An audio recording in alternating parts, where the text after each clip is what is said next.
You're clearly a supreme cultivator at the chi stage, yet you're treated like a good-for-nothing who can't even unlock his gene lock. Even your girlfriend of 3 years dumped you in public. Inside the parachute cabin, those haughty awakened are banding together to mock you. At 800 meters, the cabin door swings wide open. While everyone else scrambles to find a safe zone to cling to life, you ignore the looks of utter contempt from the crowd and leap toward the center of the dead city where the zombies are thickest. With a thunderous crash, you slam into the rubble. Dozens of zombies with bloodshot eyes roar and pounce, their foul-smelling, razor-sharp claws cutting off your retreat. You slowly raised your hand, and a ghostly blue mana tore through the air. Just as you were about to unleash a bloodbath, the mysterious furnace that had lain dormant for 3 years suddenly hummed in your mind, and a cold, mechanical voice boomed, "Ding! Hell Crucible sacrifice activated. Slay 1,000 zombies." You clenched your fists so hard your bones cracked, and a maniacal grin curled at the corners of your mouth. 1,000? Just enough to warm me up. Boom! The zombies' heads exploded like watermelons, and the slaughter officially began. Mana Awakening, I'm playing the fool to catch the tiger. Author, Slaughter of All Living Things. Synopsis. Original title, Mana Awakening, I'm playing the fool to catch the tiger. Alternative title, High Martial Arts, I'm not pretending anymore, I am the supreme cultivator. Tags. Tags, urban fantasy, urban, cross-world travel, playing dumb to catch the smart, multiverse, urban cultivation, post-apocalyptic. Main characters, Lin, Luna. Synopsis, Lin is transported to the world of Mana Awakening. Having failed to awaken any talents, he is regarded as a complete good-for-nothing by his teachers, classmates, and family. Even his girlfriend has broken up with him. Awakened? What is that? I am the supreme cultivator. Across all realms and worlds, no matter how brilliant or awe-inspiring you may be, I can crush you with a single gesture. Facing powerful enemies from all directions and factions from every corner, no matter how many great powers you possess, if you dare provoke me, you won't survive past the 3rd episode. Brother Chen, the man of the streets, tough and taciturn. I'm either playing the fool to catch the tiger, or on my way to do just that. Any fool who dares to provoke me will be reduced to ashes in the blink of an eye. With me, Lin, here, I'll crush all enemies in the world. One man, one dog, one mask across all realms and worlds, who dares to act out of line? Chapter 1, 1,000 Rounds of the Foundation Stage. Blue Star. Lingyun City. Lingguo University. Lin, clad in black, sat cross-legged in his room as mana surged toward him from all around, forming a small vortex above his head. Boom! A faint sound emanated from within Lin's body, and the small vortex vanished. He opened his eyes, a hint of disappointment flashing across his gaze. It had been 3 years since he arrived in this world, and this was his 1,000th failure at the Foundation stage. He had originally been an archaeologist on Earth. While exploring an ancient tomb in the 100,000 mountains with his team, he accidentally touched a mysterious cauldron inside the tomb. By the time he realized what had happened, he had already been transported to this world. Once upon a time, this world was just like Earth, boasting a dazzling modern civilization and vast technological advancements. Unfortunately, with the reawakening of mana, modern civilization was obliterated, leaving the Earth's surface riddled with craters and shattered into pieces.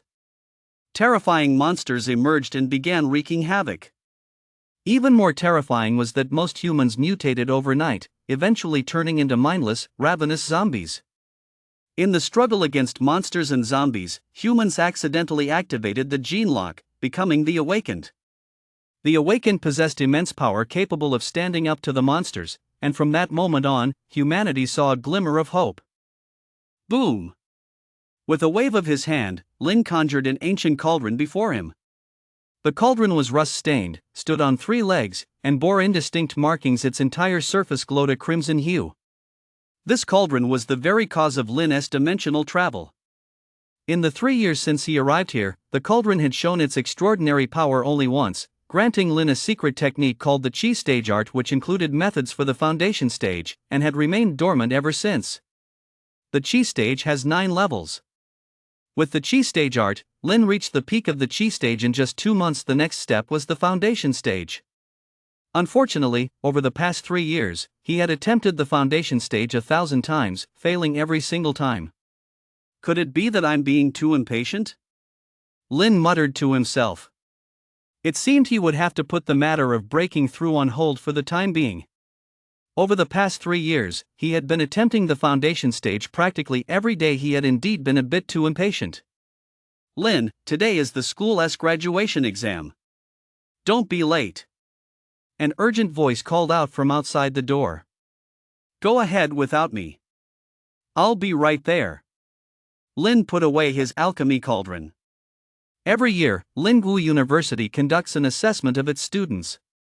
Only those who pass 3 assessments can graduate and qualify to enter more advanced institutions. Those with exceptionally outstanding results may even be admitted on a special basis. In the square, students from the heaven grade, earth grade, and ordinary classes had gathered. When Lin appeared, a crowd of eyes turned toward him, some filled with curiosity, some with confusion, but most with derision. There was only one reason for their mockery: Lin was the only ordinary person present. Everyone else was a powerful awakened. Lin, over here. From the ordinary class, a slender young man waved at Lin. The young man's name was Wang. He was Lin's only friend at Lingwu University. Just as Lin was about to walk toward Wang, a burly man from the heaven grade class suddenly blocked his path. The burly man sized Lin up for a moment and sneered, "Just as the rumors say, you're a total loser." Lin replied calmly, "So what?" The burly man laughed coldly. "Someone sent me to warn you, you'd better not have any more designs on junior sister Luna, or I'll break your dog legs." Lin raised an eyebrow slightly. Luna was, in fact, the original hostess' ex-girlfriend. 3 years ago, she had unlocked her first gene lock, becoming an awakened, and was even diagnosed with heaven talent, earning her a spot in the heaven grade class. Since the original hostess talent was so pathetic that he had no hope of becoming an awakened, Luna had taken the initiative to break up with him. Unable to bear the crushing blow, the original host had died outright, which had worked out in Lin's favor. Rumor had it that Luna had already been granted early admission to an even more prestigious academy, so she didn't need to take part in this assessment. Lin ignored the burly man and walked straight toward Wang. "You worthless piece of trash, how dare you ignore me?" Seeing that Lin was ignoring him, the burly man felt his pride crushed. Furious, he launched a punch at Lin. The punch carried a fierce gust of wind and was utterly terrifying. "Lin, watch out." Wang's expression changed drastically, but it was already too late to intervene. As an ordinary person, Lin was in grave danger facing that punch. Just as it seemed Lin was about to be knocked out by the punch, a terrifying force erupted from the square in an instant. Silence. A deep, resonant voice enveloped the entire square, and countless people felt an immense pressure. The burly man immediately stopped. He glared coldly at Lin and said, "You're a good-for-nothing with some luck, but you won't be so lucky next time." Lin had humiliated him, and he certainly wouldn't let it go. Lin's expression hadn't changed in the slightest from the burly man's punch moments ago. He stood silently in the crowd, saying nothing. Yet his reaction gave off an extremely pathetic vibe. Seeing this, the crowd reacted with even more disdain. Even students from the regular class went out of their way to stay away from Lin, as if afraid of being tainted by his air of patheticness. "Are you okay?" Wang asked with concern. Lin shook his head, a cold gleam flashing briefly in his eyes. Wang glanced at the burly man from the heaven grade class and whispered, "His name is Biao. He has a mystic talent, a late-stage level 1 awakened. He has no pushover, you'd better be careful.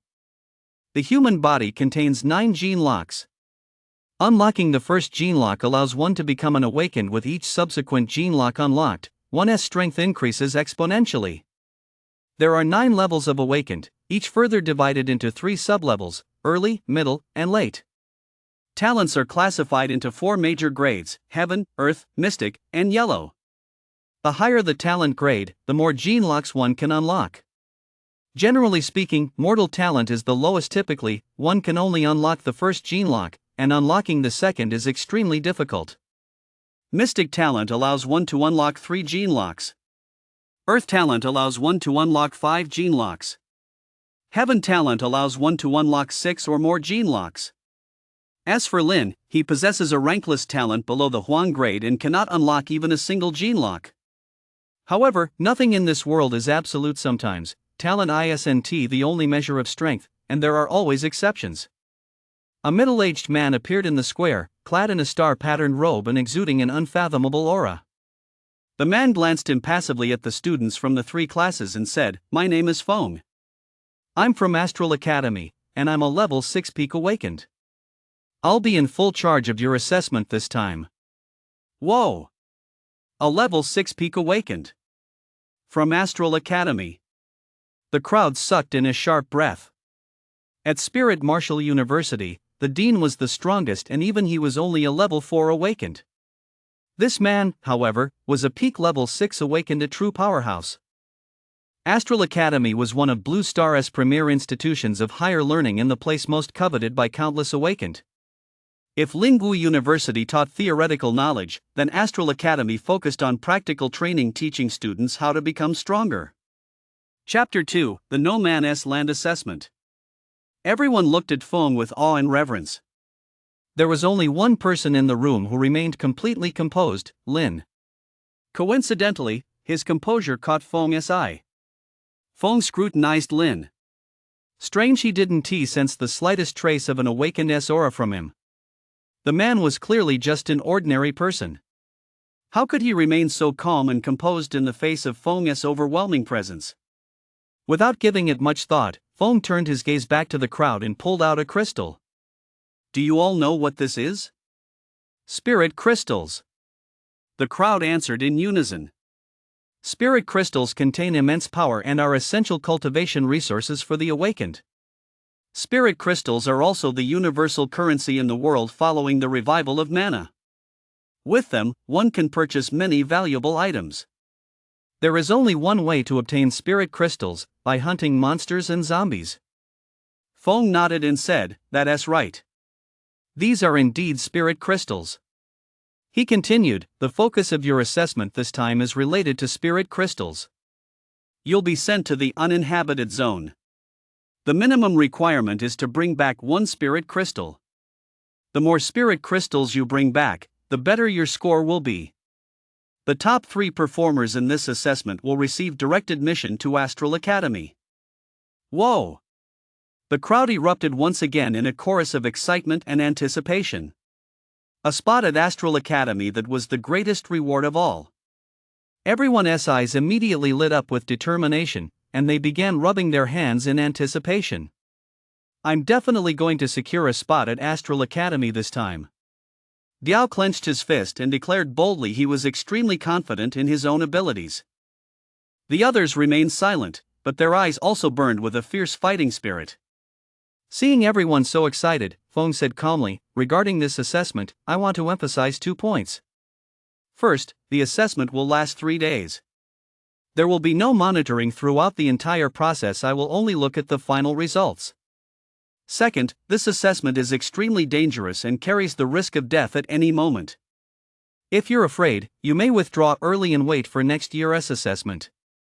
After Feng finished speaking, the venue instantly fell silent, and the looks everyone exchanged were filled with unease. No surveillance throughout the entire process, and only the results matter? This implied that no matter what methods you used, as long as you brought back spirit crystals, it would be acceptable even if you had to kill other participants to seize them. Ha ha! Diao let out a chilling laugh, and everyone else felt an immense sense of pressure. Originally, they had thought their opponents were zombies and monsters, but now it seemed the real enemies might be the other participants. If you're afraid, you may withdraw now. Faced with life and death, no one will mock you. I'll give you 30 seconds to decide, Feng continued. Humph. I've spent 10 years honing my skills, waiting for this very day. Only cowards back out. Screw being afraid.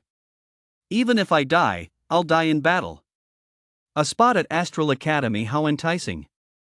I certainly won't give it up. 30 seconds passed, and not a single person in the room chose to withdraw. Diao glared coldly at Lin and said mockingly, "This surprises me. You worthless piece of trash actually didn't back out." Your parents sacrificed their lives just to secure you a spot at Lingwu University. Why don't you know how to cherish it? If your parents were still alive and knew how irresponsible you are, they'd probably be so angry they'd die on the spot. Upon hearing this, Wang flew into a rage and was about to lash out when Lin stopped him. Lin raised his head, glanced at Biao, and thought to himself, cherish the time you have left because it won't be long. Lingwu University ISNT open to just anyone, even admission to the regular classes ISNT guaranteed to everyone who wants it. The original hostess' parents had made enormous sacrifices to protect this city, which is why the original host was granted a spot at Lingwu University. This fact had also made the original host the target of ridicule from many. Ha! Good for nothing. Seeing that Lin wasn't speaking, Biao suddenly lost interest, hurled an insult, and paid them no further attention. Foam, seeing that no one had backed down, said indifferently, your courage is commendable. A military aircraft will arrive to pick you up in 10 minutes. Get yourselves ready. 10 minutes later. A military aircraft picked everyone up. The aircraft was extremely fast, instantly soaring out of Lingwu University and heading toward the no man's land. On board, everyone was fully armed. After the initial rush of excitement, everyone had regained their composure. One cadet looked nervously at Foam and asked, Teacher Foam, where is our assessment site? The no man's land was merely a general term. It comprised numerous distinct sections. Foam replied calmly, City G. Whoa! Upon hearing this, everyone's faces suddenly turned deathly pale. City G was one of the first cities where mana had resurfaced. It had been sealed off for nearly a decade, and no one knew exactly what conditions were like inside. Many of the school's instructors had warned that City G was currently one of the most dangerous restricted zones. They had assumed this assessment would take them to some previously explored uninhabited zones, but who would have thought it would be City G? Going to City G was practically a death sentence. In an instant, everyone felt a chill run down their spines, and a wave of regret washed over them. Foam took in their expressions and said, I warned you before. You've shown great courage, so now you have no chance to back out. Boss, we've arrived at City G. The driver called out loudly. Foam looked at the group and said, the survival challenge begins now. The first thing you need to do ISNT to bring back spirit crystals. It's to survive in G City for 3 days. Biao, let us form a team. There is strength in numbers. I'm Huang from the elite class. Anyone wanting to team up, hurry up. I'm from the regular class. I'm counting on the big shots from the elite class to look out for me. We from the Earth grade class aren't weak either. Everyone knew this assessment would be extremely difficult. One wrong move could even cost them their lives, so they decided to form teams. Soon, everyone had formed their teams. Lin, join our team, Wang said to Lin. Wang, why are you inviting him? He is just an ordinary person. He'll only be a burden to us. Exactly. This assessment is no joke. It's already uncertain whether we can pass on our own. Adding him will only make it harder. If you insist on inviting this good for nothing, then leave our team. The members of Wang's team were extremely dissatisfied. They had no intention of dragging a deadweight along. Damn it! Fine, leave then. Wang shouted angrily. Lin shook his head and said to Wang, you stay with them. I want to go it alone. Wang paused for a second, then said in a grave tone, Lin, this is no time for jokes. For an ordinary person like Lin to go it alone, wasn't he that asking for trouble? Forget surviving 3 days, he probably wouldn't even make it through a single hour. Lin replied earnestly, don't worry. I'll find a safe place to stay for 3 days. He intended to go kill someone and didn't want Wang to witness too much. But Wang was about to say something else, but seeing the unyielding look in Lin's eyes, he let out a wry smile. Boss, 800 meters above ground, the pilot reported. Chapter 3, The Sacrifice Mission. Boom! The cabin door opened. Foam looked at everyone and said, the assessment officially begins. Prepare to jump. I'll go first. One of the awakened glanced outside and, without hesitation, jumped right out. An 800-meter jump wasn't particularly difficult for an awakened. Thud, thud, thud. One after another, people jumped out and successfully deployed their parachutes to land. When it was Biao's turn, he made a throat-slitting gesture toward Lin and jumped out. Wang's group also began jumping one after another. Lin and Wang were the last to go. Lin said to Wang, "Do whatever it takes to stay alive. Don't trust anyone." He'd seen plenty of post-apocalyptic survival stories. Human nature was often far more complex and terrifying. "I understand." Wang nodded and said solemnly to Lin, "Stay alive." With that, he jumped out. Lin stood calmly by the door. After picking a spot, he jumped down decisively. Feng froze for a second. This guy. Most people chose to jump near the outskirts of G City, but this guy chose the city center. After a decade of quarantine, the city center was teeming with monsters and zombies. For an ordinary person to survive there would be harder than climbing to the heavens. Is it ignorance? Feng raised an eyebrow. However, a single ordinary person wasn't enough to hold his attention for long. "Boss, there's unrest in City G. These little guys alone probably won't be enough to handle it," the driver said.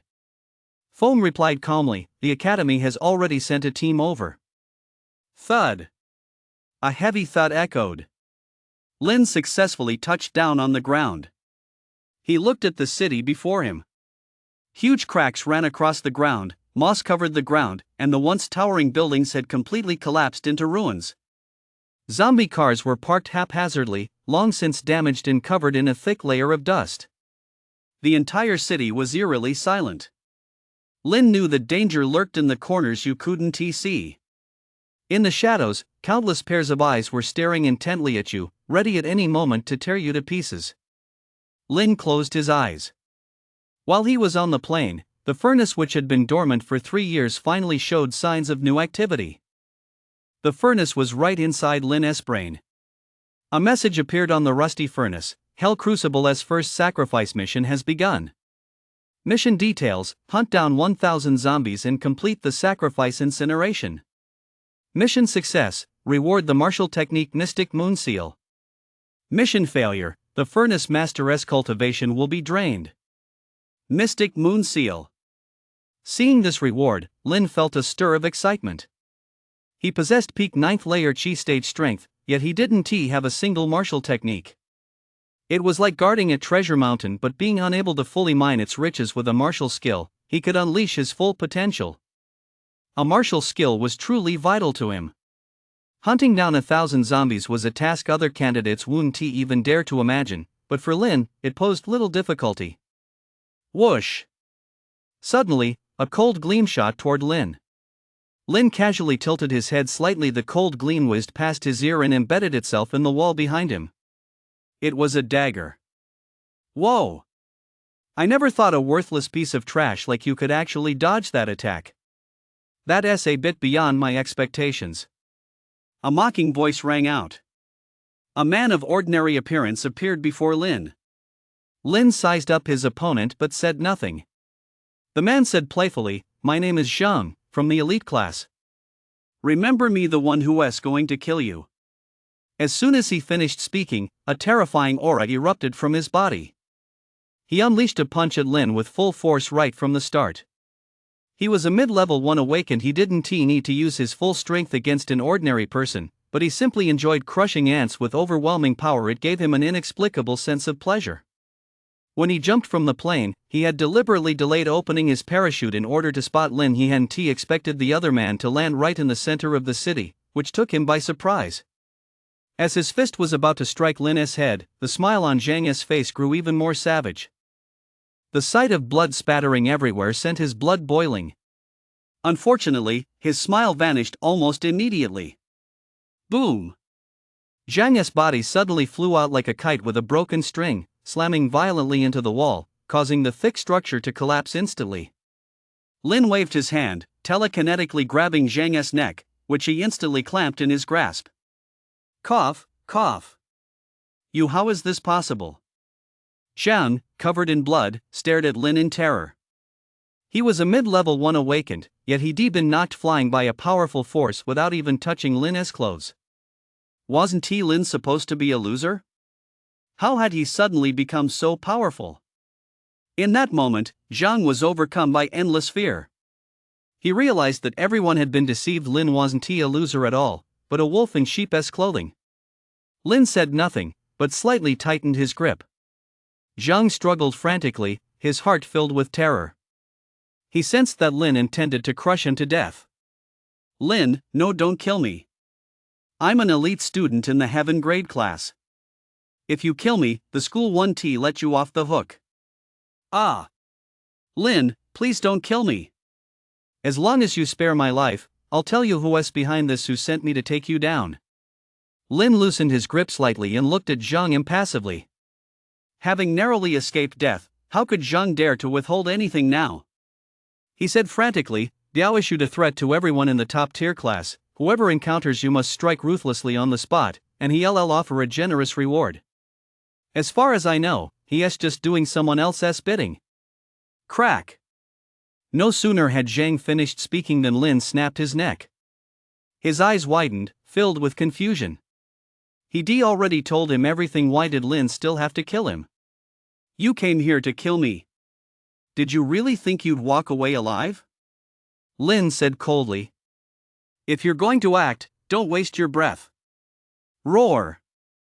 The commotion was loud enough to alert the zombies in the city, and waves of blood-curdling screams filled the air, sending shivers down one's spine. Dozens of zombies charged toward them at breakneck speed.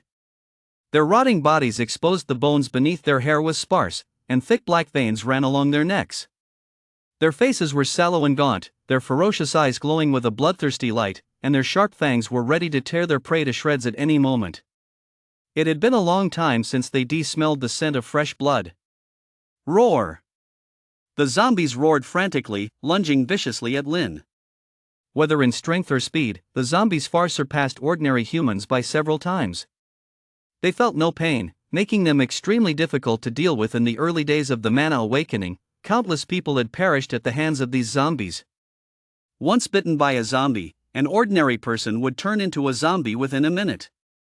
The awakened have stronger immunity and can hold out a little longer, but without special serums, they ultimately cannot escape the fate of turning into zombies. However, those serums are too expensive. Ordinary awakened simply cannot afford them. In this era, zombies are the shadow haunting countless people. For ordinary people, fleeing for their lives is the best option when they encounter a zombie. Chapter 4: Extreme Fear. Lin clenched his fist, his figure flickered, and he instantly appeared in front of a zombie, delivering a punch. Boom! Like a watermelon exploding, the zombie's brain was blown to pieces. The head is a zombie's weak point. Unless its head is destroyed, it can remain undead. Can't even withstand 10% of my power? Lin murmured to himself. Even he didn't know just how strong he really was. To this day, he hadn't found a benchmark to measure his strength against. One thing was certain: Foam, the peak level 6 awakened from Astral Academy, was absolutely no match for him. To Lin, the other's aura seemed very weak. Zombies know no fear. When Lin smashed one to pieces, the others weren't deterred. Instead, they lunged at him with even greater ferocity. Bang! Bang! Bang! Lin kept throwing punches. 1 minute later, dozens of zombies had all been smashed to pieces. Ding!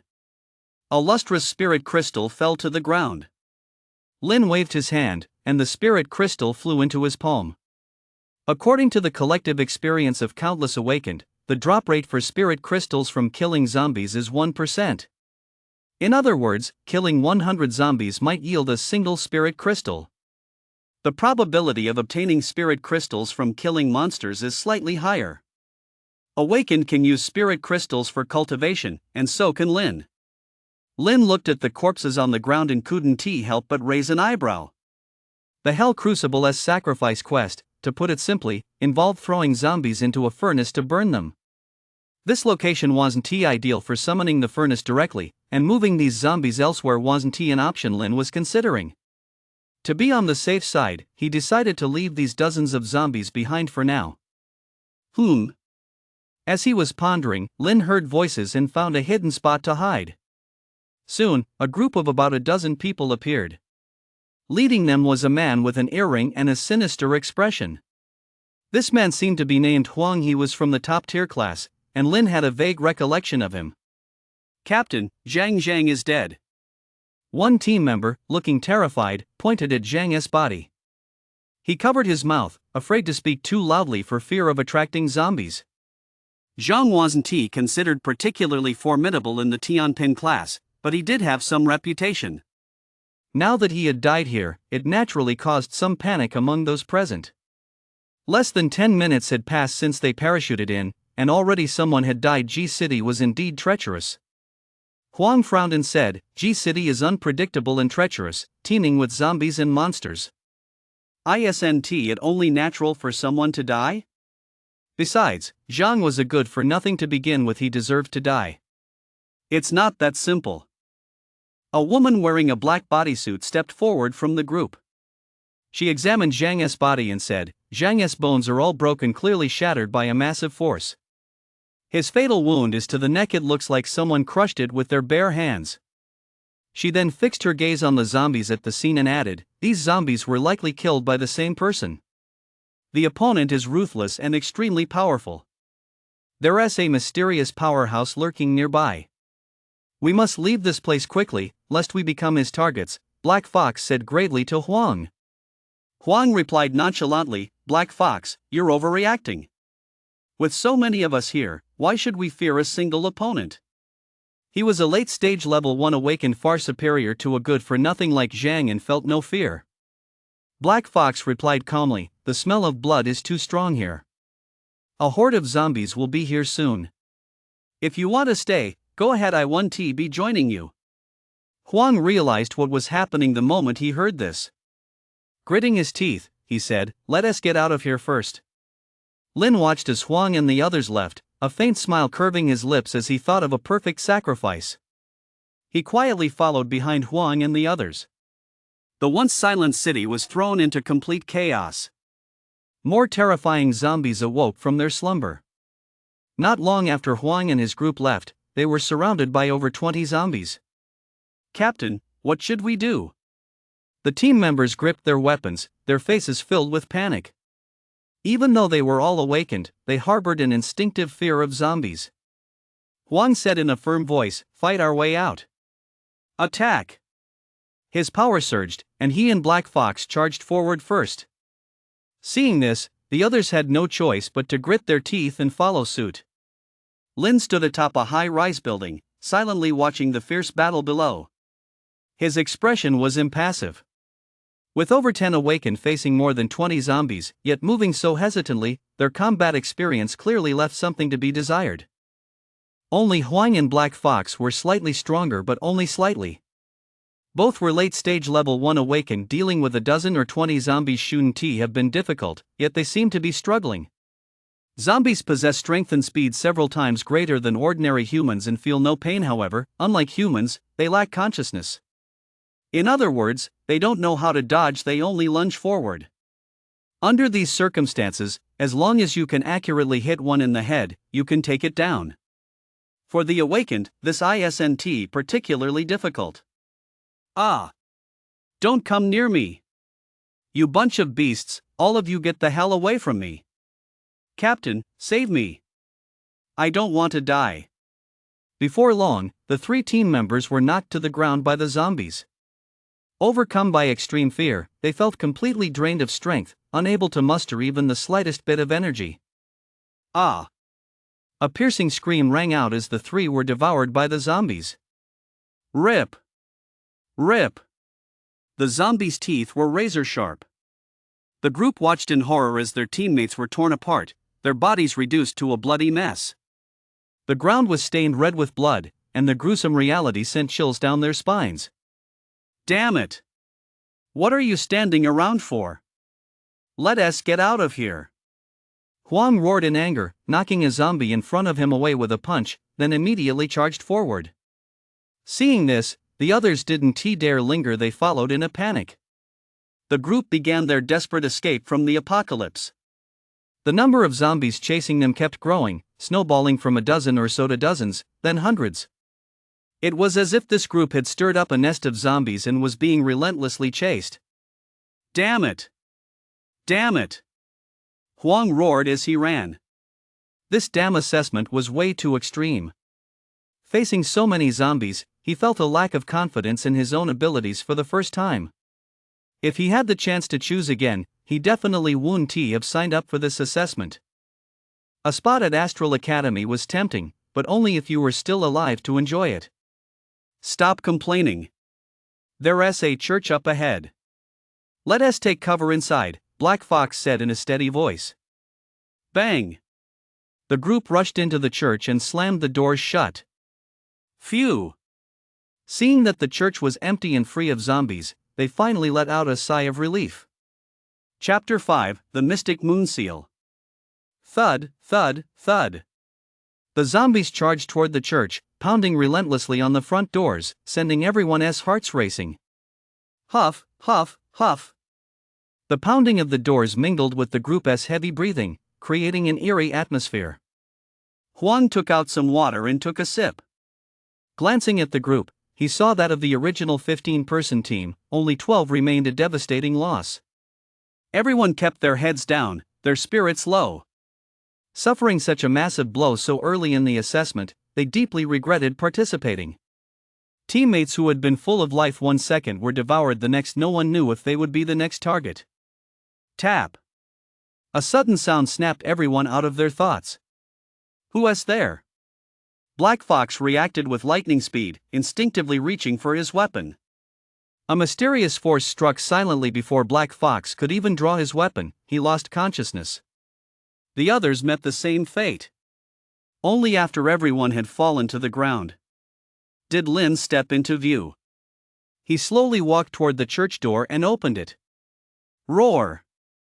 A swarm of zombies surged toward him, instantly engulfing Lin. Humph! He let out a cold snort. A terrifying force erupted from Lin's body, sending all the zombies flying. Lin leaped into the air. Buzz, buzz, buzz.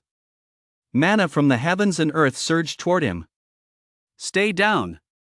A palm strike of mana descended from the sky. Boom!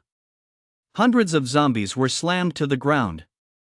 They weren't destroyed, though they quickly scrambled back to their feet, roaring and snarling furiously.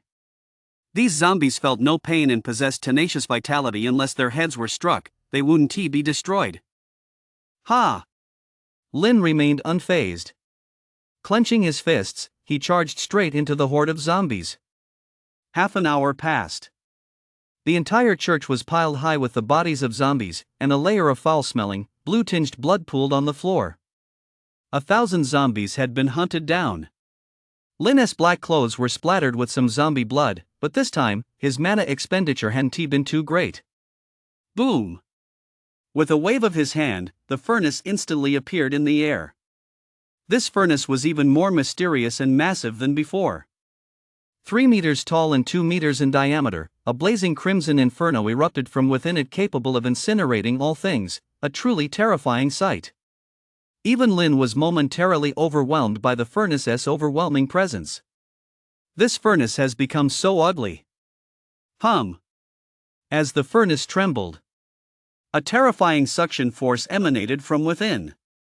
Zombie corpses flew endlessly toward the furnace's mouth, where the mysterious flames consumed everything.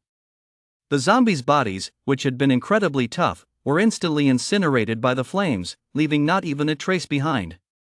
Lin stood nearby, watching silently. As more and more zombies were sacrificed, the originally blood-red flames gradually turned a ghostly blue, chilling and eerie, emitting a sizzling sound. Looking at the furnace again, previously covered in rust, the rust had now flaked off, leaving it looking brand new. Mysterious, ancient runes and patterns appeared on its surface, covering everything from the body to the base. These runes and patterns carried an aura of primeval antiquity, evoking a sense of inexplicable majesty. As the sacrifices continued, the aura emanating from the furnace grew increasingly terrifying, and Lin faintly sensed an immense, oppressive force. More than 20 minutes passed. The last zombie corpse was consumed by the raging flames. Mission complete. Reward: Martial Art Mystic Moon Seal. A powerful martial art was suddenly imprinted in Lin's mind. Lin closed his eyes and spent a full 3 minutes fully assimilating this martial art. It felt as though he had been immersed in it for hundreds of years. It came naturally, with unparalleled mastery, ready to be unleashed at any moment. The mystic moon seal consists of 4 moon seals. At the chi stage, one can only manifest the first 2. Only after reaching the foundation stage can one manifest the latter 2. When cultivated to its peak, all 4 moon seals are unleashed simultaneously, possessing the power to turn the seas upside down and destroy heaven and earth. With this mystic moon seal, even if I encounter a stronger martial artist, I'll have the confidence to fight. Lin muttered to himself. Over the past 3 years, Lin had never revealed his true strength, choosing instead to lie low and develop his abilities quietly, because he knew that the more low-key one is, the longer one lives. Moreover, this world wasn't as simple as he'd imagined. His chi stage cultivation wasn't enough to let him rest easy. In a world where the strong prey on the weak, the old rules and order had long since been shattered. The new rule was simple: might makes right. Whoever packs the biggest punch is the one who sets the rules. Only by constantly improving his strength and growing stronger could he reach the pinnacle and truly take control of his own destiny. Lin knew his future lay not at Lingwu Academy, nor in Lingyun City, but far away, in a more mysterious realm. Let us get out of here first. With a deft strike directed at Huang and the others, Lin turned and walked away. 1 minute later, Huang and the others began to wake up one by one. What happened? Huang shook his head. How had they suddenly passed out of the blue? Blood, ugh.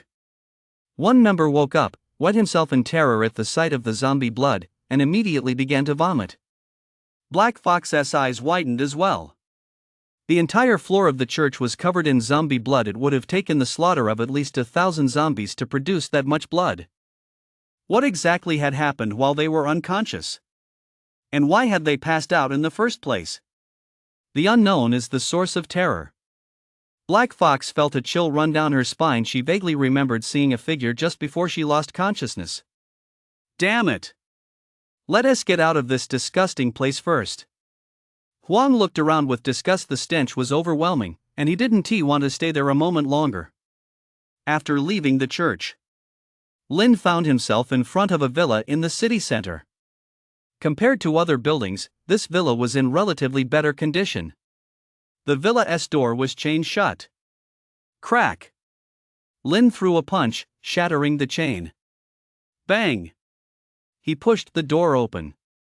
Lin strode confidently inside. The interior of the villa was in utter disarray, a complete mess. Tables lay overturned, the sofa had been torn to shreds, leaving only strips of fabric. Shattered wall tiles lay scattered on the floor, and the photos hanging on the walls were crooked and looked as if they might fall at any moment. On the floor lay a dust-covered fire axe. Back when mana was just beginning to awaken, this had been the perfect weapon. Lin bent down to pick up the fire axe. It was still usable.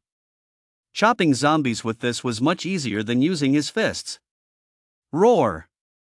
As Lin continued forward, 2 shadowy figures lurking in the darkness lunged at him. Thud!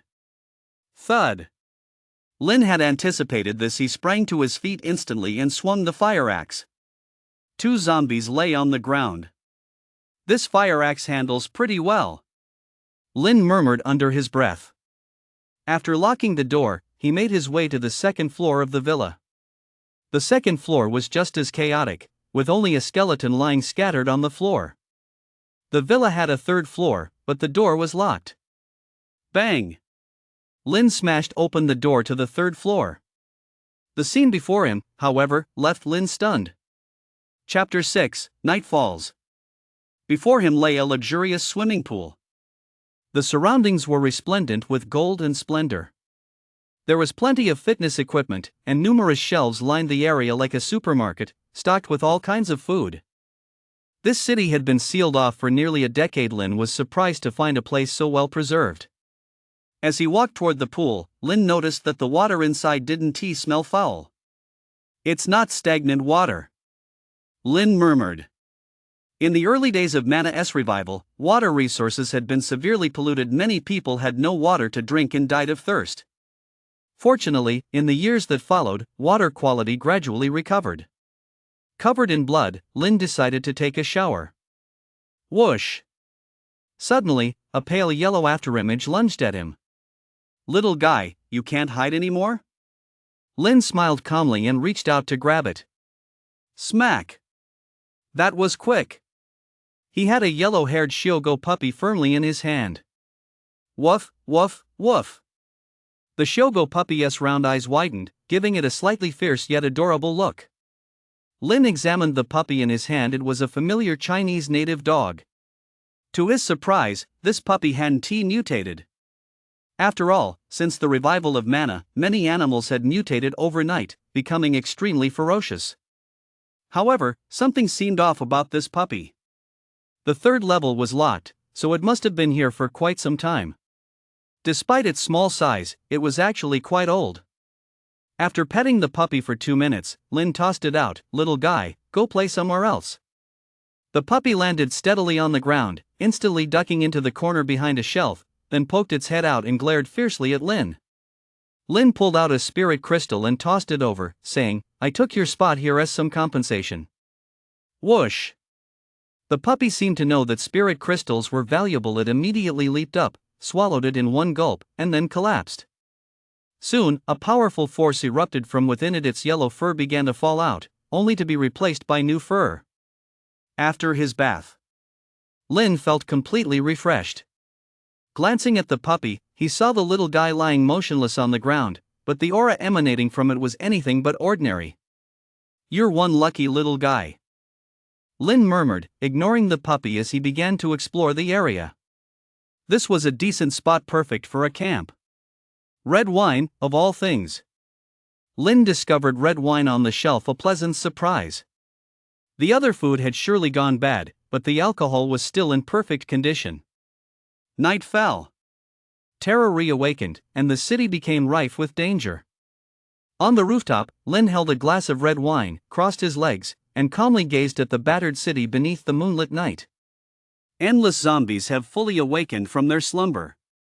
In the deathly silent city, some are frantically fleeing for their lives, some are trembling in fear, and some are falling victim to the zombies' jaws. Fear and dread shroud the land, just as they did when mana first awoke. The night is certainly terrifying, but how can it compare to the human heart? In that alleyway, a man and a woman are locked in a life and death struggle. Black Fox, you bitch. You're trying to kill me just for a spirit crystal? Are you even human? Huang blared furiously at Black Fox. He was severely wounded and utterly defeated. Of the original group of more than a dozen people, only he and Black Fox remained, yet she was trying to kill him over a single spirit crystal. This filled him with such rage that he wanted nothing more than to tear her to pieces.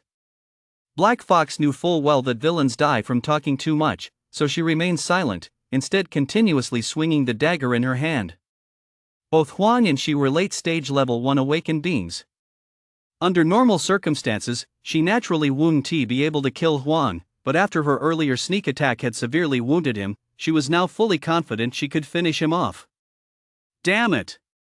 Huang knew his situation. If he dragged this out any longer, he was as good as dead. Flight is the best strategy. He immediately fled to the side. You bitch, once I get out of here, I'll tear you to pieces, Huang growled through clenched teeth. Black Fox, of course, wasn't about to give Huang a chance to escape. Wielding her dagger, she gave chase. 10 minutes later. A blood-curdling scream echoed through the alley. Blood spattered everywhere. Huang's throat was slit. Black Fox retrieved a spirit crystal from Huang's body.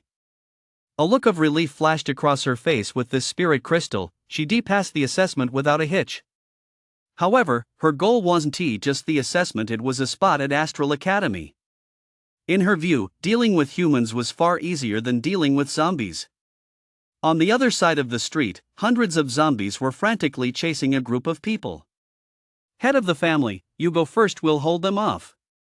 Let us fight these beasts to the death. Ah, help me. Piercing screams rang out continuously. Tang Hu clutched a box to his chest. As he watched his men fall one after another, a hint of pain flashed in his eyes, but he didn't pause. Instead, he instantly dashed into an alleyway. Roar! Suddenly, a roar rang out, and a zombie lunged at Tang Hu from a corner. Bang! Tang Hu drew a handgun. Since the revival of mana, firearms had become scarce, and ordinary people found them hard to come by. He pulled the trigger, and the zombie was instantly shot in the head. The gunshot also drew the attention of other zombies lurking in the alley. Bang! Bang! Bang! After that, the gunfire continued unabated. Before long, Tang Hu, covered in wounds, collapsed to the ground, surrounded by zombies staring at him with ferocious expressions. It seems Tang, am doomed to die tonight.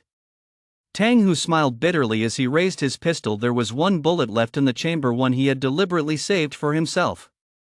It's a shame I still haven't brought Mu Qian the exotic fruit. Goodbye, Mu Qian. Goodbye, world, Tang Hu murmured. As the head of a prominent family, he was nothing more than an ordinary man. How infuriating.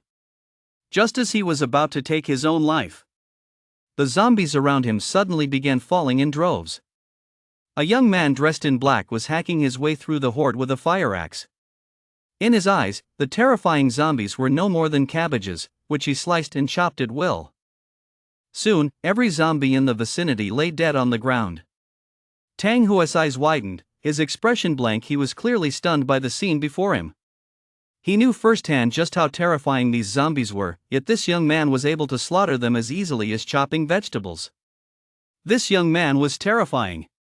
Lin didn't spare Tang Hu a second glance and turned to leave. Nighttime was the best time for hunting.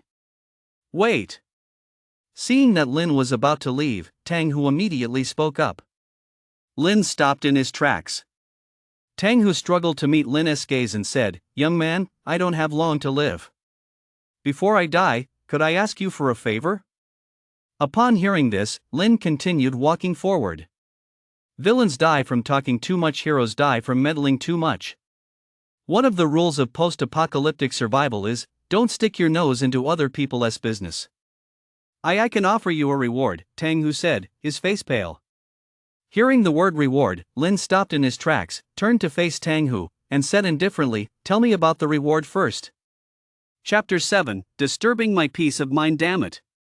Tang Hu pulled 2 spirit crystals and a bronze-colored token from his person and said, "I want to go into the value of the spirit crystals. As for this token, I came across it by chance. I don't know exactly what it's used for, but I have a feeling it's no ordinary item." Lin stared at the token. He sensed a dense flow of mana emanating from it. This was definitely no ordinary object. "Go ahead, what do you want me to do?" Lin took the spirit crystals and the token. Tang Hu let out a sigh of relief and said, "I am Tang Hu, head of the Tang family in Lingyun City. I'd like to ask you to deliver this box to my daughter, Tang Muqian. Inside are a rare fruit and a letter." A rare fruit? Lin was, of course, no stranger to such things. At the very edge of the no man's land lay a thick layer of gray mist, and on some of the trees within that mist grew rare fruits. Rumor had it that consuming one of these fruits would yield immense benefits. However, the gray mist was incredibly dangerous, teeming with countless terrifying demon beasts. Even powerful awakened beings dared not venture inside lightly. As a result, very few people were able to obtain these exotic fruits. He hadn't expected this man to have actually acquired one. "Aren't you afraid I'll pocket the fruit for myself?" Lin asked calmly. Tang Hu sighed. "I have no other choice." Lin picked up the box and said, "All right. I'll make sure your daughter gets it." Bang! A gunshot rang out, and Tang Hu collapsed. Just as Lin was about to leave, a terrifying aura suddenly swept in from behind him. A dark figure, wielding a dagger, lunged at him. Boom! However, just as the dagger was 10 centimeters from Lin, it was suddenly stopped by a powerful force, unable to advance even a fraction of an inch. Snap! A recoil sent shockwaves through the dagger, snapping it in two. The dark figure was flung backward and crashed to the ground. Spit! A mouthful of blood spurted from his mouth. Black Fox struggled to her feet, her eyes filled with disbelief. As a late-stage level 1 awakened, she had unleashed her full power, yet not only had she failed to injure her opponent in the slightest, she had suffered severe injuries herself, while her opponent hadn't even moved. If word of this got out, who would believe it? Lin, it seems you fooled everyone. You're not some good for nothing after all, Black Fox said, her expression darkening. When she'd seen the spirit crystals in Lin's hand moments ago, Black Fox had intended to kill him and seize the treasure. She never imagined he'd be hiding his true strength. She'd let her guard down. At the same time, she was deeply shaken. She couldn't fathom why that useless Lin had suddenly become so powerful. Could it be that he'd been playing the fool all along? The more you know, the faster you die. Lin, brandishing his fire axe, walked toward Black Fox. If he really were just a good for nothing, he would have been the one to die just now. So, naturally, he wouldn't go easy on someone who was trying to kill him. As Lin approached, Black Fox felt a chill run through her entire body. To make matters worse, she was severely injured at that moment, with barely 1/10 of her usual strength remaining. Resisting was clearly out of the question. She bit her pearly teeth lightly, then slipped off her bodysuit. A pair of large, white breasts suddenly sprang free, bouncing up and down. Black Fox licked her lips, then said seductively, Lin, as long as you let me go, from now on, I'm yours. I'll do whatever position you want, I guarantee you'll be satisfied. Guanine. Rip. However, before she could finish her sentence, Lin instantly sliced her to death. Clink. A steel needle fell to the ground from her sleeve. You disturbed my focus. You deserve to die, Lin said coldly. He collected the spirit crystals from Black Fox's body and quickly left. At night, when hordes of zombies roamed, he could take advantage of the time to gather more spirit crystals. After all, they were vital resources for cultivation. Midnight. Lin appeared on the street, his body now covered in blood. In his left hand, he carried a black bag, in his right, a fire axe with a blunted blade. After several hours of slaughter, the fire axe had fulfilled its final mission. 120 spirit crystals, not a bad haul, Lin muttered to himself. It was time to head back, take a shower, and get some proper rest. I never thought a worthless piece of trash like you would still be alive. What's in that bag you're holding? Let me see it. A chilling voice rang out. From the alleyway emerged a man in black, his aura powerful, his expression grim, whose gaze fixed on the black bag in Lin's hand. Song Lingfang. Lin looked at him with a detached expression. Song Lingfang, a prodigy of the heaven grade class and one of the top 10 prodigies at Lingwu University. Extremely powerful, he was a mid-tier level 2 awakened who had once fought and defeated a late-tier level 2 awakened, a battle against a higher-tier opponent. As a result, his reputation soared, and he was highly regarded by the university's instructors. Moreover, Song Lingfang was the eldest son of the Song family, a prominent clan in Lingyun City, and one of Lingwu University's instructors was his own uncle. Thus, he was no ordinary figure, whether in terms of status or strength. Interestingly, he was also one of Luna's suitors.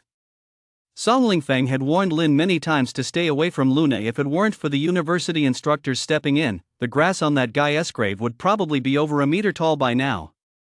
Compared to him, Biao is nothing but a loser. He hadn't expected to run into him here, but that's fine, might as well get rid of this annoying fly while he has the chance. Lin wanted to kill Song Lingfang, and Song Lingfang wanted to kill Lin. A flash of murderous intent crossed Song Lingfang's eyes, but just as he was about to strike, a cool, detached voice rang out, "Don't waste your time here."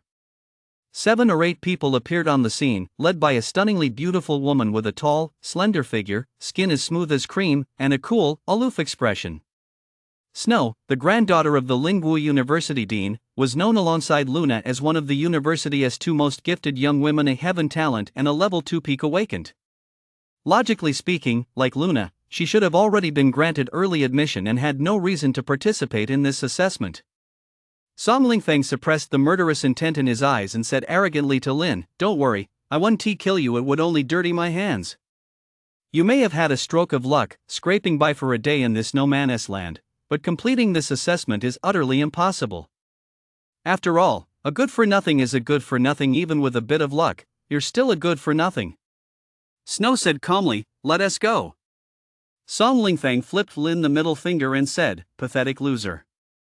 I hope you don't die in the next 2 days, otherwise, it'll be too boring." Lin narrowed his eyes slightly. He originally intended to wipe Song Lingfeng out on the spot, but at that moment, he decided to spare his life for now. He'd finish him off after humiliating him first. Back at the villa, he saw a man chasing a woman down the street. As it happened, he recognized both of them. They were both from the regular class.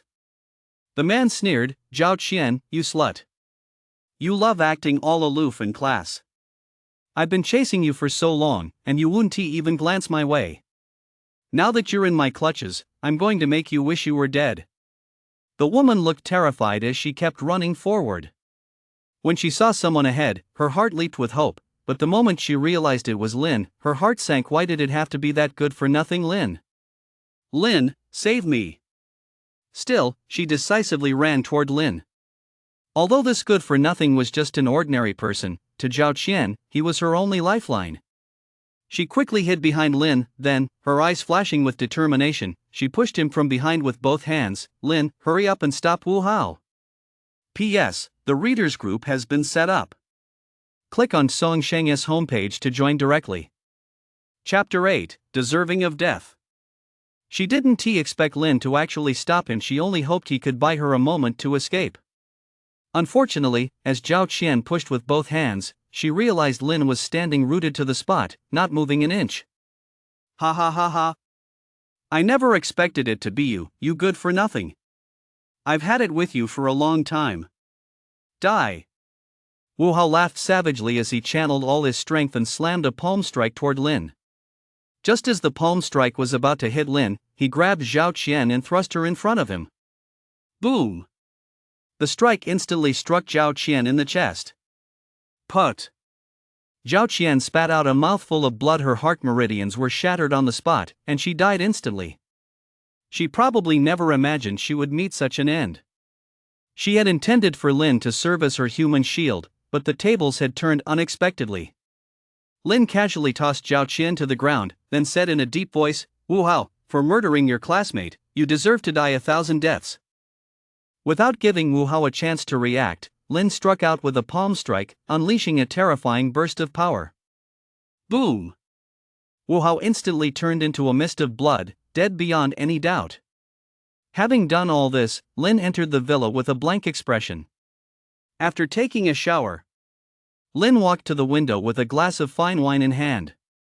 This battered city was rife with danger. Terrifying zombies, mutated monsters, and even some trees and vines had become deadly threats. Human flesh and blood were the finest nourishment for them. "I wonder how many people will die tonight," Lin murmured to himself. This assessment was indeed brutal for many, let alone passing it. Simply surviving would likely be a struggle. However, none of this seemed to concern Lin in the least. After downing a glass of red wine, a hint of contentment flashed across Lin's face. While others were fighting for their lives, he was leisurely sipping fine wine. How must the other candidates feel about that? Unfortunately, the others couldn't see this scene at all. Time to rest. Lin found a random spot to lie down. In an environment like this, he wasn't about to be picky. In the past, he would have definitely spent the whole night meditating and cultivating, but now, he planned to take it easy first and adjust his mindset. After failing the foundation stage 1,000 times, he felt he'd been moving too hastily. Although cultivation defies the heavens, one's state of mind is what truly matters. Who knows, once his mindset was right, he might naturally break through after a good night's sleep. The next morning, a roar jolted Lin awake from his slumber. Roar! Inside the villa stood a massive dog over 2 meters tall. It resembled a majestic lion, with a streak of fiery red mane around its neck. Its entire body exuded a terrifying aura, striking fear into anyone who laid eyes on it. Seeing this, Lin wasn't particularly surprised. He casually splashed some water on his face, gathered a few things, and headed out. A new day, time to continue the hunt. To others, City G was a living hell, a den of danger, but to Lin, it was a treasure trove. Accumulating more cultivation resources here wouldn't be a bad idea. As for the matter of the assessment, Lin hadn't given it a second thought from the very beginning. Seeing that Lin was about to leave, the massive dog immediately wagged its tail and followed him out. It had reaped enormous benefits from Lin the day before, and being clever, it already knew that following Lin would surely bring even more rewards, especially those crystals, which allowed it to grow stronger and stronger. In a sense, Big Dog was already a mutated demon beast, both its strength and intelligence had risen to a new level. You want to come hunting with me? Lin looked at the big dog. Woof! The big dog wagged its tail vigorously, its eyes brimming with anticipation. All right, then. Lin gave a faint smile. Lin stared at the big dog. How about you stick with me from now on? Walking the path alone, cultivating by oneself can be rather lonely. Having a companion seemed like a good option. Woof! The big dog obediently rubbed its head against Lin's face, clearly agreeing. Lin stroked his chin and said, Then I'll give you a name. Wonkai, Gooden, Niku, or Tudo. No, those names are all too tacky. They don't suit a mutated beast like you. After a moment's thought, Lin's eyes lit up. From now on, I'll call you Hong Hong. The big dog naturally had no strong feelings about the name. It only knew that following Lin brought an endless stream of benefits, so a name or two didn't really matter. Since you don't have any objections, it's settled. Come on, let us go hunting. Lin chuckled lightly. Then, he led Hong Hong away from there. As soon as they stepped out of the villa, Lin stopped in his tracks. A vast horde of zombies had appeared all around them. There were probably over 1,000 of them. Seeing so many zombies, Lin was a little taken aback. Hong Hong, attack! Go for their heads! Lin instantly charged into the horde of zombies. To him, these weren't terrifying zombies, they were cultivation resources. Roar! Hong Hong understood Lin's command and pounced forward swiftly. With its 2-meter-tall frame and massive claws, it knocked a zombie to the ground and stomped down hard, crushing its skull. Soon, more than a dozen zombies charged at Hong Hong. Hong Hong opened its mouth, and with a whoosh, several streams of flame shot out. The dozen or so zombies were swiftly wiped out. Nice work! Seeing this, Lin couldn't help but praise him. It seemed Hong Hong was even stronger than he'd imagined. Even a late-stage level 1 awakened would likely be no match for Hong Hong. After all, who could resist a fire-breathing dog? Compared to Hong Hong, Lin's attacks were even more ferocious. A terrifying aura erupted as he swung his fists like thunderbolts, the wind from his punches howling. Before him, the horde of zombies crumbled as easily as cabbage, blown to pieces in an instant. Foul-smelling blood splattered everywhere as the zombies fell in droves, their bodies piling up on the ground. Before long, every zombie in the area had been slaughtered. With over a dozen crystals in hand, they had secured another valuable cultivation resource. It's important to note that for the average awakened, the power contained in a single spirit crystal is enough to sustain cultivation for over a month. Hong Hong stared longingly at the spirit crystals in Lin's hand. Lin whispered, I'll give them to you when we get back. Otherwise, if you swallow the spirit crystals now, you'll just end up sleeping again. Upon hearing this, Hong Hong could only reluctantly look away. Let us go. We'll keep moving. Lin led Hong Hong eastward. There are more and more zombies. Lin noticed there were an overwhelming number of zombies along the way, often running into the thousands or even tens of thousands. Even as a peak chi stage cultivator, he felt a hint of pressure at that moment. In his previous life, there was a movie called Zombie Apocalypse. Right now, he had that exact visceral sensation. The area was swarming with zombies, stretching as far as the eye could see with no end in sight.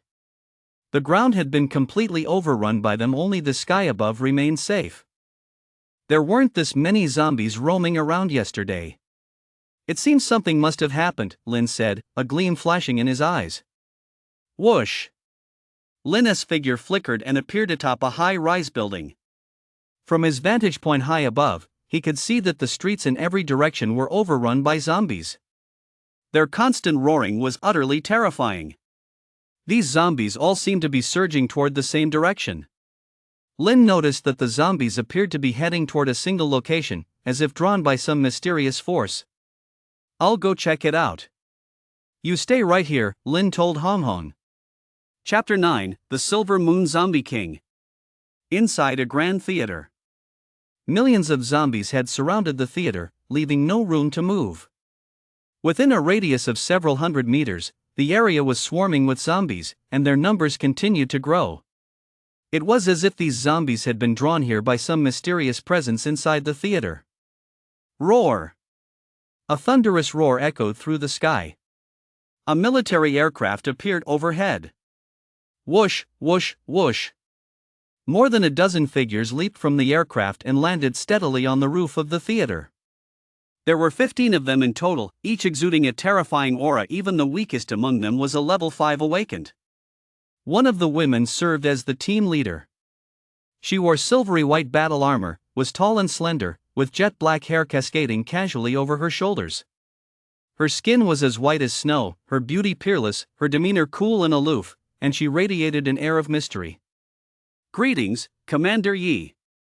A shadow flashed by, and Feng appeared atop the theater. Upon seeing Yi Jianjia, Feng's gaze sharpened. Her strength had become even more unfathomable, and he felt immense pressure. Yi Jianjia, a commander of Astral Academy, was rumored to be a powerful level 7 peak awakened whose true strength remained a mystery. Yi Jianjia nodded at Feng, then said, "Delay invites trouble. Let us deal with the creatures inside first." Understood. Feng replied in a firm tone. Boom! Yi Jianjia struck out with a palm strike, blasting a hole in the roof of the theater, and the group immediately leaped down. After everyone entered the theater, Lin appeared. With so many zombies gathered here, could a zombie king have emerged inside? Lin wondered to himself. Zombies can evolve, this didn't surprise Lin. After all, wasn't that how it was portrayed in the movies from his previous life? Suddenly, the hell crucible inside Lin's mind began to tremble. A message suddenly appeared. The second sacrifice mission for the hell crucible has begun. Mission objective: hunt down the Silver Moon Zombie King and complete the sacrifice. Mission success: reward Shadow Demon Mask. Mission failure: the Mystic Moon Seal will be reclaimed. The second mission is already here so soon. Lin was surprised, but more than that, he felt excited. As long as the missions kept coming, he could keep getting stronger. Although he didn't know what special effects the Shadow Demon Mask possessed, since it came from the Crucible, it was certainly no ordinary item. This mission came at such a convenient time. Clearly, the Silver Moon Lich is right down there. Lin muttered to himself. However, he didn't plan to confront the Silver Moon Lich King right away. After all, he had no idea just how powerful it was, so he let Feng and the others go ahead and test the waters first.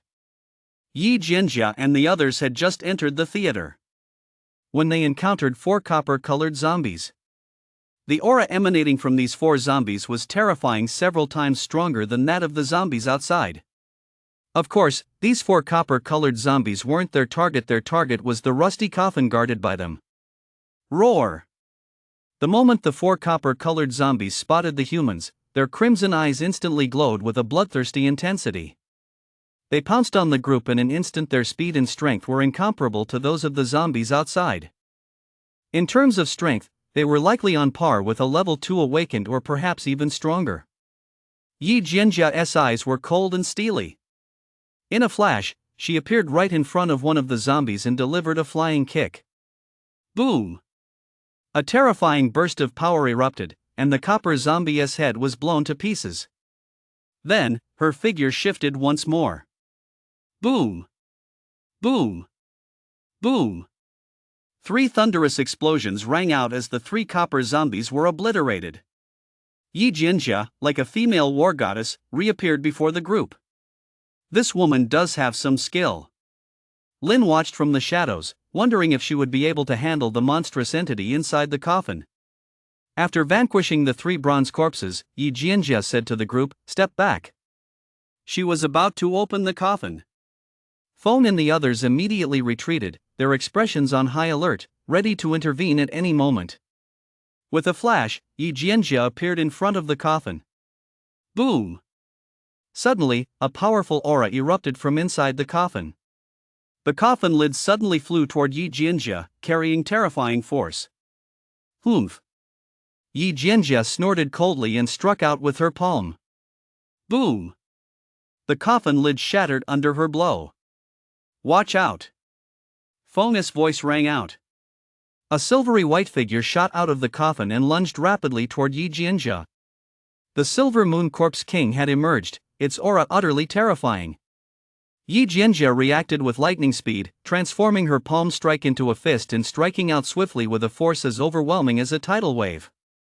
As her fist struck, gusts of wind swept through the air, and cracks appeared in the surrounding walls, which clearly could not withstand such immense power. Boom! The punch struck the Silver Moon Corpse King squarely in the chest. Oh no! However, Yi Jianjia's expression shifted slightly. Her punch had not driven the Silver Moon Corpse King back. Instead, she felt a sharp, stinging pain in her fist as if she had struck a block of mystic iron. Even ordinary zombies have incredibly hard bodies, but this was a zombie king. The hardness of its body was even more terrifying. Roar! The Silver Moon Zombie King roared furiously and lashed out with a palm strike. Yi Jianjia was instantly knocked back more than 10 meters. Put! After regaining her balance, Yi Jianjia coughed up a mouthful of blood, her expression turning grave. The silvery white battle armor she wore had been shattered by a single strike from the Silver Moon Zombie King. It was forged from special ores combined with materials from monsters impervious to water and fire, and incredibly hard. Yet, it had been shattered by a single strike from this Silver Moon Zombie King, demonstrating just how terrifying its strength truly was. Attack! Feng and the others immediately launched an attack against the Silver Moon Lich King. A barrage of powerful attacks slammed into the Silver Moon Lich King. Roar! The Silver Moon Lich King seemed to have been thoroughly enraged. A blood-red glow flashed in its ferocious eyes. Whoosh! It vanished from its spot in an instant. Ah! Soon, a piercing scream rang out. A level 5 awakened had been torn in half, blood spattering everywhere in a truly gruesome sight. Junior brother Wang. Witnessing this scene, everyone was overcome with grief. This beast is incredibly powerful. Everyone, be careful, Feng said in a solemn voice. The Silver Moon Corpse King casually tossed the awakened corpse aside, then fixed his gaze on Feng. Feng's heart sank, yet he showed not a trace of fear.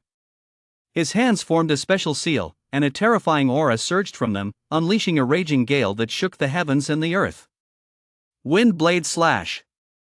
Feng leapt forward, advancing rather than retreating. A sharp, curved blade shot from his hand, carrying an unstoppable killing force as it slashed rapidly toward the Silver Moon Corpse King's head. The Silver Moon Corpse King seemed to sense a hint of threat and immediately raised its left hand to shield its head. Having evolved into a Corpse King, it had developed sentience and could naturally sense the threat. Boom! Dust swirled in the air. The wind blade slash did not sever the Silver Moon Corpse King's arm, it merely left a faint gash on it. A trickle of silvery white blood flowed from the wound and dripped onto the ground. Sizzle! The ground was corroded, and thick smoke billowed upward.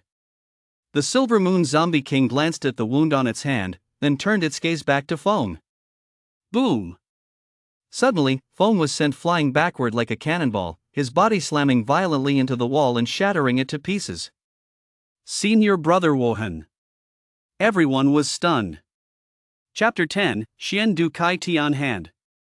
The Silver Moon Corpse King had no intention of letting Feng off the hook. It appeared before Feng, grabbed him by the collar, and opened its mouth, baring its ferocious fangs, as if it were about to taste the blood of this insignificant ant. Star burst. Just then, Yi Jianjia appeared behind the Silver Moon Corpse King and delivered a powerful kick to its head. The force of this kick was terrifying, more than 100 times stronger than Feng's wind blade slash from earlier. Sensing the danger, the Silver Moon Corpse King immediately released Feng, spun around, and unleashed a punch. Boom! Two terrifying forces collided, causing the ground to tremble. The Silver Moon Lich was sent flying backward, crashing into the theater's stage and causing it to collapse, but its thick, tough hide left it unscathed. It rose to its feet once more and, like a ferocious wolf, lunged viciously at Yi Jianjia. A faint, eerie glow flashed in Yi Jianjia's eyes. Crack! A faint sound emanated from within her body. Immediately, Yi Jianjia's aura surged wildly, propelling her directly from the peak of level 7 awakened into level 8 awakened, and her momentum didn't stop there. Early level 8. Mid level 8. Late level 8. Only then did it come to a halt. Yi Jianjia was, in fact, a late level 8 awakened. A late level 8 awakened. Feng, having narrowly escaped death, witnessed this scene with wide eyes, completely awed by the aura Yi Jianjia radiated. A prodigy. Feng let out a bitter laugh. The others, meanwhile, were filled with excitement. In their eyes, with Yi Jianjia being a late-stage level 8 awakened, how could this Silver Moon Corpse King possibly be her match? Xuandu Kaitian hand. Yi Jianjia frantically formed hand seals, like an invincible war god, as a mysterious and domineering aura erupted from her body. Dense cracks appeared on the ground, the surrounding walls crumbled, and the entire grand theater teetered on the brink of collapse, ready to come crashing down at any moment. An invincible giant hand seal slammed toward the Silver Moon Corpse King with overwhelming force. Boom! Another cloud of dust rose, engulfing both the Silver Moon Corpse King and Yi Jianjia. Meanwhile, Feng and the others were knocked back more than 10 meters by the immense force. Xuandu heaven-splitting palm, I never imagined she actually mastered this martial art. Feng's eyes widened. He knew just how difficult this martial art was to master. As far as he knew, there was likely only one person in all of Astral Academy who had successfully cultivated it, and that was Yi Jianjia. Xuandu heaven-splitting palm? That's quite a martial art. As expected of someone from Astral Academy, they really do have deep pockets. Seeing just how formidable this martial art was, Lin couldn't help but be impressed. Why did so many people strive to enter elite academies? Because elite academies possessed powerful martial arts. Only by joining them would one be eligible to learn them. Take Snow and the others from Lingwu University, for example. They possessed exceptional talent and were no slouches in terms of strength, yet not a single one of them had mastered a martial art. Otherwise, their combat prowess would be even more terrifying. A late-stage level 8 awakened, paired with this martial art, that's indeed formidable. Too bad that Silver Moon Corpse King isn't as easy to deal with as we imagined. Lin looked at the Silver Moon Corpse King. The show was about to begin. The dust and smoke slowly cleared. Yi Jianjia's figure appeared before everyone. The Silver Moon Corpse King lay on the ground, its body covered in wounds, silver-white blood flowing and corroding the ground. We won. Seeing this, everyone couldn't help but breathe a sigh of relief. The pressure the Silver Moon Corpse King had put on them had truly been overwhelming. Something's wrong.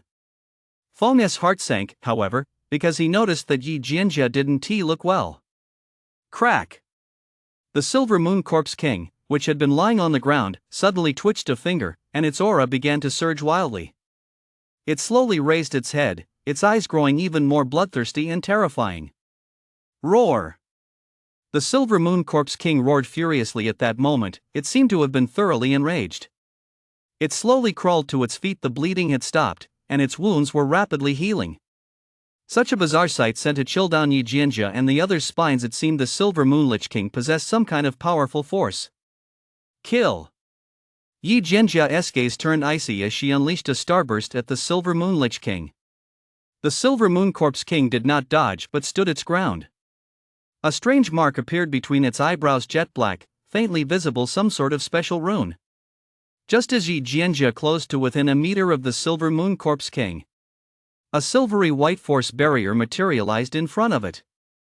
Boom! Yi Jianjia's kick only caused the energy barrier to waver slightly. It did not shatter it. The Silver Moon Lich extended its right hand, and a terrifying force coalesced within it. Soon, this force transformed into an energy sphere. Roar! The Silver Moon Lich let out a roar, and the energy sphere in its hand suddenly erupted, hurtling toward Yi Jianjia. Yi Jianjia's pupils contracted slightly. With no time to think, she immediately dodged. Just then, the energy sphere split in two, striking precisely where Yi Jianjia had been standing. Boom! Yi Jianjia was struck by the energy sphere and instantly sent flying backward. The Silver Moon Lich King flashed through the air and landed in mid-air, delivering a punch straight to Yi Jianjia's abdomen. Thud! Yi Jianjia didn't even have time to dodge, she was slammed into the ground. A massive crater appeared in the ground, and Yi Jianjia lay inside, her body covered in wounds. Commander Yi. Feng and the others' expressions changed drastically as they immediately rushed toward Yi Jianjia. Cough, cough. Yi Jianjia coughed up a mouthful of blood. She stood up, wiped the blood from the corner of her mouth, and her eyes betrayed an unprecedented sense of apprehension. This Silver Moon Zombie King's body was indestructible, but what was even more terrifying was that it actually possessed martial arts skills. This was what shocked Yi Jianjia the most. She had seen mutated beasts use special abilities, such as breathing fire or spitting venom, but this was the first time she had ever witnessed a zombie wielding martial arts. This Silver Moon Zombie King was incredibly powerful, far beyond her ability to defeat. "Commander Yi, are you all right?" the others asked anxiously. Yi Jianjia said in a solemn voice, "This Silver Moon Zombie King is far too powerful. Even a 9th tier awakened might not be able to handle it. Find a way to get out of here quickly, or we're all as good as dead." Roar. Seeing that the ants before it hadn't yet perished, the Silver Moon Zombie King grew even more enraged. It lunged at Yi Jianjia once more, determined this time to tear her to shreds. "Stop it!" Feng shouted, unleashing 2 wind blades at the Silver Moon Zombie King. The others immediately unleashed their martial arts techniques as well. In an instant, more than a dozen martial techniques slammed into the Silver Moon Corpse King. Boom! Boom! Boom! All these attacks struck the Silver Moon Corpse King, yet they failed to harm it in the slightest. The Silver Moon Corpse King charged at the group at breakneck speed. With a single swipe of its paw, Feng and the others were sent flying backward like kites whose strings had snapped. Afterward, it glared ferociously at Yi Jianjia and unleashed a terrifying punch aimed at her head. Yi Jianjia's face was deathly pale. Severely wounded and having lost all her combat ability, it was clearly impossible for her to dodge this punch. "The show's over. It's my turn to step in," Lin said calmly. Chapter 11, The Shadow Demon Mask. Whoosh! Just as Yi Jianjia thought she was doomed. Suddenly, a blinding light erupted, accompanied by a piercing sound. A terrifying aura filled the heavens and earth. Yi Jianjia found it difficult to breathe, as if she had sunk into an endless ocean, and her vision grew dizzy and blurry. Whoosh! An afterimage suddenly appeared before Yi Jianjia. He extended 2 fingers and tapped the Silver Moon Corpse King's forehead. Boom! The Silver Moon Corpse King froze in place. Its once crimson eyes turned a deep, lifeless gray, and a gruesome blood-soaked hole appeared between its brows, from which silvery white blood gushed forth. The Corpse King was utterly annihilated. After vanquishing the Silver Moon Corpse King, the afterimage hoisted its body and vanished from the spot in the blink of an eye. Yi Jianjia stood frozen in place, still unable to process what had happened. Cough, cough. Feng struggled to emerge from the rubble of the shattered wall. What just happened? Yi Jianjia composed herself and said in a solemn voice, "An unknown powerhouse intervened and instantly killed the Silver Moon Corpse King with a single gesture." That person had moved far too quickly. Yi Jianjia had only caught a blurry afterimage and hadn't even been able to make out their features. Upon hearing this, Feng was shaken to the core. After all, even a level 9 awakened might not be a match for the Silver Moon Lich King, yet someone had just annihilated it. What kind of terrifying being could that be? Roar! On one side of the street, Hong Hong was being chased by a group of people. It kept running, but the group behind it seemed determined not to let it escape, continuing to pursue it relentlessly.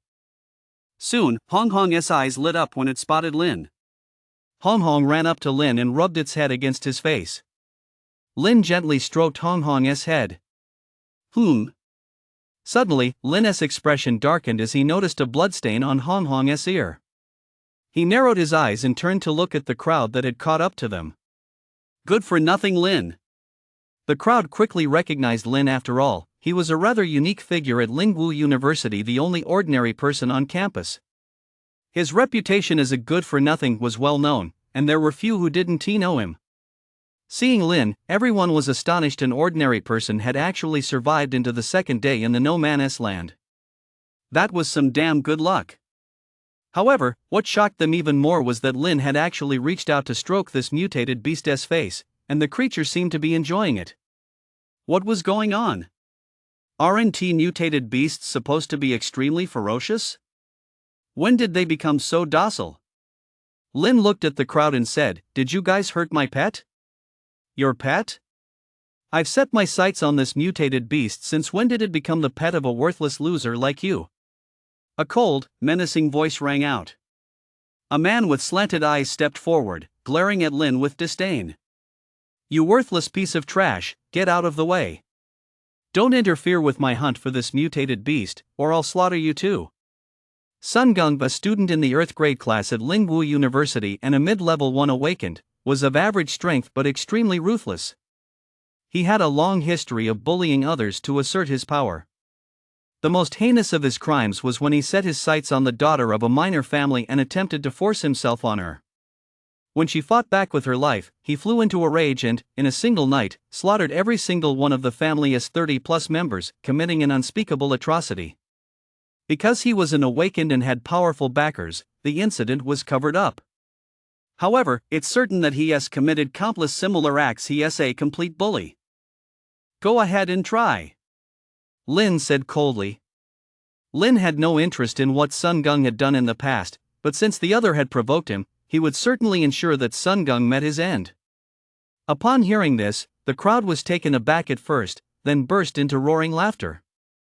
Ha ha ha ha. This is hilarious. That good-for-nothing actually dares to speak to Sun Gung in that tone? Is he tired of living? Just a complete idiot. A mere mortal daring to talk back to an awakened. How brave of him. How about we make a bet? Let us see how many moves it takes Sun Gung to wipe out this good-for-nothing. I'll bet 1 move. I bet he'll be on his knees begging for mercy before a single move is even made. Everyone wore expressions of pure schadenfreude in this no man's land. The death of a good-for-nothing was the most ordinary thing in the world.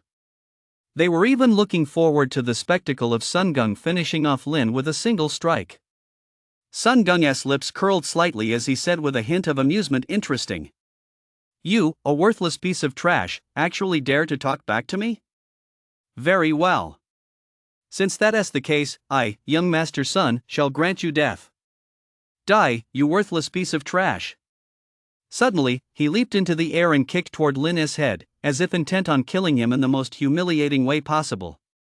A cold gleam flashed in Lin's eyes. He casually extended his hand and struck out with a palm strike. Boom! Sun Gung's body suddenly exploded. A mist of blood filled the air. He couldn't even block a single strike from Lin. Gulp! Everyone who witnessed this scene nearly wet themselves in fear. Sun Gung, an awakened one, had actually been blown to pieces by a single palm strike from Lin. What on earth was going on? Wasn't Lin just an ordinary person? How could he have instantly obliterated Sun Gung? After obliterating Sun Gung, Lin remained expressionless, as if he'd done something trivial. An inexplicable chill rose from the depths of their hearts. They sensed the threat of death. In their eyes, Lin was no longer a defenseless lamb, but a monster who killed without mercy. Run! The crowd exchanged terrified glances, then fled for their lives in a frenzy. They had mocked Lin just moments ago. They didn't think he'd let them off the hook. Though they didn't know why Lin had become so terrifying, at that moment, escaping for their lives was the only priority. Lin turned into a blur and instantly gave chase. Naturally, he wasn't going to let these people get away. Before long, piercing screams echoed through the alley. After dealing with everyone? Lin said to Hong Hong, "Let us go find a quiet place."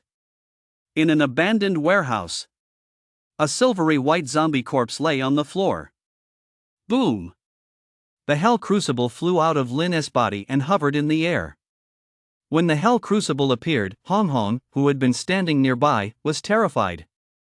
Woof! Hong Hong trembled uncontrollably. Lin gently stroked its head and said, "It's okay. Go over there." Hong Hong found a corner and continued to tremble. Flames capable of incinerating all things burst forth from the Hell Crucible. The Silver Moon Zombie King's body flew toward the mouth of the furnace. The silver moon lich's body, once invincible, was instantly reduced to nothingness the moment it was engulfed by the flames. With the sacrifice complete, the aura of the hell crucible grew slightly stronger than before. The massive furnace appeared even more mysterious and eerie, exuding a profound sense of oppression. This flame is truly terrifying, Lin murmured. Quest complete. Reward, Shadow Demon Mask. A mask shrouded in overwhelming demonic energy hovered before Lin. Soon, the mask automatically fused with Lin's face. Boom! In an instant, Lin felt the blood in his entire body begin to boil. The cells within him were fully activated, and a terrifying battle intent spread from the depths of his soul. He was on the verge of losing control at any moment. Crack! Lin clenched his fists so tightly that his bones creaked. He felt as though his strength had multiplied several times over. A single punch from him could crush the heavens and earth. At that moment, he desperately wanted to pick a fight with someone to fully unleash the savage power raging within him. His body was shrouded in a mysterious force. If he could see his own face at that moment, he would surely discover that his entire body was radiating a terrifying demonic aura, eerie and sinister, as if he were a demon himself. Soon, the demonic aura surrounding Lin vanished, but his features continued to shift. Chapter 12, Surviving the Ordeal. Is this the power of the Shadow Demon Mask? As expected of a product from the forge truly extraordinary, Lin said with delight. This Shadow Demon Mask was forged from the bones of an ancient demonic being and possessed two extraordinary effects. First, wearing this mask can unlock one's latent potential. Empowered by its sinister aura, it allows the wearer to unleash strength several times greater than their own. However, there is a side effect: it rapidly depletes the wearer's stamina, leaving them in a state of weakness. Second, it offers the ability to disguise one's appearance. The Shadow Demon Mask can alter the wearer's physique, facial features, voice, and demeanor, endlessly versatile and infinitely useful. This Shadow Demon Mask is truly extraordinary. Lin couldn't help but be stunned. Unleashing power several times his own, though it drained his stamina, could definitely save his life in a critical moment. As for the second ability, it was even more extraordinary. The ability to transform it will made this an absolute must-have for killing to seize treasure or provoking enemies. Wang, hand over the spirit crystals, and we'll spare your life. Just then, a voice suddenly rang out from outside. Lin raised an eyebrow, stowed away the hell crucible, and vanished from where he stood. On the street, Wang was surrounded by a group of people. Clutching his short blade, his expression was extremely grim. Wang, don't put up a fight. You're pretty strong, but can you really take on all of us? I advise you to just hand over the spirit crystals quietly, a man with a scar on his face sneered. Wang glared intently at the scarred man and said coldly, Li Hu, if you want the spirit crystals, come and take them yourself. The group surrounding him had originally been on his team, with Li Hu as their leader. When they first entered City G, everything had been peaceful. But when Wang happened to come across a spirit crystal by chance, the situation changed instantly. Greed took hold of Li Hu, and he actually demanded that Wang hand over the spirit crystal, claiming under the pretext that it should be in his custody. Wang naturally refused, immediately left the team, and completely severed ties with Li Hu. That led to the scene where Wang was hunted down and surrounded by Li Hu and his men. Sure enough, Lin was right, you can't trust anyone here. You're asking for death. Li Hu's face twisted into a ferocious grimace as he snarled greedily, kill him. The crowd surrounding him immediately pounced on Wang. Wang gritted his teeth. Facing so many opponents, he stood no chance, but it was clear they wouldn't let him go, and escape was impossible. Since that was the case, he decided to take a couple of them down with him. Fire! Just then, a cold gleam suddenly shot toward them. Whoosh, whoosh, whoosh. Before Li Hu and his men could even react, the cold gleam pierced through their skulls. Blood spattered, staining the ground red. Wang, who had already braced himself for death, froze in place. Staring at the corpses of Li Hu and his men, he never would have imagined that it would be them who met their end in the end. Having narrowly escaped death, Wang didn't even have time to consider who had killed Li Hu and the others. He immediately fled the scene, unsure if he would be next. At that moment, saving his own life was the top priority. After Wang left, Lin appeared. Not too stupid. Good luck from here on out. Lin muttered to himself, then turned and walked away. In City G, he had the power to protect Wang. He could even have arranged for Wang to enter Astral Academy, but everyone had their own destiny and opportunities. Lin didn't intend to interfere too much with Wang's fate. Of course, if Wang were in danger, he wouldn't stand idly by. However, he had a feeling that Wang wouldn't run into any major problems during this assessment. Because of the Silver Moon Lich King, virtually all the zombies in G City had flocked to the city center, which naturally made hunting more difficult for Lin. It was true that he was a peak G stage cultivator, but facing hundreds of thousands or even millions of zombies, he found the situation quite daunting. Looking at the dense horde of zombies before him, Lin decided it was time to switch targets. Hong Hong, head to the west side of the city. Lin leaped onto Hong Hong's towering frame. Roar! Hong Hong leaped forward, dashing more than 10 meters at breakneck speed. The western part of the city. It was still a desolate wasteland. Towering buildings had collapsed one after another, bearing the marks of time. The ground was shattered and riddled with cracks. Terrifying monsters crawled out of the fissures, while vines took root underground, sprouting thorn-like tendrils that engulfed the entire street. Boom! A thunderous roar echoed through the air. The entire ground trembled incessantly, and plumes of dust rose into the air. Roar! A frenzied roar echoed through the air. A purple mutant poison spider burst forth from beneath the ground. Its massive body, as huge as a tank, crashed down onto the ground with the force of an earthquake, sending sand and rocks flying in a spectacular display of destruction. The purple spider was covered in concentric rings of eye-like patterns and long, bristly hairs that gave off an unsettling vibe. It had 13 legs, each covered in jet-black scales and razor-sharp. Its eyes, blood-red and lantern-like, were soul-stirring, and its two fangs sharp as pincers dripped with corrosive venom. This purple poison thousand-legged spider is a peak level 1 mutated beast. If we all attack together, we're sure to slay it. 10 meters away, Snow and the others kept their eyes fixed on the purple poison thousand-legged spider. The assessment had entered its second day, and their results had been quite good. Since their team included 2 level 2 awakened Snow and Song Lingfeng, not a single member of the team had died so far. Then let us not wait any longer. Let us move. Song Lingfeng's gaze sharpened, and clutching a short dagger, he charged forward. Attack! As soon as Snow gave the order, the group rushed in. Boom! Song Lingfeng's fierce slash struck the poisonous spider squarely in the face, leaving a gruesome gash from which black, foul-smelling blood oozed out. Roar! The purple poison thousand-legged spider roared in agony, its sharp legs plunging down from above, striking at Song Lingfeng. Song Lingfeng dodged instantly. The spider's attack missed, and its legs plunged into the ground, sending sand and gravel flying. Above the purple poison thousand-legged spider's head, Snow appeared, blade in hand. With a powerful downward strike, the blade sliced through the air with a sharp swoosh and plunged directly into the purple poison thousand-legged spider's head. Roar! The purple poison thousand-legged spider shook its head in agony, flinging Snow away. Snow steadied herself in midair, her blood-soaked blade clenched in her hand, her expression utterly calm. The others targeted the purple poison thousand-legged spider's legs, wielding their weapons and furiously attacking them.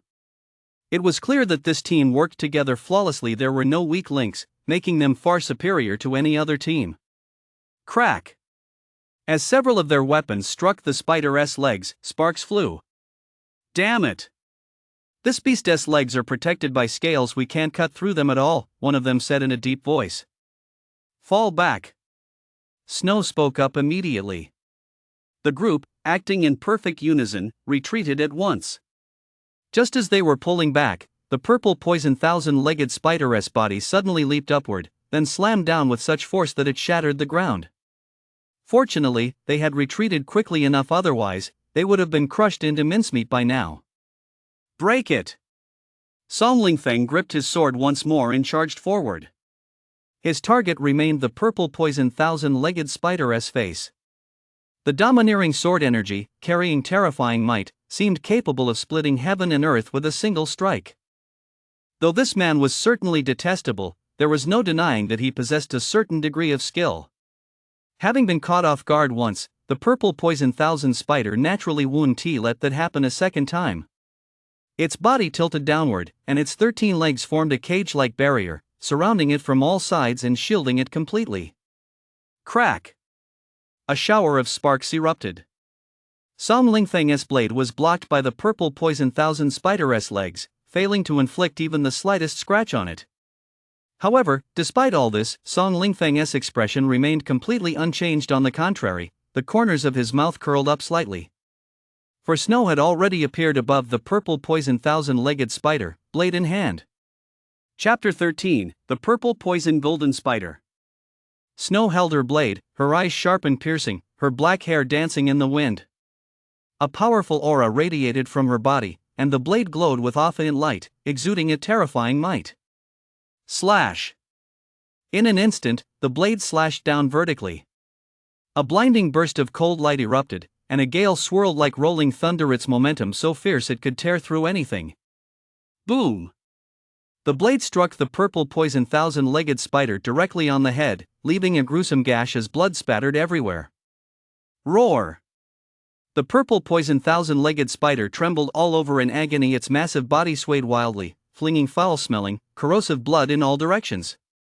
Song Lingfeng and the others immediately dodged out of the way. Coming into contact with that filthy blood would be no pleasant experience. Snow stood firmly atop the purple poison thousand spider's head, her aura growing stronger rather than weaker. The blade in her hand slashed once more toward the spider's wound. Crack! The blade struck the purple poison thousand-legged spider's wound with pinpoint accuracy. The sound of cracking skull bone echoed as a deep fissure appeared on the spider's head, exposing its stark white bones. Roar! In agony, the purple poison thousand-legged spider flung Snow away once more. Its massive body began crashing wildly in all directions, knocking over numerous surrounding buildings. For a moment, the air was filled with constant noise and billowing dust. After struggling a few times, the purple poison thousand spider collapsed to the ground, motionless. Phew! That beast is finally dead. The group let out a slight sigh of relief. This purple poison thousand spider was far too powerful, several times stronger than any other mutated beasts they'd encountered before. Snow and Song Lingfeng, however, furrowed their brows slightly. It had gone too smoothly, something didn't feel right. Fall back. Suddenly, Snow's gaze sharpened.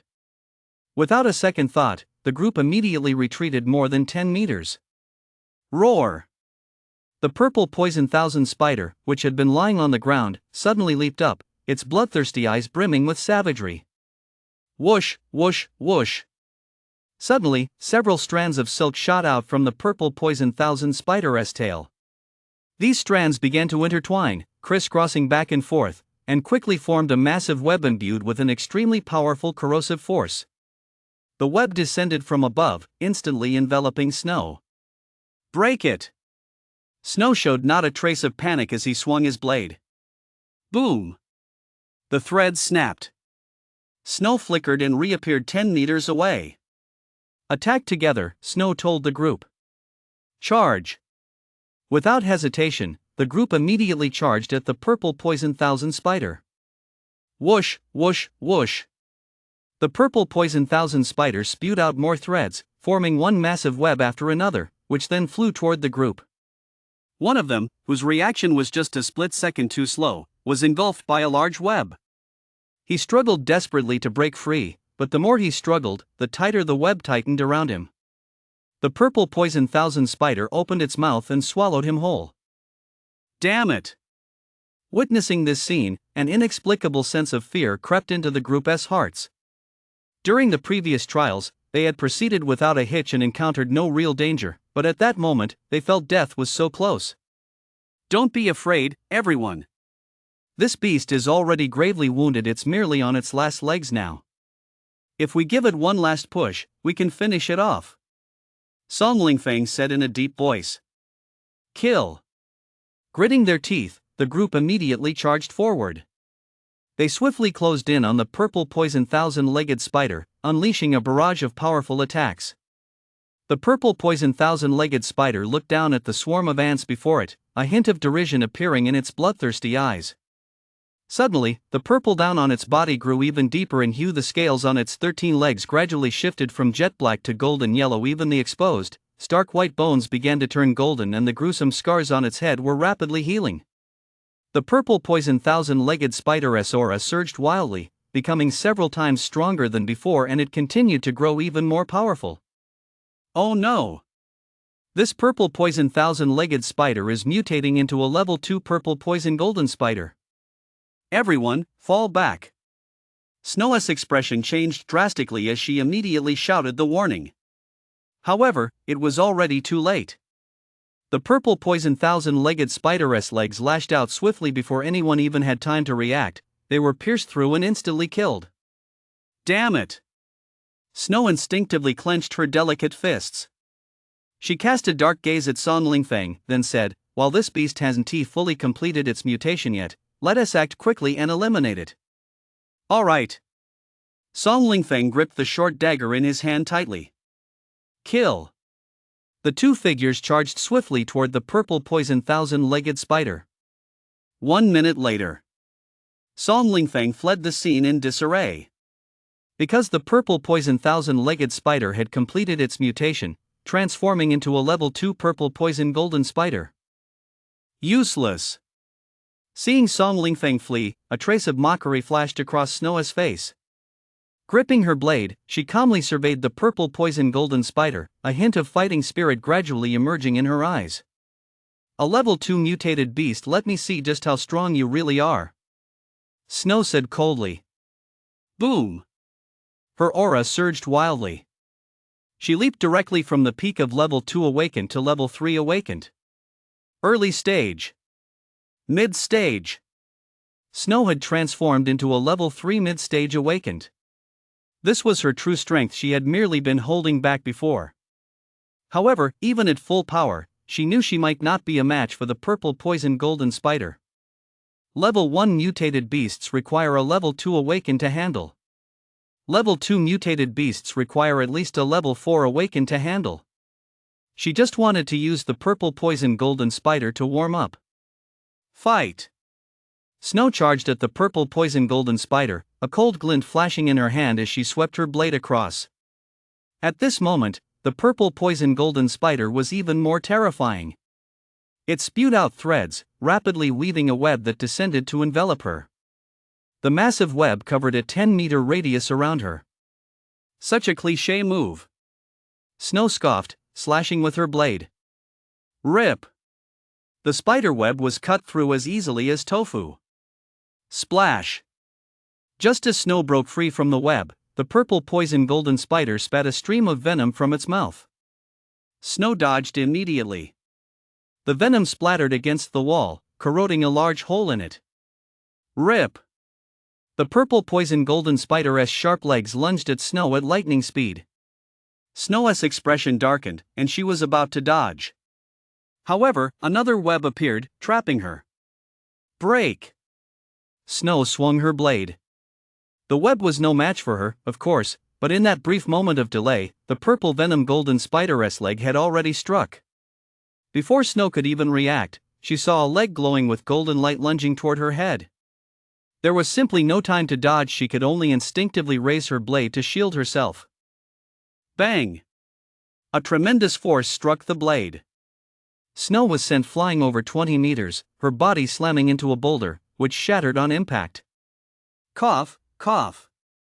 Blood trickled from the corner of Snow's mouth as excruciating pain coursed through her body. Her gaze toward the purple poison golden spider was filled with apprehension. It seemed she had been too arrogant. This spider was indeed not so easy to deal with. She let her guard down. Boom! The purple poison golden spider's massive body charged toward her, its sharp legs lunging at Snow once more at blinding speed. Snow's pupils contracted as the spider's body continued to grow. She tried to dodge, but found her body seemed to be frozen in place. She couldn't move at all. I'm done for. Snow's mind went blank. Just as she was certain she was doomed, a figure suddenly appeared before her. Chapter 14: The Damn Little Thief. It was a figure Snow would never forget for the rest of her life, sinister, eerie, and demonic, exuding an air of mystery from head to toe that made one irresistibly curious about his identity. The one who intervened was, of course, Lynn. As the purple poison golden spider's attack slammed toward her, Lynn casually extended his left hand. A terrifying force erupted, and to everyone's surprise, it directly blocked the spider's attack. Boom! Lynn's hand trembled as the massive purple poison golden spider was sent flying more than 10 meters away. Whoosh! At that very moment, a pulling force struck, sending the blade in Snow's hand flying uncontrollably into the air. Lynn leaped into the air, grabbed the blade, and with a single teleportation, appeared directly above the purple poison golden spider. Whoosh! The blade slashed through the air, cutting through the wind and waves, accompanied by a whistling sound. A flash of cold light, it cut through everything like a whirlwind. Blood spattered everywhere. The massive purple poison gold spider had been sliced clean in half, from head to tail. Thud! The purple poison gold spider collapsed, dead beyond a doubt. A fist-sized spirit crystal fell from one half of its head. Lynn waved his hand, and the spirit crystal flew into his palm. After handling the spirit crystal for a moment, Lynn was quite satisfied. Although the spirit crystal from the purple poison golden spider didn't contain as much power as the one from the silver moon lich king, it was still far more powerful than those from ordinary zombies. This single crystal alone was equivalent to more than a dozen ordinary spirit crystals. As for the silver moon lich king's spirit crystal, that was even more powerful. After putting the spirit crystals away, Lynn turned to look at Snow. Snow's expression was blank at that moment, clearly stunned by the immense power Lynn had displayed. And indeed, Snow was truly stunned. The purple poison golden spider was incredibly powerful. Even a level 4 awakened arriving on the scene might not have fared well against it. And yet? The enigmatic masked man standing before her had actually sliced the purple poison golden spider in half with a single sword stroke. Anyone with that kind of power was, at the very least, a level 5 awakened. Looking at the masked man radiating an air of mystery, a faint ripple of curiosity flashed across Snow's icy eyes. She wondered what kind of face lay beneath his mask. Lynn had no idea what Snow was thinking. He tossed the blade to her and was about to leave. Snow's clear, ringing voice rang out. Although Lynn had taken the purple poison golden spider's spirit crystals, he had, after all, saved her life, so it was only proper to thank him. Lynn, who had been about to leave, suddenly stopped in his tracks. He looked at Snow and asked, "What did you just say?" Beneath the shadow demon mask, his voice became incredibly hoarse. He had no need to worry about being recognized. Lynn suddenly threw a punch. Snow felt a sharp pain in her head and lost consciousness. Lynn crouched down and removed all the spirit crystals from Snow's body, 8 in total. Quite a haul. Gratitude can't just be words. Consider these spirit crystals your reward for saving your life. Lynn expertly tucked the spirit crystals away. Saving a life and taking payment, that's only fair. Shortly after Lynn left, Snow slowly came to. She immediately reached into her pocket. It was empty, not a single spirit crystal left. That damn thief. Snow was furious. She knew that the spirit crystals she worked so hard to obtain had definitely been stolen by that masked man. And to think she'd been grateful to him for saving her life. Now it was clear he had ulterior motives all along. Don't ever let me see you again. Snow clenched her delicate fists, but when her gaze fell upon the purple poison gold spider, which had been split in two, she unclenched them and muttered grudgingly, "Never mind. I'm no match for him." Meanwhile, Hom was locked in a fierce battle with a mutated tiger. It was a mid-tier level 1 mutated beast, with a body as hard as steel and immense power. Roar! The mutated tiger roared and lunged ferociously, its two fangs sharp as sword teeth dripping with liquid. After several exchanges, Hong had sustained several wounds, and blood flowed unceasingly. She was clearly outmatched. But this was to be expected. After all, Hong had only recently become a mutated beast and didn't even have a rank yet. He could only be considered the most ordinary of mutated beasts, so naturally he was no match for the mutated tiger. Roar! The mutated tiger's massive body charged toward Hong Hong. Boom! Hong Hong had no time to react and was instantly sent flying more than 10 meters, her body slamming violently into the ground, staining the ground red with blood. Arg! Hong Hong let out an agonized scream. The mutated tiger's eyes gleamed with bloodlust. It leaped forward on all fours, pouncing on Hong Hong, then opened its gaping maw, revealing a row of jagged, savage fangs caked with shreds of flesh. Humph! Just as Hong Hong's life hung in the balance, Lin suddenly appeared. He delivered a punch straight to the mutated tiger's head. With that single blow, the mutant tiger's skull instantly shattered, sending blood and brain matter flying everywhere. Its entire body crashed to the ground, leaving a huge crater in its wake. Lin transformed his fist into a claw and directly extracted the spirit crystals from the mutant tiger's brain. The azure blue crystals were coated in slime. Although the spirit crystal wasn't as large as those from the purple poison golden spider, the power it contained was no less formidable.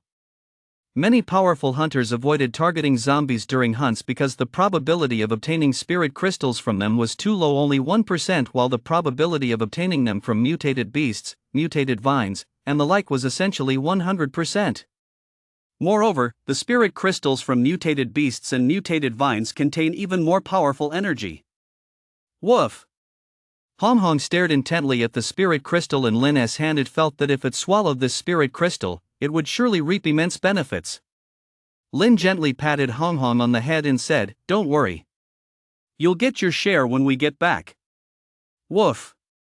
Hong Hong licked Lin's hand. Lin placed the spirit crystal inside a tattered burlap sack and hung it around Hong Hong's neck.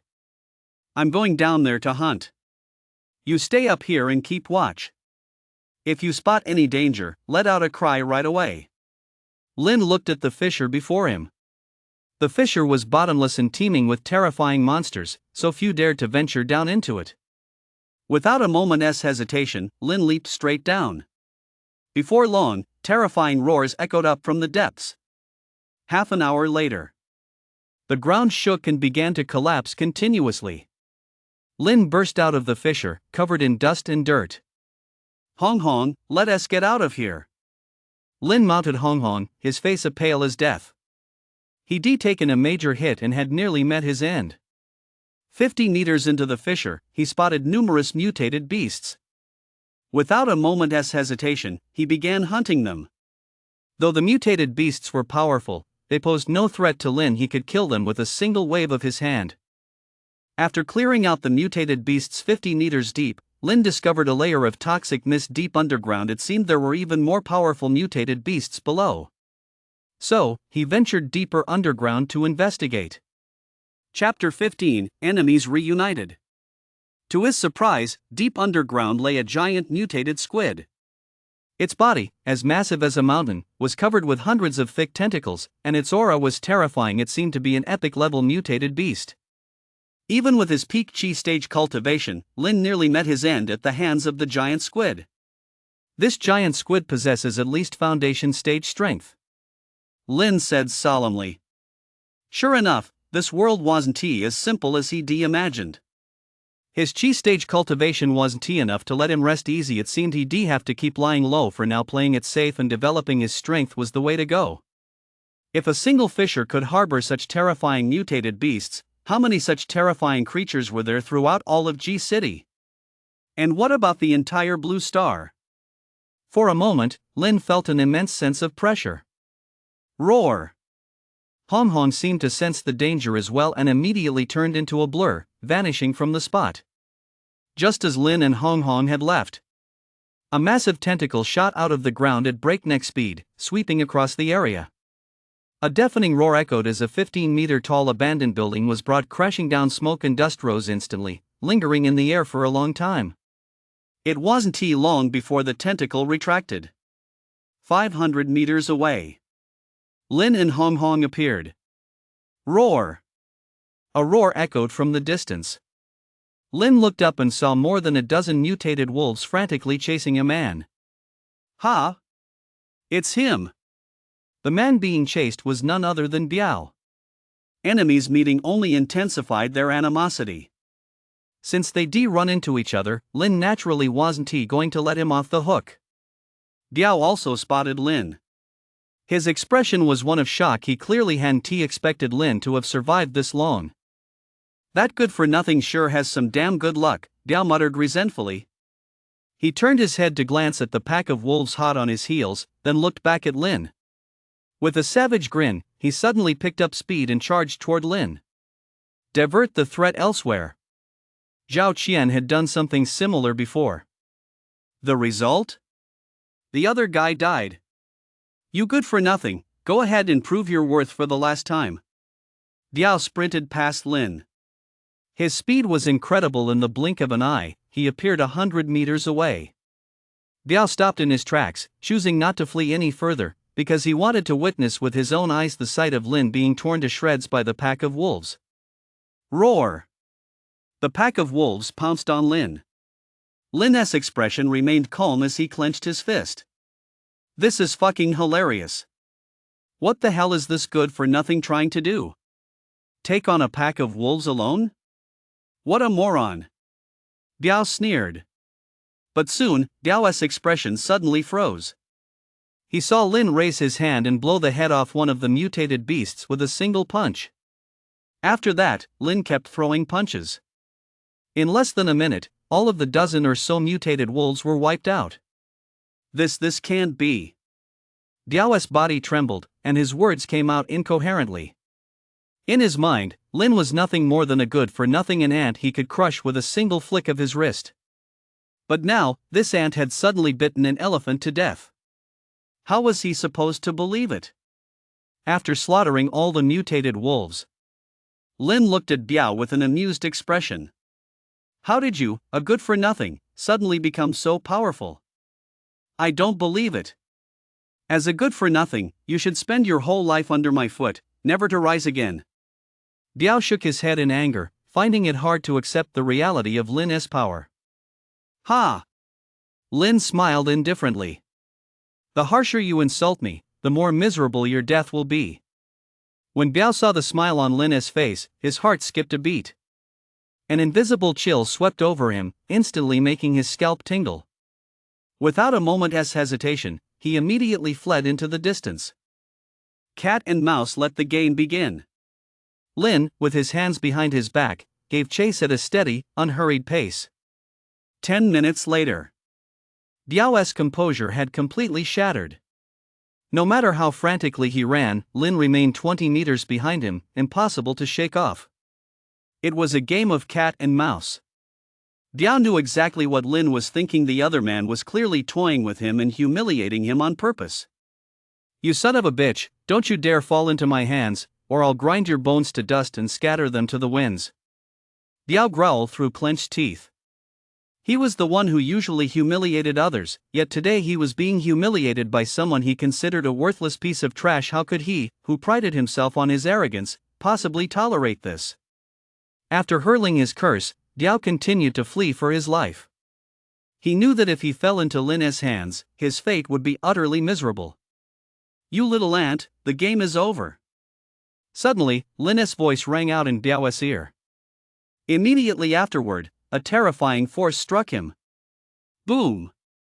Before Diao could even react, he was sent flying more than 10 meters. Thud! Diao's body slammed violently into the ground, shattering who knows how many bones. A mouthful of fresh blood spurted from Diao's mouth. His face was deathly pale, his eyes still filled with endless terror. Now tell me, who was the real loser? Not far away, Lin spoke coldly as he walked step by step toward Diao. This man had provoked him repeatedly and even tried to take Lin's life. In the interest of fairness, Lin would take his life in return. No, don't come any closer. Seeing Lin approach, Diao felt as if he were facing the Grim Reaper. Fear engulfed his entire heart. For the first time, he realized how close death was to him. Not even when he'd been chased by a pack of wolves had he felt this way. Die! Lin raised his hand, and a powerful force erupted from it. Diao's eyes widened. He knew he was doomed. A foul, pungent odor filled the air. He had actually wet himself out of fear. Stop! Suddenly, a chilling voice rang out. A man clad in a star-patterned robe leaped from a tall building and appeared before Biao.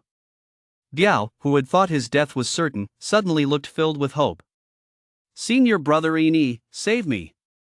Quick, save me. Biao shouted frantically, as if he grasped a lifeline. Then, his face contorted with fury, he added, Senior brother Ini, this is Lin. You must kill him, crush his bones and scatter his ashes. A flicker of disgust crossed Ini's eyes. He took a step to the side and glared coldly at Lin. Are you Lin, the one who has been harassing junior sister Luna? Since you managed to defeat Biao, it seems you're not as useless as I imagined. However, even when beating a dog, one must consider its master. Biao may be a good-for-nothing, but he is still my man. By severely wounding him like this, you're certainly not doing me any favors. Kneel down immediately and apologize, then cut off both your arms, and I might spare your worthless life. Ini spoke as if it were a matter of course, as though his words were a divine decree that no one could refuse. Lin remained unmoved, looking at Ini as if he were a moron. Seeing Lin standing motionless, an intense glint of murderous intent flashed in Ini's eyes. Since you're asking for death, I'll grant your wish. Ini vanished from where he stood and reappeared right in front of Lin. He reached out, clenched his fist, unleashed a burst of energy all in one fluid motion. That punch was meant to take Lin's life. Although Lin had managed to defeat Biao, in Ini's eyes, his opponent was nothing more than an ant one he could crush with a single flick of his wrist. After all, he was a noble and powerful early-stage level 5 awakened. Chapter 16, Blood Stains the World. You lowly ant, meet your end at my hands. Ini said coldly, like a high and mighty emperor, utterly arrogant. Just as his fist was about to strike Lin casually reached out and grabbed Ini's fist, preventing it from advancing even a fraction of an inch. Seeing his fist seized by Lin, Ini's expression darkened. He tried to pull his fist back but found it locked in place, completely immobile. How is this possible? How can a mere ant like you possess such immense strength? Ini exclaimed in shock. Crack! Lin didn't reply. Instead, he gave a sharp twist, and the sound of a bone snapping echoed through the air. Ah! Immediately, Ini's piercing scream pierced the heavens and earth. Boom! Lin swept a roundhouse kick at Ini's abdomen. Ini flew backward like a cannonball, knocking over several rusty billboards before finally skidding across the ground, leaving a trail of blood more than 10 meters long. Cough, cough. Ini lay on the ground in a pitiful heap. His starry robe was torn to shreds, his back a bloody mess, and blood flowed ceaselessly. He looked utterly wretched. With strength like that, you dare to brag in front of me? Lin said disdainfully. You damn it, I'll kill you. Ini's furious voice rang out. Suddenly, he shot up into the sky from the ground. Mountain shaking palm. You ant, die. Ini's face contorted into a ferocious grimace. As a student of Astral Academy, wasn't he a figure to be feared wherever he went? This was the first time he'd ever been so thoroughly humiliated. Therefore, he was determined to kill this ant who had bested him. Boom! A palm strike suddenly slammed toward Lin with immense power, carrying the force of a mountain collapsing and a sea surging. If an ordinary awakened were to face such a strike, death would be virtually certain. But in Lin's eyes, Ini's strike was riddled with flaws and had nothing commendable about it. Lin shifted his feet and effortlessly dodged the palm strike. Boom! The palm strike hit the wall behind Lin, blasting a huge hole right through it. That strike of yours doesn't seem all that impressive. Lin said indifferently. Seeing his palm strike empty, Ini could no longer hide his embarrassment. His tone turned icy as he said, This is a yellow-grade martial art from Astral Academy. A lowly ant like you will likely never have the chance to encounter it in your entire life. How could you possibly understand its subtleties? Is that so? As it happens, I also know a martial art one that will let you witness blood raining down upon the world. Lin said calmly. Absolutely laughable. How could a lowly ant like you possibly possess a martial art? Ini sneered. Martial arts were the supreme pinnacle of existence, typically kept in the vaults of powerful factions. Ordinary people didn't even have the chance to see them, let alone possess them. In Lingyun City, where Lin lived, no one had ever been seen cultivating a martial art, and given Lin's status and background, it was naturally impossible for him to possess one. Xian Yu Seal. Lin cut off the nonsense and unleashed a moon-shaped seal with a thunderous blast. The entire world was enveloped in a white glow, a blinding light so intense that one could not keep their eyes open. Buzz, buzz, buzz. The might of the Xian Yu seal was so overwhelming that the heavens and earth trembled, while gale-force winds howled, emitting wave after wave of deafening roars. It really is a martial technique. En's pupils contracted sharply, his face etched with disbelief. How could Lin, that lowly, insignificant, and possibly possess a martial technique? Just moments ago, he had sworn up and down that Lin could never possess a martial art, but in the blink of an eye, his opponent had unleashed one, and the power it unleashed was several times stronger than his own yellow rank, shaking the mountain's palm. What else could this be but a slap in the face? En felt a throbbing pain in his face. However, this wasn't the pain of being humiliated, it was the overwhelming might unleashed by the Shin Moon Seal, a powerful gust of wind stinging his face. Judging by that might, could it be a Xian-level martial art? A hint of greed flashed through En's mind, but it was quickly replaced by fear. For he realized that the White Moon Seal had already locked onto him. He couldn't even move, and could only watch helplessly as death approached. No! His agonized scream cut off abruptly. En was struck by the mystic moon seal, his body exploding instantly as blood sprayed in all directions. Have you ever seen blood drifting through the air? A level 5 awakened? Is that really that strong? Lin's expression remained calm. Killing an early-stage level 5 awakened with the mystic moon seal was like using a cannon to swat a mosquito. There was simply no chance of survival. Biao, having witnessed En's brutal execution at Lin's hands, was terrified once again, unable even to speak. Since you can't speak, then shut up forever.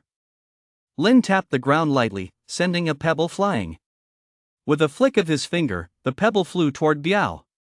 Thud! A bloody hole appeared between Biao's eyebrows. Congratulations to this provocateur, he had successfully died, and the world was now one fly lighter. Having killed the two men, Lin walked away with his hands behind his back to him. It felt as though he had done the simplest thing in the world. Not long after, a group of people clad in star-patterned robes appeared at the scene.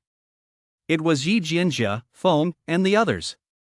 A fierce battle just took place here. A powerful aura still lingers in the air. Someone must have used a supreme martial technique, Yi Jianjia said in a solemn voice. That aura in the air made her heart skip a beat. Even the Xian Dukai Tian Han might not possess such overwhelming might. Feng picked up a scrap of cloth and said, "A fragment of an astral academy robot must belong to En." En was the first to arrive in Lingwu City. With him Yi Jianjia and the others arrived later. Since Yi Jianjia and the others were all here, this scrap of clothing could only belong to En. After all, aside from their group, no one else from Astral Academy had been here. Yi Jianjia looked at the bloodstains all around and said, "It looks like things aren't looking good. I wonder what kind of powerful enemy he encountered." Feng said in a deep voice, "No matter who it is, anyone who dares to lay a hand on a member of Astral Academy will be pursued to the very end." Yi Jianjia remained silent. In this world, death was the most ordinary of things. She glanced at Biao, then looked away. 8 p.m. Lin returned to the villa with Hong Hong. Hong Hong had a burlap sack hanging around his neck, filled to the brim with spirit crystals. Ignoring the bloodstains covering his body, Lin eagerly removed the sack from Hong Hong's neck. Then he poured out all the spirit crystals. One by one, the shimmering spirit crystals clattered to the ground. Roar! Hong Hong wagged its tail excitedly, staring longingly at the spirit crystals on the ground. Lin picked out the spirit crystal from the mutated tiger and tossed it to Hong Hong, saying, "Here, this one's for you." He still had other powerful spirit crystals from mutated beasts in his hands, such as those from the purple poison golden spider, but Lin was worried that the power contained within them might be too strong and could cause Hong Hong to explode. Therefore, he gave it a mid-level 1 mutated tiger spirit crystal first. Hong Hong snatched up the spirit crystal in its mouth and quickly swallowed it. Buzz! A powerful force suddenly erupted from within its body, and it began a new round of molting. A few minutes passed. Hong Hong began to sleep, but the mutation hadn't stopped yet. Fur would grow, then fall out, then grow again in an endless cycle. Lin glanced at it. If all went as expected, once the mutation was complete, Hong Hong would directly join the ranks of level 1 mutated beasts. This surprised him. Could the evolution of mutated beasts really be this simple? The only question was whether there was an upper limit. If not, it would definitely be a being that defied the heavens. Chapter 17, Excuse me, are you polite? 456. 457. 458. A total of 458. A smile spread across Lin's face. This was a massive haul. What did over 400 spirit crystals even mean? It was extremely difficult for an ordinary awakened to get even a single spirit crystal, yet Lin had over 400 in his possession. If word of this got out, he suspected many people would be willing to kill and rob just to get their hands on them. After packing away the spirit crystals with a sense of satisfaction, Lin took off his clothes and jumped into the pool. A wave of coolness washed over him, and 90% of his fatigue melted away. Ah, that feels great. Lin stretched lazily in the water, then closed his eyes and floated on the surface. The surrounding mana from the heavens and earth converged on him in an endless stream, with him at the center. Early morning. Lin suddenly opened his eyes and climbed out of the water. Woof! Hong Hong's massive form came into view. It stuck out its long tongue, and its tail swished back and forth like an electric fan. It had completed its transformation, becoming a bona fide early-stage level 1 mutated beast. Compared to before, its appearance had changed in several ways. First was its color. It had originally had a streak of fiery red mane on its neck, but now that mane had turned pitch black, exuding a wild, untamed aura. Second, a purple antenna had grown from its head. The antenna bore unique patterns and harbored an incredibly formidable power. It was truly extraordinary. What surprised Lin even more was that he noticed slight bulges on both sides of Hong Hong's neck, as if something were about to emerge. "You're quite something, buddy," Lin praised. Woof! Delighted by Lin's praise, Hong Hong proudly lifted its head, just like a little child. As if deliberately wanting to showcase its extraordinary nature, the powerful mutated beast's aura emanating from Hong Hong gradually faded, and at the same time, its body kept shrinking. Eventually, it turned back into that ordinary Shogo. Good. Seeing this, Lin was also delighted. He had always intended to keep Hong Hong by his side, but Hong Hong's massive body was too conspicuous and would easily attract trouble. Now that it could change its size, things would be much more convenient. Woof! Hong Hong suddenly pounced on Lin, rubbing its head against his face in a playful, affectionate manner. All right. Lin smiled gently, patted Hong Hong on the head, and then set it down on the ground. After wandering around the third floor for a bit, Lin found a piece of clothing. Although it was covered in dust, it would certainly be much more comfortable to wear than his blood-stained black robe. Day 3.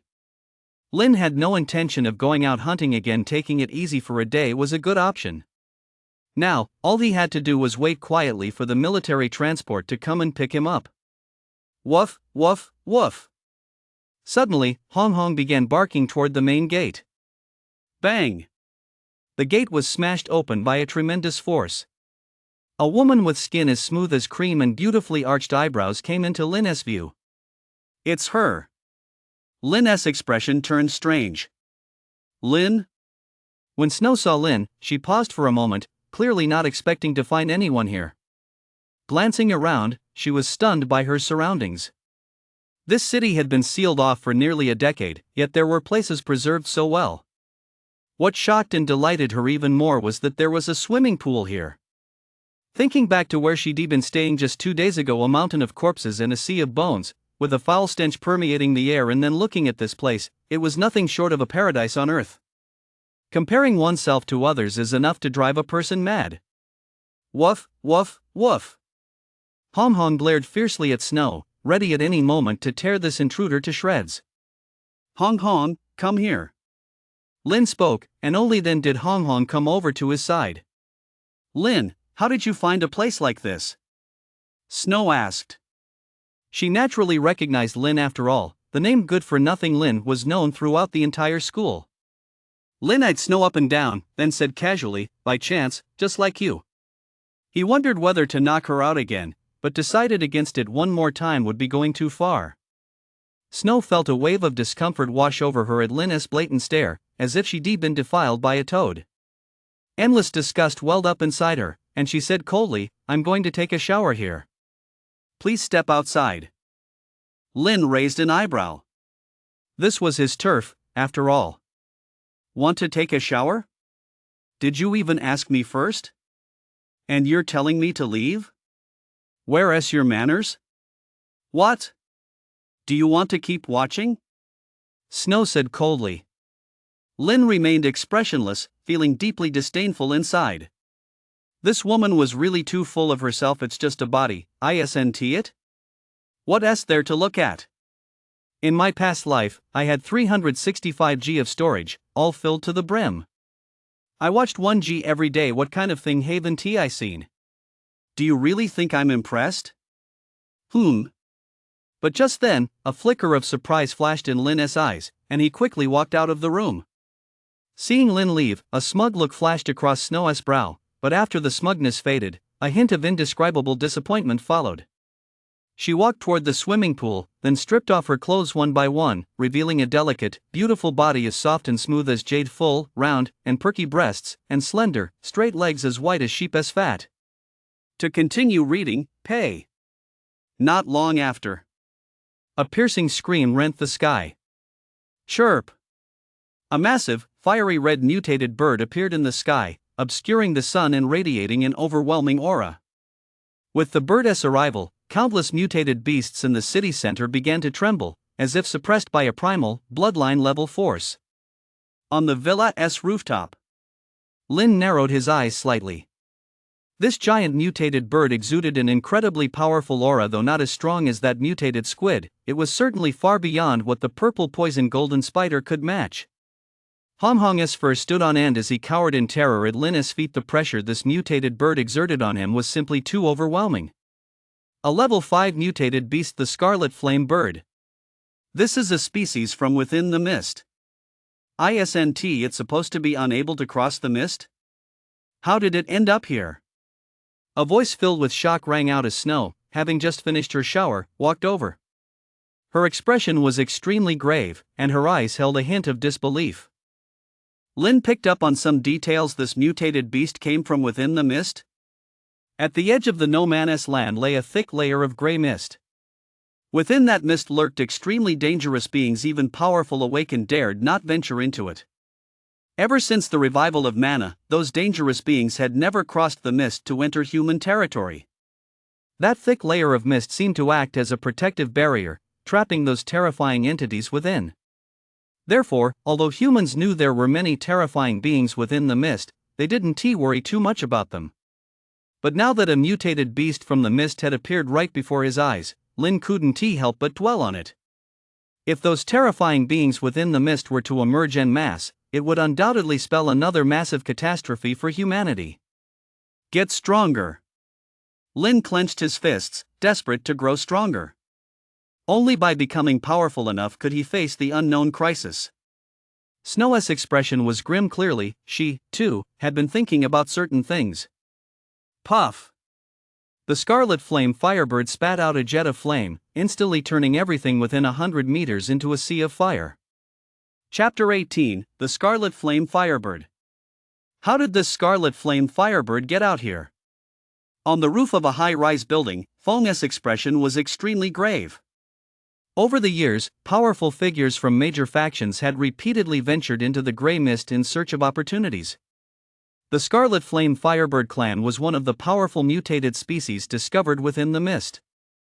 These mutated beasts could spew blazing flames capable of burning mountains and boiling seas. Their strength was formidable. It could be said that even a single Scarlet Flame Firebird was a nightmare for humanity. That's right there isn't just one Scarlet Flame Firebird, there is an entire clan. Moreover, aside from the Scarlet Flame Firebirds, there are numerous other powerful mutated clans lurking within the mist. When these powerful clans of mutated beasts were first discovered, it sent shockwaves through the major factions. After all, these mutated beasts were far too powerful. If they were to invade human territory, it would spell a new catastrophe for humanity. However, to the relief of the major powers, those mutated beasts seemed to be blocked by the grey mist and were unable to cross over, as if a certain balance were being maintained. But with the appearance of this scarlet flame phoenix before them, that so-called balance seemed to have been disrupted. If this scarlet flame phoenix could cross the mist, might other mutated beasts also be able to emerge from it? At this thought, Feng's mood grew even heavier.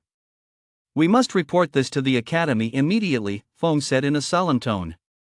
Yi Jianjia remained silent, her gaze fixed on the crimson flame firebird.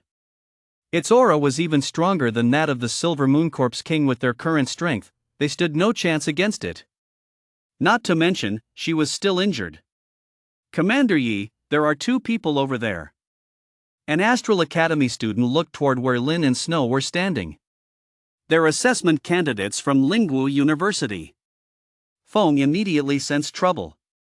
If the candidates died at the hands of zombies or ordinary mutated beasts, that would be understandable, but if they were crushed to death by high-level mutated beasts, that would be impossible to explain. "Attack!" A flash of coldness crossed Yi Jianjia's eyes. Ignoring her injuries, she unleashed her aura, her figure shifting as she instantly charged toward the scarlet flame firebird. Feng and the others immediately followed suit. "Oh no, the scarlet flame firebird is flying toward us. Run!" Snow's face paled, and she immediately ran toward the staircase.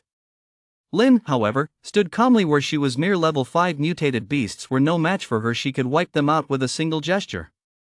"What are you standing there for? Run!"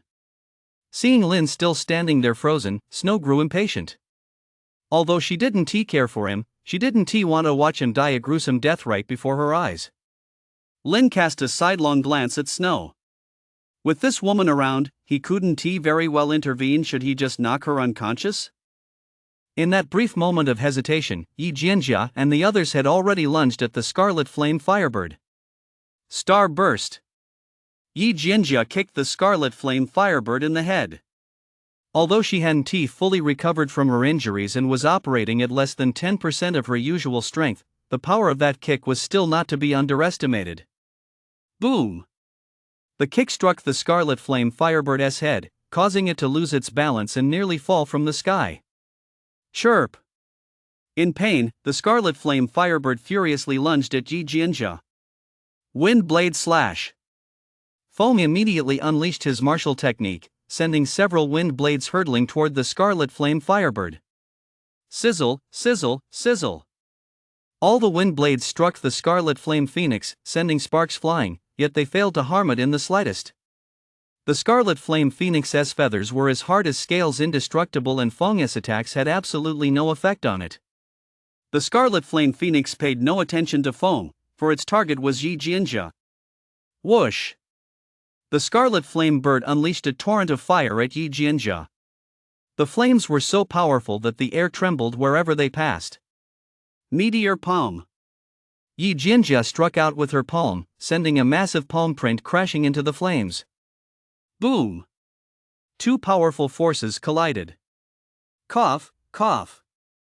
Yi Jianjia coughed up a mouthful of blood. Her pale face was now completely drained of color.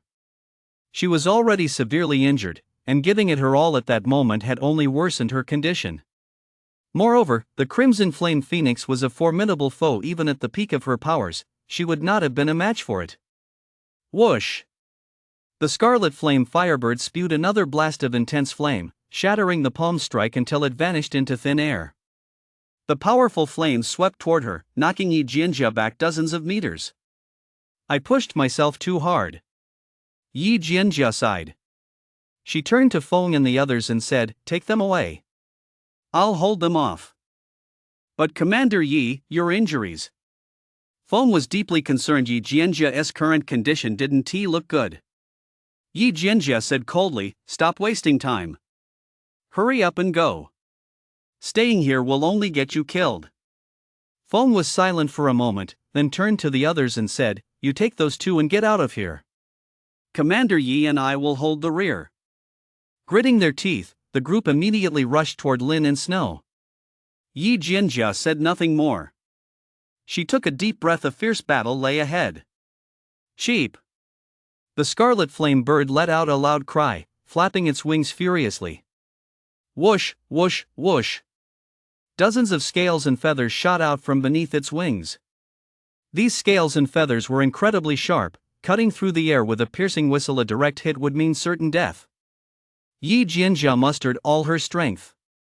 Just as she was about to block the scarlet flame firebird's attack, a deep, resonant voice rang out. Jianjia, step back. An elderly man clad in a star-patterned robe suddenly charged from a distance and stood in front of Yi Jianjia. Elder Chu. Yi Jianjia let out a slight sigh of relief upon seeing him. The man before her was an inner court elder of Astral Academy, a peak 9th tier awakened with immense power. Thunderbolt palm. Elder Chu wasted no words and struck out with a palm strike.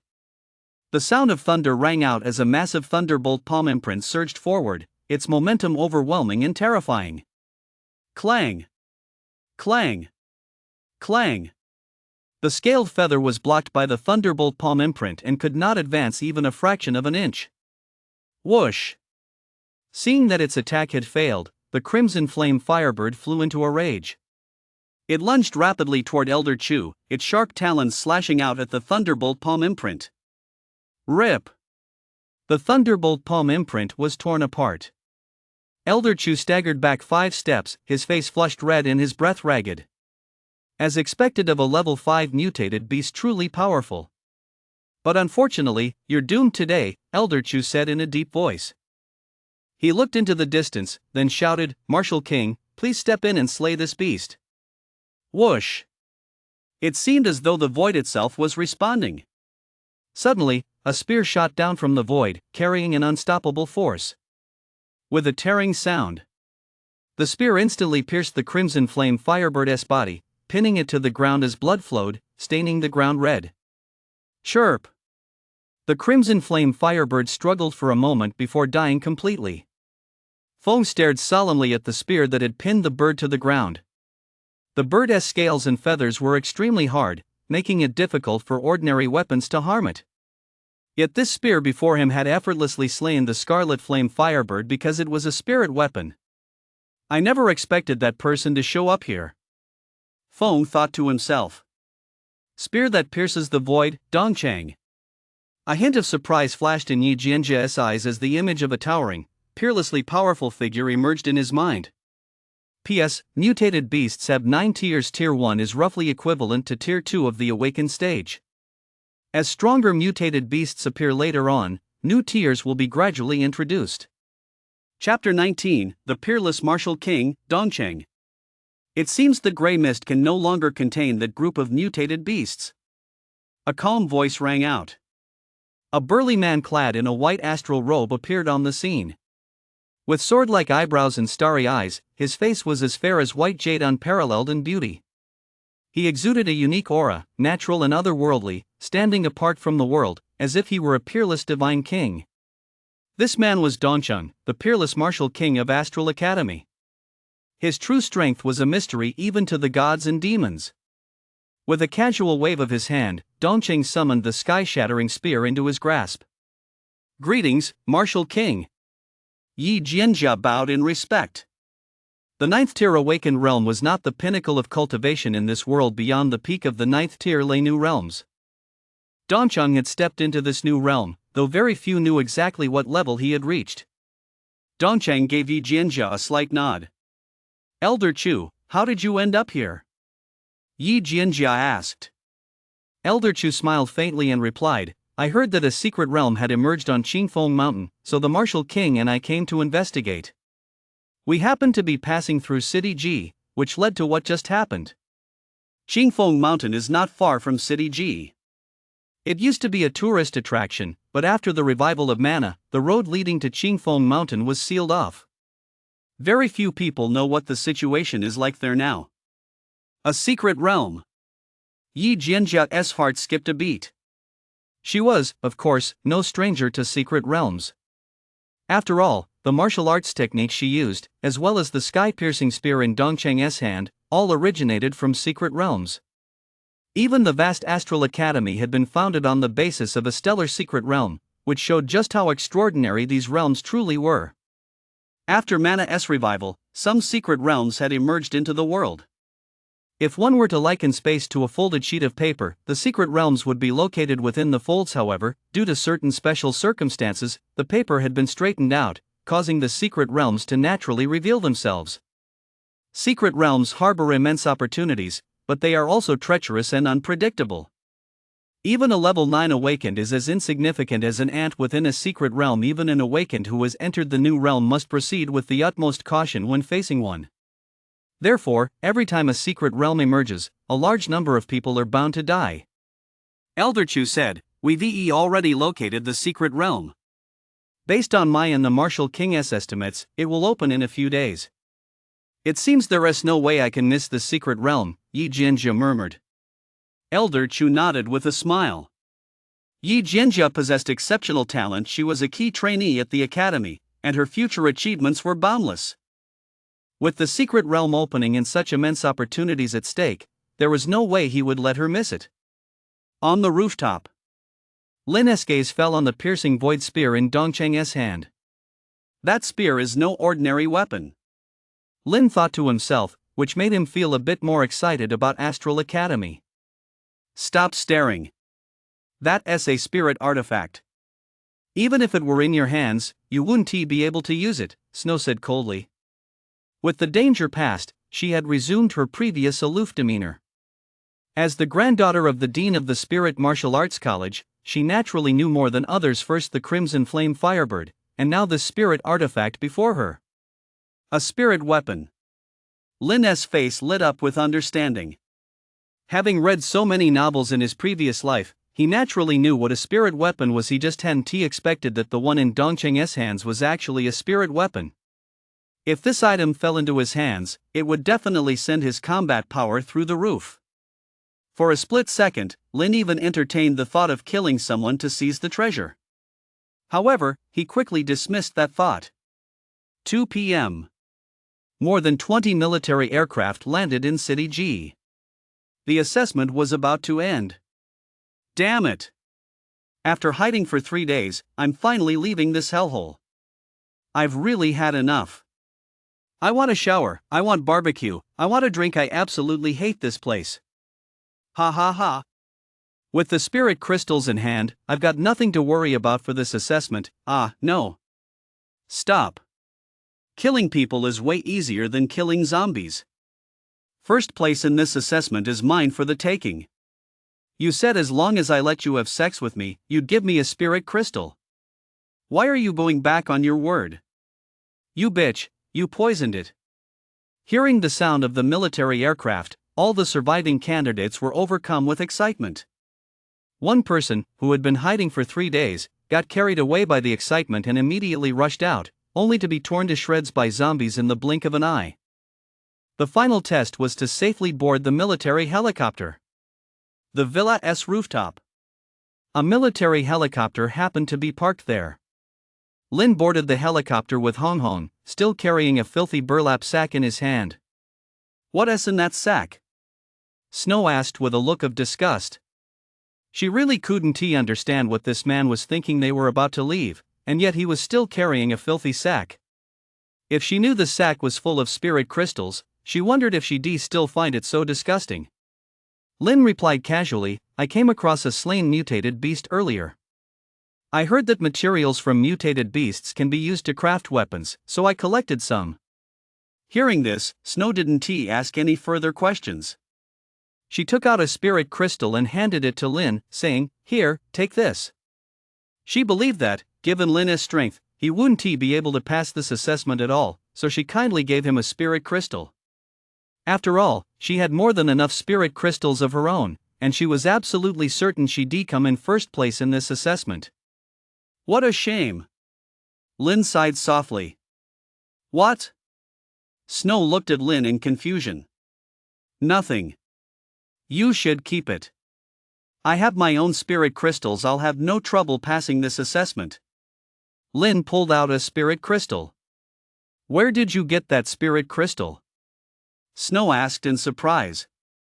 Lin replied, I found it. Snow looked at her strangely. Your luck is just too good. First, she found such a peaceful spot, and now she even picked up spirit crystals. Her luck was truly unmatched. Still, since Lin had spirit crystals, there was no need for Snow to worry. The two boarded the military aircraft. An hour passed, and with no one else arriving, the aircraft carried them to Lingyun City. Lingguo University. One military aircraft after another landed. Many students, their faces covered in dust and their clothes filthy, emerged from the aircraft. To the uninitiated, they would have looked like beggars. Phew! The air on campus is so refreshing. Everyone greedily breathed in the air, their faces full of excitement. Compared to the hell that was G City, Lingguo University was like heaven. Right now, all they wanted was to find a place to take a good shower and then get a good night's sleep. During their time in City G, they'd been on edge, constantly worried that danger might strike at any moment, leaving them no time to rest. As a result, after 3 days, they were completely exhausted. All assessment participants, please assemble in the square. A public address announcement rang out. The group perked up and immediately rushed toward the square. On the square, the school's administrators and instructors had been waiting there all along. Originally, there had been about 300 participants in the assessment, but now, only a little over 150 remained. Half had been eliminated outright. Seeing the remaining half, the administrators and instructors couldn't help but let out a soft sigh. This was the most brutal assessment in history, yet even this number had exceeded their expectations. Chapter 20, Unwilling to accept a one-on-one challenge. They didn't know that so many had survived because of a Silver Moon Lich King. Most participants had chosen locations on the edge of the uninhabited zone for their assessments.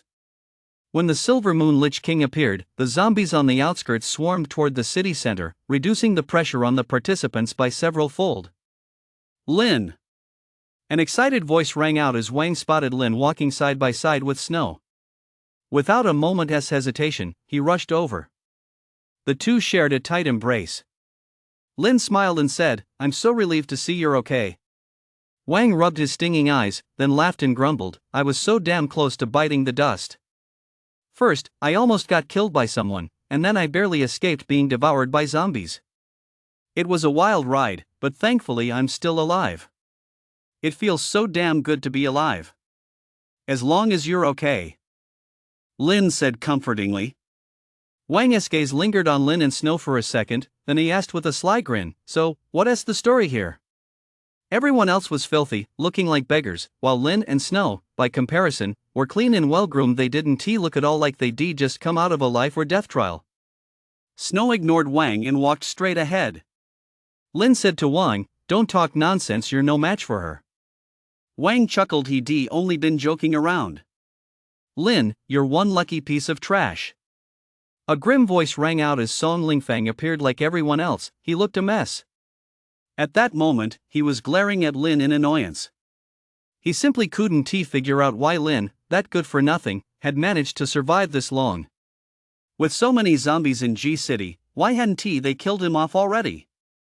You're pretty lucky to be alive, too. Snow stared at Song Lingfang with an icy expression. Song Lingfang's expression flickered, then he forced a smile. Feishue, I was in the wrong last time, but the situation was critical at the time. Snow's gaze remained icy. She ignored Song Lingfang. Feeling humiliated and even more irritated, Song Lingfang took his frustration out on Lin. To have made it out of the no man's land alive, you must have found some deserted corner to hide in. But what good is that? You still failed the assessment. So what's the point of you even participating? Wouldn't it be better to just stay put and be the good for nothing you are? Song Lingfang deliberately spoke very loudly. Practically everyone present heard him. The crowd looked at Lin with puzzled expressions. How had an ordinary person managed to survive 3 days in the no man's land unscathed?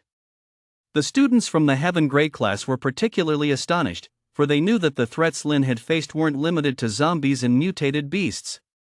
Those with sharp eyes had already noticed that Biao was gone. Of course, no one suspected Lin of being the one who took him out, they simply assumed Biao had fallen victim to zombies or mutated beasts. You snobbish bastard. Before Lin could even speak, Wang lost his composure and immediately fired back. A chill filled Song Lingfang's eyes as he glared coldly at Wang and said, "Are you looking to die? Fuck you, I'll take you on one-on-one." Wang's first words were a string of profanities. In terms of strength, he was naturally no match for Song Lingfang, but why was he so brazen? Because among the leaders on stage, one was his second uncle who doesn't he have some kind of connection? "I'll kill you." Song Lingfang's heart was filled with a fierce desire to kill. Even an ant dared to provoke him, he truly deserved to die. "Do you dare?" Wang sneered coldly. Song Lingfang's fist clenched instantly, but just then, he sensed that he was being locked onto by a powerful aura. His heart sank. Song Lingfang looked up at the stage, a flash of venom passing through his mind. He unclenched his fist and said coldly to Wang, "I hope you stay this cocky forever." Ha! Wang's face was full of disdain, a bully who picked on the weak. "Old Wang, your kid has a bit of a big mouth.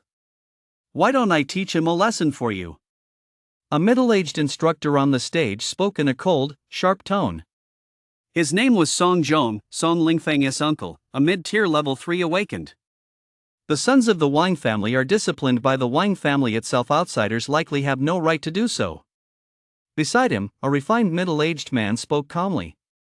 Wang Zhan, an instructor at Lingwu University, rarely took action, but his strength was unfathomable, not the slightest bit weaker than Song Zhong's. "What if I insist on disciplining him?" Song Zhong said coldly. "Then let us see if your Song family can withstand the wrath of the Wang family," Wang Zhan said nonchalantly. "Don't let his refined appearance fool you," his words were just as arrogant. To be precise, everyone in the Wang family was cut from the same cloth. Wang was like that, and so was Wang Zhan.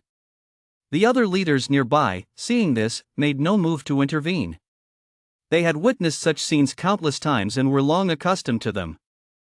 The Wang and Song families had always been at odds, and the conflict between these two men had never ceased. Song Zhong's expression darkened and shifted. Excessive rigidity invites breakage. It's not good for a young man to be so arrogant. That advice is best directed at Song Lingfang, so he'll stop provoking people left and right. Who knows, he might not be around much longer, Wang Zhan said darkly. "You." Song Zhong was left speechless by the retort. Seeing that he couldn't get the better of Wang, Song Lingfang shifted his target to Lin. "Good for nothing, why aren't you saying anything? Is it because you know deep down that you can't pass the assessment, so you have nothing to say? Someone like you will probably spend your whole life hiding behind others, humbly seeking protection. Can't you show a little ambition?" As one of the top 10 prodigies at Lingwu University, he stood high above everyone else, so why did he always have to pick on a lowly commoner? For someone of his stature, this seemed a bit beneath him. So why did Song Lingfang always pick on Lin? Partly because of Luna. As the university's female prodigy, Luna had countless suitors, and Song Lingfang was one of them. But no matter how much he fawned over her, Luna never gave him a second glance, leaving him with a deep sense of frustration, yet this only further fueled his desire to conquer her. When he learned that Lin was Luna's ex-boyfriend, Song Lingfang flew into a rage. He felt as though the pure and pristine Luna in his heart had been defiled, so he harbored a deep grudge against Lin. Secondly, every time he picked a fight with Lin, the other guy always kept a calm and composed demeanor. No matter how much he verbally humiliated him, Lin chose to ignore it. This made Song Lingfang feel like he was punching a bag of cotton. Once or twice was fine, but doing it over and over again could easily lead to internal injuries. Therefore, he enjoyed watching Lin lose face and seeing him fly into a rage out of humiliation. As for whether it would make him look bad, did that really matter? It felt good, and that was all that mattered. One of the top 10 prodigies, and that's the best you've got? Although he'd never taken Song Lingfang seriously, Lin was growing tired of the other guy's repeated provocations. He decided to teach him a lesson. Lin looked Song Lingfang straight in the eye and said, "Who told you I can't pass this assessment?" Chapter 21, A Loser. Ha! Song Lingfeng reacted as if he'd heard the biggest joke in the world. He sneered, "Do I really need someone to tell me that? It's a fact you're a loser." Lin narrowed his eyes slightly and said with a hint of amusement, "Since you're so certain I can't pass this assessment, why don't we make a bet? If I pass, you'll kneel down and call yourself a good-for-nothing 100 times." Song Lingfeng's expression flickered between anger and uncertainty. Seeing how confident Lin seemed, he suddenly began to doubt himself. Could the other guy really pass the assessment? Noting Song Lingfeng's silence, Lin said coldly, "If you don't dare, get lost. Don't make a fool of yourself here." Song Lingfeng glared intently at Lin. After a moment, he suddenly sneered, "You almost had me there. It's just a bet, isn't it? Who says I'm afraid? But if you lose, I'll cripple your limbs and turn you from a good-for-nothing into a cripple. We'll see." Lin replied indifferently, then ignored him. "Humph. I hope you'll still be this calm later on." Song Lingfeng clenched his fists. A hint of derision flashed across Snow's icy face. "Lin, you're being a bit impulsive," Wang sighed softly. Lin replied, "Don't worry. I don't do anything without being certain." "Really?" It wasn't too long before Dongcheng and the others appeared in the square. The school administrators immediately stood up to bow. Their eyes fixed on Dongcheng and his group, and they were deeply shaken, for even a single person among this group made them feel immense pressure. 3 of them, in particular, were clearly no ordinary figures, as Feng treated them with great respect. It seemed these 3 must be high-ranking officials from Astral Academy. Feng did not introduce Dongcheng and the others. He addressed the assembled candidates. Silence. The scene immediately fell completely silent. Feng said calmly, "The assessment is over. Next, I will announce the results. Those whose names I call, step forward and present what you've obtained during the assessment." Xian Yu, a dark-skinned man, covered in grime, stepped forward. He looked at Feng awkwardly and said, "Lord Feng, I didn't obtain any spirit crystals." Feng replied expressionlessly, "Failed." Next, Zhang Long. The second candidate stepped forward and produced a spirit crystal. Feng said, "1 spirit crystal passed." The man breathed a sigh of relief, a smile spreading across his face. Now he could go home, take a good shower, and get some rest, truly relax. Zhao Jun. Soon, Feng had read through the list of dozens of examinees. Only about a dozen had passed the test, and virtually all of them had been able to produce only a single spirit crystal. Song Lingfeng. When Feng called out Song Lingfeng's name, everyone immediately looked on with curiosity. Song Lingfeng stepped forward with confidence and took out all the spirit crystals he had on him. Whoa! 15. The crowd sucked in their breath, their faces filled with astonishment. That good-for-nothing actually has some skills. Wang frowned deeply, feeling quite displeased. Not bad. Seeing Song Lingfeng produce 15 spirit crystals, Feng offered a slight compliment compared to the others, who had produced 1 or none at all. Song Lingfeng's result was actually quite good. "Thank you for your praise, Lord Feng." Song Lingfeng bowed respectfully, then stepped back. As he passed by Lin, he said with a hint of amusement, "This is the difference between a genius and a good-for-nothing, something hard work can't make up for. Just wait until you're crippled." 15 spirit crystals in his view, first place in this assessment was undoubtedly his. The only one who could pose a threat to him was Snow, but Snow had surely been seriously injured during his last encounter with that purple poison gold spider. He likely wouldn't have time to gather spirit crystals afterward, which made Song Lingfeng feel the threat had diminished somewhat. That kid's smug face really deserves a good punch. "I'd love to land a couple of punches on him," Wang grumbled. Lin merely smiled wryly. On stage, Song Zhong said smugly, "Did you see that? Ling Feng was praised by Lord Feng. That's true strength, far better than certain people who are all talk. My Song family's Ling Feng is destined to be invincible." Humph. Wang Zhan snorted coldly, though his mood grew somber. With a score like that, Song Lingfeng stood a very good chance of securing a spot at Astral Academy. If he were to enter Astral Academy, that wouldn't bode well for the Wang family. Wang. When Wang heard his name called, he smiled at Lin and said, "It's my turn." He strode forward with a swagger. Then he pulled out 2 spirit crystals. 2 spirit crystals that SA passing grade. Feng nodded. Ha! Wang laughed loudly, then stepped back. Humph. Just 2 measly spirit crystals, I really don't know what you're laughing at, you loser.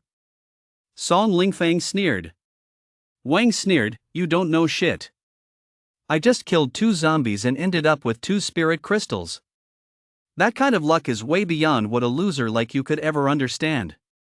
You. Song Lingfeng seethed with rage, wishing he could knock out this guy's teeth one by one. You're just a good-for-nothing who's all talk, Song Lingfeng sneered repeatedly. You don't know shit. Wang Zhan spat out a string of profanities. The crowd. Ahem. Next up, Snow. Feng cleared his throat softly. The crowd's attention was drawn back to the matter at hand. Compared to Song Lingfeng, Snow was the one who commanded far more interest. After all, at Lingwu University, aside from Luna, Snow was undeniably the top prodigy. Everyone was filled with anticipation for her. Seated in the center of the stage was an elderly man with a salt and pepper beard. At that moment, he was beaming at Snow, his eyes brimming with anticipation. He knew his precious granddaughter well and was certain she would deliver a massive surprise to everyone. Snow walked forward calmly. Then, she pulled spirit crystals one by one from her bulging pockets. She continued until she had taken out every last one. 25. A look of approval flashed across Feng's face. He was extremely pleased with Snow's performance. She truly lived up to her reputation as the prodigy of Lingwu University. Excellent. Dean Chi clapped vigorously, grinning from ear to ear. He'd known his granddaughter would surprise everyone. Without a doubt, it looks like Snow will take first place this time. Of course. Just look at whose granddaughter she is. Congratulations, Dean Chi. The crowd immediately offered their compliments. Dean Chi's face beamed with pride. The flattery made him feel great, though what pleased him most was Snow's performance. Snow withdrew with a blank expression, but inside she was seething. Damn little thief. If that little thief hadn't stolen those 8 spirit crystals, her total would have already surpassed 30. Damn it. Song Lingfeng's expression was as still as water. Next. Feng continued reading the list. Just as everyone thought the results for the remaining participants would be unremarkable, another dark horse emerged, a student from the Earth grade class. Xiao Bu Fan. Chapter 22, 1 spirit crystal, is that even good enough? Earth grade class. A plain-looking young man stepped forward.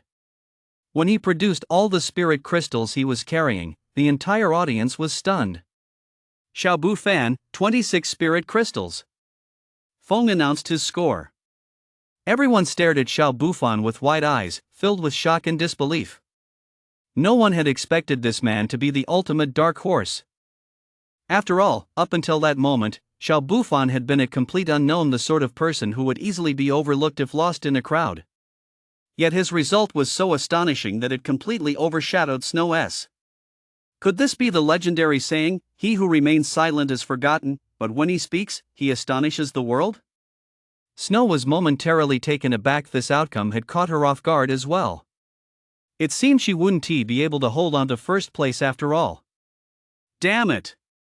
If there was one person in the room whose expression was the most grim, it was undoubtedly Song Lingfeng. He could have accepted being overshadowed by Snow. After all, she was the school's prodigy, exceptionally talented, so it made sense. However, for some unknown kid to actually outshine him, how could he possibly tolerate that? Who was this Xiao Bufan anyway? Just an ant from the Earth grade class. What gave him the right to achieve such outstanding results? In that moment, Song Lingfeng's heart was filled with endless jealousy, and the look he cast at Xiao Bufan carried a hint of venom. Instructor Liu, you're in charge of the Earth grade class. What's the background of this Xiao Bufan? Dean Chi turned to an instructor standing beside him. Although Xiaobu Fan's scores had surpassed Snow's, Dean Shi wasn't the least bit displeased. On the contrary, he was somewhat pleased, because this meant a new prodigy had emerged at Lingwu University, a good thing for the school. Instructor Lu pondered for a moment, then said, "He is the second young master of the Xiao family." The Xiao family. Everyone was somewhat surprised. The Xiao family was no ordinary clan. It was Lingyun City's foremost family, with unfathomable depths of influence that no one dared to provoke. Of course, what truly struck fear into people's hearts was the Xiao family's prodigious daughter. Who would have thought that Xiao Bufan actually came from the Xiao family? He kept his true identity hidden far too well. Instructor Lu sighed. Xiao Bufan's grades in class are usually in the lower middle range. He doesn't really stand out, but now it seems he has been hiding his true abilities all along. Is this the younger brother of Xiao Runfeng? Dongcheng, who had been silent until then, suddenly spoke up. Elder Chu smiled faintly and said, "That is likely correct." Xiao Runfeng, the prodigious daughter of Astral Academy, known as the Phoenix Queen, was on par with the martial king Dongcheng, a figure even Dongcheng himself feared. Under everyone's gaze, Xiao Bufan remained calm. As far as he was concerned, barring any surprises, first place in this assessment was his for the taking. He nonchalantly returned to the Earth grade class lineup. His classmates in the Earth grade class looked at him with strange expressions. Some were shocked, some curious, and some skeptical. Feng continued reading the list. 10 minutes passed. Feng called out the last name, Lin. The crowd's interest was piqued. They were eager to see who would win the wager between Lin and Song Lingfeng. However, most didn't hold much hope for Lin. After all, not everyone was like Xiao Bufan. He had the strength to play the fool to catch the wise. But Lin? He was just an ordinary person, yet he dared to wager against Song Lingfeng. It was nothing short of courting disaster. Lin, your name has been called. Are you really sure you're okay with this? Although Lin had given his word, Wang was still a bit worried. Lin smiled faintly. Don't worry. Ha ha. Watching a good-for-nothing turn into a cripple, that should be quite entertaining. Song Lingfeng sneered coldly. He could already picture himself beating Lin into a cripple. The very thought was thrilling. Lin replied indifferently, "Find a spot to kneel in advance." With that, he walked out. "We'll see how long you can keep up the act." Song Lingfeng's expression was as still as water, yet for some reason, he couldn't shake the feeling that something was wrong. Feng looked at Lin. He, too, was curious now. Did Lin really have something up his sleeve, or was he just trying to draw attention? If it was the latter, then he'd really gone too far. Lin walked up to Feng and casually pulled out a spirit crystal. Holy shit! Lin, that good-for-nothing, actually passed the assessment. Isn't he just an ordinary person? How did he get his hands on a spirit crystal? I'm a late stage level 1 awakened and I didn't even bring back a single spirit crystal. How did he manage it? Damn it! Am I really not even as good as a good-for-nothing? The crowd was stunned once again. There had been far too many surprises today. Some students who hadn't brought back any spirit crystals felt utterly ashamed. Lin, an ordinary person, had brought back a spirit crystal, yet they hadn't brought back a single one. It was a real slap in the face. If Lin was a good-for-nothing, then what were they? Worse than a good-for-nothing. Is one spirit crystal good enough? Lin looked at Song Lingfeng with a calm expression. Everyone's gaze fell on Song Lingfeng. They were curious, would Song Lingfeng honor the bet? Song Lingfeng clenched his fists, a heavy weight pressing against his chest, making him feel incredibly uncomfortable. He never would have imagined that Lin had actually brought back spirit crystals. But as for making him kneel, not a chance. Song Lingfeng said coldly, "One spirit crystal is fine, of course.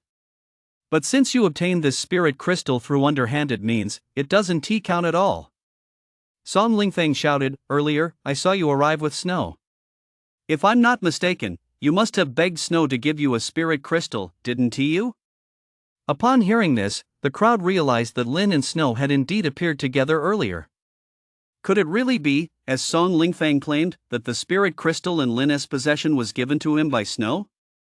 Song Lingfeng immediately stepped forward and said respectfully to Feng, "Lord Feng, I suspect Lin of cheating during the assessment, a serious violation of the rules.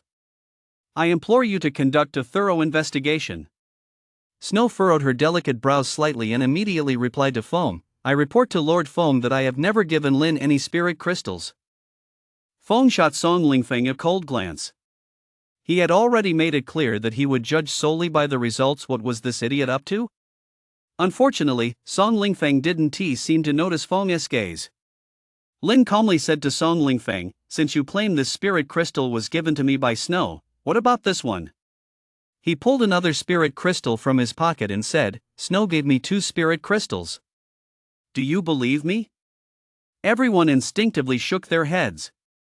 No matter how generous Snow might be, there was no way she'd give Lin 2 spirit crystals. Besides, Lin and Snow weren't even friends. Why would she give him spirit crystals? So, back to the original question, where did Lin get the spirit crystal in his hand? Getting just 1 spirit crystal was already impressive enough, and now he has pulled out another one. How did he do it?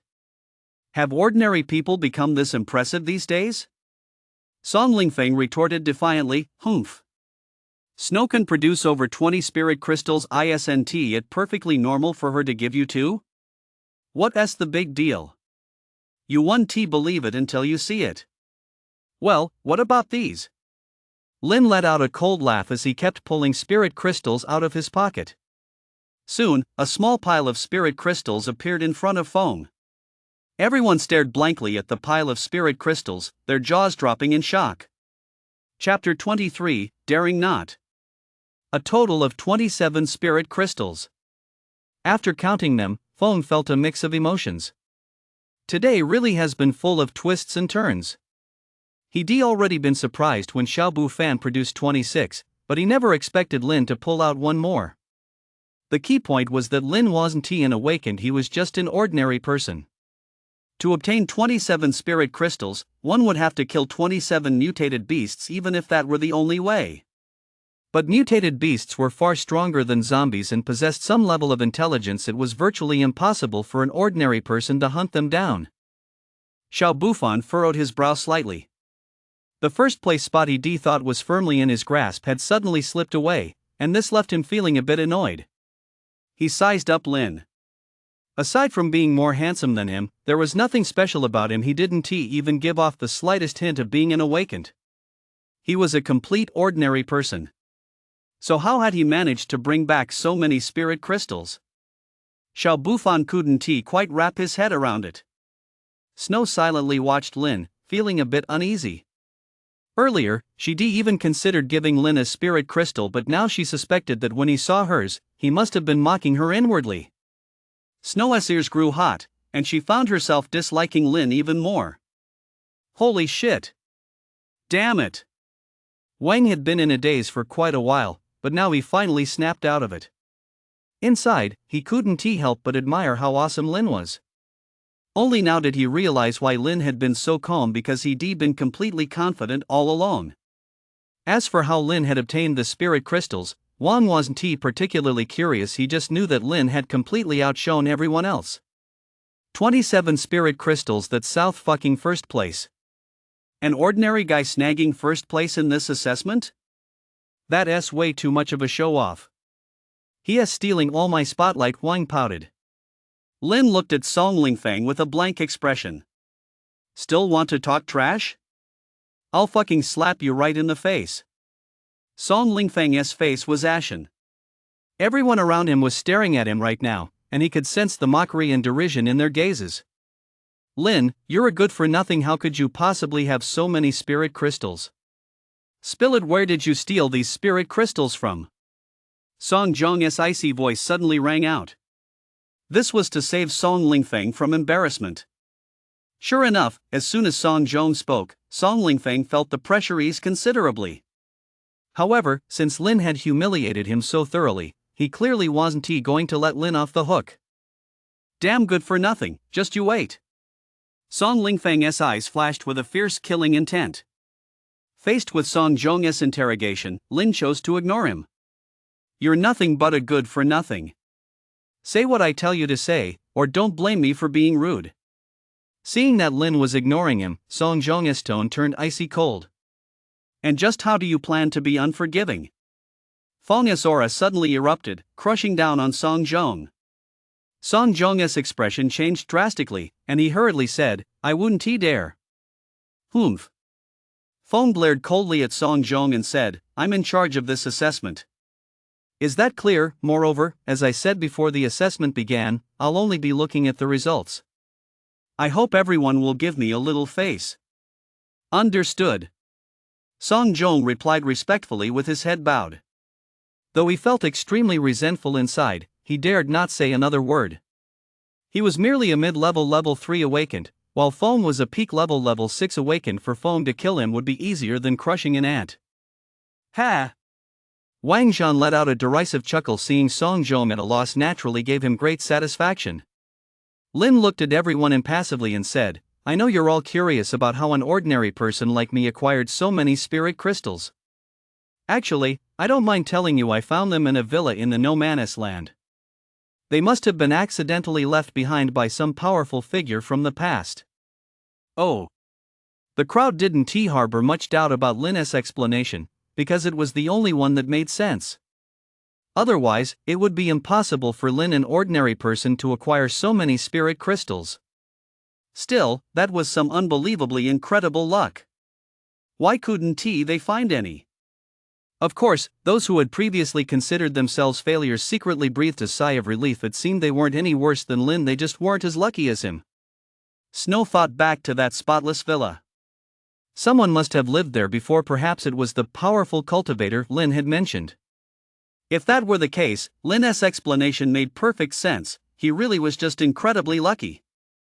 Feng glanced at Lin, then said calmly, the results of this assessment are now final. I will now announce the top 3. Third place, Snow, 25 spirit crystals. Second place, Xiao Bufan, 26 spirit crystals.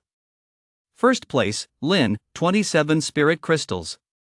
After Feng finished reading out the names, he continued, the top 3 finishers in this assessment will receive admission spots to Astral Academy.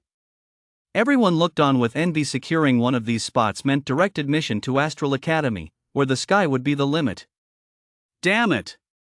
Damn you, Lin! I'll never forgive you!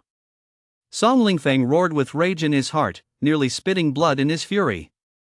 A spot at Astral Academy should have been his, but after Lin took first place, he had been pushed from third to fourth, causing him to miss out on the spot.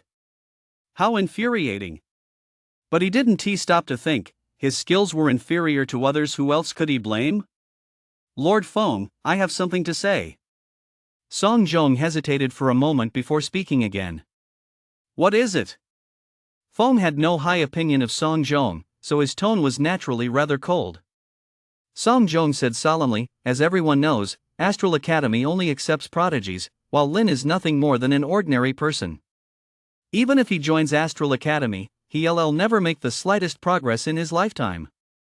Since that's the case, it would be better to let him give up his admission spot to someone who is actually useful. Lingwu University will also provide him with other forms of compensation. You don't mean Song Lingfeng when you say someone useful, do you?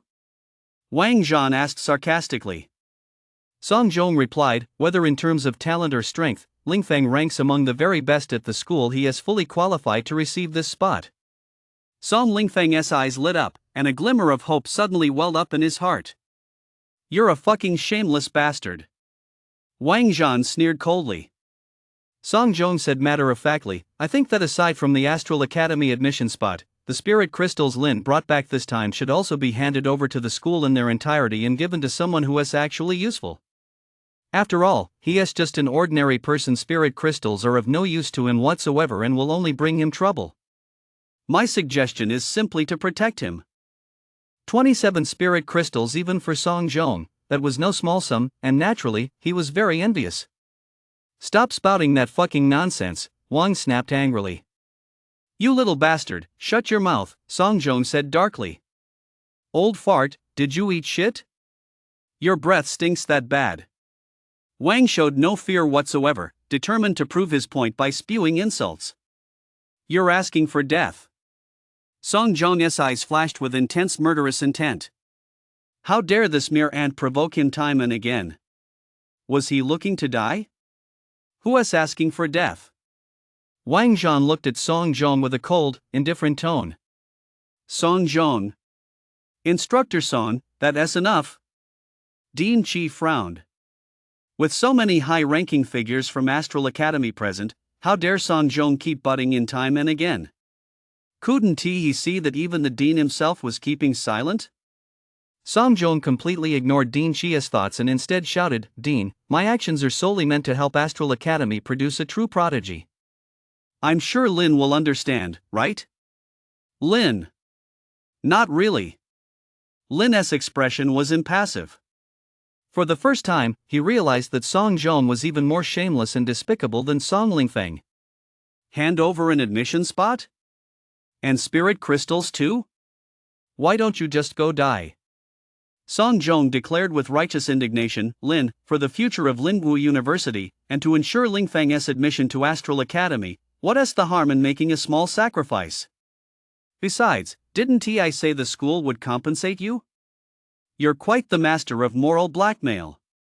Well, I can't stand the sight of you right now. Why don't you just kill yourself? To make me happy, what is a little sacrifice on your part? Lin retorted. How dare you? How dare you speak such treasonous words to your mentor? I'm expelling you. Song Zhong roared. You're the one who is being insolent. Dean Chi had finally had enough. His aura erupted, instantly bearing down on Song Zhong. What a clueless fool, he didn't even realize how much of a disgrace he was making of himself. And he actually wanted to expel Lin? Did he even have the authority to do that? He clearly had no regard whatsoever for this dean. Song Zhong was so overwhelmed by Dean Chia's powerful presence that he couldn't even lift his head. Though terrified to the core, he still gritted his teeth and said, "I humbly request that Lord Feng settle this matter." Damn it! Dean Chi let out a curse, wishing he could smash Song Zhong to death with a single palm strike. Song Zhong wasn't just an idiot, he was a fucking moron. Someone like this couldn't stay at the school, he'd be a bad influence on the students. Dean Chi planned to have Song Zhong cool off once this matter was settled. Feng shot Song Zhong a cold glance and said, "First, I said I only care about the results. As long as you finish in the top 3 of the assessment, whoever you are, you'll get a spot at Astral Academy. Second, everything gained during the assessment belongs to the participant. Third, are you telling me how to do my job? Who do you think you are? Did I give you permission to speak?" Song Zhong immediately replied respectfully, "I wouldn't dare. I was merely offering a suggestion." To date, not a single member of the Song family had ever set foot in a higher institution of learning. No matter what, he had to give it a shot. Unfortunately, the dean hadn't sided with him. Thinking of this, he grew even more annoyed, convinced that Dean Chi was a complete idiot. What good could a good-for-nothing like Lin possibly bring to Astral Academy?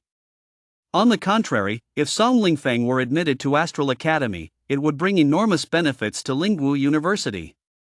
For Dean Chi not to understand even this much was truly a sign of senility. What he didn't know was that even if Dean Chi had spoken up, he couldn't have influenced the outcome of this decision. Since you don't have the guts, just shut your mouth and behave yourself. Feng's tone was icy, his patience had its limits. This man was recklessly testing his boundaries, it was utterly ridiculous. A hint of disappointment flashed in Song Lingfeng's eyes. It seemed the admission spot really wouldn't be his after all. That damn Lin. Wouldn't it have been better to just stay a good for nothing? Why did he have to steal his spot? Damn him. Next, please have the top 3 step forward. Feng turned to Yi Jianjia and said, "Commander Yi, please handle this." Yi Jianjia nodded, and 3 azure blue tokens appeared in her hand. She handed the tokens to Lin and the other 2, then explained, "These are Astral Academy identification tokens. When the time comes, present these to register at Astral Academy, and you'll become students of Astral Academy." Snow held the token, feeling quite pleased. Although her talent would have qualified her for direct admission to Astral Academy, she still preferred to earn this spot through her own merits. Lin and Xiao Bufan remained expressionless, as if the tokens in their hands were nothing special to them. Their expressions did not go unnoticed by Elder Chu and the others. Both have good character, but it's a pity that one of them is just an ordinary person, Elder Chu murmured. In this world, strength reigns supreme without becoming an awakened, everything is for naught. Therefore, he did not hold high hopes for Lin's future. In fact, he felt that Lin's admission to Astral Academy might not be a good thing. Would an ordinary person, entering a circle of prodigies, ultimately be crushed beyond recognition? Dongcheng smiled but said nothing, refraining from comment. I hereby declare this assessment successfully concluded, Fong announced. Wait a minute. At that moment, Lin suddenly spoke up. Fong looked at Lin and asked, Is there something else? Lin replied calmly, Song Lingfeng made a wager with me. Since he has already lost, he should honor the terms of the bet. It's finally here. Everyone wore expressions of anticipation, eager to watch the show. Fong furrowed his brow slightly but said nothing more. Chapter 24, Snap Out of It. Lin, don't push your luck. Song Lingfeng snapped. Making him kneel was out of the question. If he knelt today, he would never be able to hold his head high again. What? Trying to back out? Lin narrowed his eyes slightly. Since these two from the Song family were so shameless, he saw no need to hold back either. Humph. Even if I do try to back out, what are you going to do about it? Song Lingfeng sneered. He'd already lost face anyway, so what if he acted like a scoundrel now? What can you do? Get down on your knees. Lin barked coldly, and a subtle force suddenly erupted. Boom! In an instant, Song Lingfeng's legs gave out, and he collapsed, kneeling directly before Lin. Song Lingfeng was stunned for a second, then his eyes turned bloodshot. He tried to get up but found he simply couldn't. He didn't even know how he'd ended up on his knees. There you are, on your knees. Lin said indifferently. You little brat, do you really think I can't handle you? Everyone was baffled. How could Song Lingfeng have knelt the moment Lin ordered him to? Was Song Lingfeng really that obedient? Dongcheng and the others also looked utterly baffled. They couldn't figure out why Song Lingfeng, who had been putting on a tough act just a second ago, was now on his knees. Was he a wimp? None of them had even seen how Lin had moved. Guys, what is going on here? Why is Song Lingfeng on his knees? I've known Lingfeng since he was a kid. He has always been a man of his word, never one to back down. I've made Lingfeng my friend. From now on, anyone who dares say he is untrustworthy, don't blame me, Wang, for being ruthless. In ancient times, Han Xian endured the humiliation of crawling between someone's legs. Today, Lingfeng performs the ritual of kneeling. He truly lives up to his reputation as a prodigy. That kind of character is beyond our reach. Someone, take my ribs, I'm going to make soup to help brother Lingfeng recover. The crowd teased him. Though they were all keeping their voices down, nearly everyone present wasn't awake, and how could they not hear? Lin, I'll kill you. Ah. Guh. Song Lingfeng's pride had suffered a massive humiliation. He roared, spat out a mouthful of blood, and with his eyes bulging, fainted on the spot from sheer rage. Seeing Song Lingfeng collapse before him, Lin was quite surprised. This man's temperament was indeed poor. He'd actually been so enraged that he'd coughed up blood. Lingfeng. Brother Lingfeng, don't scare me like that. Wake up, quick. Ha ha ha. Brother Lingfeng, wake up already. What a brother Lingfeng, you're still so young, how could you leave us already? Ha ha ha. Wang rushed to Song Lingfeng's side, shaking his body repeatedly, his face etched with sorrow. Song Lingfeng actually woke up because of him, but the moment he opened his eyes and saw Wang's infuriating expression, he passed out again from the rage. Get lost. Song Zhong instantly appeared in front of Song Lingfeng and angrily hurled Wang across the room. Wang Zhan moved in a flash and caught Wang. Wang shouted angrily, Second uncle, he just threw me. What are you standing there for? Go get him. Give that old dog a good punch right in the face and show him why the flowers are so red. Wang Zhan glared at Wang and said, You little bastard, I'll deal with you when we get back. Lin, you're so ruthless. Song Jiong checked Song Lingfang's condition and flew into a rage. His aura erupted instantly, trapping Lin in place. Lin remained completely unfazed, saying nonchalantly, "He knelt down in front of me on his own, then coughed up blood and passed out on his own. What does that have to do with me?" Mentor Song, don't go framing an innocent man. "You little beast, I'll kill you." Song Jiong's face twisted into a ferocious grimace as he raised his hand and slammed a palm strike toward Lin. "Stop!" Dean Shi roared and immediately charged at Song Jiong, trying to intervene. However, Feng was faster. Just as Song Jiong's palm struck out, Feng landed a punch. Boom! Song Jiong was instantly sent flying backward like a kite whose string had snapped, spitting a mouthful of blood mid-air. It wasn't until he had flown several meters away that Song Jiong regained his balance, but by then his breathing was ragged, his face deathly pale. He had clearly suffered serious injuries.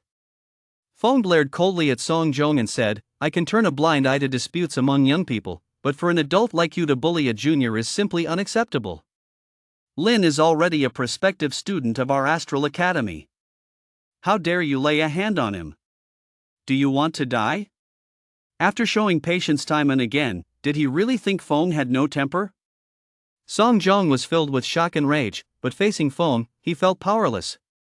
He wiped the blood from the corner of his mouth and hurriedly apologized. "I'm sorry, Lord Feng.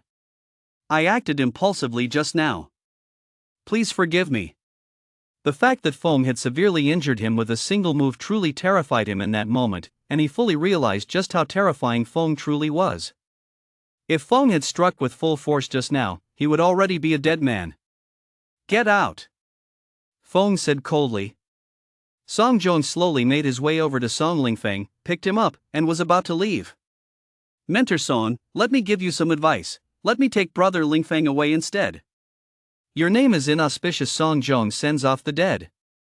"Are you hoping for Brother Lingfang's death?" I, Wan, will be the first to object. "Hand over Brother Lingfang's spirit crystals to me for safekeeping, otherwise, I won't feel at ease," Wang said solemnly. Song Jiong was so enraged that his face flushed crimson. A mouthful of blood suddenly surged into his throat. He clenched his teeth, glared fiercely at Wang, then walked away in silence, still holding Song Lingfang. "Feeling the itch again?" Wang Zhan asked darkly. "Wang, ahem. The weather's nice today." I suddenly remembered I should go take a bath. The crowd. "Ah." Dean Shi let out a soft sigh. Then, addressing Dongcheng and the others, he said, "I apologize for making a spectacle of myself before you all." The others didn't say much. Such a trivial matter was beneath their notice. Feng turned to Lin and the other two and said, "In 10 days, a military transport will take you to Astral Academy. If there's anything you still need to take care of, do so as soon as possible." He then turned to the other candidates and added, "Don't be discouraged if you didn't secure a spot in this assessment. Astral Academy holds a grand recruitment event every year. You're all welcome to participate then. As long as you complete the required assessments, you can still join Astral Academy." A glimmer of hope lit up the eyes of the crowd, who had previously looked dejected. The assessment came to a close. The final outcome was that an ordinary person, relying on sheer luck, had dominated the competition and ultimately taken first place. This incident became the talk of the town and was destined to go down as a unique chapter in the history of Lingwu University. Back in the room, Lin took a shower and changed into a clean set of clothes. His face was as fair as jade, his beauty unparalleled. His dark, deep eyes carried a hint of world weariness, giving him an inexplicable allure. Hong Hong ran cheerfully back and forth in the room, carefree, just like a little child. "We'll be leaving Lingyun City in 10 days. I need to take care of a few things first," Lin said softly. Chapter 25, I'm already here. Lingyun City. Inside a luxurious villa. Second uncle, I'm going to kill Lin. I'm going to make that bastard pay. Song Lingfang, lying on the bed, suddenly opened his eyes and roared with heart-wrenching fury. The mere thought of having to kneel before Lin in front of so many people filled him with endless rage. He longed to have Lin cut into 1,000 pieces. Song Jiong said coldly, "Rest assured, that good-for-nothing Lin won't be around much longer." It wasn't he just Song Lingfeng who been humiliated this time, he been humiliated as well. And it was all because of that good-for-nothing Lin. Therefore, he certainly wouldn't let him off the hook. Song Lingfeng gritted his teeth and said, "Don't kill him so easily. Hand him over to me. I'll cut off his flesh slice by slice and have him executed by slow torture. Otherwise, the hatred in my heart will never be appeased." Kneeling in front of so many people, his dignity utterly shattered. This would haunt him for the rest of his life. Therefore, Lin must die, and in the most gruesome way possible. Reporting to Second Master, Lin has already left Lingwu University, a man in black said respectfully. Song Zhong sneered, "Cripple his limbs, then bring him here. Remember, leave no evidence behind." He still held Astral Academy in great fear. "As you command." The man in black replied immediately. "No need to go to all that trouble. I'm already here." Just as the man in black was about to leave, a detached voice rang out. Lin walked in with his hands behind his back, his expression calm. He understood all too well the principle that as long as the villain remains alive, trouble will never end. Rather than waiting for trouble to find him, it was better to take the initiative and eliminate it. That was why he had come here in person. Since these two from the Song family were so reckless, he would see them off himself. Seeing that the arrival was indeed Lin, Song Lingfeng froze for a second, then broke into a snarl. "Lin, you refused the path to heaven but threw yourself into hell.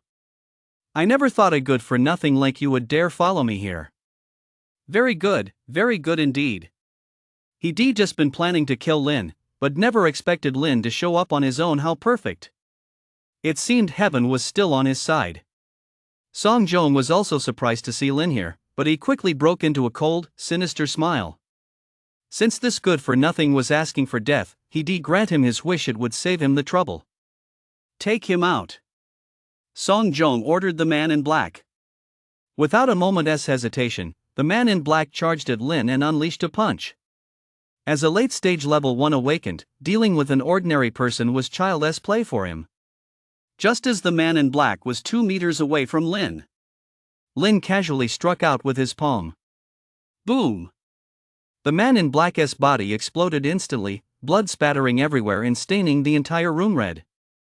A force barrier appeared in front of Lin, blocking all the spattering blood without a single drop touching him. This sudden turn of events left both Song Zhong and Song Lingfeng speechless. After all, the man in black was a late-stage level 1 awakened. Although not particularly powerful, he was more than capable of handling an ordinary person. And yet, before he could even get close to Lin, he was blasted into a mist of blood by a single palm strike. Could an ordinary person possess such power? No. Lin was no ordinary person at all. Song Zhong and Song Lingfeng's eyes widened. They instantly felt as though they'd been deceived. But why couldn't they sense the aura of an awakened from Lin? Could it be that Lin had some special method of concealing his aura? This was what Song Zhong and Song Lingfeng couldn't fathom. They'd likely never even know in their entire lives what a cultivator truly was. "Stop standing there, come over here and die." Lin looked at Song Zhong with a cold, indifferent expression. He had come here today for one reason only, to kill. If he didn't act, that was one thing, but once he did, blood would be spilled. Song Zhong snapped out of his daze immediately. He glared coldly at Lin and said, "How utterly arrogant. Do you think killing a worthless trash makes you invincible? Now, I'll show you what true strength really is." Killing a late-stage level 1 awakened was just as easy for Song Zhong, so although he was shocked by Lin's strength, he wasn't intimidated by it. No matter how strong Lin was, how much stronger could he really be? At most, he was a level 2 awakened, while Song Zhong himself was a mid-stage level 3 awakened. Crushing a level 2 awakened would be a breeze. Die! Song Zhong moved with blinding speed. With a savage grin, he closed in on Lin in an instant. He didn't even need to use his full strength. In his view, dealing with Lin required only half his power. After all, there was a massive chasm between a level 2 awakened and a level 3 awakened, a gap as vast as heaven and earth, one that was virtually impossible to bridge. Good! Song Lingfeng clapped his hands excitedly. He knew that once Song Jong struck with that palm, Lin would surely be doomed. Unfortunately, he couldn't personally cut the opponent into 1,000 pieces himself, which left him with a sense of regret. However, being able to witness this good-for-nothing die a miserable death right before his eyes wasn't such a bad outcome after all. Just as Song Lingfeng thought Lin was about to die under Song Zhong's palm, Song Zhong was suddenly sent flying backward, his body slamming violently into the wall. Put! Song Zhong spat out a mouthful of blood, his eyes filled with utter terror. He stammered, how can you be this powerful?" Just as his palm was about to strike Lin, a terrifying aura erupted from Lin's body, instantly sending him flying. Faced with that aura, Song Zhong felt as insignificant as an ant. Not even foam had ever made him feel this way. Could Lin actually be stronger than foam? But how could that be possible? Terror filled his heart. Song Zhong wasn't a fool. He now realized that the Lin standing before him was no weakling at all, but a powerhouse playing the fool to catch the unsuspecting. He suddenly thought of the 27 spirit crystals Lin had acquired this time. Perhaps they weren't just a lucky find, but the result of genuine strength. In an instant, a flood of thoughts rushed through Song Zhong's mind. Lin said coldly, "How could a mere ant possibly comprehend the vastness of the world?" "You might as well die with your doubts. It all happened too fast." Song Lingfeng didn't even know what was going on before he saw Song Zhong slam into the wall and spit out a mouthful of blood. Song Lingfeng was completely dumbfounded. This was nothing like what he had expected. "Second uncle, don't hold back, just kill this good-for-nothing already," Song Lingfeng exclaimed urgently. He could only conclude that Song Zhong had been careless otherwise. With Song Zhong's mid-tier level 3 awakened strength, how could he possibly have been knocked flying by that good-for-nothing Lin? Song Zhong looked up, just as he was about to say something. Crack! Suddenly, Lin appeared right in front of him and snapped his neck with a single grip. Mid-tier level 3 awakened? Nothing but an ant could crush him with a single finger. Song Lingfeng, who had been ranting just moments ago, suddenly froze, stunned by what was happening before his eyes. The second uncle he had always regarded as incredibly powerful had actually been crushed to death by Lin with a casual flick of the wrist, without even the slightest resistance. Was the person standing before him really the same good-for-nothing Lin who had never once fought back, no matter how much he'd been insulted? A feeling called fear welled up in Song Lingfeng's heart. After dispatching Song Zhong, Lin turned his gaze towards Song Lingfeng and began walking toward him. Lin, don't come any closer. I'm a member of the Song family. If you kill me, the Song family will never let you off the hook, and your family will suffer the consequences as well, Song Lingfeng said in a trembling voice. Is that so? Lin's tone was indifferent. With a casual wave of his hand, an overwhelming force crushed down upon Song Lingfeng. Ah! Song Lingfeng let out a blood-curdling scream. A moment later, the scream cut off abruptly. Lin looked at Song Lingfeng's corpse and said coldly, "Threatening me will only make your death come faster." The Song was considered a major clan in Lingyun City, a force to be reckoned with in the eyes of countless people, but in Lin's eyes, they were nothing more than tiny ants. If they behaved themselves, that was fine. If not, he would make them vanish completely. Chapter 26, Tang Muqian. Lingyun City is home to numerous family clans and factions. The Tang family is one of the major clans there. The only family that can rival it is the Shao family. Families like the Wang and Song families are no match for the Tang family. The Shao family was originally just a minor clan in Lingyun City, but with the emergence of Shao Renfeng, the family's prodigious daughter, the Shao family transformed overnight into a super powerful clan that no one dared to provoke. The Tang family, however, was different. Even before the revival of mana, it had been a colossal force, an ancient lineage with a long history and profound foundations. Consequently, when mana was revived, many of Lingyun City's clans and factions fell into decline, yet the Tang family remained enduring and even grew stronger. However, no power can remain truly eternal. Just 3 years ago, the patriarch of the Tang family passed away, plunging the clan into a power struggle and internal strife, leaving the entire Tang family teetering on the brink of collapse. At the main gate of the Tang family estate, a man of unremarkable appearance appeared. "Stop! Who are you? What are you doing here?" Two guards immediately stepped in front of the man. This unremarkable-looking man was, of course, Lin. He had disguised himself. Lin spoke softly, "Please go and inform Miss Tang Muqian that her father, Tang Hu, has asked me to deliver something to her." Upon hearing this, the two guards' expressions shifted slightly. One of them hurriedly said, "Please wait a moment, I'll go report this to our young mistress immediately." Lin nodded slightly. Before long, a beauty appeared before Lin. She wore a jade green glass-like skirt, her black hair cascading like a waterfall down to her waist. Her brows and eyes were as gentle as spring mountains in the rain, reminiscent of a painting of misty rain in Jiangnan. Her face was as delicate as an orchid, exuding an air of elegance and nobility. Her bright eyes were framed by vivid red lips, radiating a charming, rosy glow, and her high, delicate nose was smooth and refined. "Hello, I'm Tang Muqian." Tang Muqian briefly appraised Lin. The man before her was unremarkable. The only thing that stood out were his deep, swirling eyes like whirlpools that would surely draw anyone in if they met his gaze. Lin handed Tang Muqian a box and said, "This is something your father asked me to give you." Tang Muqian took the box and asked softly, "May I ask where my father is now?"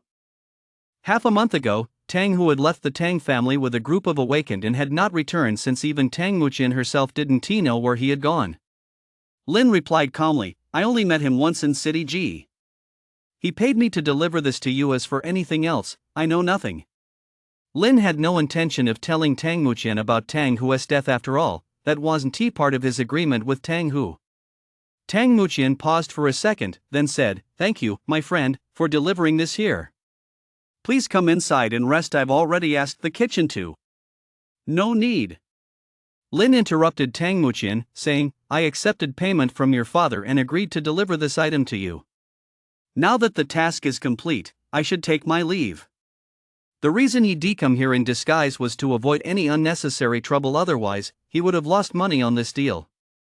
Paying no heed to Tang Muqian, Lin turned and walked away. Tang Muqian watched Lin's retreating figure with a puzzled expression, sensing that there was something unique about this unremarkable-looking man.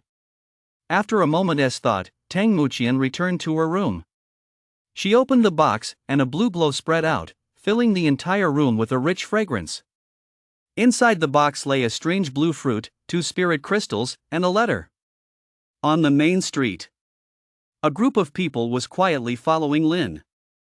Lin had sensed them long ago.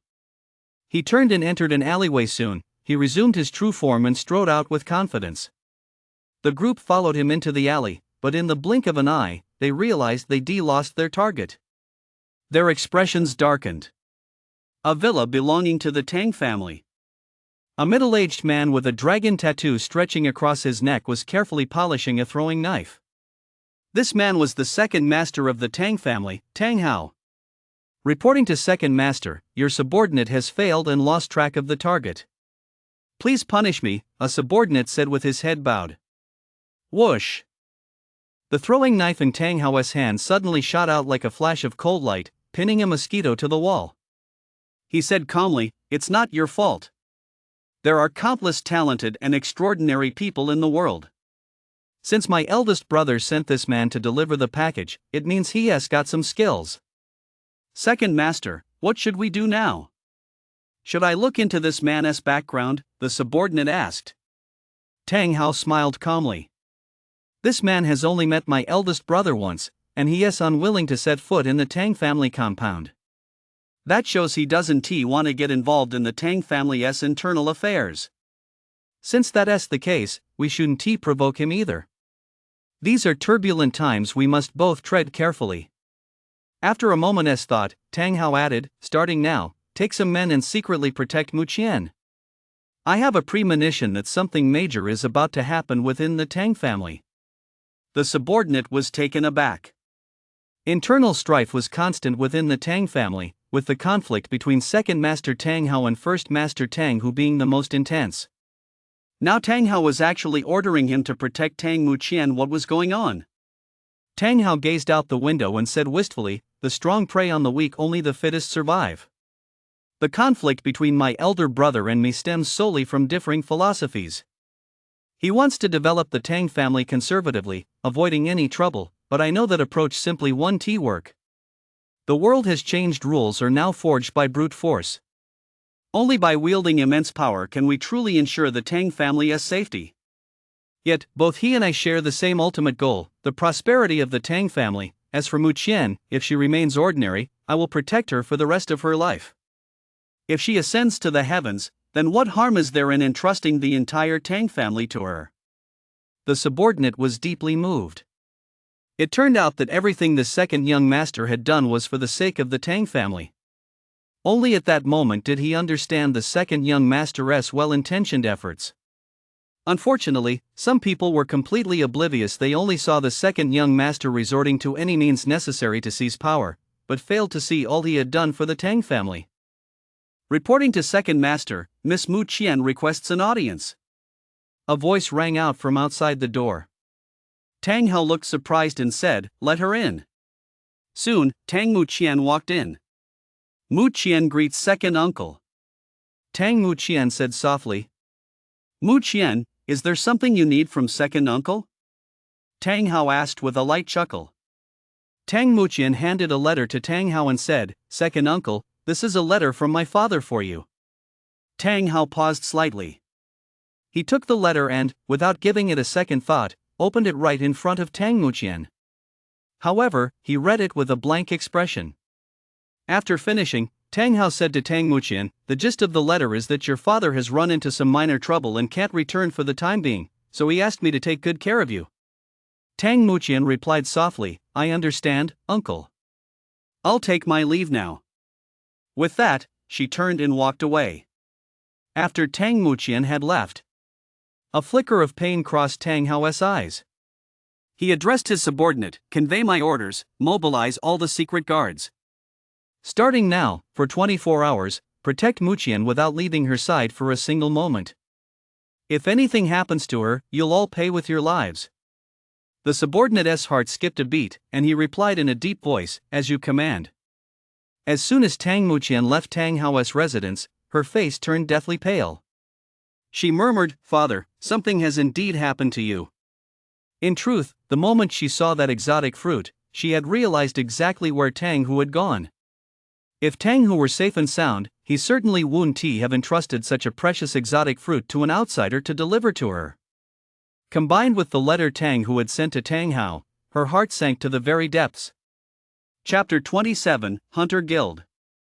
The Tang Family Ancestral Hall. Tang Hao pays his respects to the clan elders. Tang Hao was extremely respectful. "Tang heir, have you run into some trouble today that brought you here?" You should understand that we old-timers won't get involved in internal disputes within the Tang family," an elderly man said in a hoarse voice. Before Tang Hao stood more than a dozen white-haired elders, veterans who had once served the Tang family patriarch. Any one of them was a figure of unfathomable depth. Tang Hao immediately knelt and said in a solemn voice, "Esteemed elders, I have come here today simply to ask you to emerge from seclusion to protect a younger generation member." "What kind of younger generation member?" The elders were somewhat surprised. With the power Tang Hao possessed, wouldn't he protecting someone be a piece of cake? Yet now he was turning to them, a bunch of old-timers. It seemed this matter was no simple affair. Tang Hao spoke frankly, "My eldest brother's daughter, Tang Mu Qian also, she has a rare fruit in her possession." "A rare fruit?" The eyes of all the elders present lit up with intense brilliance. "This matter is of the utmost importance. I implore all the clan elders to emerge from seclusion," Tang Hao said in a solemn voice. He knew that secrets never stay hidden forever. With the appearance of a rare fruit, no matter how well Tang Mu Qian hid it, the news would eventually spread, and the Tang clan currently had no shortage of spies from the outside world. It was possible that the Tang clan would soon face utter destruction. He understood all too well the principle that possessing a precious treasure invites disaster. Murder for treasure and the massacre of entire clans were all too common in this world. "Rest assured," the elders replied in solemn unison. A single rare fruit could give rise to a peerless prodigy or even shape the future of the Tang clan. At such a critical juncture, they would certainly not back down. Tang Hao breathed a slight sigh of relief. Though it was not enough to put his mind completely at ease, he still had preparations to make. If you were to ask which organization was the most powerful in Lingyun City, it wouldn't be Lingwu University, nor the Tang or Shao clans, it would be the Hunter Guild. No one knew the Hunter Guild's true origins. All that was known was that its background was shrouded in mystery. It had branches throughout the country, possessed terrifying resources, and was backed by countless powerful figures. There had been a few reckless individuals who dared to provoke them, only to have their heads displayed on the city walls of Lingyun City that very same day. Therefore, the Hunter Guild is the force in Lingyun City that is most best not to cross. The Hunter Guild is a massive marketplace here. As long as you have money, you can buy just about anything you want. It is also where bounty hunters register. Once you become a bounty hunter, you can continuously accept missions and earn rewards. Hello, sir. What would you like to buy? When the masked Lin entered the Hunter Guild, a pretty waitress immediately came over to greet him. She wore a sweet smile that made people feel as though they were basking in a spring breeze. It was very comforting. Business at the Hunter Guild was booming. The place was packed with people, and there were quite a few others wearing masks like Lin, so his disguise didn't stand out much.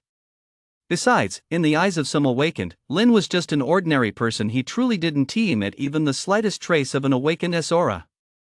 Of course, this was only because he had suppressed his aura. Otherwise, if that sinister aura had erupted, he would undoubtedly have become the center of attention. Lin looked around. The place was packed with all sorts of items: firearms and ammunition, bladed weapons, battle armor, potions, materials from mutated beasts, and all manner of strange and exotic goods. The dazzling array of goods was enough to make one's head spin. As long as you had enough money, this place could basically satisfy all your needs. I'll take a look around on my own first, Lin murmured. The maid smiled. Certainly, sir. If you need anything, just let me know. Lin nodded slightly. Make way, Miss Linger is here. Suddenly, a hurried voice rang out, and the people around them immediately parted to make a path. A stunningly attractive young woman with a curvaceous figure and a 9-section whip hanging from her waist walked in, surrounded by an adoring crowd, her gaze radiating arrogance. Greetings, Miss Linger. The people around her hurriedly bowed. This woman's status seemed far from ordinary. Brother, who is this woman? Why do I get the feeling you're all so afraid of her? Brother, you must be new to the Hunter Guild. You don't even recognize Miss Linger. You should know that, aside from being a powerful early stage level 2 awakened, what is even more crucial is that her master is Senior Zhou of the Hunter Guild. Senior Zhou is the head of the Hunter Guild. His strength is unfathomable, and he is as elusive as a dragon. You might catch a glimpse of him, but he is rarely seen. Whoa! So that's it. The man who had asked the question just now sucked in a sharp breath, and his gaze toward Miss Linger was now filled with apprehension. It's her. Lin's expression turned peculiar. Seeing everyone around her bowing in her presence, a hint of pride flashed across Linger's face. However, when she noticed a masked man standing stiffly in front of her, she instantly grew annoyed. Who are you? Why aren't you bowing to this young lady? Linger said coldly. The crowd was startled and hurriedly moved away from Lin, afraid of getting caught in the crossfire. It was common knowledge that Linger was arrogant and tyrannical within the Hunter Guild. Basically, if she took a dislike to someone, that person could expect nothing but trouble. Since so many had been taught a lesson by her, quite a few had filed complaints with the Hunter Guild. Word quickly reached Elder Zhou, but his response was simple: a bunch of grown men who can't even handle a little girl. What face do you have to complain? You'd be better off going home to take care of your kids. Because of this, everyone feared Linger even more and dared not cross her. Now that Lin had provoked Linger, everyone knew he was finished, so they all kept their distance from him. Seeing this, the maidservant looked worried, hoping only that Linger wouldn't be too harsh. Why should I bow to you? Lin said calmly.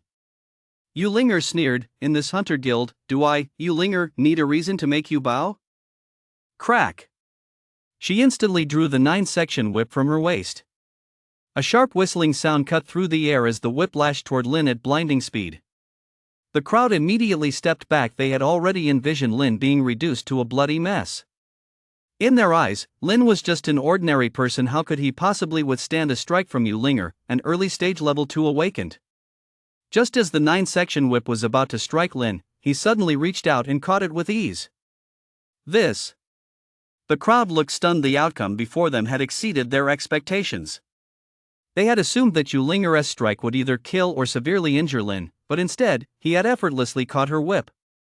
Someone with such power couldn't possibly be an ordinary person.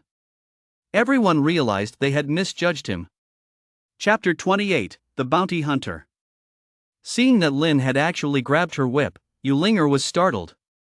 She immediately mustered all her strength to try to yank the whip back, only to find she couldn't budge it at all.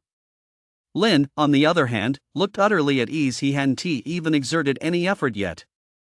As a level 2 awakened, Yu Linger knew she was up against a master when she couldn't even wrest the whip from his grasp despite giving it her all. However, even if he was a master, he'd still have to lie there obediently in the Hunter Guild. Humph. Yu Linger snorted coldly, clenched her left fist, and leaped forward, aiming a punch at Lin's face. Just then, Lin's figure suddenly moved. The next second, he appeared behind Yu Linger and clamped his hand around her snow-white neck. "Move one more time, and I'll snap your neck," Lin said in an icy tone, devoid of any emotion. Yu Linger's body stiffened. She hadn't expected to be subdued so easily, and the chill emanating from him made her heart sink, filling her with a sense of dread. However, remembering that they were in the Hunter Guild, she suppressed her fear and snapped, "This is the Hunter Guild. If you dare lay a finger on me, you'll be dead." Having been arrogant and domineering for so long, this was the first time she'd ever been put in such a position. How could someone as proud as her possibly tolerate it? Is that so? Lin's tone was icy as he tightened his grip slightly. Yu Linger found it hard to breathe. Her pupils contracted. In that moment, she realized that the other party seemed genuinely willing to kill her right here in the Hunter Guild. The terror of death engulfed her heart, and Yu Linger felt a chill run through her entire body. She finally understood what it meant to be afraid. "Esteemed guest, please do not harm Miss Linger." The pretty maid from earlier hurriedly interceded. Yu Linger was Elder Zhou's most cherished disciple. If anything happened to her here, the staff members would also face punishment. Lin released his grip, setting Yu Linger down, then said coldly, "Little girl, don't think that just because you have some connections and power, you can act so arrogant and overbearing. You must know that not everyone will indulge you. If this were someone with a worse temper, you'd already be a corpse by now." Yu Linger clutched her neck, gasping for breath, her face a pale, grim expression. Not only had she suffered such a humiliating defeat, but the man had also dared to lecture her in the tone of a superior. It was utterly despicable. However, she also realized that the masked man before her was not someone to be trifled with, so she dared not strike again. But she made a mental note of this incident. She would make him pay a heavy price. Lin ignored Yu Linger and turned to the maid, asking, "What are the requirements for registering as a bounty hunter?" The maid hurriedly replied respectfully, "Sir, you must pass an assessment to register as a bounty hunter." Becoming a bounty hunter wasn't that simple. One had to pass the Hunter Guild's multi-tiered assessments, and only those who met the final standards could become bounty hunters. Furthermore, examiners provide on-the-spot evaluations during the tests. The higher the score, the higher the title one receives. It's important to note that the missions issued by the Hunter Guild are all categorized by level and subject to restrictions. The higher a bounty hunter's title, the higher the level of missions they can accept, and naturally, the higher the reward. "Then take me to the assessment," Lin said calmly. He had his own reasons for wanting to become a bounty hunter. "Please follow me, sir," the maid replied respectfully. Having worked at the Hunter Guild for several years, she had seen all kinds of powerful individuals. Yet the man before her gave her an exceptionally extraordinary impression, which made her feel even more respectful toward him. After the maid led Lin away, a cold smile flashed across Yu Linger's face. "You want to become a bounty hunter? After offending me, do you really think that is possible?" She had been plotting how to get back at him, and now she had a brilliant idea. At this thought, the frustration in her heart instantly dissipated by more than half. Yu Linger turned to a guard and asked, "Where is my master?" The guard replied respectfully, "Miss Linger, Senior Zhou is currently entertaining a distinguished guest and is not receiving anyone at the moment." Yu Linger furrowed her brow slightly and said, "I see. You may go." She couldn't help but wonder what kind of distinguished guest could possibly warrant her master's personal attention. Lynn was led by a maidservant to a spacious courtyard. Adjacent to the courtyard stood a massive, 5-story classical pavilion. The assessment was to take place inside the pavilion. At the very front of the pavilion stood a table, presided over by a white-haired elder. Despite his advanced age, he was by no means an ordinary man. He was the sort of figure one might liken to the sweeping monk. Of course, to Lynn's eyes, that was all there was to it. At that moment, about 20 people had already gathered in the courtyard, almost all of them there to take part in the assessment. Everyone was raring to go, their eyes brimming with fighting spirit, but there was also a sense of gravity in their hearts. The Hunter Guild's assessment methods varied each time, and no one knew what they'd be tested on this time. It was anyone's guess. Still, adapting on the fly was, in itself, a test.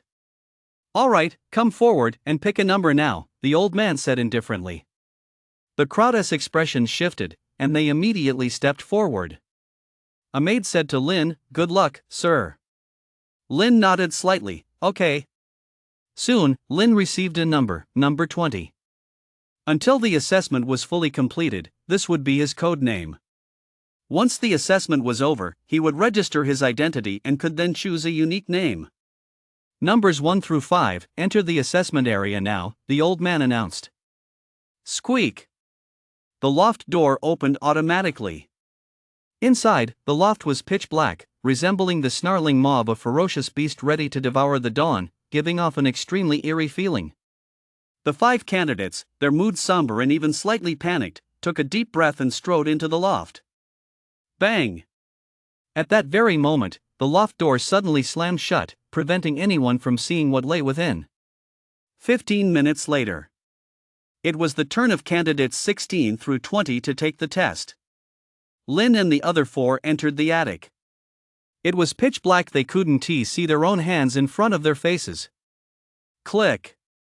Suddenly, a blinding light flashed on. Before their eyes appeared a moving shooting range, with the 5 standing 50 meters away from it. 5 examiners sat on the side. There were also several expressionless staff members. The first round tests your eyesight. Rules: each candidate has 10 throwing knives. The targets are moving, and each target has 10 rings. Hitting a ring scores 1 point. The 10th ring is worth 10 points. The total score is out of 100, with 60 points required to pass. If you miss the target, no points are awarded.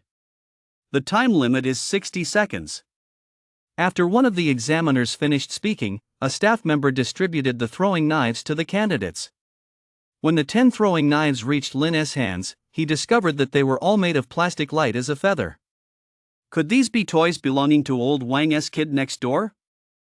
However, Lynn didn't give it much thought. Plastic was plastic to him, it made no difference. "This is a bit tricky." One of the examiners chuckled wryly. Hitting a stationary target from 50 meters with a throwing knife wasn't particularly difficult for an awakened, but hitting a moving target was another story, especially with a time limit. The others looked serious but said little.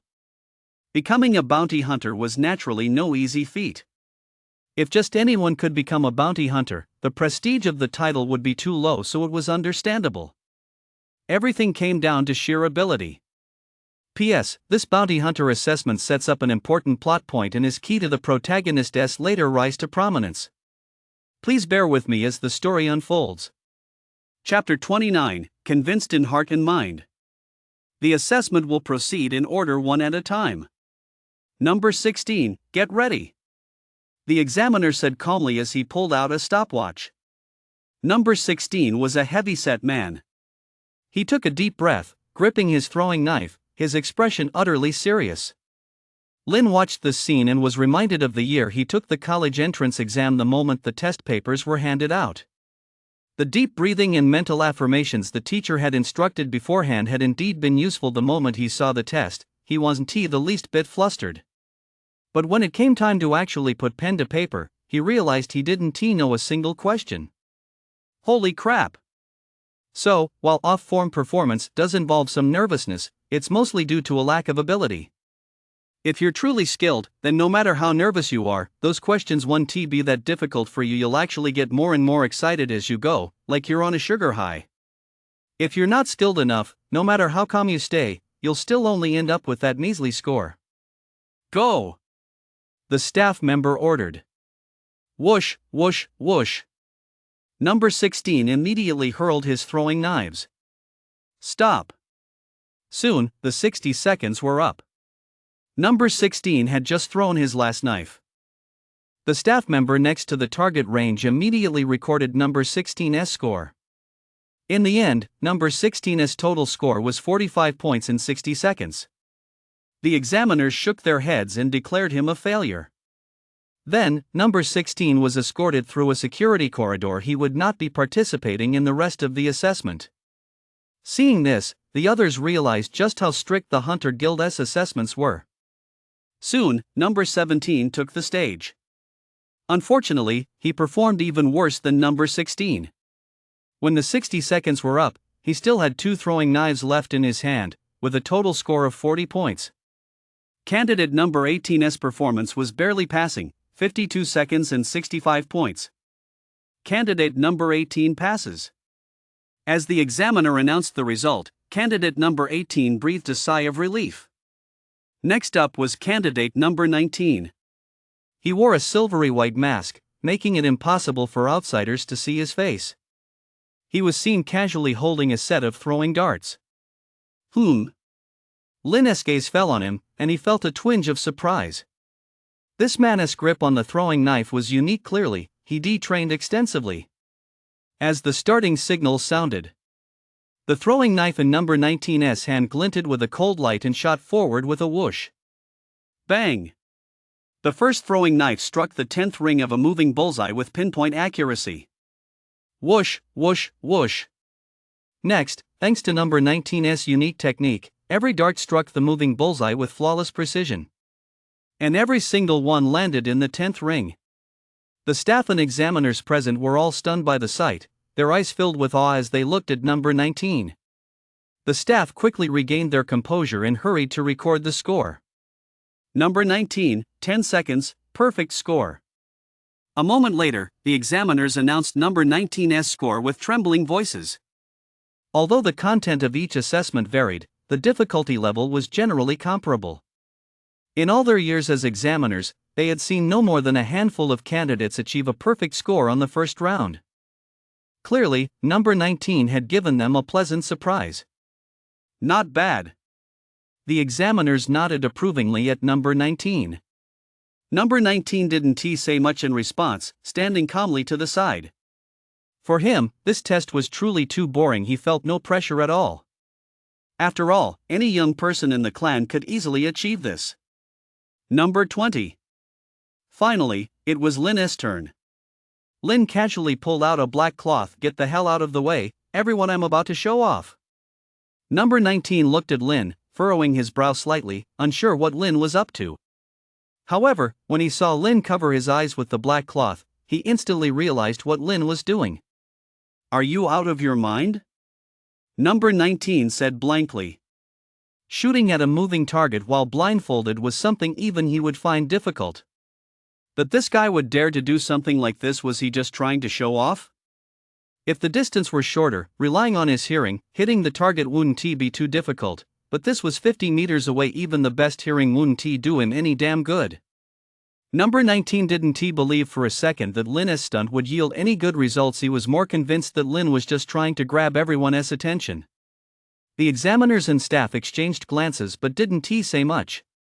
As long as the candidate didn't disrupt the exam, it was fine. After all, if he failed, it wasn't really their problem. Begin! No sooner had the staff member's voice faded than the 10 throwing knives in Lin's hand shot out simultaneously. 10 at once, clean and crisp, completed in an instant. Bang!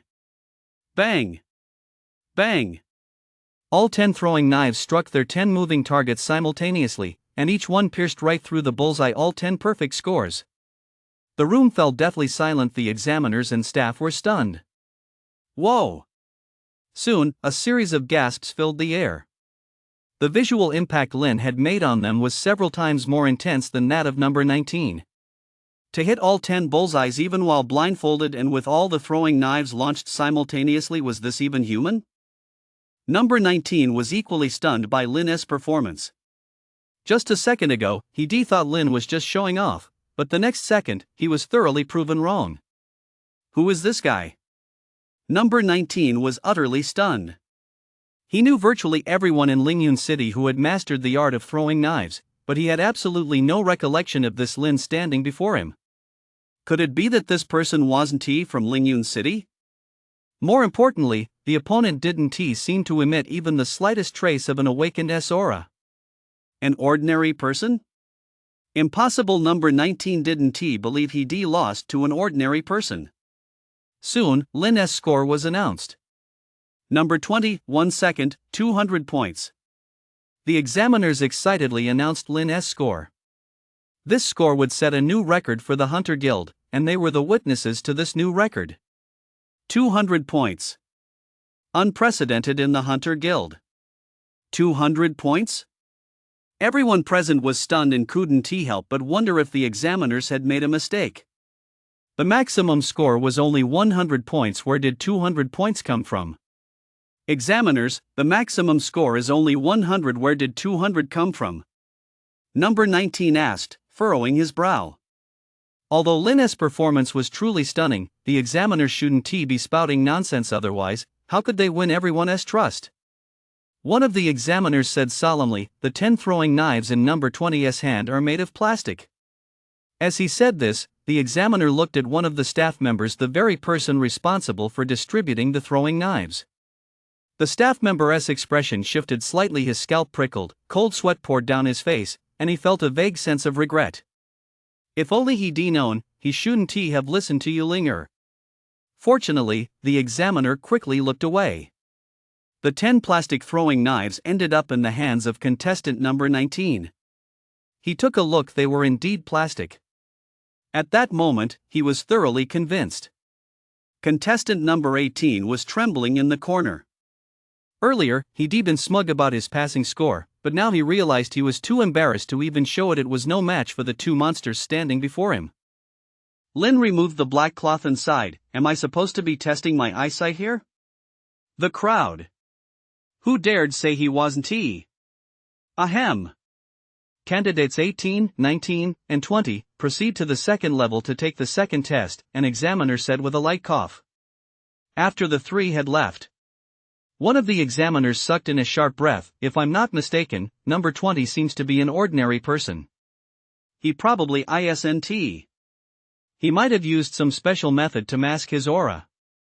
Another examiner said in a deep voice. How could an ordinary person possibly pierce a moving bullseye with a plastic throwing knife? Chapter 30, quite interesting. The second floor of the attic. Lin, along with candidates 18 and 19, appeared. 100 meters away stood 5 bronze pillars, each 15 meters tall, with a pearl resting atop each one.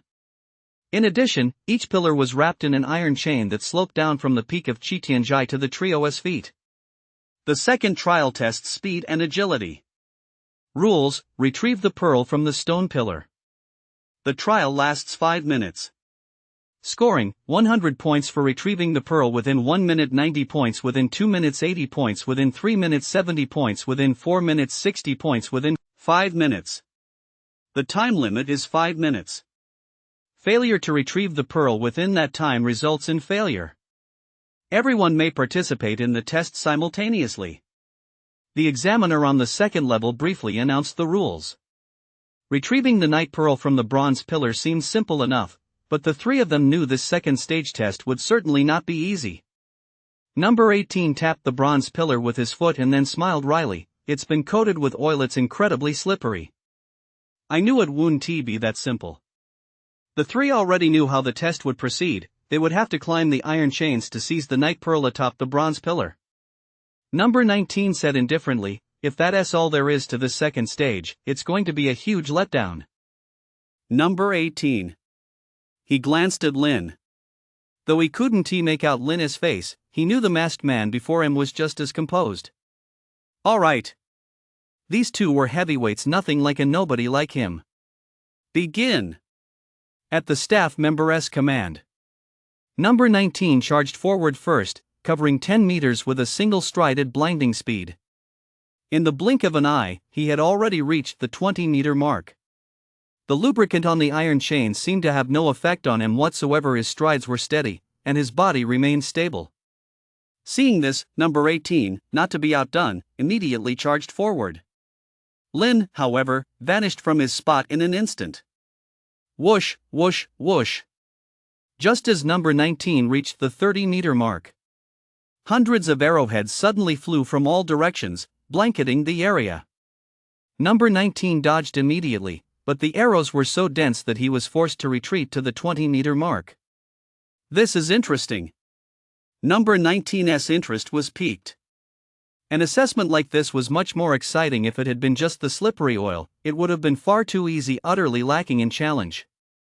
Now, with these arrows added to the mix, he finally felt some pressure. However, it was only a little pressure, it wasn't nearly enough to trap him. In a flash, he surged forward, his body constantly dodging. No matter how many arrows there were, they couldn't touch him. Number 18, on the other hand, wasn't having such an easy time of it.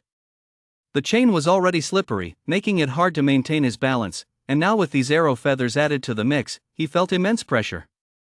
Still, having made it to the second stage meant he had some skill. Although it felt difficult, he continued to move forward slowly. After all, as long as he finished within 5 minutes, that was enough. He wasn't aiming for a top score, just a passing grade.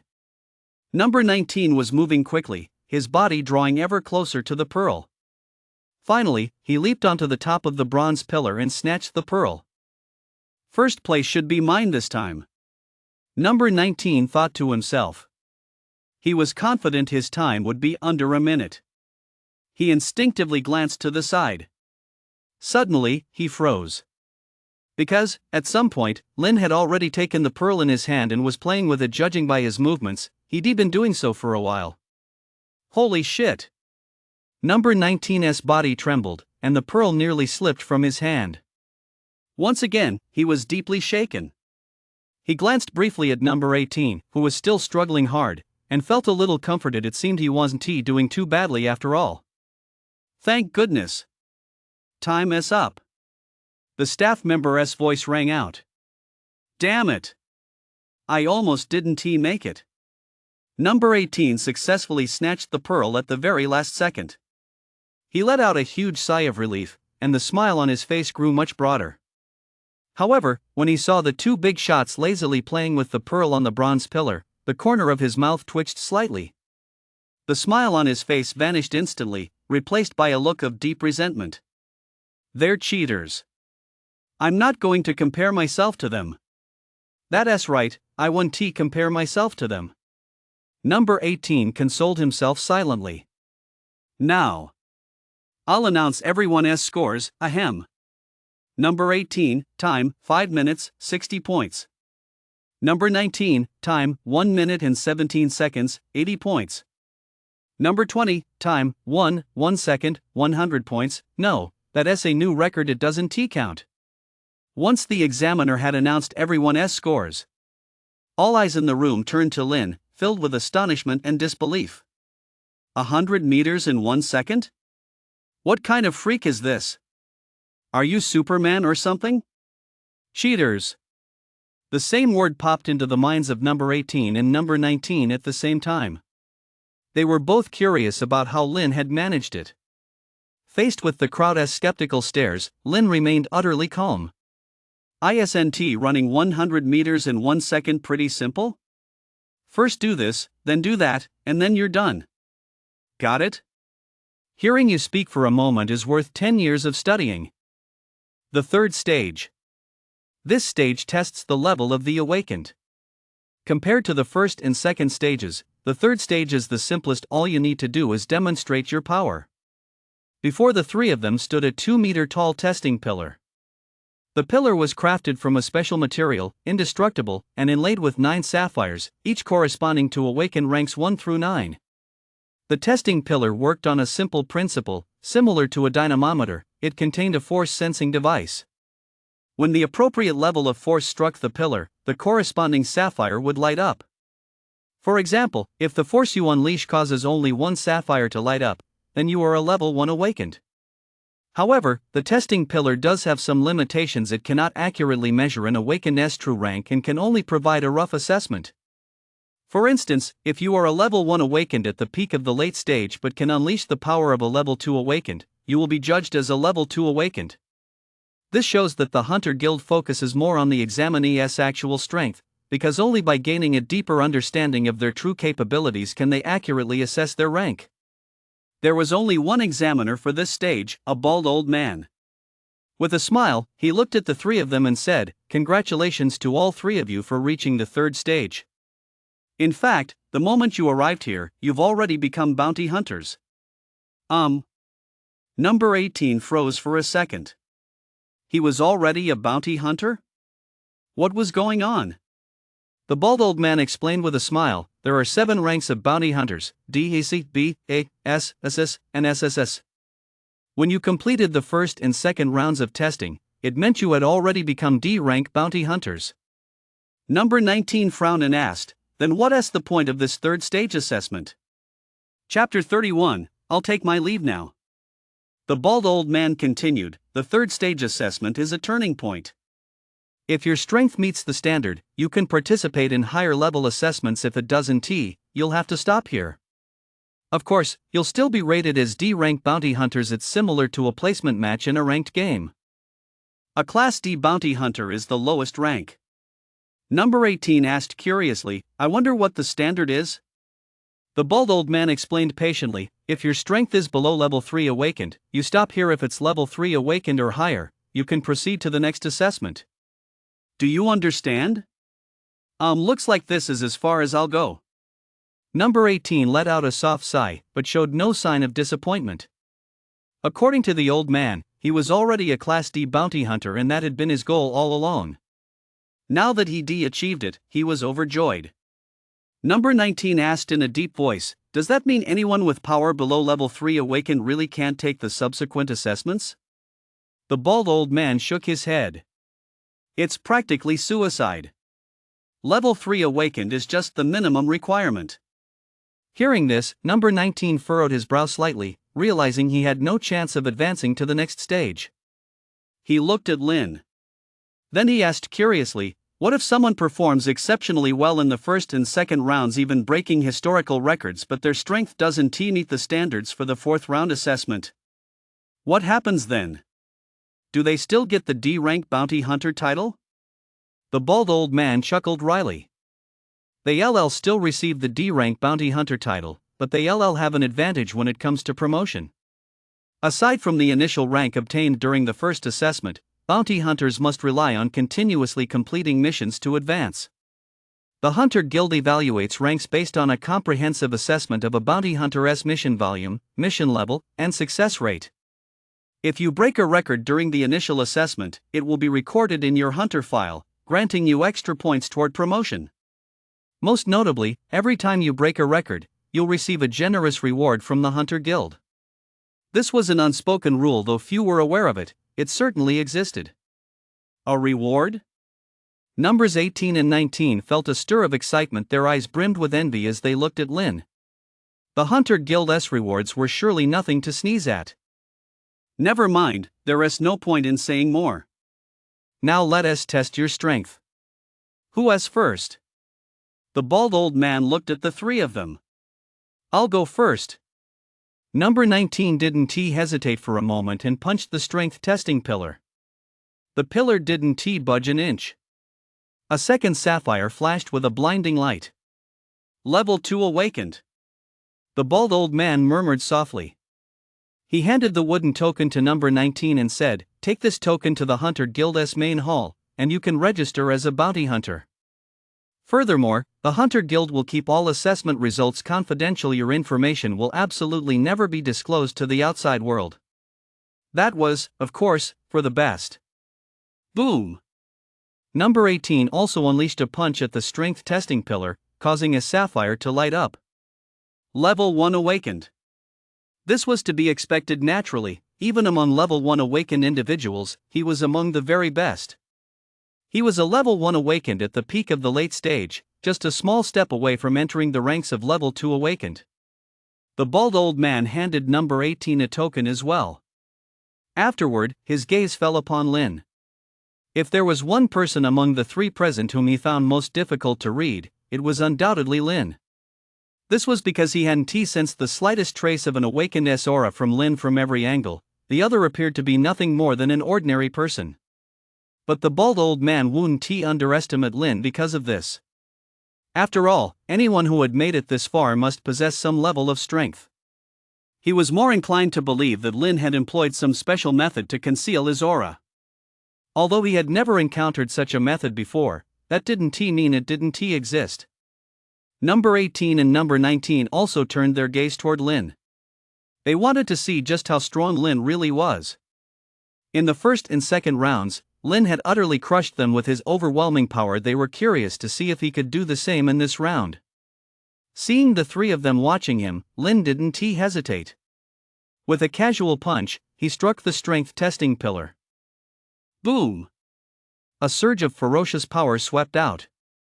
The strength testing pillar flew through the air, leaving a long skid mark on the ground before coming to a stop. The originally smooth floor was left shattered beyond repair, and a faint smell of burning even lingered in the air. It's hard to describe this punch. Think of Sensei Saitama's invincible punch. Boom! A loud explosion rang out as the force gauge suddenly blew up. The sapphire didn't even have a chance to sparkle. The indestructible force gauge was now completely destroyed. The bald old man and his two companions stared wide-eyed, frozen in place. They never would have expected such an outcome. Holy shit! That's insane. I'm blown away. All three voiced their inner thoughts at the same time. The bald old man stared blankly at the force measuring pillar, now reduced to rubble. He was shocked and deeply distressed. After all, this pillar had been shipped all the way from headquarters, and its manufacturing costs were exorbitant. It was the only one of its kind in the entire Lingyun City Hunter Guild. And now it had been blown to bits with a single punch. Meanwhile, numbers 18 and 19 were once again awed by Lin's strength, even feeling an urge to kneel down and worship him. Lin was a bit speechless himself. He'd only used a tiny bit of spiritual energy, and yet the strength testing pillar was already scrapped. Its quality was just too poor. Seeing the old man's face full of heartache, Lin furrowed his brow. Was this old man going to make him pay for it? That punch clearly met the criteria for advancing to the next stage, so I'll be taking my leave now. Lin quickly made his way to the fourth stage. As for the wooden token, he didn't bother taking it. After all, a mere D-rank bounty hunter was clearly not Lin's target. The bald old man snapped out of his distress. Watching Lin's hurried retreat, he knew exactly what the young man was thinking and couldn't help but be a bit speechless. While the strength testing pillar was precious, it wasn't worth making the examinee pay for it. Fourth stage. This stage tested combat skills. Lin found himself inside a cage containing 10 mutated wolves, 9 level 1 and 1 level 2. No wonder the bald old man had said the minimum requirement for the stages beyond the third was a level 3 awakened. Never mind a level 3 awakened, even a level 4 awakened might not be able to pass this stage. That single level 2 mutated wolf alone was no match for the average person. However, for Lin, this posed no difficulty whatsoever. With a flash of his figure, he slaughtered them all in an instant. Ignoring the shock on the faces of the examiners and staff on the fourth level, Lin headed straight for the fifth stage. The fifth stage featured a massive arena. A burly man stood on the arena. Apart from him, there was no one else in sight. The burly man looked at Lin and said indifferently, "You're the fifth candidate to arrive here this past year. Let me introduce myself. My name is Luo Lai. There's only one objective for the fifth stage, to defeat me." Chapter 32, Claire. If I pass this test, what rating will I receive? Lin asked. Luo Lai replied bluntly, C rank. The Hunter Guild in Lingyun City only has the authority to evaluate up to C rank. If you were at the Hunter Guild headquarters, they could even evaluate SSS rank candidates. Just C rank? Lin furrowed his brow slightly, feeling a bit disappointed. But he understood. After all, Lingyun City was too small, so the Hunter Guild here naturally didn't have much authority. Luo Lai said coldly, "Why are you overthinking it? You might not even qualify to be a C-rank bounty hunter." Was he looking down on C-rank bounty hunters, or was he simply not taking him seriously? A flicker of anger rose in Luo Lai's heart. He intended to teach this arrogant number 20 a lesson. "Come on, then." Luo Lai's tone was icy. He was considering how many moves it would take to defeat Lin. It shouldn't take more than 10 moves after all. He was a peak level 5 awakened with extremely strong combat power, capable of holding his own against an ordinary early level 6 awakened. As for this number 20, could he possibly be a level 6 awakened? Upon hearing this, Lin held up a single finger. "What do you mean by that?" Luo Lai asked impatiently. "I've already made my move," Lin said indifferently. Boom! Mana from the heavens and earth condensed frantically. A massive mana finger appeared, then slammed toward Luo Lai with overwhelming force. Unable to withstand the terrifying pressure, the ground cracked with countless fissures, and shards of rock flew into the air, carrying a terrifying force. Buzz, buzz, buzz. A violent gale swept in Luo Lai's face, stung as if cut by a knife, and his clothes and hair rustled in the wind. How is this possible? Luo Lai was stunned by this terrifying might, but he dared not dwell on it. He immediately channeled all his strength to resist the terrifying pressure. He raised both arms to shield himself, and a subtle force radiated from them. But against Lin's single finger, everything Luo Lai did was as futile as a mantis trying to stop a cart. Boom! In an instant, immense power erupted from Mana's finger. No! Luo Lai's pupils contracted. He felt as though his entire body was about to be torn apart by this terrifying force, with not the slightest chance of resistance. Bang! In an instant, Luo Lai was sent flying backward like a cannonball. Boom! But Mana's finger did not stop there. Instead, it raced at breakneck speed toward Luo Lai, who lay sprawled on the ground. My life is over. Luo Lai's eyes widened as everything before him turned a blinding white. In that final moment, he immediately closed his eyes, waiting for death to claim him. However, after a moment, he realized the pain he had imagined never came. He instinctively opened his eyes. He saw that the terrifying mana finger had vanished into thin air. The surroundings had fallen completely silent, as if nothing had ever happened. Yet the shattered ground made it clear that a earth-shattering battle had just taken place here. You lost. Lin's voice rang in Luo Lai's ears. He looked over at Lin, who was standing not far away, still in the same spot, without a speck of dust on him. Cough, cough. Luo Lai coughed a few times, then pulled out a token and tossed it to Lin, saying, "I've lost." At that moment, he was thoroughly convinced.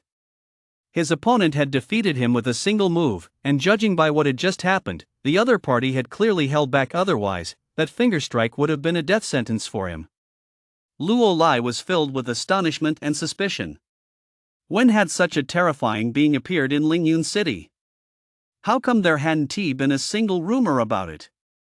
Lin casually copped the token. Hunter Guild. A luxurious penthouse. A white-haired old man stood respectfully beside a woman with a graceful figure. The woman wore a veil, hiding her features, but judging by her figure, she must be quite beautiful. "Miss, have you come here for the Qingfeng Mountain secret realm?" the old man asked respectfully. If anyone else had witnessed this scene, they would surely have been stunned, for this old man was none other than the head of the Hunter Guild, the unfathomable Senior Zhou. Yet here he was, showing such deference to the veiled woman. Claire murmured, "With the Qingfeng Mountain secret realm emerging this time, many have come. Naturally, I wouldn't miss it." Claire, the heiress of the Hunter Guild, possessed unfathomable strength and was considered one of the most promising young talents in Tiandu. Senior Zhou stroked his graying beard, just as he was about to speak. A maid's voice rang out from outside, a request for an audience with Senior Zhou. "What is it?" Senior Zhou frowned. Hadn't he instructed that he was receiving distinguished guests today and that no one was to disturb him? The maid replied, "News has come from the testing area. Someone has cleared the 5th trial, and has broken all records from the 1st through the 5th trials." Senior Joe had initially been displeased, but upon hearing the maid's words, his expression immediately changed, filled with astonishment. He was well aware of how difficult the bounty hunter trials were. He wouldn't have been surprised if someone had simply passed all the stages, but to break every record along the way, that was quite a feat.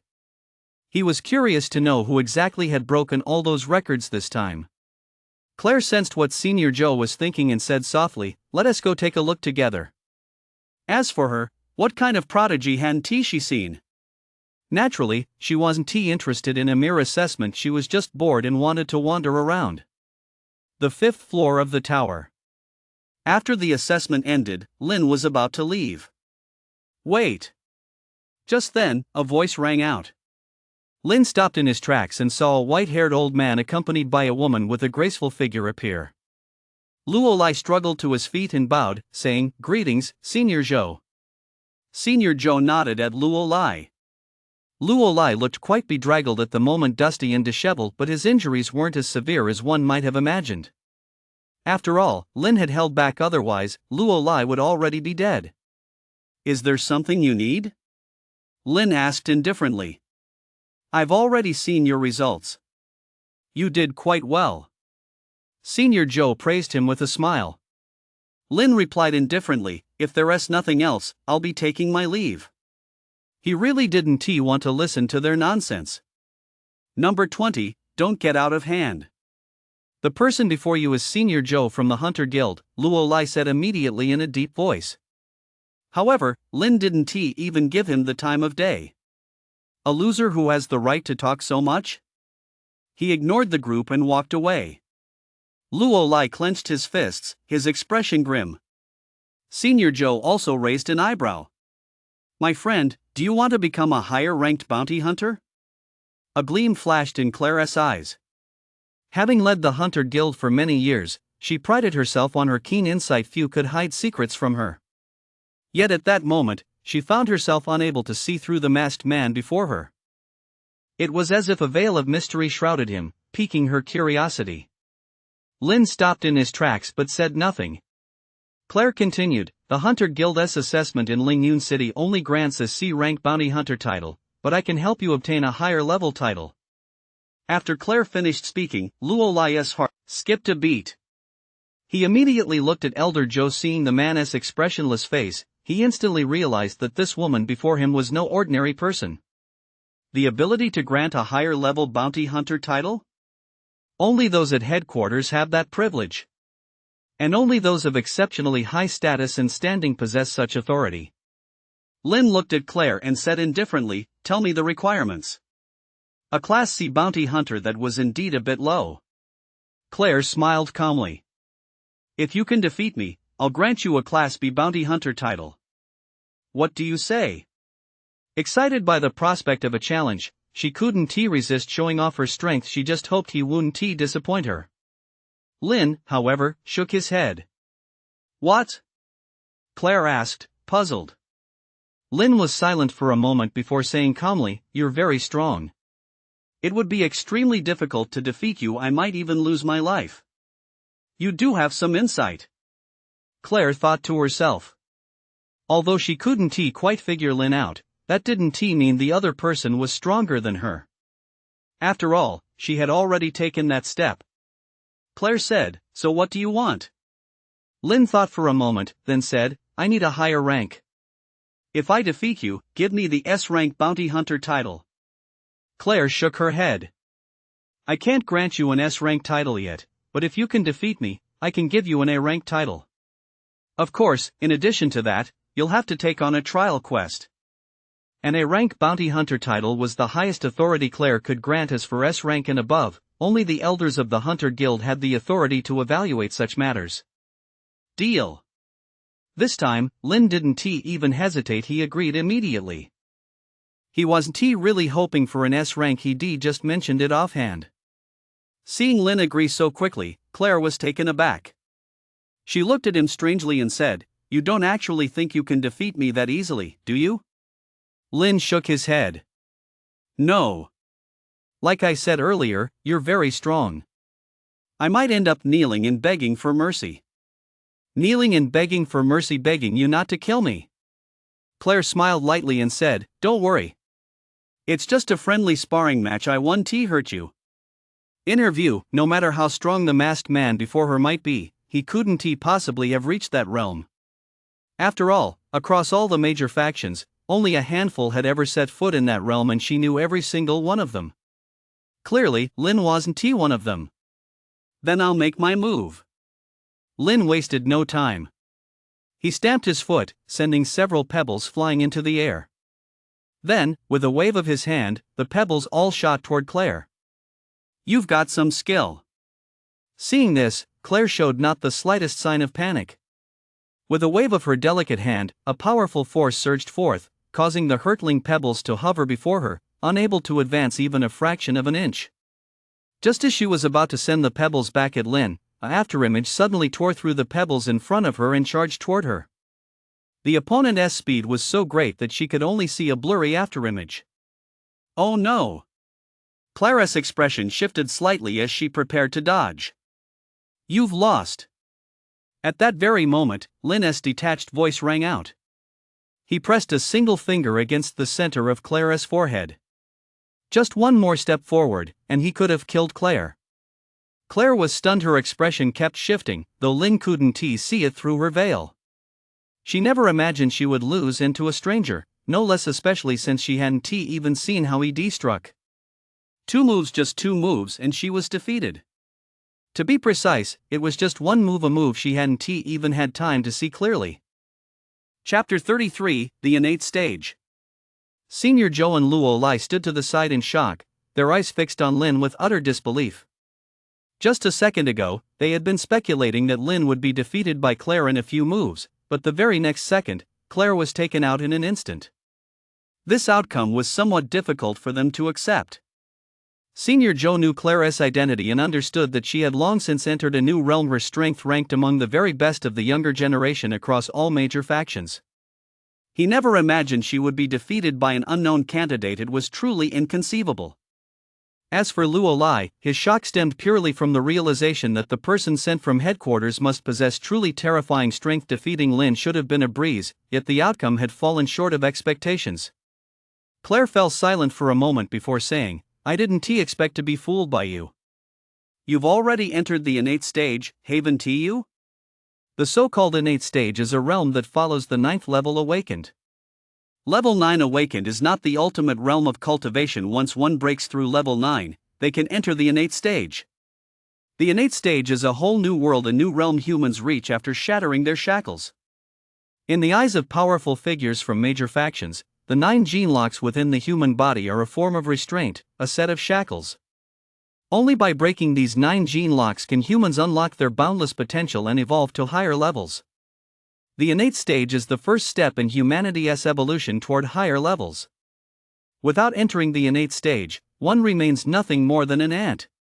To witness the true nature of the universe, one must enter the innate stage to embark on a unique path of awakening, also known as the path of evolution. The innate stage is further divided into 9 tiers. Claire is an awakened at the 5th tier of the innate stage. At her level, ordinary people simply cannot be her match. Yet she was defeated by Lin in a single move, so she concluded that Lin must be a powerful figure in the innate stage, perhaps even having reached the 6th tier. However, this outcome left her somewhat surprised. She came from the Hunter Guild, with countless resources at her disposal, so her progress was naturally rapid. But what did this masked man rely on? His cultivation level was even higher than hers. Could it be that he, too, came from a major power? After much thought, that seemed to be the only explanation. In fact, Claire's speculation wasn't without merit.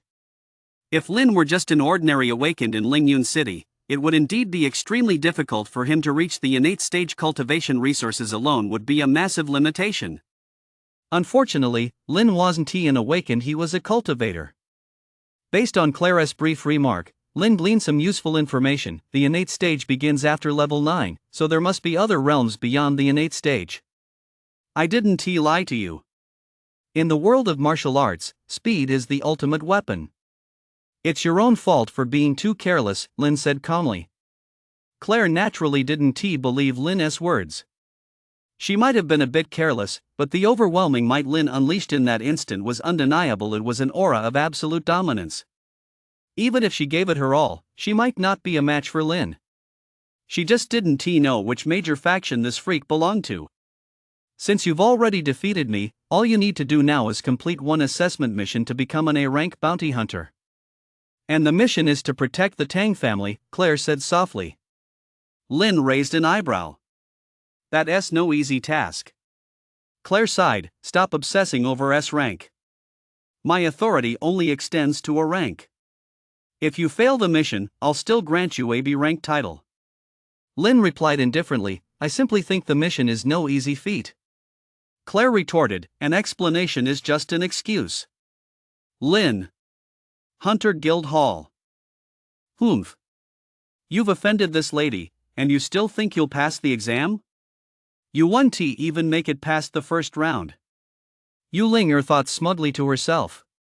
She had secretly tipped off a senior brother overseeing the first round of the exam, asking him to give that detestable number 20 some special attention. Now that the exam was over, she figured she'd soon get to see that person's humiliated expression. At this thought, the smile on Yu Linger's face grew even broader. That senior brother had actually wanted to teach Lin a lesson himself, but unfortunately, in front of all the examiners, he naturally didn't dare to lay a hand on him, so he could only tamper with Lin's throwing knife. Just then, Lin entered the hall. Sir, did you pass the exam? The pretty maid from earlier saw Lin appear and immediately came over to greet him. Lin replied, no. He was one task short of completing the Class A assessment. Hearing this, the attendant immediately tried to console him, don't worry, guest. You'll definitely pass next time. Ha! After offending this young lady, does he really think there'll be a next time? A cold laugh rang out as Yu Linger walked over. Hearing that Lin had failed the assessment, she felt utterly satisfied this was the consequence of offending her. Lin ignored Yu Linger and said to the maid, I need to take on a mission now. Ah. The maid froze for a second. You couldn't accept missions unless you were a registered bounty hunter. But when she saw Lin pull out a token, she immediately became extremely respectful and hurriedly said, yes, sir. Please follow me. Although Lin hadn't officially registered her identity yet, possessing this token meant she was already a Class C bounty hunter. Becoming a Class C bounty hunter had drastically changed Lin's status, and the maid's form of address had shifted from guest to Your Excellency. This Your Excellency sure knows how to lie, and she even claimed she hadn't passed the exam. Yu Linger had originally intended to continue her sarcasm, but when she saw the token in Lin's hand, she froze instantly. Is that the token for clearing the 5th stage? Yu Linger's eyes widened in disbelief. As a disciple of Senior Zhou, she naturally knew a great deal about the trials. Only by clearing the 5th stage could one obtain such a token. But the 5th stage was guarded by senior brother Luo Lai, a peak level 5 awakened, and this person had actually managed to defeat him. It seemed her loss was well deserved. At this thought, a complex look flashed across Yu Linger's eyes. Though she was arrogant and domineering, she wasn't a fool. She now realized she couldn't continue provoking this person. Although her master had always protected her, that was only true as long as the people she provoked were useless and no match for her. If she actively provoked someone and ended up losing, her master would certainly not protect her. Senior Zhou's protection of his disciple also came with conditions. The maid led Lin to the mission area. An elderly man in charge looked at Lin and said, Sir, what kind of mission would you like to accept? He tapped a large screen displaying countless densely packed missions, with detailed information ranging from mission level to reward. All the missions listed were C and D level. Lin said, a protection mission for the Tang family. The elderly man immediately selected a mission. Mission details: powerful awakened individuals are urgently needed to protect the Tang family for one night, no limit on the number of participants. Reward: 10 spirit crystals per person. Mission level: C rank. Note: Awakened realms: 9 level realm, innate stage, transcendent realm, Jotian realm, heavenly stage. Levels 1 through 9 are each divided into 3 sublevels: early, middle, and late. Starting from the innate stage, each realm is divided into 9 tiers. For now, only 5 realms are listed. Cultivator realms: Chi stage, Foundation stage, Core stage, Nascent soul stage, Out of body stage, Split soul stage, Merged body stage, Tribulation crossing stage, Great perfection stage, Immortal realm. Each realm is divided into 9 tiers. Chapter 34: The Tang Family in Peril. "I'll take this one," Lin said calmly. The reward for this mission was indeed quite good, of course. The level of danger was also very high, far exceeding a C rank mission. "May I ask your name, sir?" the elderly man asked respectfully. Every bounty hunter who accepts a mission must be registered. This facilitates future reward disbursements, promotion evaluations, and the compilation of statistics on mission volume and success rates. Lin replied, "I haven't registered my identity yet, so just record me as number 20 for now." "Yes, sir." The old man hurriedly made the entry. Afterward, he handed Lin a notice bearing the Hunter Guild's seal. This notice was used by employers to verify a bounty hunter's identity. Otherwise, if you showed up at an employer's doorstep empty-handed, they'd likely be startled and suspect you of having ulterior motives. If you can prove to the client right away that you're a bounty hunter, it will save a lot of trouble, and the client might even feel completely at ease, with no worries that you'll try to pull a fast one. This is because the Hunter Guild has a rule: if a bounty hunter deliberately harms a client while carrying out a mission, they will face the harshest punishment. There was once a bounty hunter who defied the rules, killed his client to steal the treasure, and ultimately had a warrant issued against him by Hunter Guild headquarters. Countless bounty hunters immediately took action, and within half a day, that man was torn to pieces. Now, the grass on his grave is over a zhang tall. Therefore, very few dare to cross the Hunter Guild's red line. Seeing Lin take the notice, the old man explained further, "Sir, once you've registered your identity and obtained your identity token, accepting missions won't be such a hassle anymore. All procedures can be completed using the identity token." "Thank you for the reminder," Lin murmured. "It's my pleasure, it's my duty," the old man replied respectfully. Evening. Lin transformed into an ordinary-looking man and appeared at the Tang family estate. "My lord, please come in." After the steward examined Lin's notice, he immediately ushered him into the grand hall. The Tang family's grand hall was incredibly opulent, resembling the palace of an ancient emperor, resplendent with gold and rich in antique charm. The moment one set foot inside, one was struck by an overwhelming sense of luxury. Inside the hall, just as one might expect at a banquet hosted by an ancient monarch, dozens of tables were set, laden with an abundance of fine wines and delicacies. The guests sat at the tables, savoring the food and wine while being attended to by charming maidservants, a truly joyous scene. These guests were all bounty hunters. On this occasion, just like Lin, they had all accepted a mission. As soon as Lin appeared, several pairs of eyes turned toward him. Just an ordinary person? Upon seeing him, the crowd furrowed their brows and lost interest. Tonight was the bounty hunter's night. What was an ordinary person doing here? However, no one spoke up. Lin ignored their stares and casually found a seat near the corner.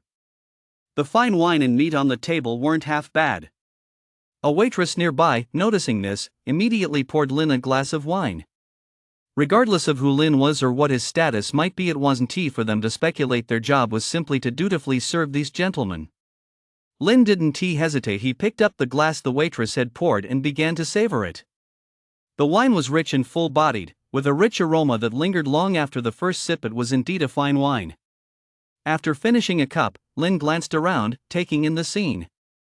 There were roughly 50 bounty hunters in total, with overall strength ranging from level 1 to level 3 awakened. In other words, almost everyone here was a D-rank bounty hunter. It was nothing out of the ordinary for D-rank bounty hunters to take on C-rank missions, but if they wanted to accept B-rank missions or higher, they simply didn't have the necessary authorization. Given the crisis facing the Tang family, relying on these bounty hunters to resolve it was likely a pipe dream. Not long after, Tang Hao, the second master of the Tang family, appeared in the hall. Holding a glass of fine wine, he said in a deep voice, "Thank you all for coming to the Tang family. Once this crisis has passed, I, Tang Hao, will certainly host another banquet to treat you all properly. Second young Master Tang, there is no need to worry." With us standing guard here tonight, no one will be able to harm the Tang family in the slightest. A burly man said confidently. That's right. No matter how powerful the intruders may be, with over 50 of us bounty hunters here, why should we fear them? The others immediately chimed in. With over 50 D-rank bounty hunters, even the strongest intruders would have to think twice. Thank you all. I am deeply grateful. Cheers. Tang Hao downed his drink in one gulp. The others also drained their cups in large gulps. Dong, dong, dong. Suddenly, the sound of bells rang out. The sun had completely set, and night had fallen. A full moon emerged from behind the clouds. A cool breeze swept in, sending an inexplicable chill down everyone's spine. Although everyone had spoken with such confidence moments ago, they all understood that the danger they were about to face was no simple matter. If it were just an ordinary threat, the Tang family alone could have handled it. Why would they need bounty hunters like us? Clearly, the crisis facing the Tang family was far more terrifying than anyone had imagined. On the rooftop of a tall building belonging to the Tang family, a beautiful woman gazed at the moon and sighed, "The moon won't be full tonight. It's all my fault." Tang Muqian's expression was conflicted. She had thought the news of the exotic fruit was well hidden, but unexpectedly, it had still leaked out. Barring any surprises, members of the major clans would soon be arriving here. When an exotic fruit appears, few can resist such temptation. This has nothing to do with elder sister. There are spies from the major clans within the Tang family. Some secrets are hard to keep hidden. I just hope those people don't go too far, otherwise, the Tang family isn't one to be pushed around. Another young man spoke in a detached tone. His name was Tang Yi, the son of Tang Hao. Brother Tang Hao, Xiaoding Tian has arrived with his son, Xiao Bufan, to pay a visit. A deep, resonant voice suddenly rang out in the Tang family compound. Upon hearing this voice, the expressions of the many bounty hunters shifted slightly, and they immediately sensed trouble. Xiaoding Tian was the head of the Xiao family. Could it be that he was the Tang family's greatest enemy today? If that were the case, today's affairs would prove rather difficult to handle. Tang Hao walked out with a composed expression. In the courtyard appeared a middle-aged man dressed in white, exuding an extraordinary aura. At his side was a young man of unremarkable appearance. Tang Hao clasped his fists and said, "Brother Xiao, it's been a while. I hope you've been well." Xiaoding Tian smiled and replied, "Now that we brothers have met, we must drink until we're drunk tonight." Of course. Tang Hao also flashed a smile. He looked at Xiao Bufan, who stood beside Xiaoding Tian, and said, "I've heard that Xiao Bufan of the Xiao family made a sensational debut during the Lingwu University entrance exams. Seeing you today, I can confirm you're truly extraordinary." Naturally, Tang Hao was well aware of what had transpired during the Lingwu University entrance exams. Xiao Bufan, however, remained silent. Tang Hao continued, "Brother Xiao, I've prepared a banquet in the main hall. Please join me there for a chat. In that case, I'll gladly accept your invitation." Xiaoding Tian didn't hesitate, leading Xiao Bufan into the main hall. Chapter 35, The Qinglin Sword by Lin Qingyu. Greetings, head of the Xiao clan. The bounty hunters present immediately stood up and bowed. Xiaoding Tian gave the crowd a faint smile before finding a seat and sitting down. Everyone's gaze shifted to Xiao Bufan, filled with curiosity. This young man was actually Xiaoding Tian's son. Why had they never heard a word about him before? First, the Xiao family produced a prodigious daughter, Xiao Renfeng, and now here was Xiao Bufan. The question was, just how much of Xiao Renfeng's talent did Xiao Bufan possess? As everyone pondered this, a series of booming voices rang out once more. "Brother Tang Hao, Wang, have come uninvited. I hope you'll forgive me. With the Tang family in such high spirits, how could I, Song, possibly be absent?" From the Zhao family, Zhao Yecheng has come to pay his respects to Second Master Tang. From the Lin family, Lin Qingyu has come to pay his respects. From the Zhang family, over 20 people appeared in the courtyard once more, almost all of them consisting of an elder accompanied by a younger family member. Upon seeing this group, Tang Hao remained composed as ever. He smiled and said, "Everyone, please come in." Afterward, Tang Hao led the group into the main hall. Head of the Wang family, Wang Heng. Head of the Song family, Song Qiubai. Head of the Zhao family, Zhao Yecheng. When the bounty hunters in the hall saw this group, their moods grew particularly somber. Representatives from every major and minor family in Lingyun City had arrived. It seemed the Tang family's troubles were far more serious than they had imagined. Xiaoding Tian alone had already put immense pressure on them. Now that another group had arrived, that pressure had multiplied several times over. Indeed, this reward wouldn't be as easy to claim as they thought. Why is she here? Lin's gaze fell upon a woman dressed in green. She held a long sword in its scabbard 3 chi in length. The scabbard was exquisitely crafted from jade inlaid with gold, adorned with magnificent patterns and set with 12 gemstones. The hilt, the color of jade, was carved with scales that emitted a soft green glow. "Please take your seats, everyone," Tang Hao said with a smile to the group. After everyone had taken their seats, Xiaoding Tian turned to a strikingly handsome young man standing beside Wang Heng and said, "I presume this must be the Wang family's prodigy, Wang Lingxiu." "That is Wang Lingxiu." The crowd showed a hint of astonishment. They had heard that the Wang family had a prodigy named Wang Lingxiu, a mere 19 years old, yet already a level 2 awakened with earth-grade talent, and a future full of boundless promise. Wang Heng smiled gently, then said to the young man, "Lingxiu, hurry up and greet Uncle Xiao." Lingxiu greets Uncle Xiao. Wang Lingxiu rose to his feet and bowed to Xiaoding Tian. Xiaoding Tian smiled and said, "The younger generation is truly impressive." Very good, very good.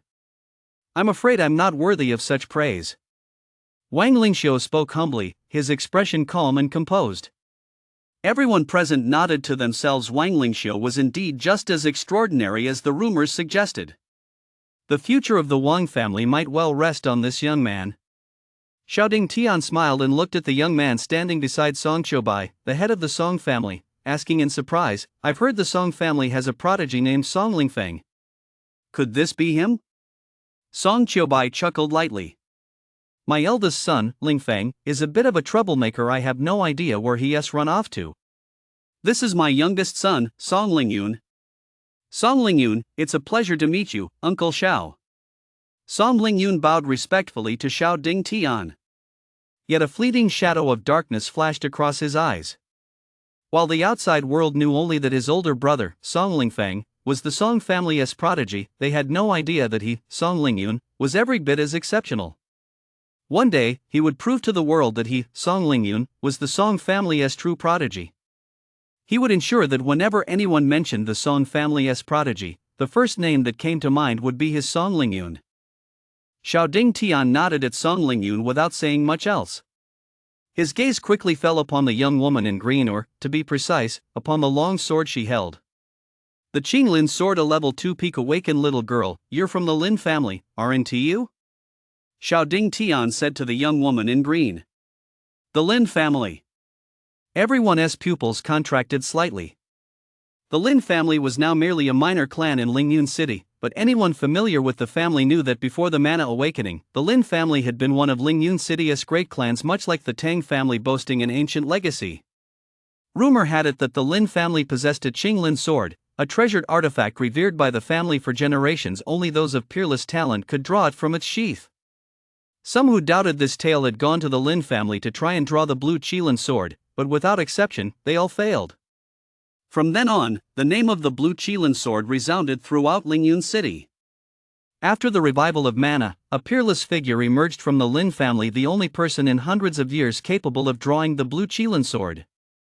Unfortunately, that person made the ultimate sacrifice during a mission to defend Lingyun City. Afterward, the Qinglin sword was once again enshrined by the Lin family. It was from that moment onward that the Lin family fell from grace, plummeting from a once first-rate clan to the third-rate minor clan it is today. And the one who drew the Qinglin sword was none other than Lin's father, Lin Kenglin. Now, this woman in green is holding the Qinglin sword. Could she also draw it? If that's the case, the Lin family's revival is not far off. The woman in green clasped her fists and said, "This junior, Lin Qingyu, greets Uncle Xiao." Xiaoding Tian smiled and asked, "How is the old master Lin's health?" Lin Xingyu replied calmly, "My grandfather is doing quite well. He often mentions Uncle Xiao to me." Xiao Ding Tian nodded with a smile. Come to think of it, it's been a long time since I visited old Master Lin to catch up. I'll have to find some time to go chat with him. Lin Xingyu said softly, if grandfather knew about this, he would certainly be very happy. Song Qiubai stared at the Qinglin sword in Lin Xingyu's hand, his brow slightly furrowed, a fleeting flash of coldness in his eyes. If his Song family possessed such a treasure, who knows, they might just leap to become a top-tier family in Lingyun City. Brother Tang Hao, I've heard the Tang family has a prodigy named Tang Yi. Why isn't he here? Wang Hong asked. Virtually every family in Lingyun City had a prodigy, and as a top-tier family in Lingyun City, the Tang family was naturally no exception. Tang Yi greets you all. Just then, a voice rang out. A young man dressed in a blue robe, with features as striking as the stars and an exceptionally handsome appearance, entered the hall. He clasped his fists slightly and bowed to everyone present. Level 3 awakened.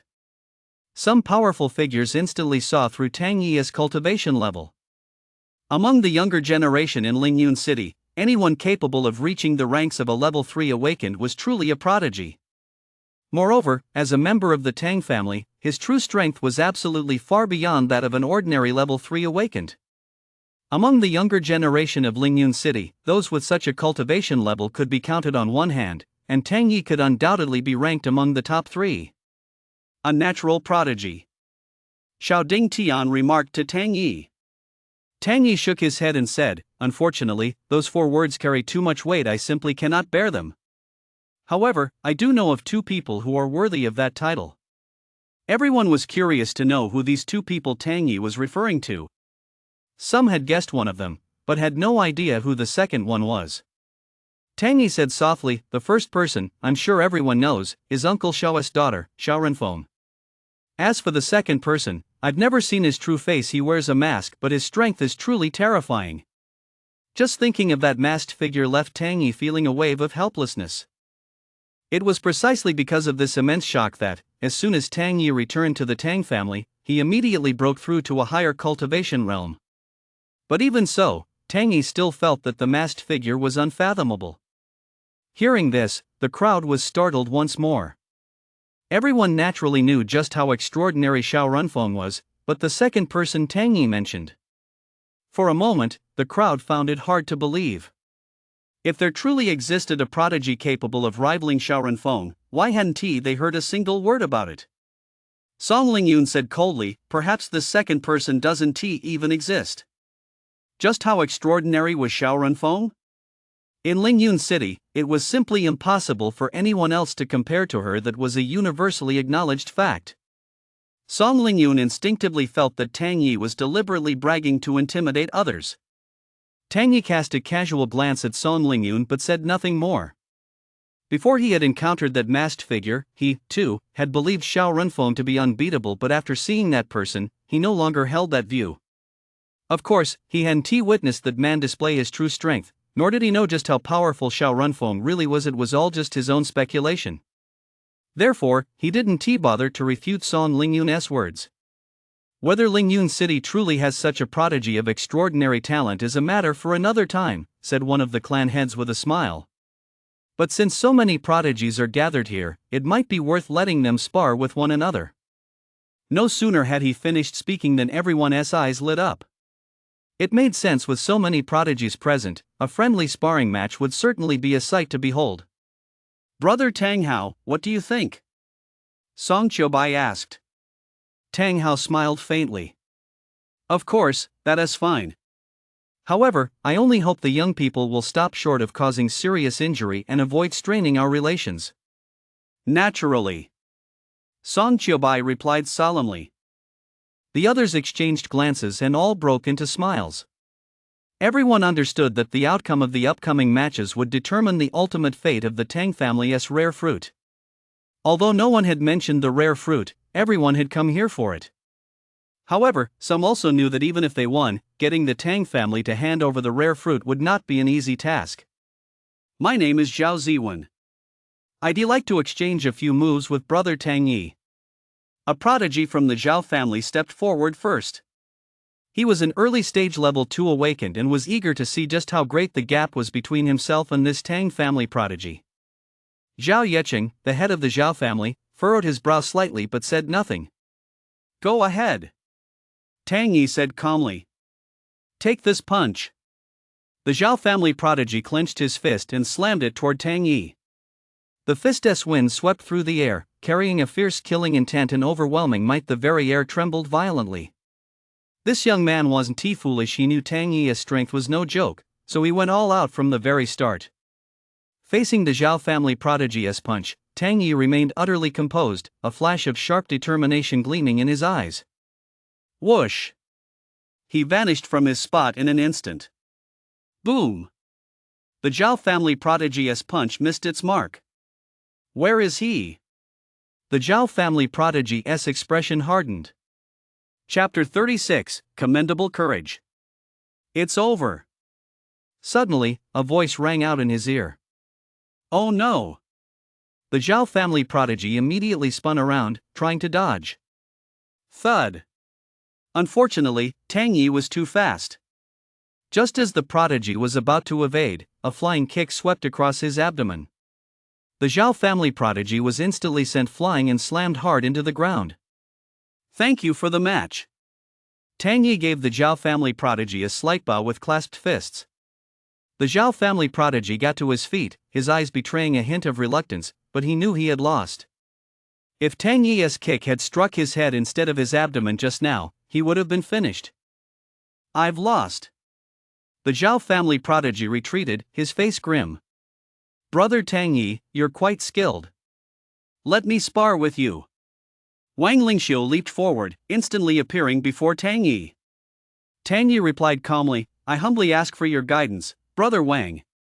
Then I hold back. Wang Lingxiu's aura erupted instantly, and a terrifying presence radiated from him, bearing down on Tang Yi. From this aura alone, it was clear that Wang Lingxiu's strength was several times greater than that of the Zhao family prodigy from earlier. To be precise, the two were not even on the same level. A peak level 2 awakened, not bad at all. But against a level 3 awakened like Tang Yi, he is still a bit outmatched. Even if he loses, it's no disgrace. The crowd murmured among themselves. Faced with Wang Lingxiu's overwhelming aura, Tang Yi showed not the slightest sign of panic. Brother Tang Yi, take this punch. Wang Lingxiu appeared before Tang Yi in an instant and launched a punch straight at his chest. The punch moved like a coiling snake, moving at blinding speed and accompanied by the sound of tearing through the air. Many could only make out a fleeting shadow. Most people couldn't block that punch, Xiao Ding Tian murmured. Wang Hong smiled faintly. Too bad he is up against someone a whole realm higher than him. He didn't care in the least whether Wang Lingxiu would lose. After all, he only brought Wang Lingxiu here to broaden his horizons and join in the fun. As for the Tang family's rare fruit, he just scoffed. How could anything belonging to the Tang family be so easily taken? Just as Wang Lingxiu's fist slammed toward him, Tang Yi also struck out with a fist of his own. The two fists collided instantly. Boom! In an instant, the ground shattered. A terrifying shockwave radiated outward from the two of them, sweeping in all directions. Wang Lingxiu was sent flying backward, landing 10 meters away. After regaining his balance, his expression grew incredibly grave. He had thought that as a peak level 2 awakened, he should be able to hold his own against a level 3 awakened, but now it seemed he had overestimated himself. Take this punch from me. Tang Yi suddenly lunged forward, delivering a punch straight at Wang Lingxiu. Boom! This punch was several times more powerful than the previous one. Wang Lingxiu didn't dodge. Gritting his teeth and clenching his fist, he immediately met the blow head-on, going toe-to-toe in a contest of raw strength. Even if he ended up on the ground, he wasn't the least bit afraid. The two fists collided once more. Thud!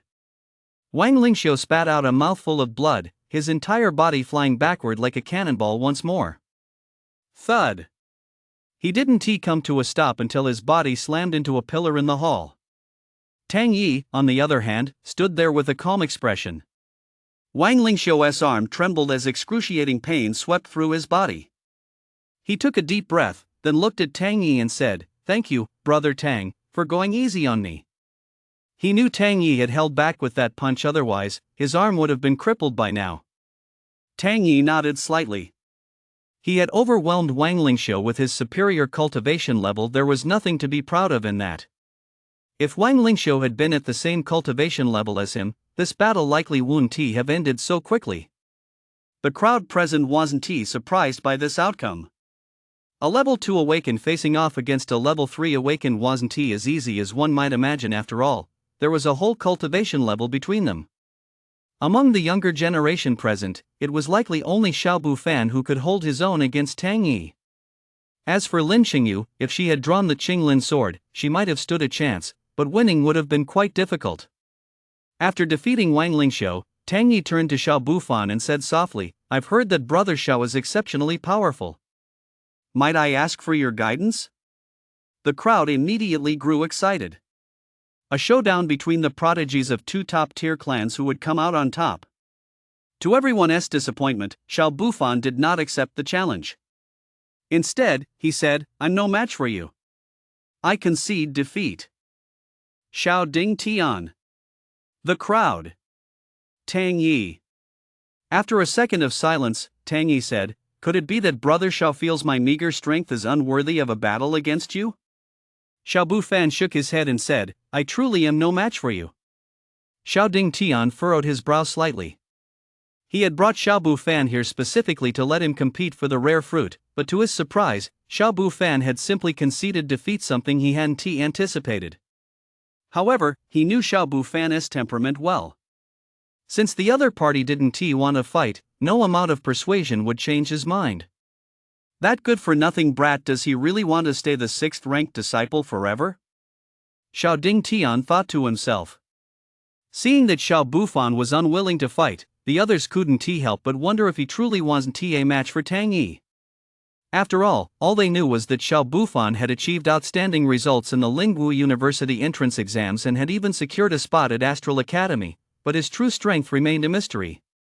Tang Yi gave Xiao Bufan a penetrating look, then turned to the others and said, "Since Brother Xiao is unwilling to step in, I'd be grateful if you all could show me what you've got." The young people present, however, chose to remain silent in unison. Are you kidding? Even Wang Lingxiu wasn't a match for Tang Yi, wouldn't stepping in be asking for trouble? Their original plan had been to wait for Xiao Bufan and Tang Yi to wear each other down, then step in to reap the benefits. Who would have thought Xiao Bufan wouldn't play by the rules at all? Just then, Song Lingyun stepped forward. Song Lingyun actually wants to fight Tang Yi? His courage is commendable, but unfortunately, with his mid-level 2 awakened strength, he stands no chance against Tang Yi. Not even Wang Lingxiu could beat Tang Yi and he dares to step forward? He is asking for trouble. The crowd murmured among themselves. No one believed Song Lingyun stood a chance. Song Lingyun, of course, heard their whispers. His lips twitched slightly, and his expression darkened as he said, "I know I'm no match for Tang Yi, so I'd like to choose my own opponent." He pointed at Lin Xingyu and asked, "Do you dare to fight me?" Tang Yi glanced at Song Lingyun, then stepped aside to make room. Lin Xingyu gave Song Lingyun an expressionless look but did not step forward.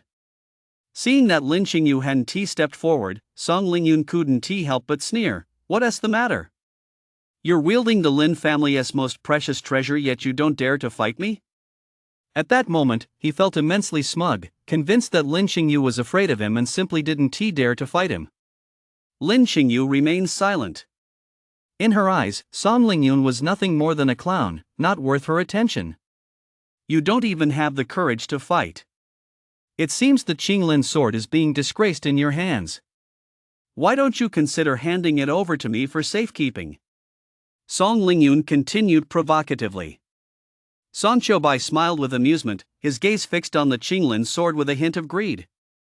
That sword should belong to his Song family. Lin Xingyu's slender hand gripping the Qinglin sword suddenly tightened, and a flash of murderous intent spread through her eyes. "Since you're so fond of fighting, then I'll spar with you." Suddenly, a mocking voice rang out. Chapter 37, The Scarred Man. Everyone's attention was instantly drawn to the voice. In the Tang family's grand hall, a burly man appeared. He wore a black leather coat, had a menacing scar across his face, and exuded a terrifying aura. When he smiled, the scar on his face looked even more menacing and terrifying. This man is extremely powerful. I can't fathom his true strength at all. Xiao Ding Tian's heart skipped a beat. He glanced at Tang Hao and saw that the other man's face was also filled with grave concern. Could it be? Xiao Ding Tian's expression suddenly changed. It seemed they weren't the only ones who had set their sights on the Tang family. If that were the case, the situation would be hard to control. Who are you? Song Lingyun glared coldly at the scarred man before him. The scarred man replied with a hint of amusement, "You're not qualified to know." You fool, who doesn't know when to back down? Song Lingyun clasped his left hand behind his back and lashed out with his right hand, clearly intending to teach this arrogant, ignorant fool a lesson. The move was graceful and full of flair, but also a bit brainless. He seemed to already see the next moment unfolding, the scarred man kneeling on the ground begging for mercy, while everyone looked on in awe. Smack! A crisp sound rang out. All the onlookers saw was Song Lingyun flying backward like a dead dog, 4 or 5 bloodied teeth flying out of his mouth. What? Everyone froze in shock. They truly hadn't expected such an outcome. That slap was indeed stylish, but it had come from the scarred man. Song Lingyun lay motionless on the ground, as if he'd been knocked unconscious by a single slap. Stop faking it.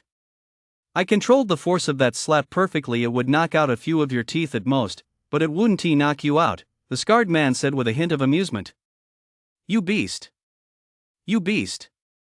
Song Lingyun was indeed faking unconsciousness. He just tried to show off by slapping the scarred man across the face, but unexpectedly, he'd been sent flying by the man's slap and had even lost a few teeth in the process. Having suffered such a humiliating public defeat, he naturally felt too embarrassed to get back up, so feigning unconsciousness was definitely his best option.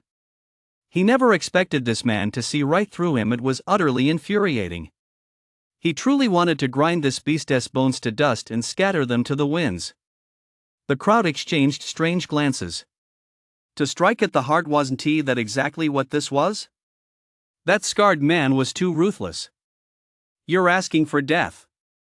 Song Qiubai instantly appeared in front of the scarred man and struck out with a palm strike.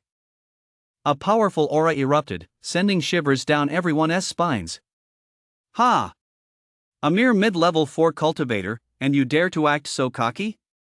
Get lost. The scarred man looked down on him with disdain and casually struck out with a palm strike. Boom! After the strike, Song Qiubai was immediately sent flying back more than 10 meters, his eyes filled with terror as he looked at the scarred man. You're nothing but a worthless piece of trash. Get lost. The scarred man clapped his hands, his gaze towards Song Qiubai brimming with contempt. You. Song Qiubai clenched his fists, as if he'd suffered a tremendous humiliation. As the head of the Song family, wasn't everyone usually respectful toward him? Yet now he was being mocked like this by this man. If he weren't outmatched, he'd have loved to cut the other man into 1,000 pieces. The crowd present looked grave, awed by the scarred man's overwhelming power. Song Qiubai was a mid-level 4 awakened, yet he had been sent flying by a single slap from this man who was, at the very least, a level 5 awakened. A level 5 awakened was more than enough to dominate the entire Lingyun city. Who exactly was he? Why had no one ever heard of him before? Could he be from outside Lingyun city? Many had begun to piece things together, and their hearts grew even heavier. It seemed that the Tang family's true crisis this time wasn't the major clans of Lingyun city, but some unknown entity. Tang Hao looked at the scarred man and said, "May I ask, my friend, what brings you to the Tang family?" The scarred man smiled and said, "If I told you I'm here to wipe out your entire Tang family, would you believe me?" The expressions of everyone present shifted slightly. Tang Hao's heart gave a jolt, then he said in a stern voice, "You speak of wiping out my entire Tang family right off the bat.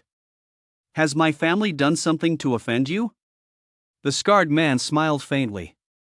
Don't play dumb. You should understand better than anyone that possessing a treasure invites trouble. That exotic fruit is not something a small family like yours should possess. Tang Hao's expression instantly turned grim. He cut to the chase and said coldly, "I know you're very powerful, but you're not strong enough to wipe out my Tang family." Clatter! The bounty hunters present immediately sprang to their feet, their eyes fixed coldly on the scarred man. This mission was indeed no easy task, but since they accepted it, there was no turning back. "You're nothing but ants, you won't be able to stop me." The scarred man looked down on the bounty hunters around him with disdain. They were nothing but a swarm of ants he could wipe out with a single wave of his hand. The scarred man glanced at the sky. The smile vanished from his face, and he said calmly, "After all this nonsense, I suppose the trouble outside has been completely resolved." "What do you mean?" Xiao Ding Tian fixed the scarred man with a piercing gaze. The scarred man replied coldly, "You lot are here to vie for the exotic fruit as well, but the men you brought with you have likely all been wiped out by now." Upon hearing this, the expressions of the clan heads changed drastically. It was true, in order to compete for the exotic fruit, they had indeed brought a contingent of elite fighters with them, but all of those men were still waiting for orders on the outskirts of the Tang clan's territory. Now, the scarred man's words made them sense that something was terribly wrong. "My Song family has no intention of participating in this conflict. I implore you to let us leave," Song Choubai said in a firm voice. "The exotic fruit is yours. My Zhao family withdraws." Zhao Yecheng, the head of the Zhao family, hurriedly declared. Those who recognize the signs of the times are the true heroes." The scarred man was unfathomable, and judging by his tone, he clearly hadn't come alone. Thus, the representatives of the various clans who had originally intended to vie for the exotic fruit now rushed to declare their withdrawal. The scarred man sneered coldly, "Too late. All of you are going to die. But before that, I must spar with you prodigies." He looked at Xiao Bufan, Tang Yi, and Lin Qingyu and said, "The three of you have decent strength. Attack together. I'll spar with you using only 10% of my power. If by some stroke of luck you manage to block 10 of my moves, I'll spare your lives. If you can't, you'll die." Mortifying prodigies was his favorite pastime. Just the thought of it sent a thrill through him. "I'd like to learn from your skills, sir." Tang Yi was the first to charge at the scarred man. Whoosh, whoosh, whoosh. 5 throwing knives appeared in his palm and shot toward the scarred man in an instant. Fast, accurate, and ruthless. This was the essence of the Tang family's throwing weapons. Moreover, each throwing knife was coated with a potent poison. Anyone struck by them would surely die. "This is interesting." The scarred man gave a cold smile. With a sweep of his large hand, a terrifying force erupted, instantly blocking the 5 flying daggers before him. The daggers hovered in midair, unable to advance even a fraction of an inch. "Go!" The scarred man flicked his wrist, sending the daggers ricocheting back toward Tang Yi at a speed several times faster than before. Tang Yi became a blur, dodging relentlessly. Whoosh! Just then, a white figure appeared behind the scarred man, clutching a 3-edged dagger, his eyes brimming with boundless coldness. In the blink of an eye, a cold gleam flashed. The 3-edged dagger shot forward at lightning speed, seeming to slice through the air itself, carrying a bloodthirsty aura that was utterly terrifying. Chapter 38, Veiled Insinuation. So powerful. Everyone was startled, for the one who had struck was Xiao Bufan. When he didn't T-strike, he didn't T-strike at all, but when he did, it was a killing blow. This strike was incredibly fierce. How many could possibly block it? Earlier, everyone had doubted Xiao Bufan's strength, but at this moment, no one dared to doubt him. "Even I couldn't block that strike," a mid-level 3 awakened said in a deep voice. The others nodded, fully acknowledging Xiao Bufan's strength. This is getting interesting. Just as Xiao Bufan's 3-edged dagger was about to strike the scarred man, the latter suddenly vanished from where he stood. When he reappeared, he was already hovering directly above Xiao Bufan's head. "Get on your knees." The scarred man kicked toward Xiao Bufan's head with blinding speed, a strike that an ordinary person could never dodge. Xiao Bufan's reaction was naturally just as swift. He immediately raised the 3-edged dagger to block the attack, and the kick struck the blade. Boom! A massive force slammed into him, sending Xiao Bufan flying more than 10 meters. He somersaulted through the air, landed on the ground, and stumbled back more than 10 steps before regaining his balance. That's powerful. Xiao Bufan crouched slightly, assuming a defensive stance. His hand gripping the three-edged dagger throbbed with pain. Die! Suddenly, the scarred man appeared right in front of Xiao Bufan. A faint, eerie glow emanated from his fist, carrying an aura capable of shattering the heavens and destroying the earth. Crack! An overwhelming surge of power crashed down upon him. The ground beneath Xiao Bufan instantly cracked open, and a gale swept through, making his clothes flutter. His expression grew grave as he gripped the triangular dagger even tighter, but his body felt as if it were being crushed by a force of 10,000 Jun. He couldn't move at all. That's a veiled insult. Tang Yi's icy voice suddenly rang out. Whoosh, whoosh, whoosh. With him at the center, several oddly shaped projectiles shot toward Scar Face like a torrential downpour of pear blossoms impossible to dodge. Hansha Xing. This is the Tang clan's most powerful hidden weapon. Wang Hong exclaimed in astonishment. Tang Hao said in a deep voice, hands of sand involves concealing several highly poisonous projectiles on one's person. When a target is locked in, all projectiles are released simultaneously, scattering like flowers strewn by a celestial maiden, leaving the enemy nowhere to hide. Yi Er has indeed grasped some of the essence of this technique, but unfortunately, it's still far from enough to deal with this man. Sure enough, when several projectiles flew toward the scarred man, he not only failed to dodge but didn't even turn his head. The moment these projectiles neared him, they came to a halt just 10 centimeters behind him. A black force emanated from the scarred man, blocking every single one of them. Die! The scarred man had already thrown a punch naturally, he wasn't about to return empty-handed. Seeing the fist hurtling toward him, Xiao Bufan knew he couldn't resist and immediately dodged. Boom! However, the scarred man's punch was simply too fast. As the fist slammed down, it blasted a 2-meter deep crater into the ground, sending plumes of dust and smoke billowing into the air. Xiao Bufan was sent flying by the immense force. Put! He spat out a mouthful of blood, and his face turned deathly pale. Although he had dodged the punch, the powerful aftershock still left him severely injured. Bufan! Xiao Dingtian's expression darkened, and he was about to intervene. The scarred man cast a dispassionate glance at Xiao Dingtian and said, I advise you not to interfere. Otherwise, you'll die even faster. Then I'll test just how strong you are. Xiao Dingtian showed not a trace of fear. He clenched his palm into a fist, unleashing his aura in full force. A searing heat swept through the surroundings, causing the air to tremble and a powerful shockwave to surge forth. Whoosh! With a rush of wind, Xiao Dingtian charged at the scarred man like a ferocious tiger, his speed so blindingly fast it was nearly impossible to track. An early stage level 6 awakened in this tiny Lingyan city, you're considered a local powerhouse. But in my eyes, you're still nothing more than an ant. I could crush you with a single flick of my wrist. The scarred man wore a look of disdain. His 10 fingers transformed into claws as he struck toward Xiao Dingtian. Crack! In an instant, the aura Xiao Dingtian had just gathered was shattered. The powerful force rebounded, sending Xiao Dingtian reeling back more than 10 steps. His face flushed crimson, and a salty taste welled up in his throat.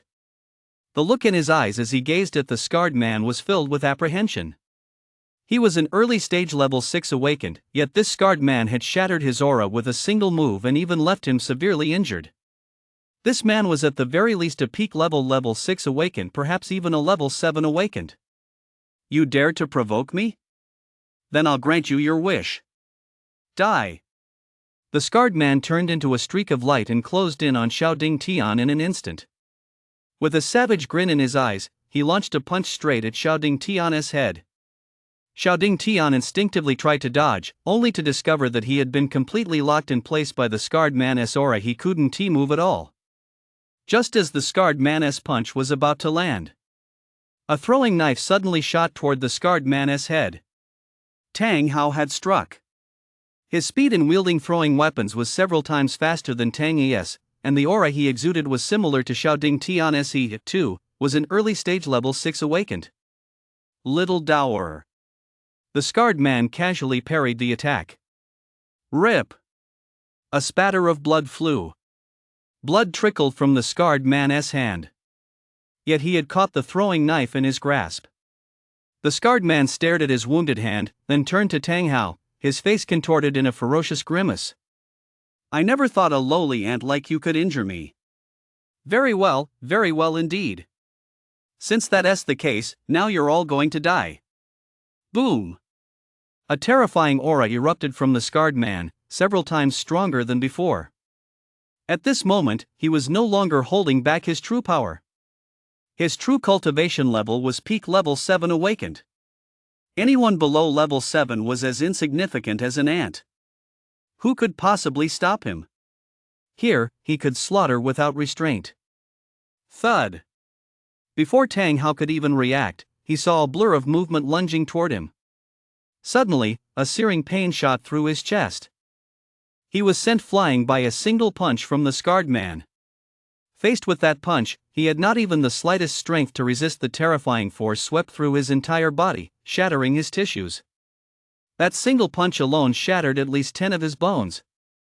This man is a menace, let us all attack him together.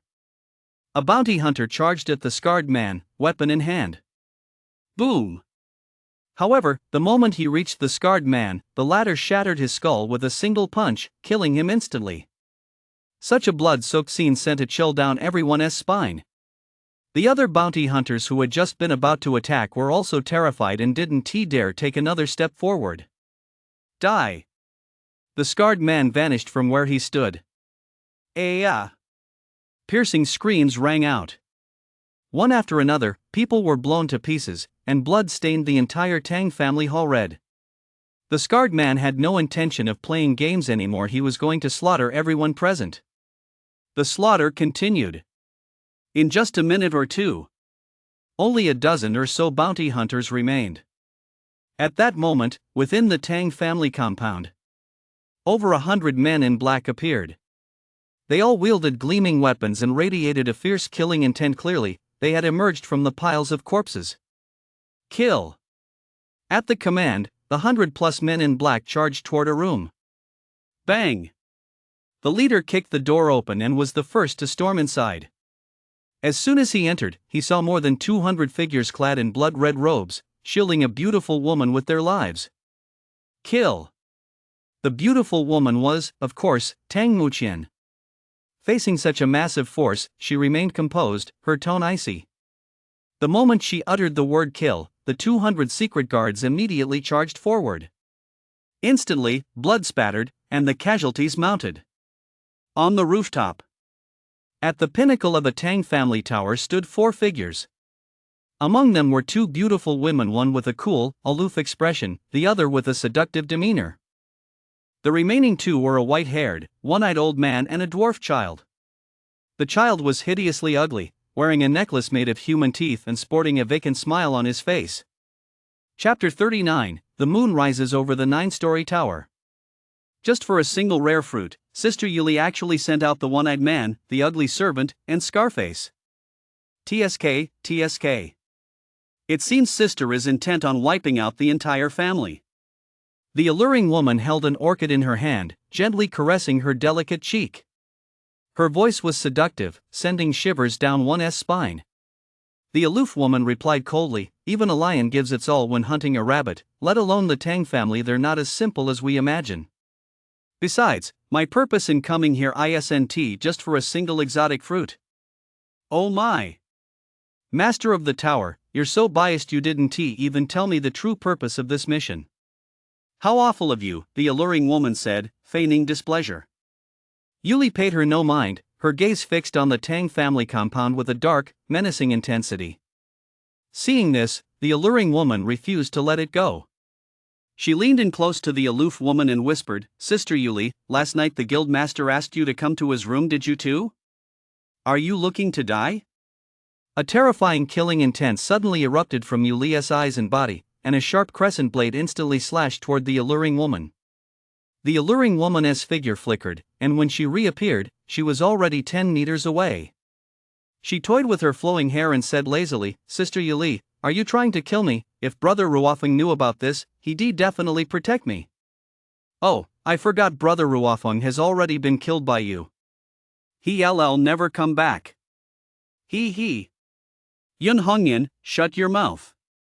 Yulia's face was as cold as ice, and the murderous intent in her eyes was several times stronger than before. The alluring woman's words seemed to have struck a nerve. What? Can't I even talk about what you've done? The more you try to stop me, the more I'll keep talking.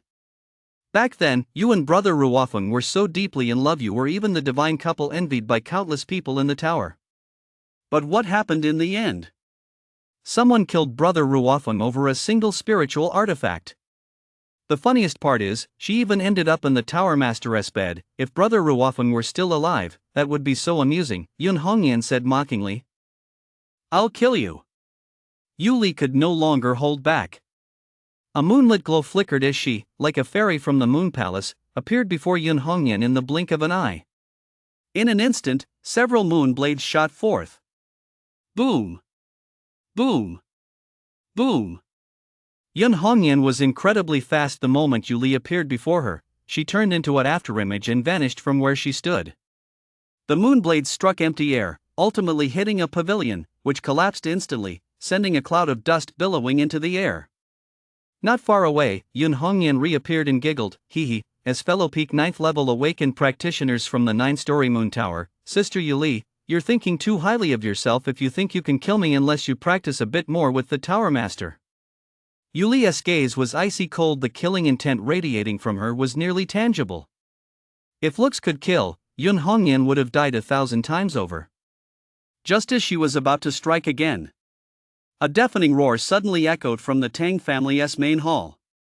Yuli furrowed her brow slightly, then turned to the one-eyed old man and the dwarf child, saying, Scar is taking too long.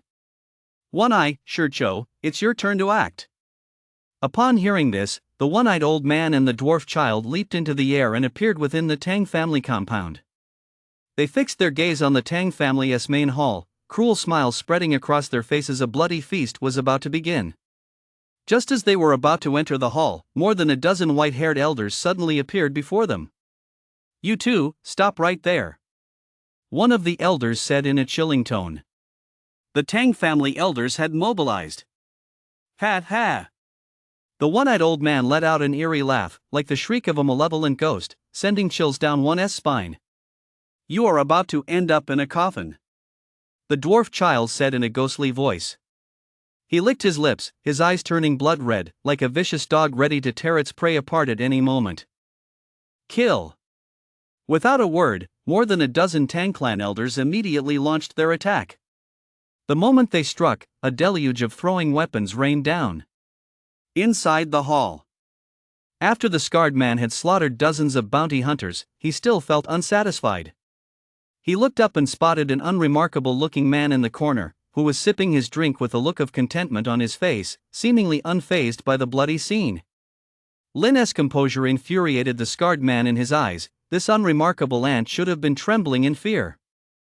Die! The scarred man let out a savage laugh. His body moved like a bolt of lightning, his shadow like a fading rainbow, and in the blink of an eye, he appeared right in front of Lin.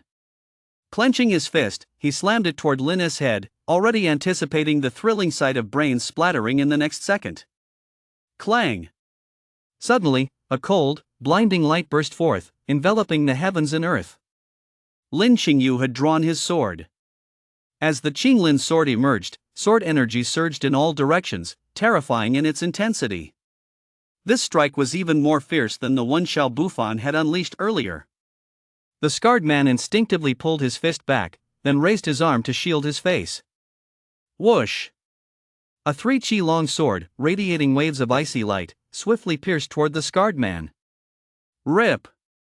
In an instant, the long sword sliced through the air, tearing open the scarred man's leather jacket. The scarred man took a step back. He looked at the slit in his leather jacket across his abdomen, then at the Qinglin sword in Lin Qingyu's hand. Far from being angry, he instead flashed a greedy smile. I never imagined my luck would be this good to actually come across a spirit artifact right here in this tiny Lingyan city. No sooner had the words left his mouth than the scarred man, grinning savagely, lunged at Lin Qingyu. Lin Qingyu mustered all her strength and swung her sword. Boom! Unfortunately, the gap in their strength was simply too great. Overwhelmed by the scarred man's immense power, Lin Qingyu was knocked back, sword and all. Little girl, you're far too weak. Hand over the spirit weapon, and I'll grant you a quick and painless death. The scarred man sneered.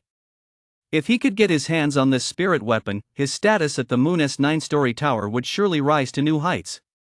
Lin Qingyu remained expressionless, her long sword pointed directly at the scarred man. Nonsense. Since that's the case, I'll take it myself. The scarred man sneered coldly, clenched his left fist, and channeled a frenzied surge of power as he launched a full-force strike at Lin Qingyu. A powerful aura of pressure swept toward her. Lin Qingyu's face paled slightly, and the hand gripping the Qinglin sword trembled ever so slightly. Facing the scarred man's attack, she had absolutely no confidence she could block it. Die! The scarred man's voice reached her before he did. Just as Lin Qingyu was about to make a desperate last stand, a dark figure suddenly appeared before her. Boom! The man in black delivered a powerful kick. The scarred man was instantly sent flying out of the hall like a cannonball, crashing violently into the courtyard and even shattering a rock garden. Even the one-eyed old man and his companions, who had been locked in fierce combat, were stunned by the scene before them. In the hall, an unremarkable-looking man stood before Lin Qingyu, while the crowd around him stared at him in shock. This. Everyone was too stunned to speak. What had they just witnessed?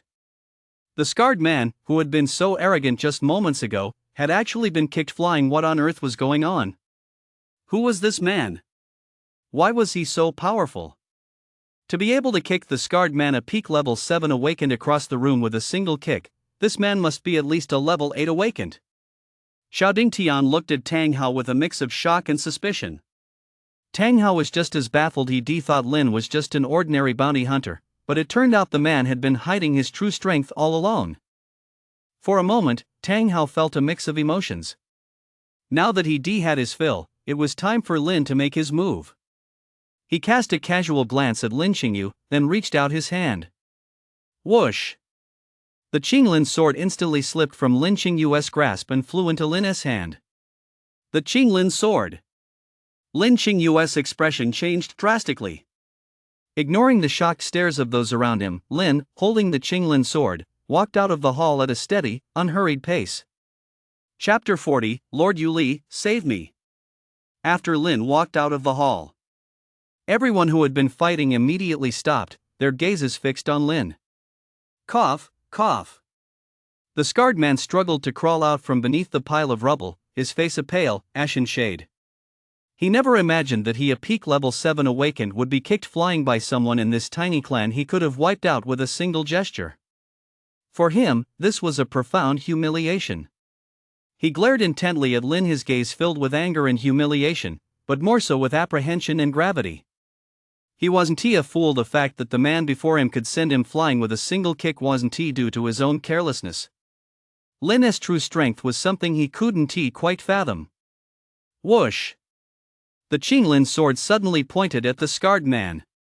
Lin said coldly, "Today, the Tang family is under my protection. Let us see who dares to act out of line." He. How amusing. I never imagined that a mere Tang family would produce someone of such power and one wielding a spirit artifact, no less. Yun Hongyan giggled, her eyes fixed intently on the Qinglin sword. Spiritual artifacts were generally only obtainable in secret realms. They were incredibly rare. Whenever one appeared, it would spark a bloody conflict, and naturally, she coveted it as well.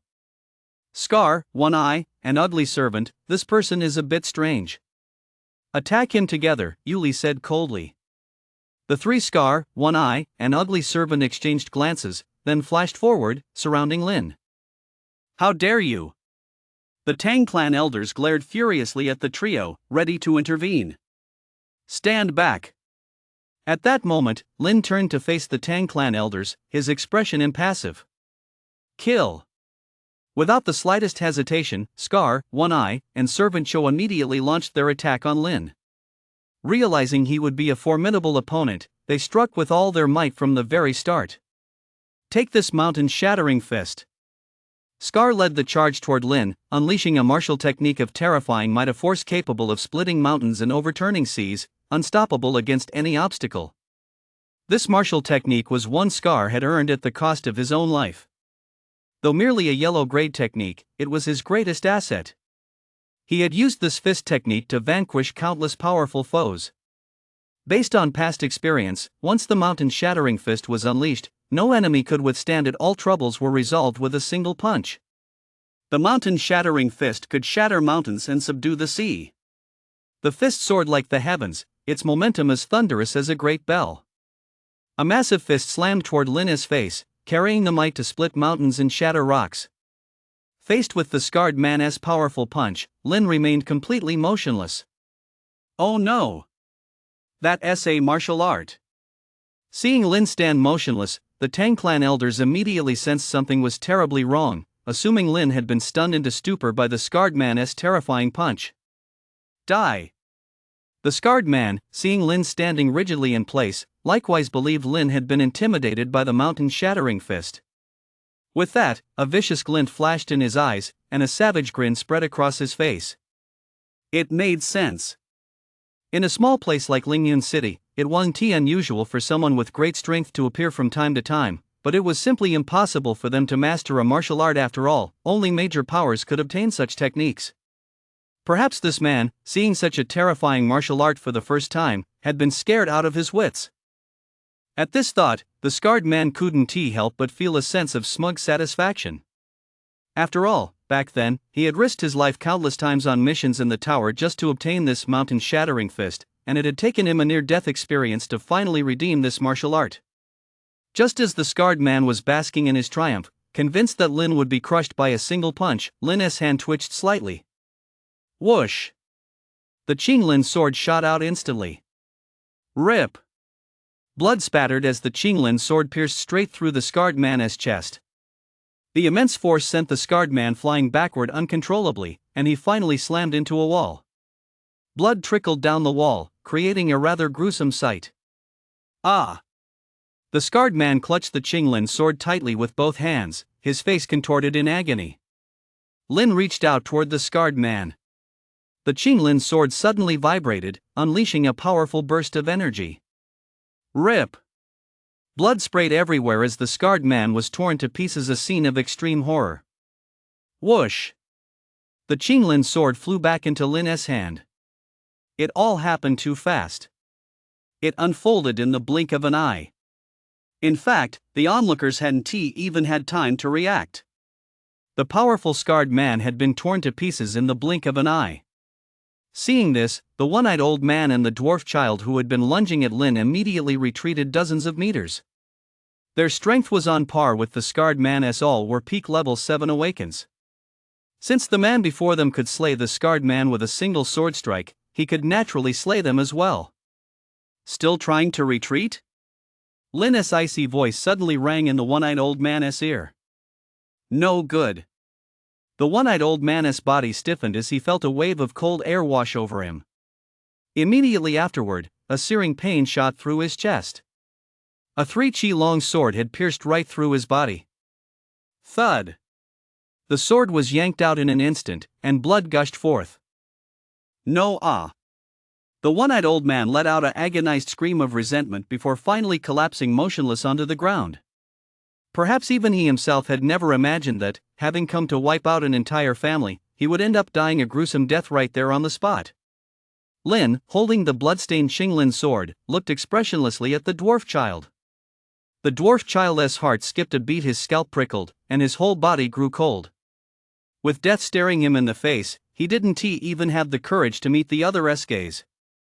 Completely terrified, he immediately darted toward Yuli. "Lord Yuli, save me!" The dwarf child cried out in terror. Just as he was a few meters away from Yuli, a crisp sound rang out.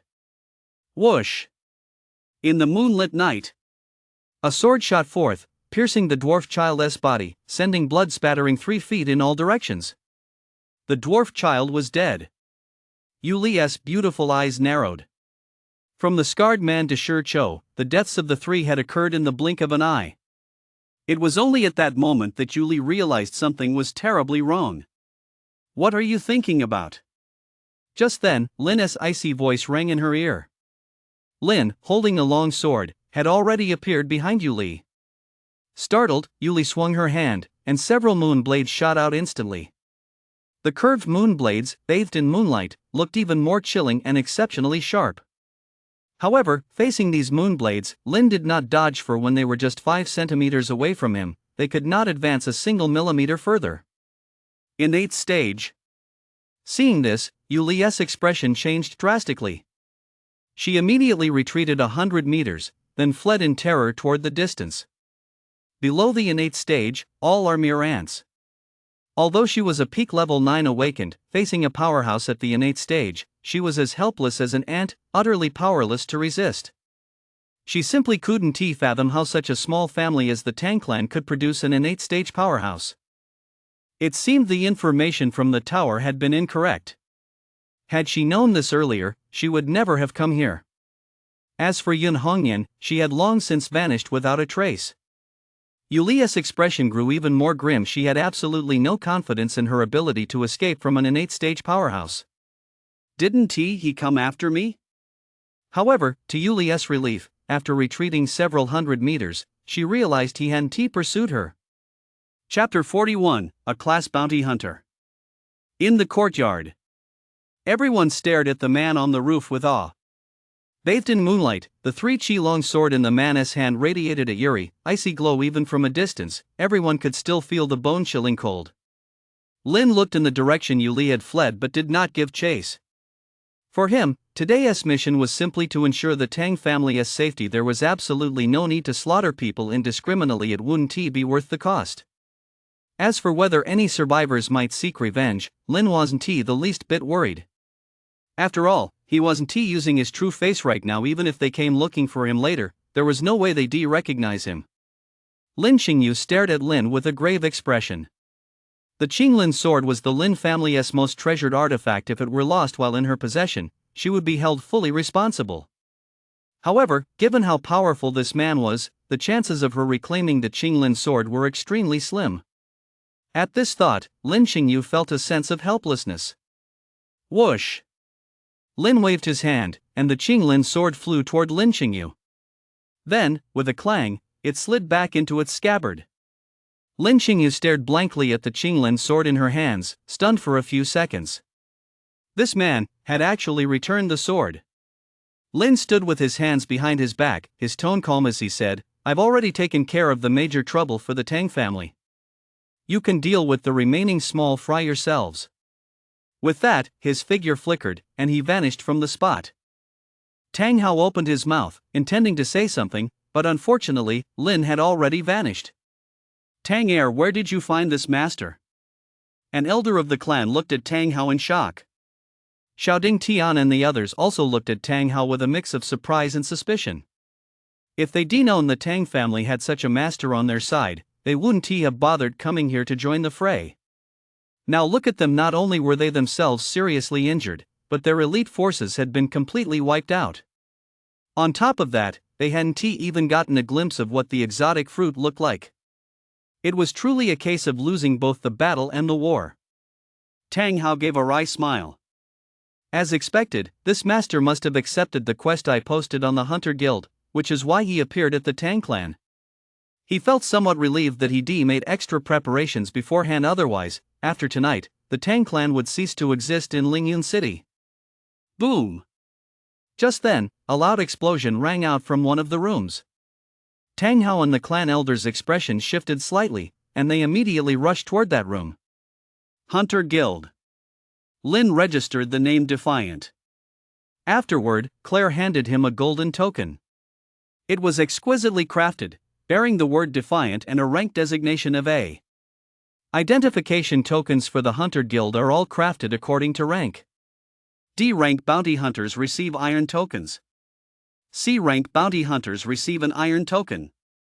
B-rank bounty hunters receive a silver token. Grade A bounty hunters receive a gold token. Grade S bounty hunters and above receive amethyst tokens, though the rank designations on them vary. Claire said, the token is a symbol of a bounty hunter S status. With this token, you can continuously accept various missions from the Hunter Guild. Additionally, as long as you carry this Bounty Hunter token, you'll receive a 30% discount on all purchases at the Hunter Guild. Lynn didn't hesitate and took the token right away. Claire continued, you broke record after record during this assessment. As a reward, you may choose any 5 items from the Hunter Guild. Additionally, as an A-rank bounty hunter, you may request that the Hunter Guild handle one matter for you provided, of course, that it falls within the Hunter Guild's capabilities, and the Hunter Guild reserves the right of final interpretation regarding this matter. It must be said that the rewards for this assessment were indeed very generous. And Lynn's ultimate purpose for coming here had also been achieved. In the hall, Claire led Lynn as he selected his items. Lynn stared at the dazzling array of goods and furrowed his brow. There were simply too many items here, leaving him somewhat overwhelmed. It was like walking into a clothing store and seeing so many beautiful outfits that he couldn't decide which to choose. Lynn closed his eyes and carefully sensed the surrounding mana. Soon, Lynn detected a faint fluctuation of mana. He immediately walked toward the source of the mana. In a corner, he spotted a rusty ring covered in dust. Lynn picked up the ring without drawing attention to himself and examined it. Mana. He sensed a faint trace of mana emanating from the ring. Ordinary objects simply couldn't possess mana clearly. This ring was no ordinary item. It's just a rickety old ring. What's so interesting about it? Claire saw Lynn examining the rusty ring and couldn't help but shake her head, though she didn't interfere with his choice. Lynn had no idea what Claire was thinking. After putting the ring away, he moved on to explore other areas. The second item was a tattered box. The third item was a broken triangular arrowhead. The fourth item was a jet black bead. The fifth item was a fragment of unidentified white jade bone, bearing some ancient and faint runes. As expected, I've taken the best items here, Lynn thought to himself. Each of the 5 items he'd chosen carried a trace of mana. In Lynn's view, as long as an item carried mana, it meant it was certainly no ordinary object. The fifth item, in particular, gave Lynn a very peculiar feeling. Of course, he certainly wouldn't say any of this out loud. Claire, on the other hand, couldn't help but speak up when she saw Lynn had picked out 5 pieces of junk. You've chosen nothing but junk. Why don't you consider picking something else? Don't worry, you can choose anything here, regardless of the price. The Hunter Guild was flush with cash. 5 items were nothing to them, even 50 would be a drop in the bucket. It's fine, I'll just stick with these 5. I'm just picking them at random for fun anyway, Lynn said nonchalantly. Claire studied Lynn for a moment, then said, I see. You must look down on the items here, don't you? She instinctively assumed Lynn was a prodigy from a major power, well-traveled and worldly, and therefore looked down on the items here, which was why he casually picked 5 pieces of junk just to get it over with. Come to think of it, what kind of good items could the Hunter Guild in tiny Lingyun City possibly have? Just like her, what kind of treasures hadn't she seen in her daily life? Naturally, she wouldn't look twice at these ordinary goods here. He. Lynn chuckled dryly, saying nothing more. The Tang family. The crisis had been completely averted. Tang Muqian paid her respects to the clan elders. Muqian, you've already consumed the exotic fruit, haven't you? Did you gain anything from it? One of the elders asked curiously. The other elders also wore expectant expressions. Rumors had it that the exotic fruit was extraordinarily remarkable, yet very few had actually consumed it. Therefore, everyone was naturally curious about its true effects. Tang Muqian replied respectfully, I must report to the clan elders that I have not consumed the rare fruit. I have already given it to Xiao Yi. Chapter 42, The Former Prodigy. Nonsense. That rare fruit was obtained at the cost of your father's life. How could you? The clan elder stopped mid-sentence, his gaze toward Tang Muqian now tinged with complexity. Tang Muqian remained calm as she spoke softly, I am nothing but a cripple. If I were to consume the rare fruit and it had no effect whatsoever, wouldn't I become a traitor to the clan? Rather than that, it's better to give the rare fruit to Xiao Yi. He is the Tang family's prodigy. The future of the Tang clan rests on his shoulders. As the beloved daughter of the Tang family, showered with endless affection, Tang Muqian was of the highest status. Yet, unfortunately, she was now nothing more than a good-for-nothing. It was precisely for this reason that Tang Hu had risked his life to pick the rare fruit for her, hoping to defy fate and change her destiny. Sadly, while the fruit was eventually brought back, he himself was left behind forever in the uninhabited zone. An elder of the clan sighed softly, "You are no useless person.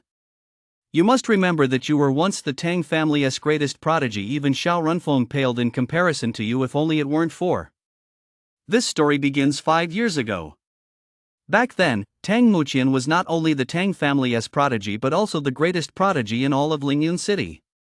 Across all of Lingyun City, only Xiao Runfeng could hold her own against her, yet even she paled in comparison to Tang Muqian. Unfortunately, no one knows what happened afterward. Overnight, Tang Muqian went from being a peerless prodigy to a complete failure. When the news broke, it caused quite a stir. 5 years have passed. Xiao Runfeng has left Lingyun City and become the supreme prodigy of Astral Academy. Countless people can't even catch a glimpse of her. Tang Muqian, however, has long been forgotten. After all, a fallen prodigy holds no value. As the tide washes away the sand, no one pays much attention to a good-for-nothing. Tang Muqian spoke softly, "I have come here with only one request. I hope the clan elders will allow me to enter the ancestral grounds once more." Upon hearing this, the expressions of the clan elders changed instantly. They said in solemn voices, "You wish to study the Tang clan as Xuanqin scrolls?" Tang Muqian nodded without speaking. One clan elder said gravely, 5 years ago, your attempt to comprehend the Xuanqin scrolls caused all your meridians to sever. If you were to continue, I fear your life would be in grave danger. The Tang clan's Xuanqin scrolls were the most mysterious artifact in the clan's millennia-old heritage. Legend had it that anyone who fully grasped them could attain power of earth-shaking magnitude. Unfortunately, over the past 1,000 years, no one has ever fully comprehended the Xuanqin scrolls, nor has anyone discovered what extraordinary secrets they truly hold. 5 years ago, Tang Muqian possessed exceptional talent, and the elders believed she might be able to unlock the secrets of the Xuanqin scrolls, so they sent her to the ancestral lands to study them. However, she ultimately ended up with all her meridians severed. For this very reason, the Tang clan holds the mysteries of the mystic heart scroll in the utmost awe. Under normal circumstances, they would never allow a member of the Tang clan to go to the ancestral lands to study it. Tang Muqian said firmly, "I implore the clan elders to grant my request." The clan elders exchanged glances, remained silent for a moment, and then sighed, "Very well. Since your mind is made up, we shall say no more. But remember this, your life comes first." "Thank you, elders," Tang Muqian said with a nod. Click. As one of the elders activated the mechanism, a stone door swung open. A mysterious world unfolded before her eyes, where ancient structures could be faintly discerned. A faint, eerie glow emanated from within. Without the slightest hesitation, Tang Muqian walked straight inside. The Song family estate. "Tell me, who did this? Who on earth was it?" Song Chobai stared at the two corpses before him, roaring incessantly. His eyes were filled with an intense, blood-red glow, and his face was contorted with rage. He had already suffered a massive setback at the Tang residence. The elite troops he'd brought had been wiped out, and that rage had not yet subsided. Unbeknownst to him, upon returning home, he was met with the corpses of his brother and son, a sight that nearly made him spit blood in fury. The people around him kept their heads bowed, not daring to utter a single word. Song Lingyun stared at Song Lingfeng's corpse, a fleeting glimmer of joy flashing in his eyes. "Housekeeper Zhao, explain exactly what happened here." Song Chobai's tone was icy as he turned to a portly middle-aged man. Housekeeper Zhao immediately knelt down and said through sobs, "I must report to the patriarch that when I found the second young master and the young master, they were already lifeless." "You know that's not what I'm asking," Song Chobai said, his face icy. Housekeeper Zhao's heart skipped a beat, and he hurriedly replied, "As far as I know, before the second young master and the young master met with this tragedy, they had a confrontation with that good-for-nothing Lin from the Lin family. During that altercation, Wang Zhan and Feng from Astral Academy intervened on Lin's behalf, especially Feng, who even laid hands on the second young master. Song Qiubai's expression shifted slightly when he heard the words Astral Academy. He muttered, although Wang Zhan is stronger than Song Zhong, it would still be very difficult for him to kill Song Zhong. Moreover, although the Wang and Song families have been in constant conflict, they've never actually come to blows. As for that Lin, I'm familiar with him, he is a good for nothing, not worth mentioning. As for that Feng, Song Qiubai's expression was complex. Barring any surprises, the assailant was undoubtedly that Feng. After all, only he possessed the strength to effortlessly crush both Song Zhong and Song Lingfeng. But even if he knew, what could he do about it? Did he really dare to hold him accountable? If the other party were to fly into a rage, the entire Song family would likely be wiped out. Thinking of this, Song Qiubai felt even more frustrated. In any case, this whole affair was started by that Lin.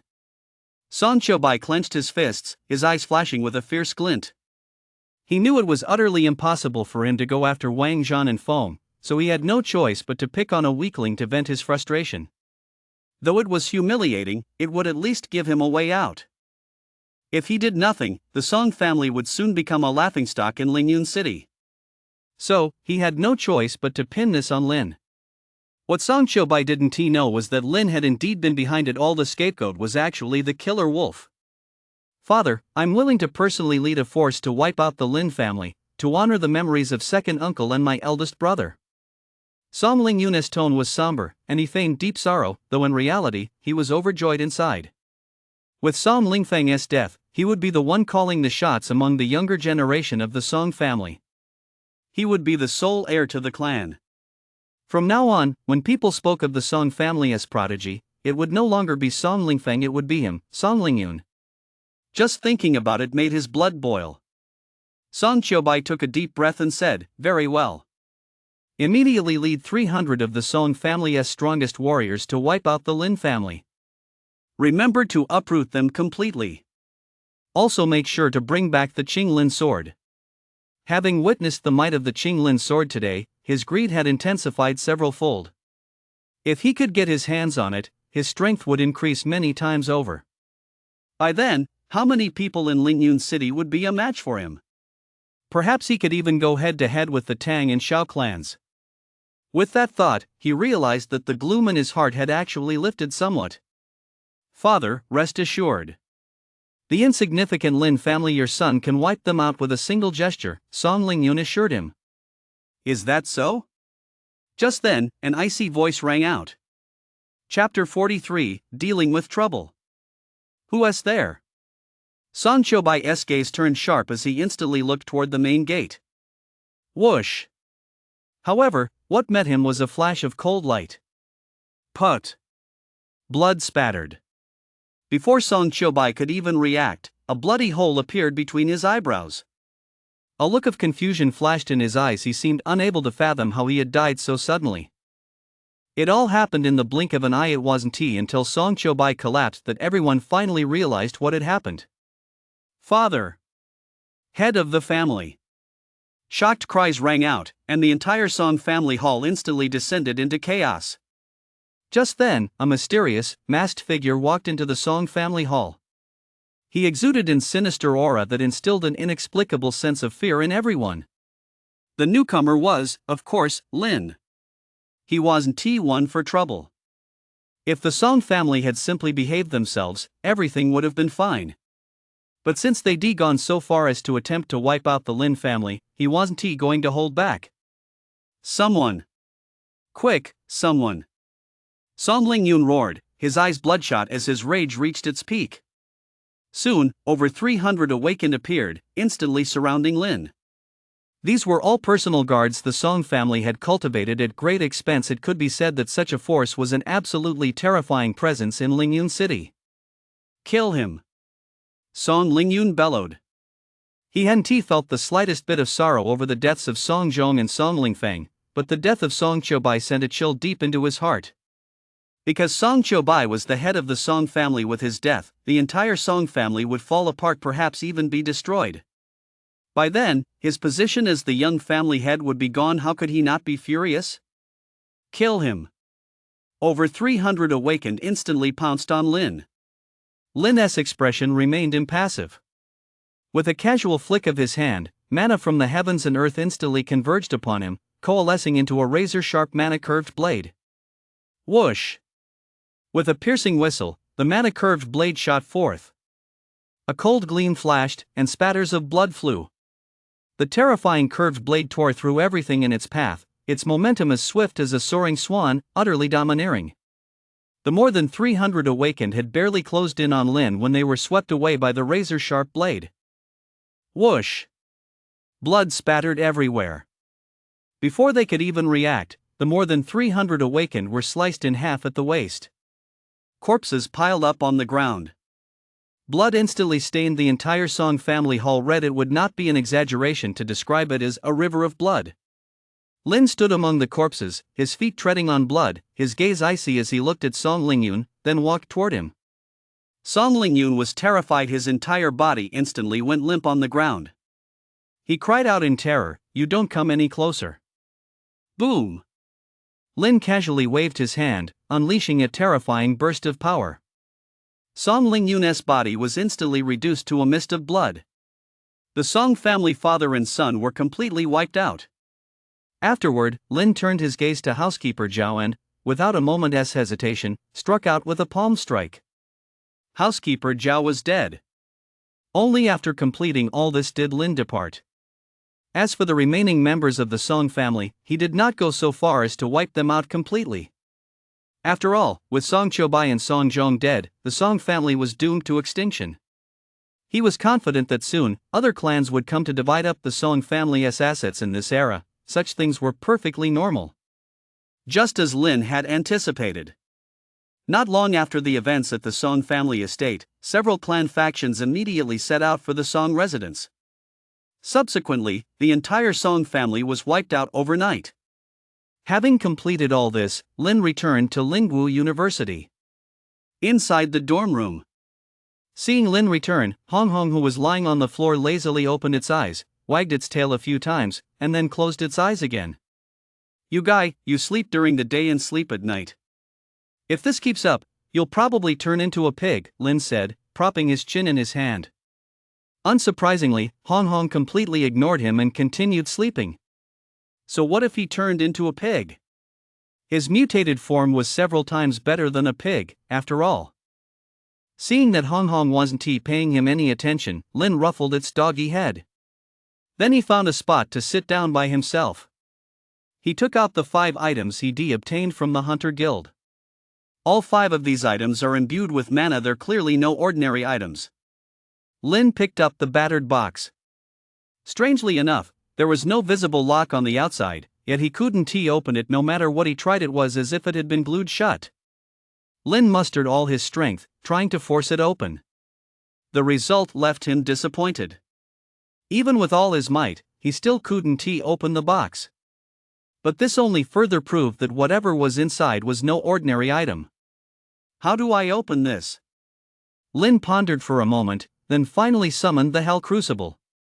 Crucible, do you know what this is? Lin asked casually. In truth, he didn't hold out a shred of hope. The Hell Crucible was so mysterious. How could it possibly answer his question? Boom! Suddenly, the Hell Crucible erupted with a mysterious force. 5 items were instantly devoured by it. Holy shit! No!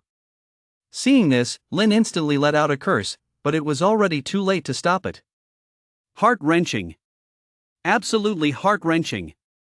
He felt like he was going to spit blood. Those 5 items were surely all priceless treasures, yet the crucible had swallowed them whole. Put. Just as Lin's face was contorting in agony and his heart was breaking, the tattered box suddenly flew out of the furnace.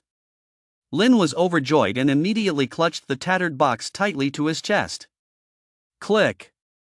To his even greater surprise, the tattered box opened on its own. A rich, fragrant aroma wafted out, filling the entire room. Inside the box lay a plump, snow-white pill. Hong Hong caught the scent and immediately opened its eyes, but when it saw the Hell Crucible, a flash of terror crossed its eyes. It tucked its tail between its legs and lay quietly on the ground. After the tattered box opened, A message appeared above the furnace. first grade spiritual pill, flesh and bone regeneration pill. Repairs damaged flesh and bones. When Lin read this, his eyes lit up. As an earthling who had read so many cultivation novels, he naturally knew what a spiritual pill was. A treasure, it really is a treasure. Lin carefully put the pill away. After all, something like this could save his life in a critical moment. Puff! The second item to fly out of the crucible was a golden, shimmering pearl. A Buddha-esque bone relic left behind by a great Buddhist master upon entering parinirvana. It contains mysterious power. Wearing it year-round can prolong one's life, ward off evil spirits and misfortune, and even allow one to gain insight into the workings of the Buddhist path. It is a priceless treasure that is rare and hard to come by. This was the furnace's description. What a find! Lin exclaimed with delight. He never expected that the originally pitch-black bead would actually be a Buddha-esque bone relic. Such items are typically reserved for Buddhist worship. It's extremely difficult even for outsiders to catch a glimpse of them. He never imagined he'd actually obtain one. In a sense, this was a priceless treasure. The third item to fly out was the damaged triangular arrowhead. Forbidden weapon, arrowhead of destruction. Though damaged, once summoned, it can annihilate a cultivator in the early core stage.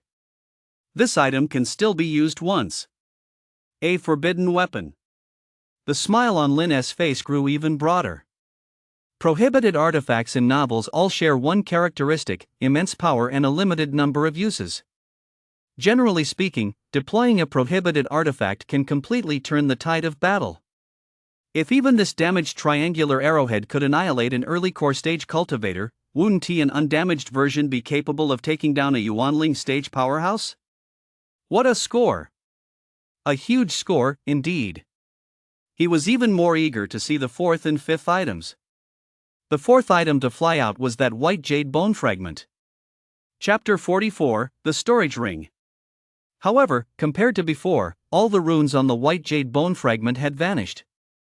Just as Lin was pondering this, a golden light shot from the hell crucible toward his brow. Then, a profound martial art appeared in Lin's mind. Great Wasteland, heaven-shattering finger, an ancient, supreme martial art. With a single finger, the 8 wastelands are annihilated. It can shatter the heavens, split the earth, and subdue the ages. Minimum requirement to cast, early golden core stage. When Lin received this information, he couldn't help but feel a bit shaken. He never expected this white jade bone fragment to conceal such a terrifying martial art. Just hearing the name alone made it clear how incredibly powerful it was. Moreover, this martial art had now been completely imprinted into Lin's mind. Unfortunately, his cultivation level was too low to use it for the time being.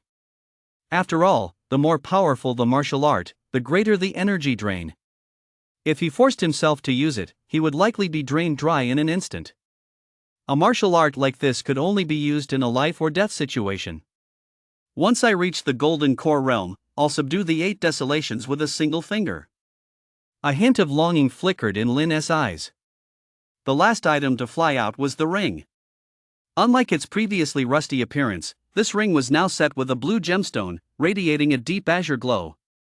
Ancient runes adorned its surface, exuding a primal aura that gave it an air of profound mystery. A storage ring forged by ancient cultivators, containing approximately 300 cubic units of space. It is an essential item for any cultivator. Its only drawback is that it cannot hold living creatures. As this is an unclaimed item, a single drop of blood will bind it to its master. Whoa! Upon reading this description, even someone as composed as Lin couldn't help but gasp in astonishment. Immediately afterward, his face lit up with excitement and delight. A storage ring, now that's a true treasure. All kinds of weapons, artifacts, and cultivation resources can be stored inside, and they can be retrieved anytime, anywhere with the greatest of ease. With this, he'd never have to parade around carrying a tattered bag again. He'd always thought such items existed only in legend, but unexpectedly, he'd actually obtained one. Since that was the case, what was there to hesitate about? Just claim it. Lin immediately bit his finger and let a drop of blood fall. A soft, azure glow flashed. Lin instantly established a connection with the storage ring. With a single thought, everything within the ring's space appeared before his eyes. At that moment, he felt as though he were the master of this space, surveying everything within it with his own eyes. The azure blue expanse was completely empty, giving off a somewhat desolate feeling. Lin waved his hand, and a table appeared in the azure space. Great! Lin grinned widely, thoroughly satisfied. With this item in hand, his future cultivation journey would be much easier. Hom Hom watched as the table mysteriously vanished before his eyes and immediately widened his eyes in astonishment. Like a curious child, he simply couldn't figure out why the table had disappeared. Ha ha ha! Seeing this, Lin smiled again. Woof, woof, woof! Seeming to sense that Lin was mocking him, Hong Hong immediately voiced his displeasure. Lin paid no attention to Hong Hong. He looked at the Hell Crucible and whispered, "Crucible. I was wrong to suspect you. Hell Crucible." The night passed without incident. The next morning, Wang came to Lin's room. "Lin, I've got some big news for you," Wang said excitedly. Lin smiled and said, "Oh? What kind of big news?" Wang whispered, "The Song family was wiped out last night. Song Lingfang, Song Zhong, and the head of the Song family, Song Qiubai, they're all dead." "What?" Lin feigned shock. The Song family is a second-tier clan with immense resources. Who could possibly be that powerful?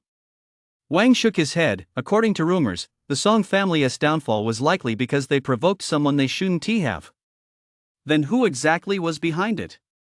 To wipe out the Song family overnight, the attacker's strength must be truly terrifying, Lin said solemnly, already fully immersed in the role. Wang said, "I don't know who exactly did it, but the Song family's downfall is good news for us. From now on, you won't have to worry about that clown Song Lingfeng constantly causing you trouble." "That's true." Lin nodded. "Ha ha, want to have a drink to celebrate?" Wang asked with a chuckle. Last night's downfall of the Song family had earned his Wang family a hefty share of the spoils. Moreover, the deaths of Song Lingfeng and Song Zhong filled Wang with immense satisfaction. Therefore, no matter what, he had to have a drink. "Sure." Lin fetched a bottle of liquor and poured full glasses for both Wang and himself. After a few rounds, they chatted about a few things, and Wang took his leave. Lin packed some belongings and left Lingwu University. Before heading to Astral Academy, he still had to make a stop at home. The Lin family. Once a first-rate clan, now a third-rate one. The Lin family compound. A sprightly old man was playing Go with a woman dressed in green. After a game, the woman in green ultimately lost. "The old master's Go style is unpredictable. Qingyu is no match for him," Lin Qingyu murmured. The elderly man before her was none other than the patriarch of the Lin family, Lin Haitian. Lin Haitian chuckled wryly, "You're a crafty little thing. During that game just now, you clearly held back a bit." Lin Qingyu replied, "Even if I'd given it my all, I still wouldn't have been a match for you, grandfather." "You, ah." Lin Haitian's face was filled with affection. Among all the younger generation of the Lin family, only Lin Qingyu had caught his eye. As for the others, some were good-for-nothings, some were spoiled brats, and some were stubborn. Not a single one had turned out to be any good. "I hear Xiao Chen is coming back soon. I wonder what he has learned during these 3 years at Lingwu University," Lin Haitian murmured. Ever since the passing of Lin Kanglin and his wife, Lin had never returned to the Lin family. Now that he had graduated, he should be coming back soon. When Lin Qingyu's name was mentioned, her expression remained impassive. In her eyes, this cousin was nothing more than a good-for-nothing who wasn't worth her attention. "I've let the old man down. I haven't learned a thing these past 3 years." Just then, a gentle voice rang out. Lin Haitian looked up and saw Lin, dressed in black. A hint of surprise flashed in his eyes. Compared to 3 years ago, Lin seemed to have matured considerably, especially in terms of his demeanor, which had undergone a dramatic transformation. Lin Qingyu was also taken aback. For a moment she almost didn't recognize Lin. It seemed her cousin had been through quite a lot over the past 3 years. Lin Haitian smiled gently. Now that you're back, you'd better stay put this time. Lin Haitian still felt a deep sense of guilt toward his grandson. Back when Lin's parents had passed away, Lin, being a useless good-for-nothing, had naturally been subjected to cold treatment within the Lin family. At that time, Lin Haitian had been consumed by grief and had neglected Lin's feelings. He suspected that Lin's absence from the Lin family over the past 3 years was precisely because of those events.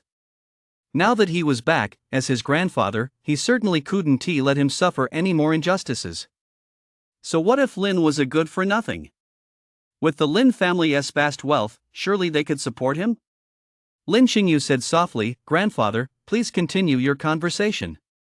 I have something to attend to, so I'll take my leave." Chapter 45, Lin Xingzhou. In a room. A middle-aged woman stared coldly at the two young people before her and said, "That good-for-nothing Lin is back. You mustn't let him have it easy. Does he think he can just stay in the Lin family? It's not that simple." This middle-aged woman was actually one of Lin's aunts, named Huang Yuji.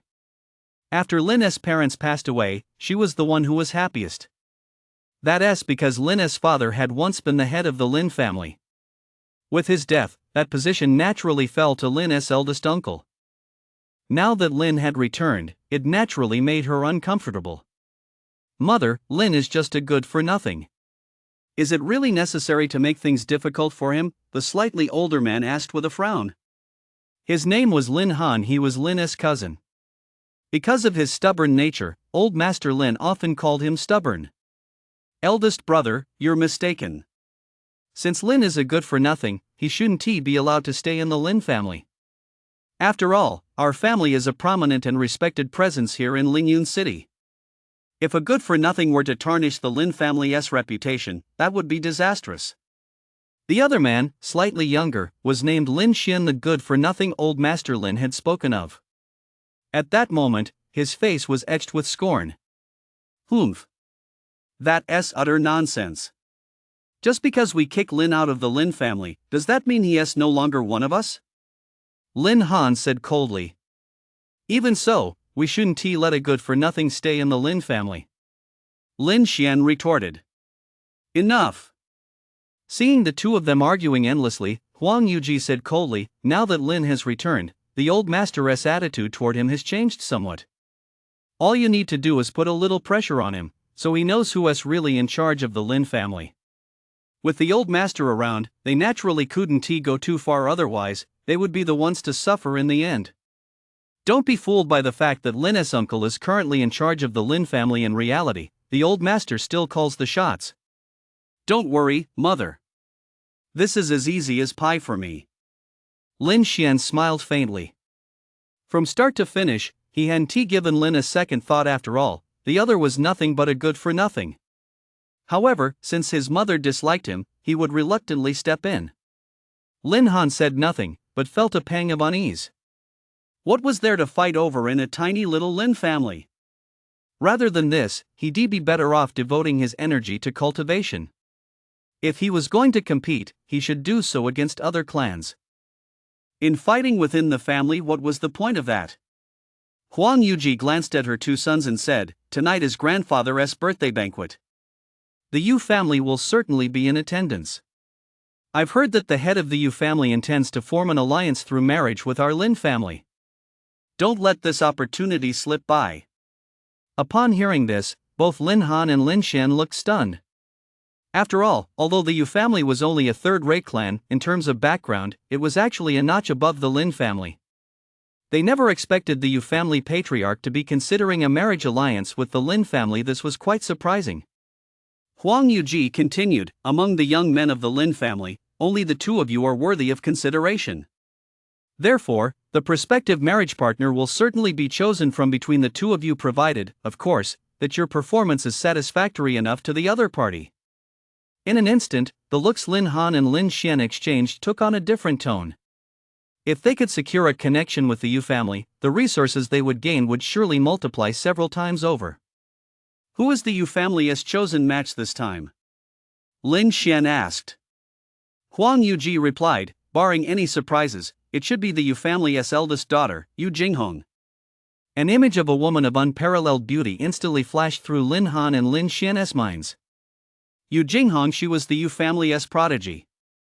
They never expected her to be the one chosen for this marriage alliance. Huang Yuji said, so, make your preparations as soon as possible. The success of this marriage alliance hinges on tonight that's what the old master has instructed. A gleam flashed in Lin Han and Lin Xian's eyes. Since even the old master had given such instructions, it seemed they would have to put on a good show tonight. If they could satisfy the old master, then even if the marriage alliance ultimately failed, they would still be able to secure more resources. Without a moment's hesitation, the two left immediately. Now, they had to get ready. By the pond in the Lin family's backyard, a middle-aged man sat in a wheelchair, drinking alone in silence. It's my daughter's fault she failed to bring back the exotic fruit for her father, Lin Qingyu said, a hint of sadness flickering in his eyes. The middle-aged man before him was none other than the third master of the Lin family, Lin Qingzhou. Lin Qingzhou had once been the Lin family's pride and joy. At a young age, he had reached the 4th level Heavenly Awakening realm, and his talent was in no way inferior to Lin Kanglin's. Unfortunately, during a battle, he suffered injuries to his bones and tendons and has never been able to stand again. As the years passed, Lin Qingzhou's life grew increasingly wretched. The once radiant prodigy was now nothing more than a disabled man who drowned his sorrows in alcohol. Upon hearing this, Lin Qingzhou whispered, "Promise me you'll never take such risks again." "I'm just a cripple now. I've accepted my fate, but I don't want you to get hurt because of me. Do you understand?" Lin Qingyu didn't reply. As long as there was a way to cure Lin Qingzhou, she would never give up. Ever since Lin Qingzhou had been confined to that wheelchair, she hadn't seen a single smile cross his face. She swore to herself that she would find a way to cure him. Tonight is the old master's 70th birthday. Go and make the preparations. Lin Qingzhou seemed to know what Lin Qingyu was thinking, and his expression grew complex. Lin Qingyu glanced at Lin Qingzhou, then withdrew. "Since you're here, you might as well come out," Lin Qingzhou added. "Uncle Lin has sharp ears." Lin stepped out from the side. Among the Lin family, Lin Qingzhou had actually treated the original host quite well. Now that she had returned to the Lin family, it was only natural both in terms of sentiment and propriety for her to pay a visit. Lin Qingzhou snorted coldly. "I may be disabled, but that doesn't mean I'm deaf." Lin walked over to Lin Qingzhou's side and found a stone bench to sit on. Lin Qingzhou said indifferently, "It seems you've changed a great deal over these past 3 years." "People have to grow up eventually, don't they?" Lin replied calmly. "How did you do on the assessment this time?" Lin Qingzhou asked. Lin replied, "It went okay. I graduated with flying colors, anyway." "What are your plans from here on out?" Lin Qingzhou asked again. Lin replied, "I won't be staying at the Lin family estate for too long." Lin Qingzhou furrowed his brow and said, "Although there is some internal competition within the Lin family, as long as the old master is around, those people won't dare to go too far. You don't need to worry too much. That's not the reason." Lin shook his head. He didn't want to explain too much about this matter, because the other party would soon understand the reason behind it. "Never mind, let us not talk about that. Have a drink with me." Lin Qingzhou tossed an unopened bottle of fine wine to Lin. Lin didn't hesitate and began drinking with him. After drinking for a while, Lin left. However, before leaving, he handed Lin Qingzhou a tattered box. Chapter 46, The Yu Family. Yu Jinghong. The Yu family. Another third-rate family in Lingyun City.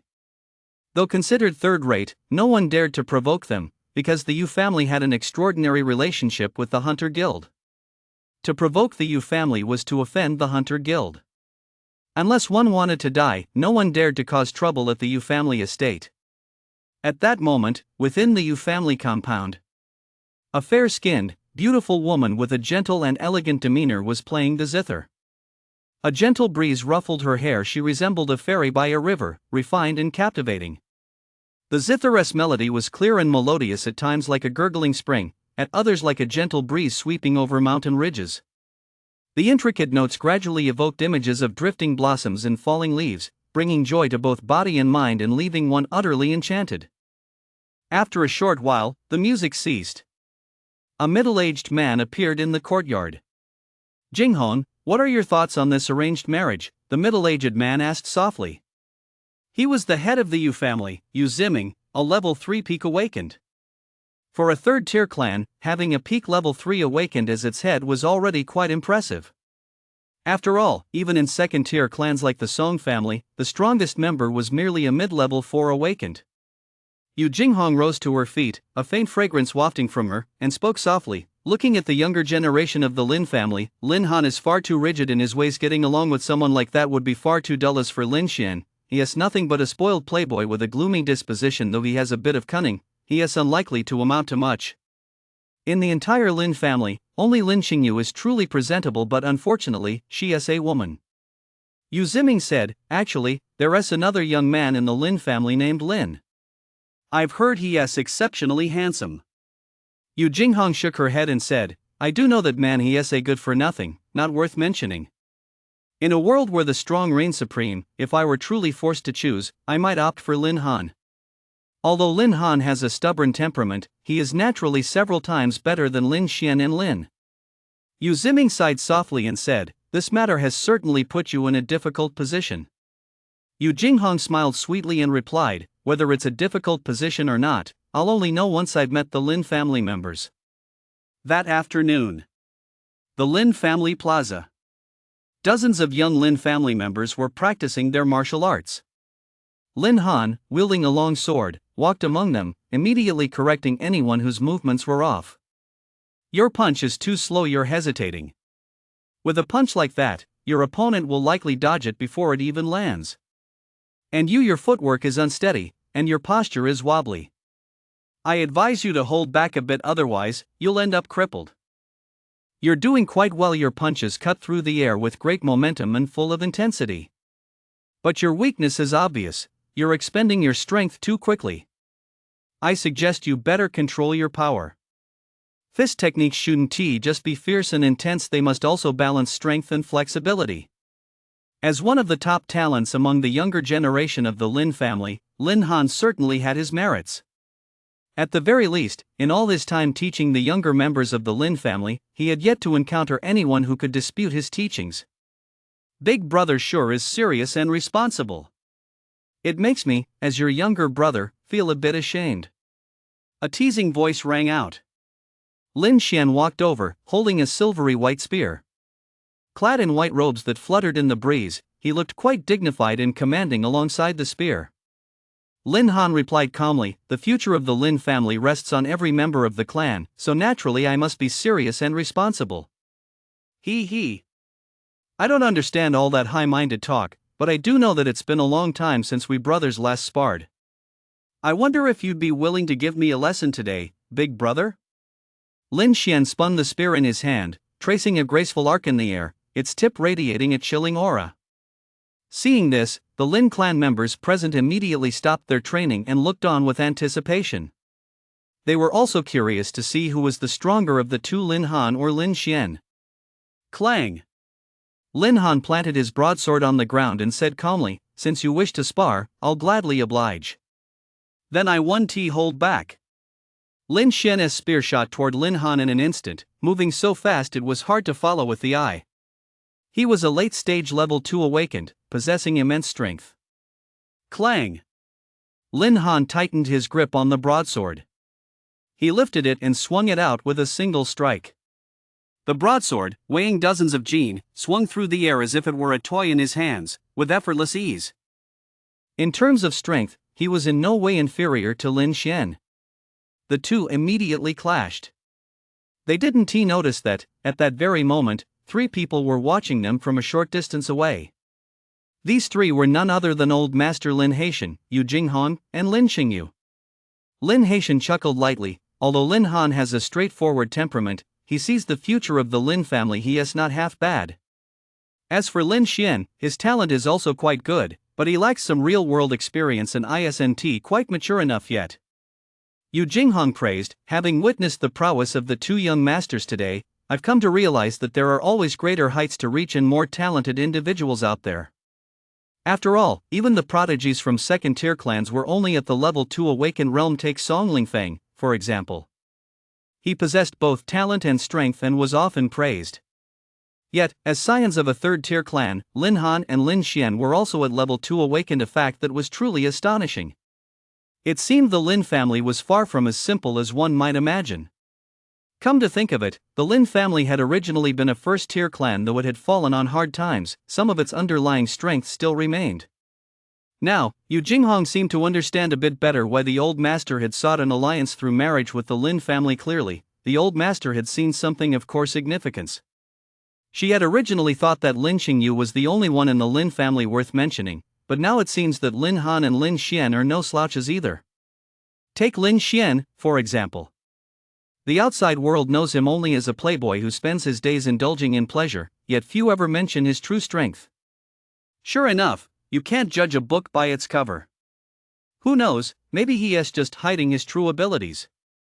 Of course, this merely gave Yu Jinghong a moment of surprise. It wasn't enough to truly shock her. I wonder what Sister Qingyu thinks of their abilities. Yu Jinghong smiled as she looked at Lin Qingyu, then turned her gaze to the Qinglin sword in her hand. So this is the Qinglin sword? Even unsheathed, it gave off an extraordinary aura. Lin Qingyu cast a casual glance at Lin Han and Lin Xian but did not respond to Yu Jinghong. Even without the Qinglin sword, Lin Han and Lin Xian combined would never be a match for her. Seeing that Lin Qingyu wasn't responding, Yu Jinghong smiled and changed the subject. I heard that the Lin family's second young master, Lin, has returned as well. Why isn't he here? Lin Haitian was also slightly taken aback. Earlier that day, after chatting with Lin for a while, he had vanished, and Lin Haitian had no idea what he was up to now. Lin Haitian said to a servant standing nearby, "Go fetch Lin for me immediately." Among the potential marriage candidates for the Yu family alliance, Lin was also within Lin Haitian's consideration. If Lin were to be favored by Yu Jinghong, then he wouldn't have to worry too much about the future. A few minutes later. Lin's room. Second young master, the old master wants you to go to the square immediately, the servant said respectfully. What's the matter? Lin asked. The servant replied, Yu Jinghong, the eldest daughter of the Yu family, has come to the Lin family. I hear the Yu family is planning a marriage alliance with the Lin family. Upon hearing this, Lin raised an eyebrow and said, "Tell the old master that I've just returned from Lingwu University. I'm physically and mentally exhausted, and I want to get some proper rest." Lin naturally understood all the family's nonsense, but he didn't want to get too involved. After all, everyone's aspirations and perspectives were on completely different levels. An arranged marriage? What kind of nonsense was that? Women would only slow down his cultivation progress. Chapter 47, Playing Hard to Get. When Lin Haitian finished listening to the servant's report, his expression instantly turned grim. He must be out of his mind. Lin Haitian was furious. He roared, "Have him come here immediately, or else tell him to get out of the Lin family."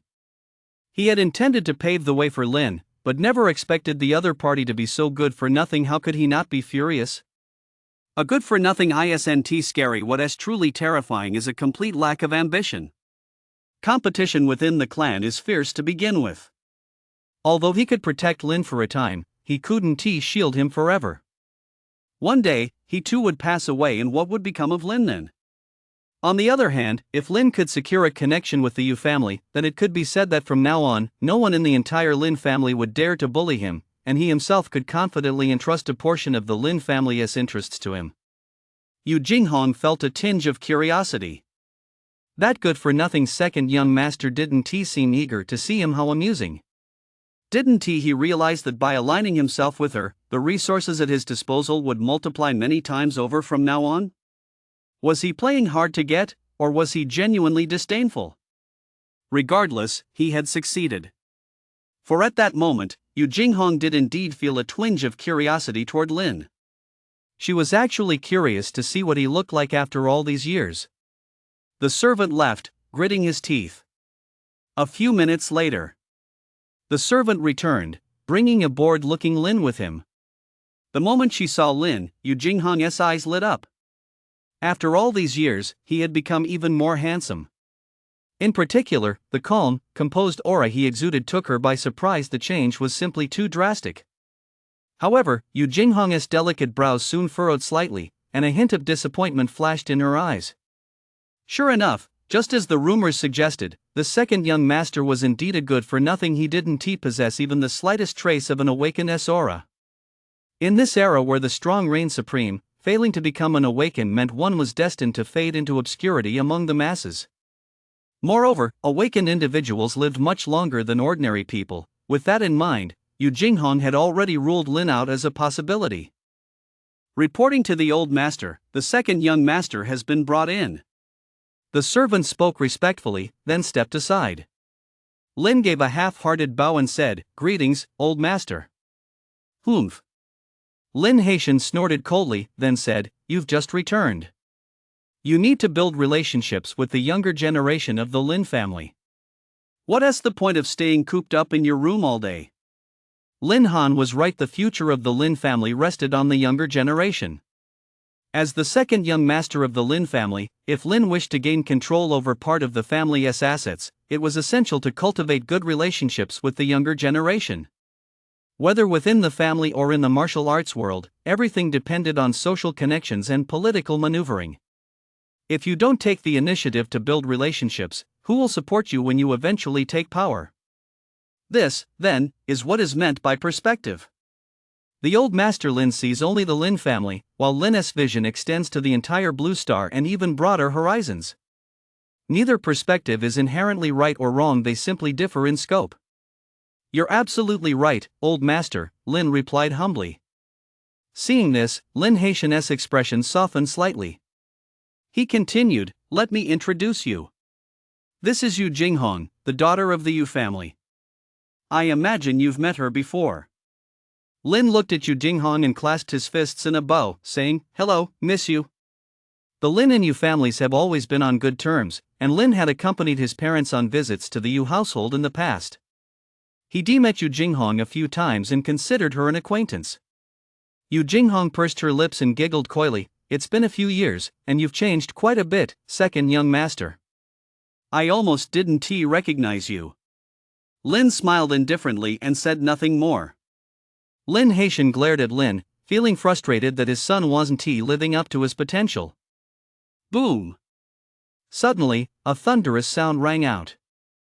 Everyone felt the ground shake. The battle between Lin Han and Lin Xian had already reached its conclusion. Late stage, peak level of the second tier. Lin Xian's expression darkened, and the hand gripping his spear trembled slightly.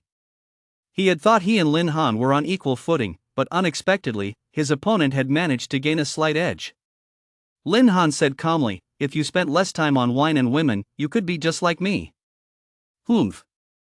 Lin Xian snorted coldly. Just as he was about to say something, he suddenly spotted Lin Haitian not far away. Lin Han, of course, caught on as well. Their expression shifted slightly, and they immediately approached Lin Haitian, bowing respectfully and saying, "Greetings, old master."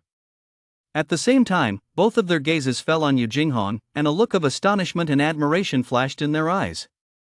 Lin Haitian nodded at the two of them, then said to Lin Han with satisfaction, "Honor, I never expected your cultivation to advance so quickly. Now it's time to prepare for your breakthrough.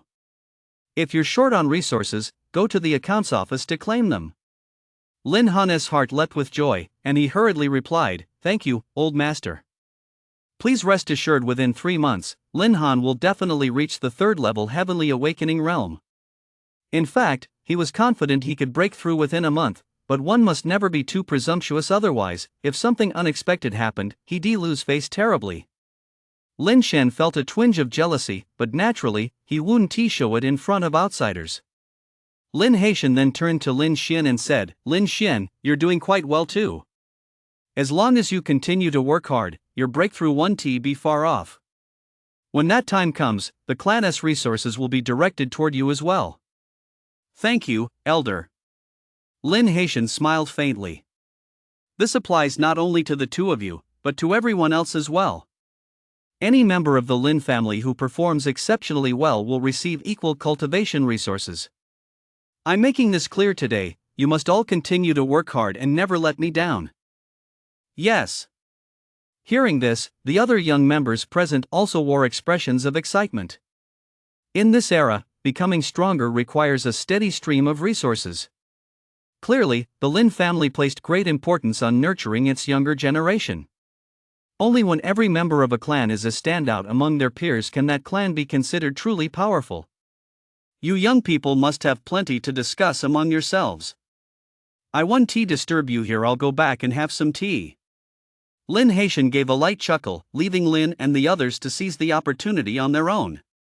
With that, he paid no further attention to the group and walked away with his hands behind his back. After Lin Haitian had left, Lin Xian turned to Lin and said thoughtfully, "Second brother, you've changed so much in these 3 years at Lingwu University. I imagine you must have learned quite a lot."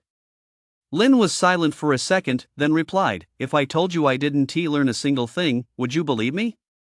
Lin Xian feigned surprise, then exclaimed, "How could that be possible?" Lingwu University is the top institution in Lingyun City, and every instructor there is incredibly powerful. As your younger brother, I absolutely refuse to believe you didn't learn anything there. I know you're just being modest, second brother. How about this, let us spar a bit, and then we'll see if you're telling the truth or not. Nonsense. Lin Han's tone turned cold as he said, "You're already at the late stage 2 of the heavenly awakening realm, while Xiaochen has absolutely no cultivation at all. How could he possibly be your match? Don't go too far." Lin Xian stroked his chin, as if deep in thought. If I were to fight him, it would indeed be a bit of a mismatch for second brother. He cast a sidelong glance at a young member of the Lin family.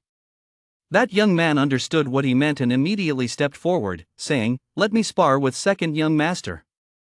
I'm only at the early level 1 of the heavenly awakening realm, so I doubt I'll be able to hurt him." Chapter 48, A Friendly Spar. On the surface, Lin Xian's words and those of the young Lin family member seemed perfectly reasonable, but the sense of humiliation was all the more intense. Did this imply that Lin was too weak to be worthy of a fight against Lin Xian? For a moment, the looks the crowd cast at Lin took on a peculiar air. Would he dare accept the challenge? If he didn't, his reputation among the younger generation of the Lin family would surely take a major hit. If he did accept, losing to an early stage level 1 awakened would be just as humiliating. Thus, this was a no-win situation. Lin Han furrowed his brow slightly. He could have stepped in to save Lin, but then, how would others view Lin afterward? Yu Jinghan looked curious. She was eager to see how Lin would handle such a predicament. As for Lin Qingyu, she remained expressionless, as if everything happening around her had nothing to do with her at all. Just as everyone was speculating whether Lin would dare to accept the challenge. Lin spoke softly, "There's no need." Upon hearing this, the young man from the Lin family looked disappointed. He sighed, "Second young master, are you worried I might hurt you?" Lin replied calmly, "No. What I mean is, I'll spar with him." His gaze turned to Lin Xian. The crowd was taken aback, then erupted in an uproar. What? Lin actually wanted to spar with Lin Xian?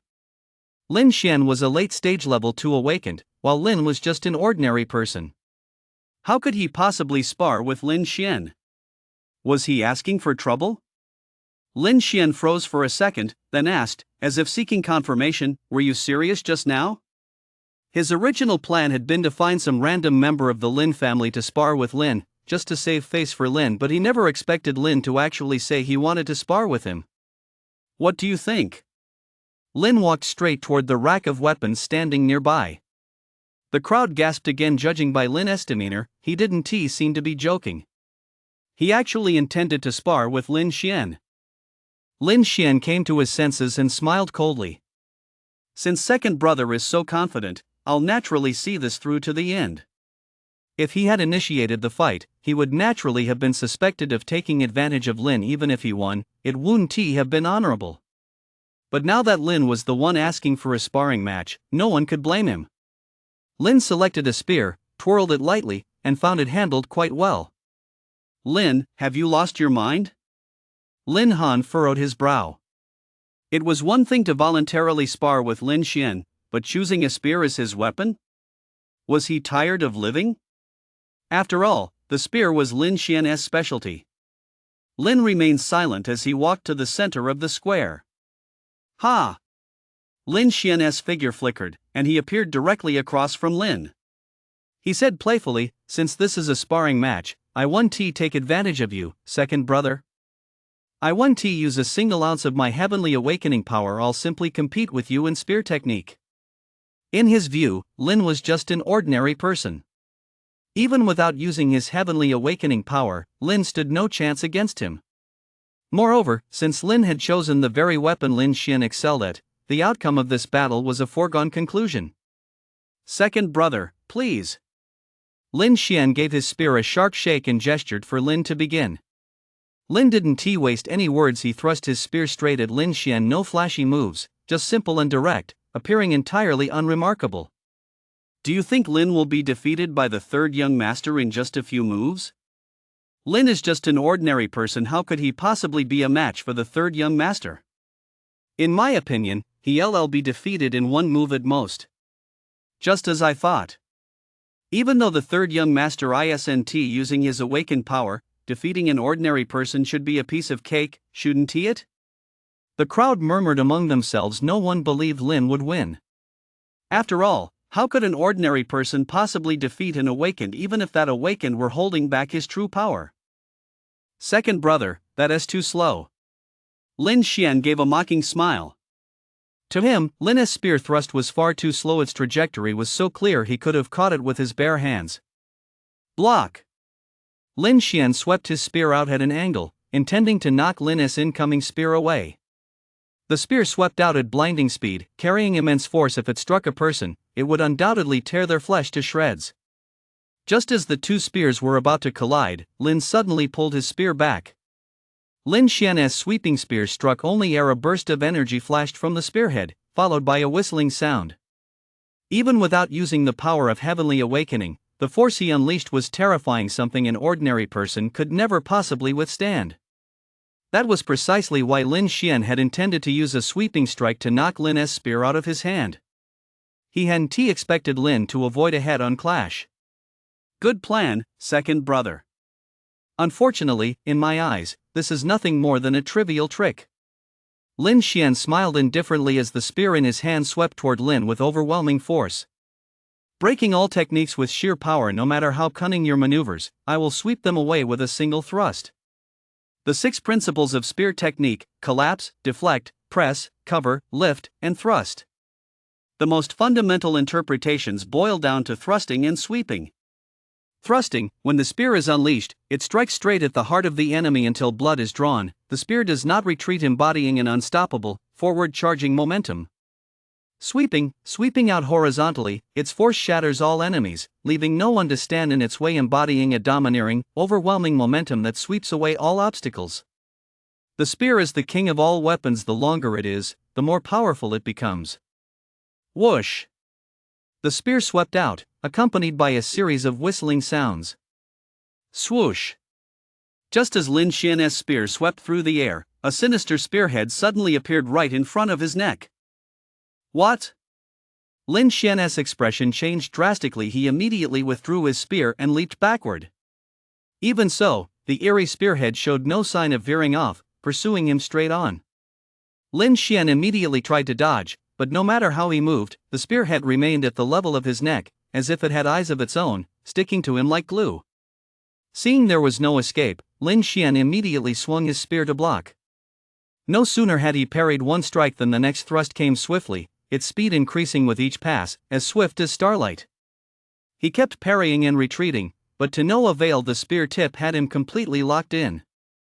For this move, refer to Uncle Gai's wooden sword parry against Tian Yin. The spear tip darted like a shuttle, leaving Lin Xian feeling dizzy with the blur of movement. Faced with a dense barrage of spear tips, Lin Xian gradually felt overwhelmed. He retreated more than 10 meters. A dozen or so meters later, Lin Xian suddenly stopped, because a cold spear tip was pressed against his neck just 1 more centimeter forward, and it would take his life. You lost. Lin said calmly. Lin Xian's expression was grim, his eyes filled with a mix of resentment and anger. He had actually lost to an ordinary person he had looked down upon. How could he accept this? He was, after all, a late-stage level 2 awakened.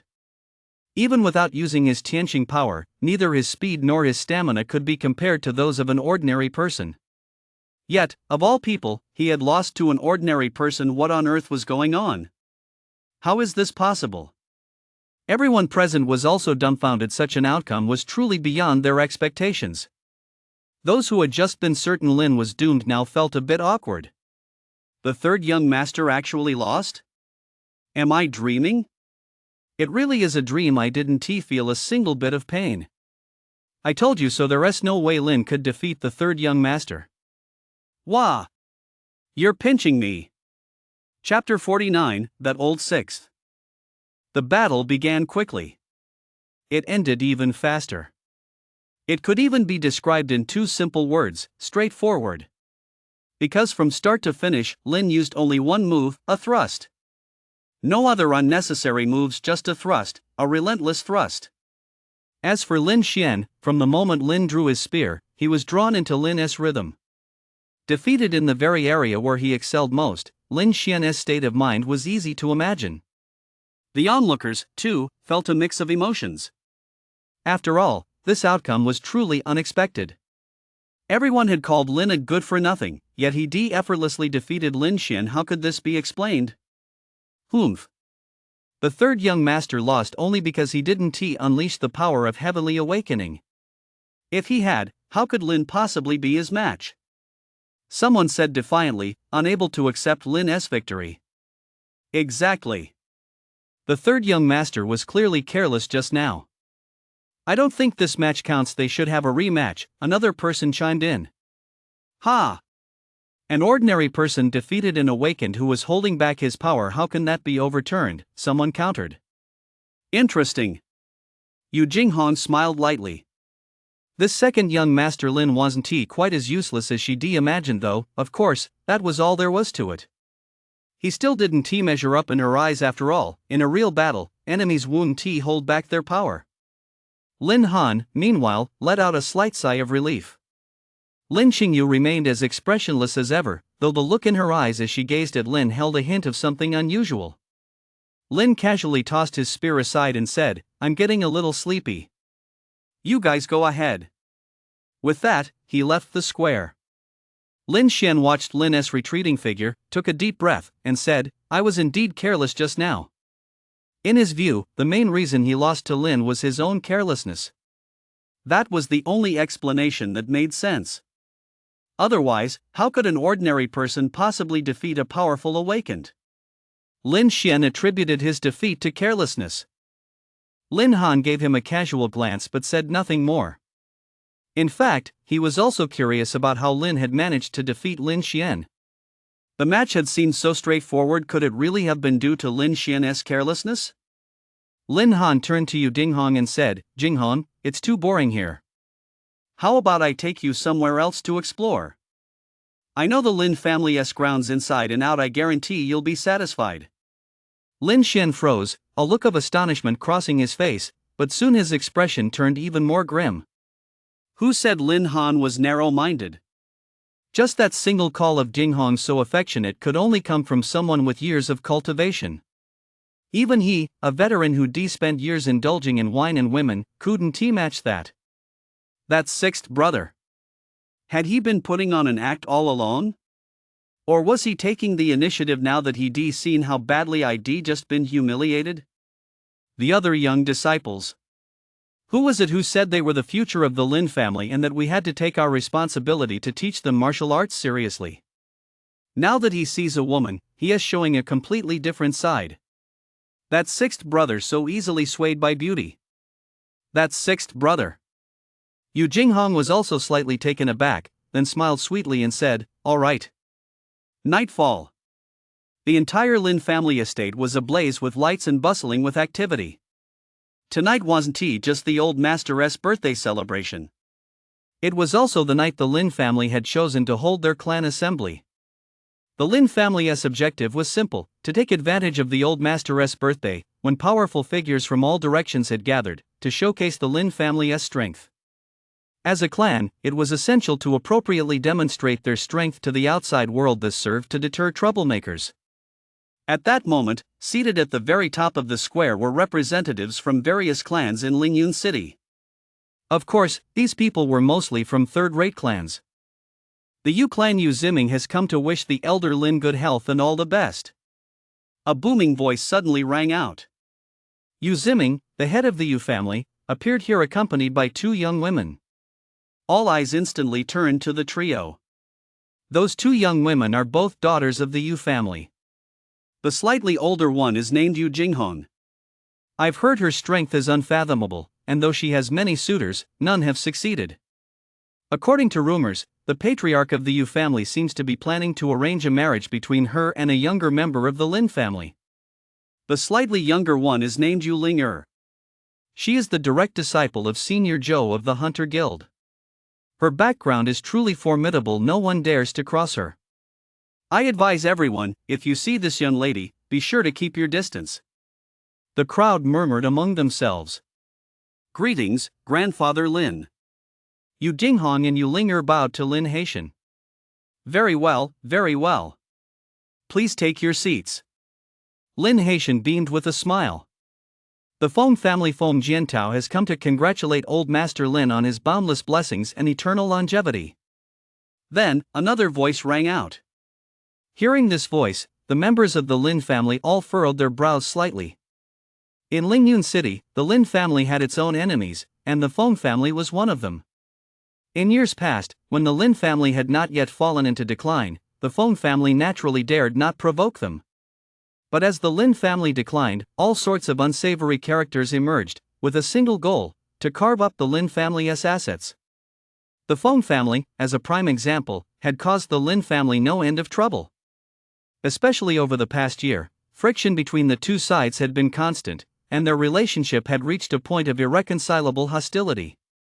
Who would have thought that tonight, members of the Feng family would actually dare to come to the Lin family's estate? As everyone pondered this, they saw three blurry figures sprinting toward them from the distance. The leader was a burly middle-aged man with a full beard, accompanied by two others. One had fiery red hair and a haughty expression, seeming to look down on everyone present. The other, dressed in a plain white robe, stood 2 meters tall, as imposing as a dragon or an elephant. His face was dark, and his eyes, as round as bronze bells, were so piercing that no one dared meet his gaze. Yet, despite this, he possessed a unique and extraordinary aura.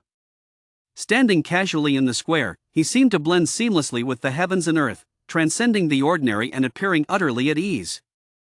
Who is this man? The crowd was filled with wonder. The red-haired man was easy to identify. He was Feng Jiantao's son, Feng Qi. But the man in plain cloth was someone none of them had ever seen before. What made the crowd's mood even more somber was the heavy, bottomless aura emanating from the man in plaincloth, one that was utterly inscrutable. This visitor means trouble. Lin Haitian thought to himself, then smiled at Feng Jiantao and said, "Head of the Feng clan, please take a seat." Feng Jiantao gave an amused smile, said nothing further, and led the two men with him to their seats. Yet when he looked at the man in plain clothes, his eyes held an added touch of respect. After all, to secure the man's presence here, he had parted with one of the Feng family's most precious treasures. Of course, in his view, as long as it meant suppressing the Lin family, it was all worth it. I suppose there's no one else, is there? Lin Haitian glanced around. He felt that nearly everyone had arrived, and it was time to begin tonight's main event. Just then, a series of voices rang out. The Shao family Shao Ding Tian wishes Elder Lin eternal radiance and a lifespan as enduring as the mountains and rivers. The Tang family Tang Hao wishes Elder Lin a lifespan as vast as the heavens and boundless longevity. The Wang family Wang Zhan, accompanied by his nephew Wang, wishes Elder Lin good health and success in all endeavors. The Qi family Snow has come to wish Elder Lin eternal divine blessings and the longevity of the immortals. P.S. The detailed classifications of cultivation realms will be described in Astral Academy, so don't worry. Chapter 50, The Lin Family Gathering. As soon as Shao Ding Tian and the others appeared, no one present dared to remain seated. They all rose to their feet and bowed in respect. However, at that moment, the way everyone looked at the members of the Lin family had changed. No one could have imagined that Elder Lin would invite so many prominent figures to his grand birthday celebration. Indeed, Old Master Lin still carried a great deal of clout. The old master truly has a keen eye. Seeing this scene, Yu Ziming was secretly startled. Previously, he had thought that a marriage alliance between the Yu and Lin families would be beneath Yu Jinghong, but now it seemed that perhaps his own Yu family had overreached. Although the Lin family had fallen on hard times, it had once been a first-rate clan, and its heritage remained formidable. Everyone, please take a seat, Lin Haitian said with a beaming smile, clearly in high spirits. He hadn't expected Xiaoding Tian and the others to show up in person. He originally thought they wouldn't come at all. Xiaoding Tian and his group had given the Lin family a great deal of face, and the Lin family would certainly remember this favor. Damn it! Feng Jiantao's expression darkened. The arrival of Xiaoding Tian and his group had come as something of a surprise. It seemed he had underestimated the Lin family all along. However, seeing the calm expression on the plain-clothed man beside him, he felt confident once more. No matter what, he had to put the Lin family in their place tonight. I hope I'm not too late. However, the moment that voice rang out, Feng Jiantao completely lost his composure. His body jerked, and his eyes filled with disbelief. At that moment, a white-haired elder and a veiled woman appeared. Senior Zhou of the Hunter Guild. Whoa! It really is Senior Zhou. I never expected him to come to the Lin family in person.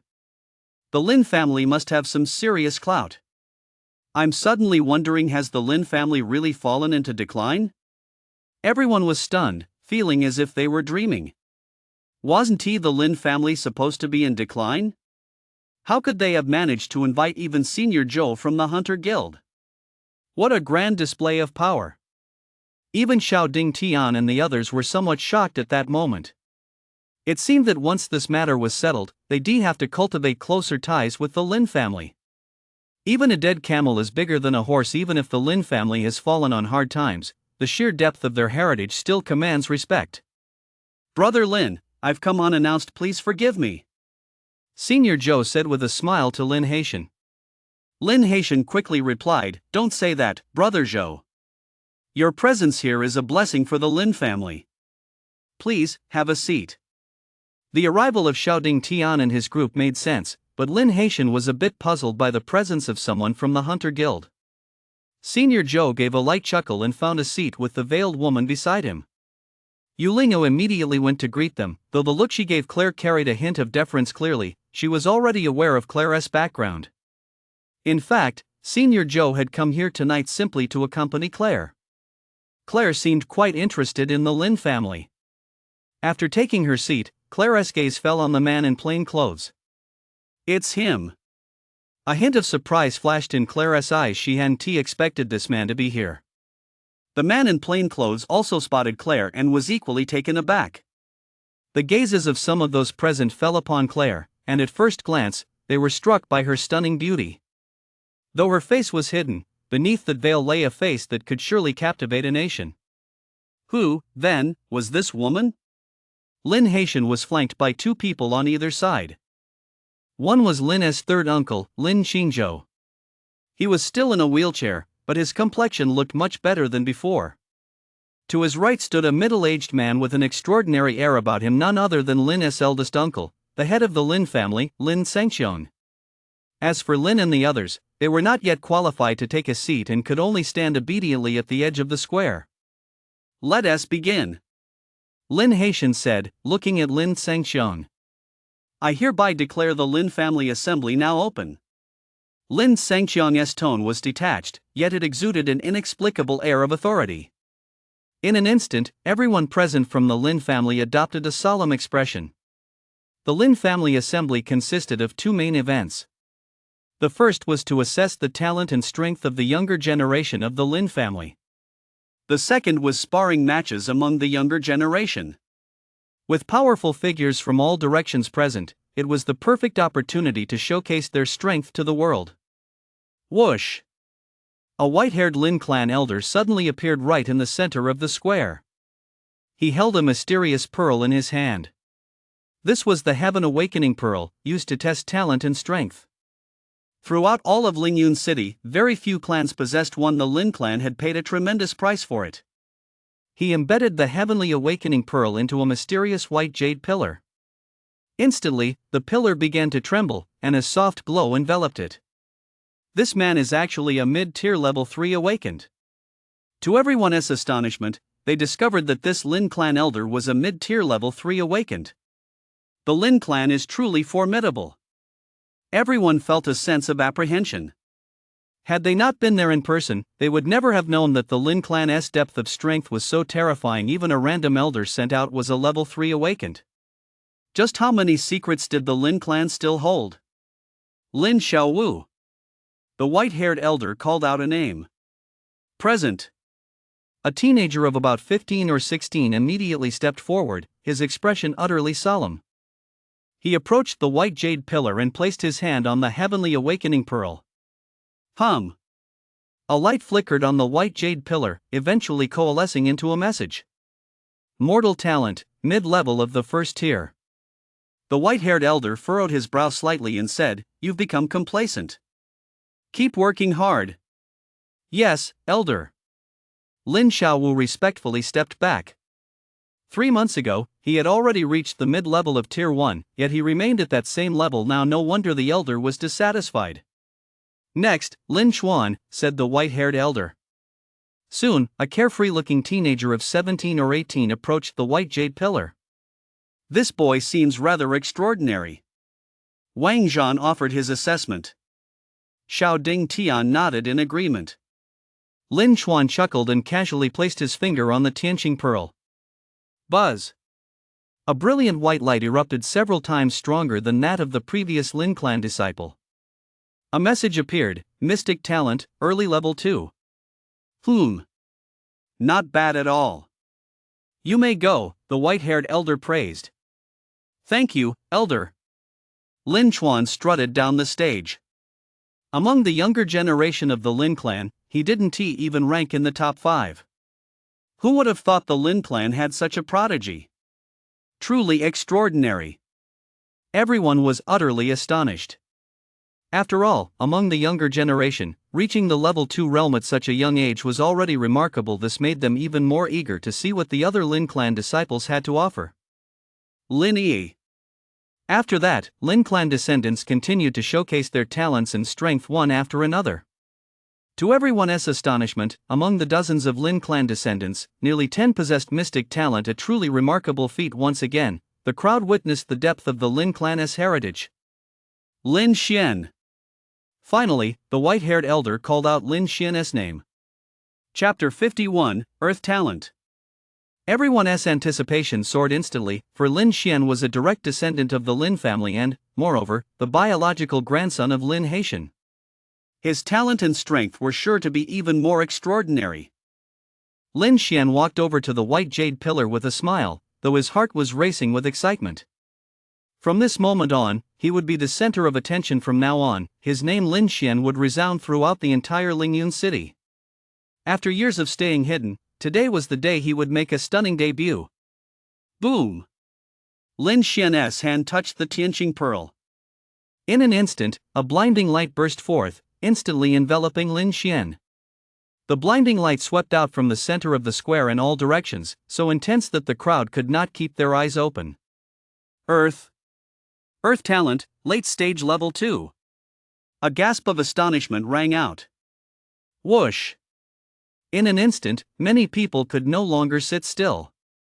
An earth talent, as long as he doesn't die young, he is destined to become a powerhouse in the future. The Lin clan has actually produced a prodigy of earth talent caliber. How could this be? They had thought that with Lin Kanglin's death and Lin Qingzhou's disability, the Lin clan would never recover, but who would have expected an earth talent prodigy to emerge today? What a remarkable Lin family! As long as Lin Xian is here, given time, they're bound to return to their former glory. For a moment, everyone's gaze toward Lin Xian grew incredibly solemn. Feng Jiantao's expression darkened to the extreme. The emergence of such a prodigy from the Lin family truly shocked him, though inwardly he sneered. Having such a prodigy exposed to the public so early on might not necessarily be a good thing. Lin Haitian, you really have gone senile. Feng Jiantao glanced at Feng Qi beside him. Feng Qi flashed a cruel smile. Crippling an Earth talent prodigy should be quite entertaining. An Earth-grade prodigy, not bad. Xiao Ding Tian nodded to himself. Even his own Xiao family had never produced an Earth-grade prodigy. Of course, his Xiao clan did have two heaven-grade prodigies, Xiao Runfeng and Xiao Bufan, so by that measure, his clan was still more impressive. At this thought, a smile also flitted across Xiao Ding Tian's face. The future of the clan Kuden Ti rests solely on their generation. It ultimately depended on this group of young people. You little brat, just seeing you makes my blood boil. Wang Zhan glared at Wang standing beside him. Why was there such a difference between his own clan's younger generation and that of other families? Wang couldn't be bothered with Wang Zhan. He was busy scanning the room for someone. Found him. Wang let out a sly chuckle. He had spotted Lin, who was blending inconspicuously into the crowd. He had come to the Lin family estate tonight for one reason only, to drink with Lin. Wang paid no heed to the occasion and walked straight toward Lin. Say Wang isn't up to par? Don't blame him for proving it with his actions. That little brat. Wang Zhan felt a bit helpless. Ha! Lin Shen sensed what it truly meant to be the center of attention. He felt a sense of satisfaction, though he didn't show it. He gave a faint smile and stepped back. In the past, when people mention Lin Xian, they'd only call him a playboy who indulged in pleasure. But from now on, who would dare say that about him? Good. A wave of applause erupted. The young members of the Lin family stood tall, their faces brimming with pride. Today was all about showing off. The elders of the Lin family, meanwhile, wore smiles on their faces. They took in every gaze from the crowd around them. While secretly delighted, they also harbored a touch of cold derision. Since the Lin family dared to let these younger generations showcase their strength tonight, they had clearly made all necessary preparations. If anyone was foolish enough to overstep their bounds, they would never see tomorrow as sunlight. Lin Han. The white-haired elder called out another name. The scene fell instantly silent. If Lin Xian, the third young master, was already so extraordinary, what about Lin Han, the first young master? He surely wouldn't be anything to sneeze at either. Who knew what kind of surprise Lin Han would have in store for everyone? Lin Han stepped onto the stage. Compared to Lin Xian, his aura was even more powerful. The moment his hand touched the Tianqing pearl, 10,000 rays of white light once again engulfed the heavens and earth, this time, even more intense than before. Earth talent, peak late stage level 2. Whoa! A wave of gasps rippled through the crowd. Clearly, everyone present was stunned once again. Lin Han had truly given them a massive surprise. Moreover, Lin Han's strength was even slightly superior to Lin Xian's. The Lin family had truly produced a prodigy. Damn it! Feng Jiantao clenched his fists, his mood at rock bottom. One Lin Xian alone had already put some pressure on him. Now, with the appearance of an even stronger Lin Han, it felt like a boulder pressing down on his chest, making it hard for him to breathe. Was the Lin family truly about to make a comeback? Feng Qi grinned darkly. Rest assured, father.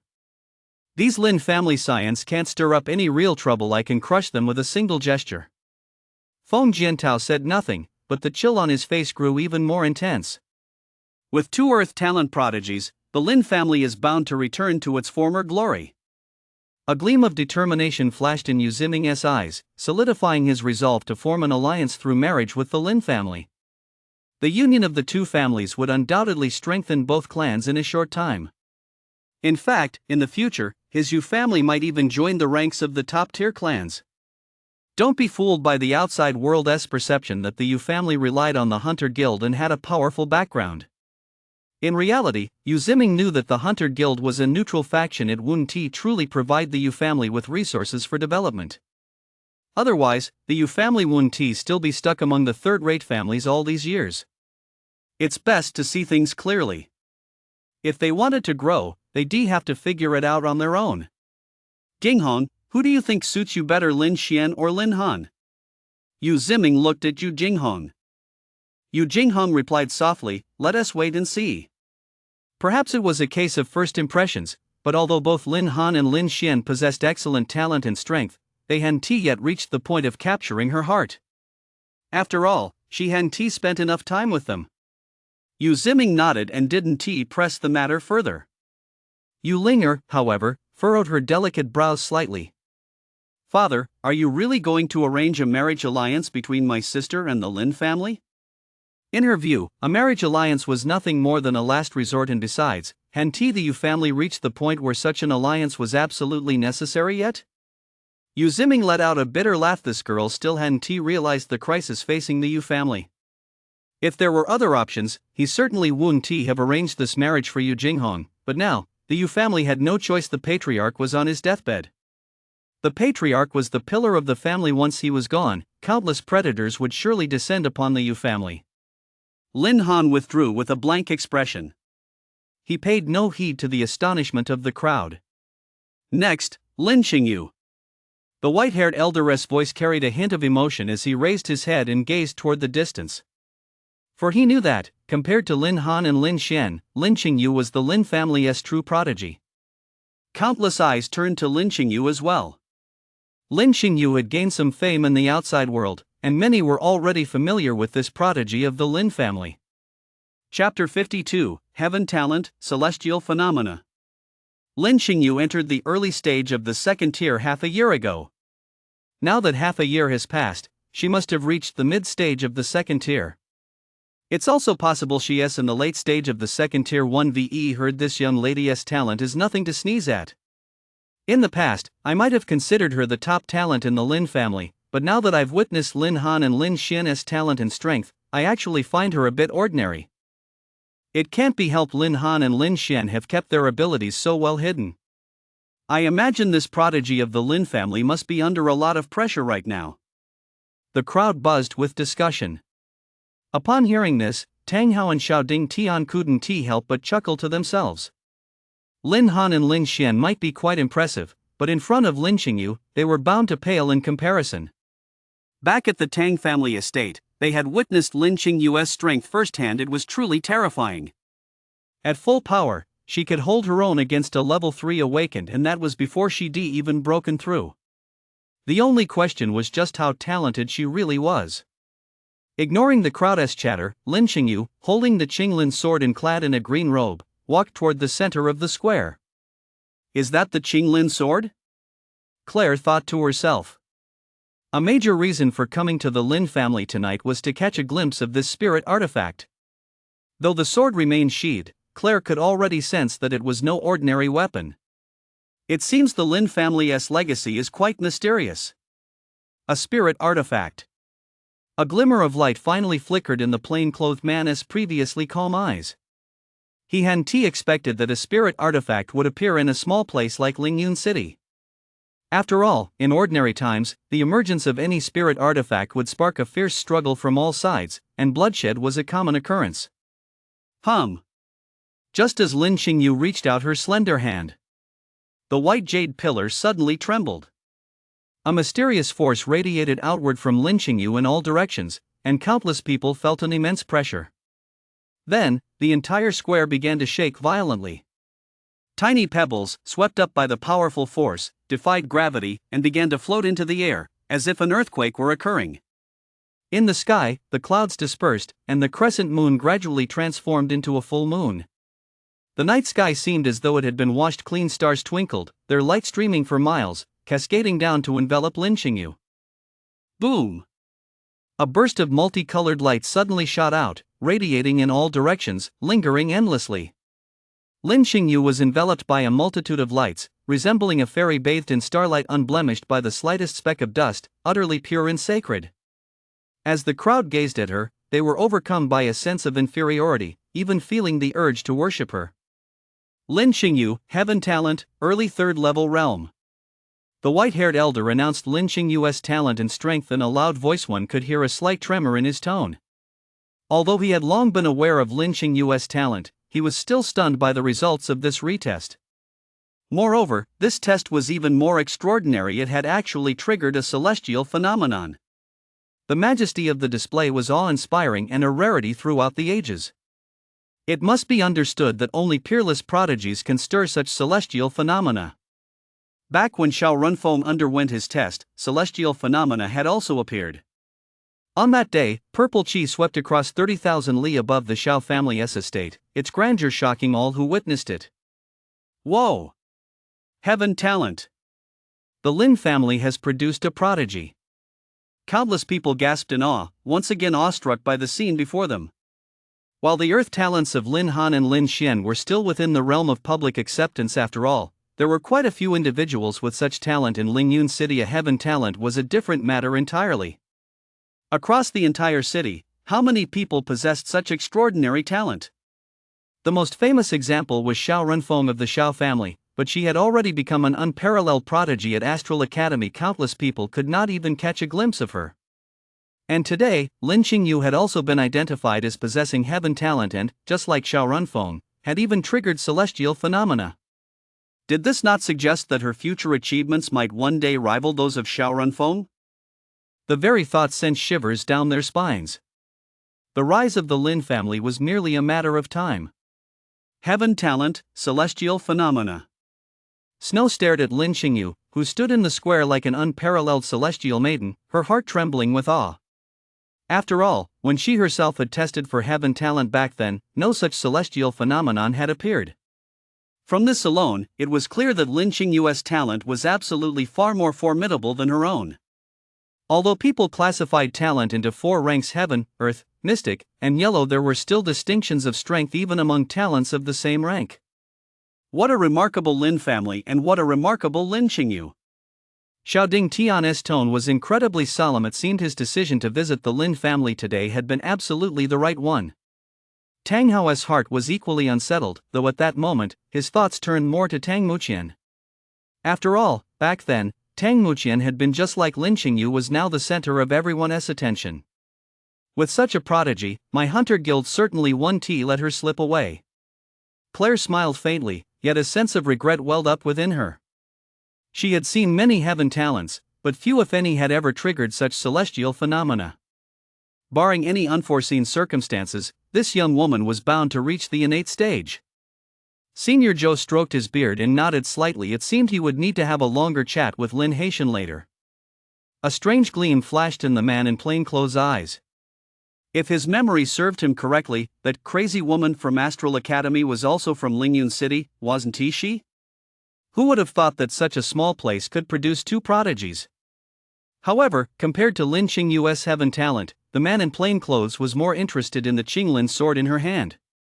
Ha ha ha! Excellent, excellent, excellent! Lin Haitian roared with laughter 3 times, exclaiming excellent 3 times in a row. Everyone could imagine just how overjoyed Lin Haitian must be at that moment. It was understandable. If such a prodigy had emerged from their own clan, they would be laughing even harder than Lin Haitian, and might even throw a banquet lasting 7 days and 7 nights. She's broken through again. Lin Han and Lin Xian exchanged glances, both feeling helpless in front of Lin Qingyu. They were bound to pale in comparison. Tonight's spotlight had been completely stolen by Lin Qingyu alone. If anyone was feeling the most frustrated right now, it was undoubtedly Feng Jiantao. Originally, he had intended to curb the Lin family's arrogance, but at this moment, he felt a sense of helplessness, a kind of dimension-lowering blow delivered by a heaven talent. He couldn't help but wonder, could he really suppress the Lin family tonight? If he took action, would the others remain indifferent? Feng Jiantao was certain that, at this very moment, many people were eager to curry favor with the Lin family. It was quite possible that the moment he made a move, someone would step forward to support them. After all, this world was never short of fence-sitters. For a split second, he was tempted to give up. However, the 2 sides were already at loggerheads. Even if he didn't take action against the Lin family tonight, the Lin family would never let the Feng family off the hook in the future. Father, rest assured. Even if this Lin Qingyu is a heavenly talent, I can still defeat her, Feng Qi said with a cold laugh. So what if she is a heavenly talent? In a moment, he would trample her underfoot and make her bow down in submission. At this thought, Feng Qi felt a rush of excitement. Right now, you're the center of attention. But soon, I'll make you weep. Chapter 53, Flattery to Destroy. At the edge of the square, Lin and Wang had found a table, and ignoring the crowd around them, the two of them actually started drinking. A glass for you, a glass for me, what a joy. This left the surrounding Lin family members speechless. The second young master was truly beyond hope at such a solemn moment during the Lin family assembly. He could still be drinking so merrily. Even if he wanted to drink, couldn't he at least wait a little longer? He has no sense of occasion. A hint of sarcasm flashed in Lin Xian's eyes. At such a solemn gathering, with powerful figures from all corners watching, every word and action of the attendees influenced the Lin family's image. In fact, some of the Lin family elders were currently sizing up the young members. If they performed well enough tonight, the resources they would receive in the future would increase accordingly. That was precisely why Lin Xian was behaving so properly tonight. Lin Han naturally saw Lin and Wang over their guzzling drinks, and he swallowed hard. In fact, he really wanted to go over and have a few drinks himself right now. As for the family's reputation, that was bullshit. If you wanted to earn others' respect, it all came down to your fists. As long as your fists were big enough and your strength was strong enough, even if you peed in front of everyone, people would just compliment you on how impressive you were. Lin, I never imagined your cousin's talent and strength would be so terrifying. It's truly astonishing, Wang said in a low voice. Witnessing the talent and strength Lin Xingyu had displayed, he, too, was awestruck. The Lin family was about to produce a second Shaoran phone. Lin smiled indifferently, poured Wang a cup of wine, and said nothing more. After Lin Xingyu stepped back, the white-haired elder said calmly, next, the younger generation will spar with one another. Wait a moment. Suddenly, Feng Jiantao stood up. The room fell instantly silent, and everyone's gaze turned to Feng Jiantao. Feng Jiantao felt a bit awkward, but he steeled himself and said, if I'm not mistaken, there seems to be another young master from the Lin family who hasn't been tested yet. I've heard that the second young master of the Lin family is a student at Lingwu University, with unfathomable strength, a standout among the younger generation. Why not invite him out so we can all witness his prowess? The expressions of the Lin family members darkened. Everyone knew that Lin was a good-for-nothing. Feng Jiantao's words were clearly intended to humiliate the Lin family. Feng Jiantao sneered inwardly.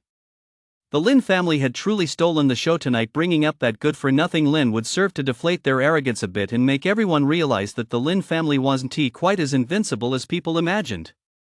Humph. I knew this good-for-nothing would tarnish the Lin family's reputation, Lin Xian muttered to himself. Flattery to the point of destruction. Wang looked at Lin with a strange expression.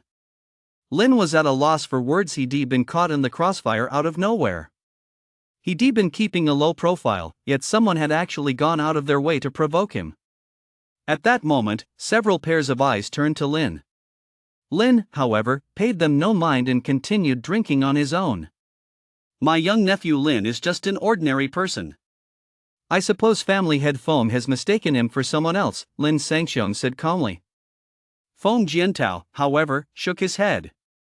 I haven't mistaken anyone. As far as I know, the top scorer in this Lingwu University entrance exam is none other than the second young master of the Lin family, Lin. What? Upon hearing this, the crowd was startled once more, and the looks they cast at Lin were filled with astonishment and doubt. Could it be that this second young master of the Lin family was also playing the part of a humble underdog? Did everyone in the Lin family like to keep a low profile? Everyone just found the whole situation very strange. The members of the Lin family, however, were somewhat taken aback.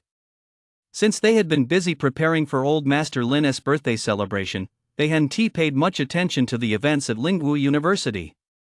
They never expected Lin to have actually taken first place in the assessment. That was quite interesting. After all, the assessments at Lingwu University were never easy. To come in first, one had to possess the corresponding strength. Of course, most people thought Feng Jiantao was talking nonsense. How could Lin possibly come in first? He must be joking. Xiao Chen took first place? Lin Haitian was stunned.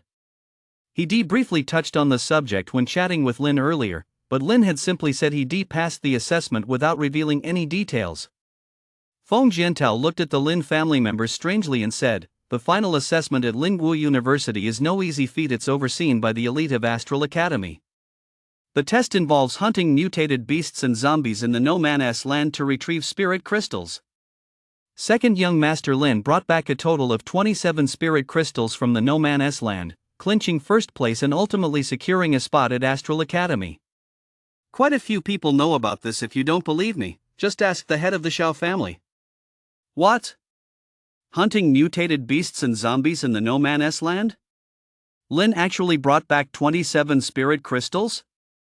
He is just a good for nothing that's impossible. And he even earned a spot at Astral Academy?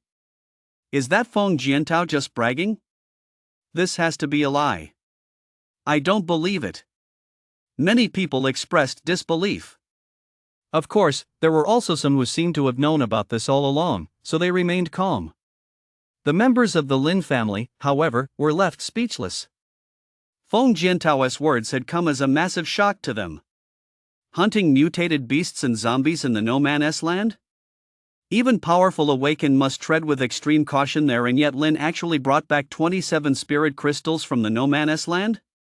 27 spirit crystals, what does that mean? If they were all zombies, that would mean hunting down over 2,700 of them. If they were all mutated beasts, that would mean hunting down 27 of them, and ordinary mutated beasts don't even have spirit crystals at the very least. They have to be level 1 mutated beasts to produce them. Lin was just an ordinary person. How could he possess such incredible ability? Wasn't this a tall tale? The members of the Lin family clearly didn't believe Feng Jiantao's words. They felt he was deliberately flattering Lin to the point of destruction. His intentions were truly despicable. Head of the Xiao clan, is this true? Lin Haitian looked at Xiao Ding Tian with a serious expression. This is absolutely true. My son also participated in the assessment and obtained 26 spirit crystals, placing second. Lin obtained 27, placing first, and Miss Snow came in third. All three of them have secured spots at Astral Academy, Xiao Ding Tian said earnestly. Why had both he and Tang Hao come to the Lin family today? There was one crucial reason: Lin was about to enter the Astral Academy. Regardless of Lin's actual strength, once he becomes a student at Astral Academy, his status and standing will rise exponentially from this day forward, and even the Lin family will benefit as a result. As the saying goes, when one person succeeds, everyone around them prospers. That is precisely the principle at work here. Originally, Xiao Ding Tian had assumed the Lin family was already aware of this matter, but it now seemed they were still unaware of their second young masteress achievements at Astral Academy. That can't be possible. Lin Xian forced a faint smile as he watched Lin guzzling his drink. He simply couldn't fathom how Lin had managed to place first in the Lingwu University entrance exam. However, since Xiao Ding Tian had personally vouched for it, there was no way it could be a fraud. In other words, Lin had indeed brought back 27 spirit crystals from the No Man's Land, but how was that even possible? Lin was just a good for nothing. How had he managed to survive in the No Man's Land, let alone bring back spirit crystals? Chapter 54, I'd like to hear the details. What's more, Lin had also secured a spot at Astral Academy. Thinking of this, Lin Xian felt a twinge of envy. Lin Han gave Lin a deep look. He hadn't expected his second younger brother to be hiding such depth all along. The expressions on everyone present were quite complex. They had thought that Lin Han and Lin Xian were already dazzling enough, but then, unexpectedly, a Lin Qingyu with heaven talent appeared. Yet, before the crowd's astonishment had even subsided, now another Lin had emerged. The Lin family truly is a den of hidden talents. With this level of strength and heritage, even some second-rate clans would feel ashamed by comparison. Having received a definitive answer, Lin Haitian was in high spirits. Stroking his beard, he laughed heartily. In that case, my grandson Lin must be no ordinary person either. The second young master is, of course, extraordinary. That is precisely why I suggested he demonstrate his strength and talent in front of everyone so we can all be treated to a spectacle, Feng Jiantao said with a smile. Bringing up Lin wasn't meant to boost the Lin family's prestige, but rather to flatter him to his downfall. The higher he was praised now, the harder he'd fall later, and Feng Jiantao was sure the expressions on the Lin family members' faces would be quite amusing then. If Lin possessed true ability, Feng Jiantao would naturally dare not offend him. Unfortunately, he was 100% certain that Lin was not an awakened. His first place finish in the assessment was merely a stroke of luck. Someone like that, even if admitted to Astral Academy, was destined to amount to nothing. Of course, what was even more crucial was the man in plain clothes standing beside him. He gave Feng Jiantao enough confidence. The arrow was on the string. He had no choice but to shoot. Crushing the Lin family was inevitable. Lin was his first move in this campaign against the Lin family. With that in mind, Feng Jiantao let go of all reservations and hesitated no longer. Since he decided to crush the Lin family, there was no room for cowardice. Countless people looked at Lin with anticipation. They wanted to know just how strong he was and what his talent was like, and whether he was stronger or weaker than Lin Qingyu. Second young master, what do you say? Feng Jiantao looked at Lin with a broad smile, though to the onlookers, that smile seemed somewhat sinister. Lin poured himself a cup of wine, downed it in one gulp, and said nothing. Such were the petty schemes of a small-time schemer. Seeing that Lin had ignored him, Feng Jiantao's expression darkened. He said sarcastically, "What's the matter? Has the second young master lost his nerve? Since you managed to take first place in the Lingwu University entrance exams, you must have some real ability. Or are you suggesting that you achieved that first place finish through underhanded means? How dare you speak to me like that?" Wang slammed his wine glass down on the table, rolled up his sleeves, and stood up. Staring at Feng Jiantao, he snapped, "My brother doesn't want to deal with you, and you're still pushing your luck? Get lost. Don't bother us while we're drinking." Feng Jiantao's expression shifted slightly, but he kept smiling. "With so many people watching right now, I'm sure the second young master will do us all a favor." A flicker of surprise crossed Wang's eyes, and he looked at Feng Jiantao with newfound respect. This guy actually had some composure. He wasn't even getting angry? Very well. Then next, I'll show you just who the real Zhuan's dad is.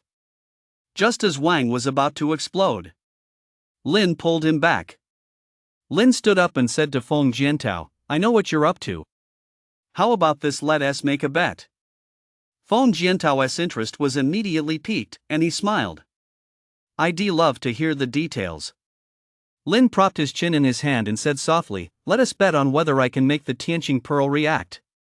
Feng Jiantao replied immediately, "Then I'll bet that the Tianqing Pearl won't react at all." As if only an awakened could cause the Tianqing Pearl to react. As for ordinary people, forget it. Based on information from multiple sources, Feng Jiantao was absolutely certain that Lin was a genuine good-for-nothing, so he naturally didn't believe Lin could make the Tianqing Pearl react. Therefore, when Lin proposed this wager, he didn't give it a second thought and immediately chose an outcome he was certain to win. "So confident?" Lin asked.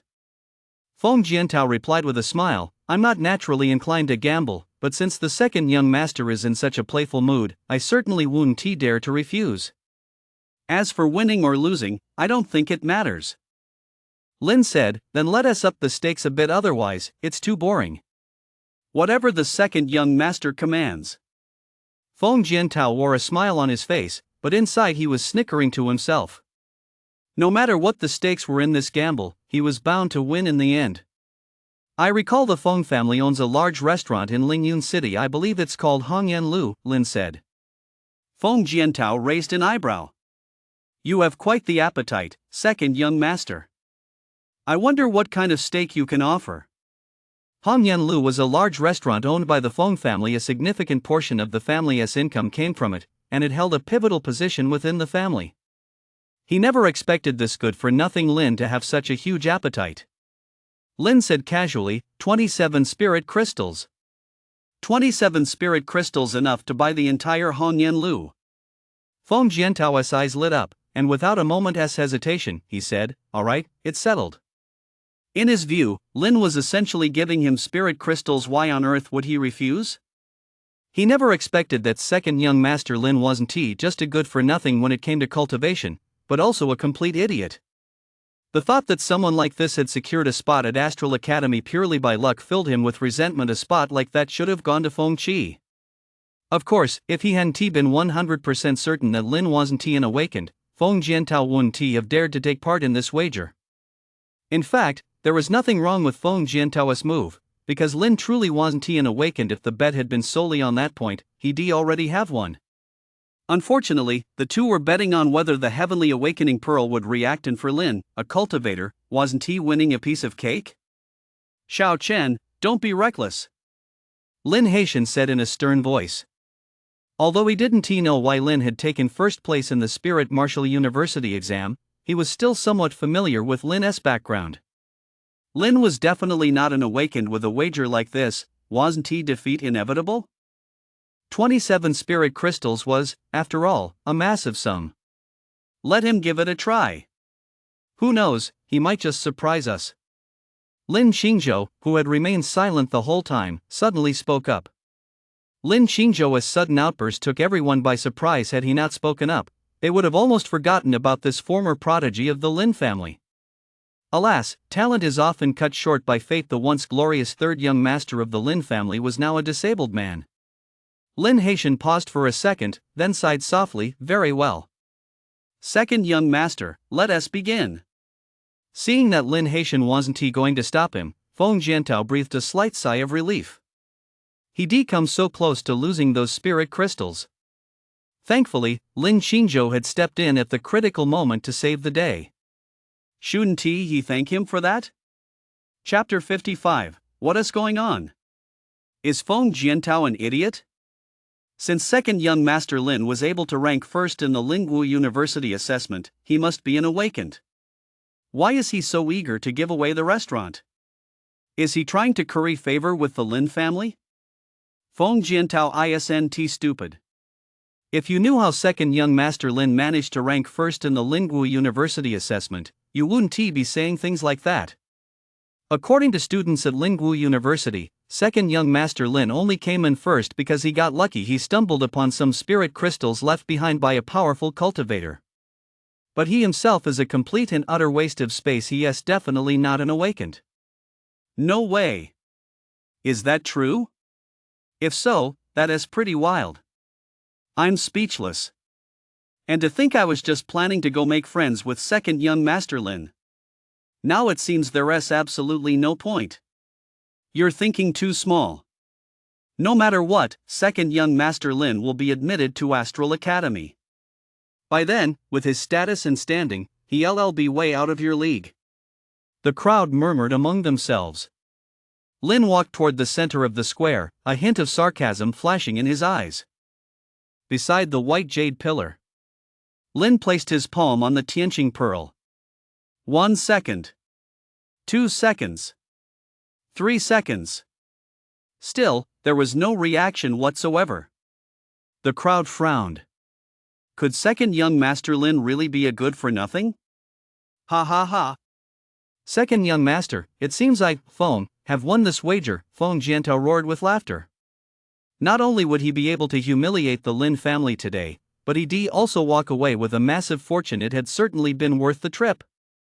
Is that so? The corners of Lin's mouth turned up slightly. Suddenly, a faint white light emerged from the white jade pillar. Then, the light coalesced into a message: mortal talent, peak late stage level 1. Whoa! A wave of gasps rippled through the crowd. Countless people were dumbfounded, completely bewildered by the scene before them. How is that possible? Second young master Lin is actually just a mortal talent? Holy shit! With such trash talent, he actually dared to claim he was one of the best among the younger generation? That bastard Feng Jiantao is making fools of us. Some who hadn't grasped the situation had originally assumed second young master Lin was at least an earth talent, only to discover he was merely a mortal talent. A massive letdown. Their previous expectations vanished into thin air in an instant. A mere mortal talent, and awakened at the peak of the late first level. How could he possibly have taken first place in the Spirit Martial University's assessment? They were stunned. What the hell is going on? Yeah. What is going on? Feng Jiantao clenched his fists, his face dark with fury, his body trembling with rage. Wasn't Lin just an ordinary person? How did he suddenly become an awakened? What on earth is going on? At that moment, Feng Jiantao's mind was filled with questions. Lin, how could you possibly be an awakened? Tell me, what is going on here? Feng Jiantao roared. Lin flashed a hint of amusement. Why can't I be an awakened? Just a moment ago, you were praising me as a standout among the younger generation and wanted to see what I was capable of. Now that you've seen it, why are you so angry? Impossible. Absolutely impossible. Your classmates swore to me that you were just an ordinary person. Feng Jiantao's eyes were bloodshot, as if he were about to devour someone. Why was he so furious? Because he felt he'd been deceived, but more crucially, because of the Hongyan Pavilion. After all, the Hongyan Pavilion was a massive source of income for the Feng family. If they had to hand it over, the Feng family's revenue would likely drop by 10 to 20%. How could he possibly accept that? Head of the Feng family, you're quite amusing. To gauge my strength, you actually went so far as to approach my classmate, but how do you know your classmate wasn't lying to you? Lin said in surprise. He had originally intended to just sit back and watch the show, but this man actually dared to provoke him. If he didn't teach him a lesson, the man might think Lin was an easy target. Since Lin wasn't an awakened, the Tianqing Pearl naturally wouldn't react. As for the characters on the white jade pillar, they were merely formed by his spiritual energy, a piece of cake for him. Unfortunately, Feng Jiantao had no way of knowing that. Feng Jiantao's face was as still as water. The information he received couldn't possibly be wrong. Lin was definitely an awakened. After all, the results of the Heavenly Awakening Pearl test were right there for all to see. So where exactly had things gone wrong? Could it really be, as Lin claimed, that his classmates had deceived him? What's the matter? Can't the Feng family head handle losing? Lin raised an eyebrow, his tone sharp.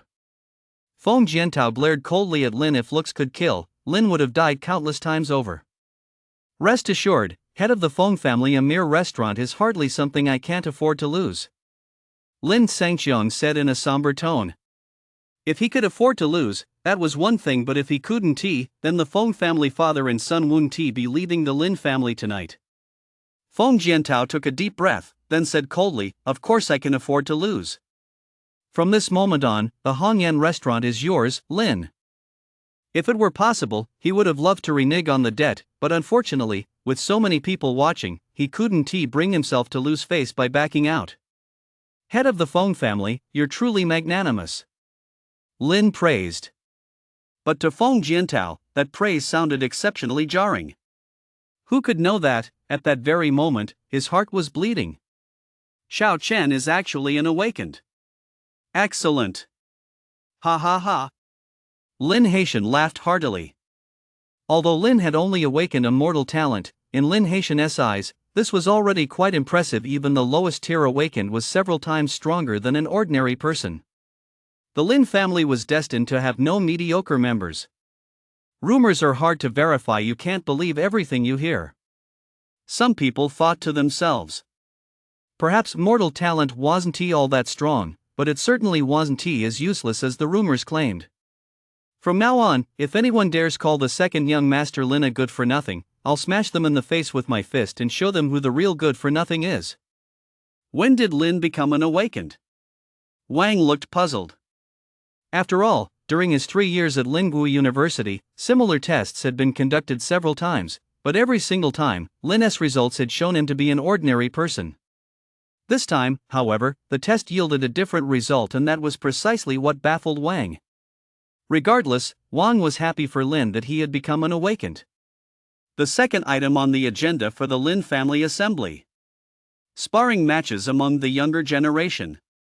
This time, the sparring wasn't limited to the Lin family's younger members. Young people from other families were also welcome to participate. Let me take the first match. A young man of 17 or 18 leaped forward. He held a short dagger, and his aura was no slouch. He was at the peak of the late first-level realm. Zhang Wenyan of the Zhang family, I wish to spar with the second young master Lin. Zhang Wenyan stared intently at Lin with a fiery gaze. Why did he choose to spar with Lin right from the start? Because Lin was about to become a student at Astral Academy. If he could defeat him now, he'd have something to brag about. Later, when he went out into the world, he could tell others, I once defeated a student from Astral Academy. Wouldn't that feel great? I concede. Whoever wants to spar with me, I'll concede. Lin cast a casual glance at the man, then continued to keep his head down and drink with Wang. Sparring, what a boring thing. You. Seeing that Lin hadn't accepted the challenge, Zhang Wenyuan's expression darkened. You're not qualified to challenge the second young master yet. I'll play along with you instead. A member of the Lin family stepped forward, also a late stage level 1 awakened. Humph. Get lost. Zhang Wenyuan snorted coldly as he swung his long sword in an instant. Ha! The Lin family member smiled faintly and met the attack with his bare hands. After 100 moves, Zhang Wenyuan was defeated. Immediately afterward, others stepped forward. Chapter 56, Lin Han is doomed to defeat. Half an hour later. Feng Qi's face was etched with impatience. He instantly appeared in the center of the square and struck out with both fists, sending the two young men who had been fighting flying. What a waste of time. Feng Qi glared coldly at the Lin family disciples and said, Who among the Lin family dares to step forward and fight me? He intended to restore the honor that Feng Jiantao had just lost. You arrogant bastard, I'll fight you. Lin Chuan's figure flickered, and he appeared directly opposite Feng Qi. An early stage level 2 awakened, and you dare to fight me? Get out of here. Feng Qi stomped his foot, causing the ground to crack. Like a ferocious tiger, he instantly charged toward Lin Chuan, fists clenched, and struck out with a thunderous blow. Streaks of crimson light swirled around his fists, radiating terrifying power. Fight! Lin Chuan unleashed all his strength, moving as nimbly as a jaguar, and met the attack head-on with his own fist. Boom! Suddenly, the two exchanged a powerful punch. Boom! After that single punch, Lin Chuan was sent flying 30 meters backward. So powerful. After regaining his balance, horror flashed in Lin Chuan's eyes. At that moment, he felt as if a storm was raging inside his body, and his arm, the one he used to strike, was racked with excruciating pain. He didn't know how many bones had broken. When he looked back at Feng Qi, he was already nowhere to be seen. Watch out! Suddenly, Lin Han's voice rang out. A chill spread from behind Lin Chuan. His heart lurched, and he spun around instantly, only to be met by a massive fist imprint. Thud! Lin Chuan didn't even have a chance to dodge. He was sent flying once again by the punch. Ha! Feng Qi let out a cold laugh. His afterimage flickered as he appeared above Lin Chuan, his fists swinging wildly. In the blink of an eye, he unleashed dozens of punches. Oh no! Lin Chuan was horrified. Before he could even steady himself, he saw dozens of fist imprints closing in on him. Boom! Boom! Boom! Lin Chuan's body slammed violently into the ground from midair, creating a massive crater that sent a cloud of dust billowing up, obscuring everyone's view. Only after the dust settled could the crowd make out the figures of Lin Chuan and Feng Qi. At that moment, Lin Chuan lay at the bottom of the crater, his clothes in tatters, his face covered in blood, his eyes hollow, and his breath faint. Feng Qi, meanwhile, had one foot planted on Lin Chuan's chest, a look of scorn on his face. Is this the prodigy of the Lin family? I don't think he is all that impressive. Feng Qi sneered. He applied a little more pressure with his foot, causing Lin Chuan to spit out another mouthful of blood. How dare you! Lin Han roared in anger, brandishing his long sword as he charged toward Feng Qi in an instant. Come on, then! Feng Qi gave a cold smile and kicked Lin Chuan toward Lin Han. Lin Han immediately halted his charge and caught Lin Chuan. He hurriedly examined Lin Chuan's body and discovered that his injuries were extremely severe. At least 100 bones were broken throughout his body, and his breathing was barely audible. You truly deserve to die. Lin Han glared at Feng Qi with an icy expression. Injuring Lin Chuan this badly was a direct slap in the face to the Lin family. Feng Qi sneered, today is old Master Lin's birthday. The word death is inauspicious. I advise you to choose your words more carefully. Besides, if your skills aren't up to par, who else can you blame? So you say my skills aren't up to par? Then let me see just how skilled you really are. Lin Han sat Lin Xuan down, teleported forward, and charged at Feng Qi with his sword drawn. Soon after, someone carried Lin Xuan away. Lin Shengxiang looked at Feng Jiantao with a somber expression and said, "Head of the Feng clan, your son's attack was a bit too brutal, wasn't it?" Feng Jiantao, however, offered a simple explanation. "Head of the Lin clan, fists and feet have no eyes. I hope you'll understand." So much for fists and feet have no eyes. Lin Shengxiang gave Feng Jiantao a piercing look, then averted his gaze. Feng Jiantao sneered inwardly. Today, he would not only crush the Lin family but also cripple the Lin family's prodigy. What can you do about it? Moreover, this was merely the appetizer. The main event was yet to come. Members of the Lin family, watch closely. Feng Qi's strength is indeed formidable, but he shouldn't be a match for Lin Han, Wang remarked, staring at the two men in the arena. No, barring any surprises, Lin Han is bound to lose. Lin murmured softly, a cold glint flashing in his eyes as he looked at Feng Qi. Humph. You're boosting the enemy's morale while undermining your own, and to think you're the Lin family's second young master, yet you dare say such things. Exactly. Elder brother Lin Han is a powerhouse at the peak of the late second tier. How could he possibly lose? Exactly. Big brother Lin Han is fighting tooth and nail up there to uphold the Lin family's honor, yet someone down here is making snide remarks. It's truly despicable. In my opinion, a certain someone feels ignored and is deliberately saying these things just to draw attention. No sooner had Lin finished speaking than the young members of the Lin family grew indignant, and they all turned on him in protest.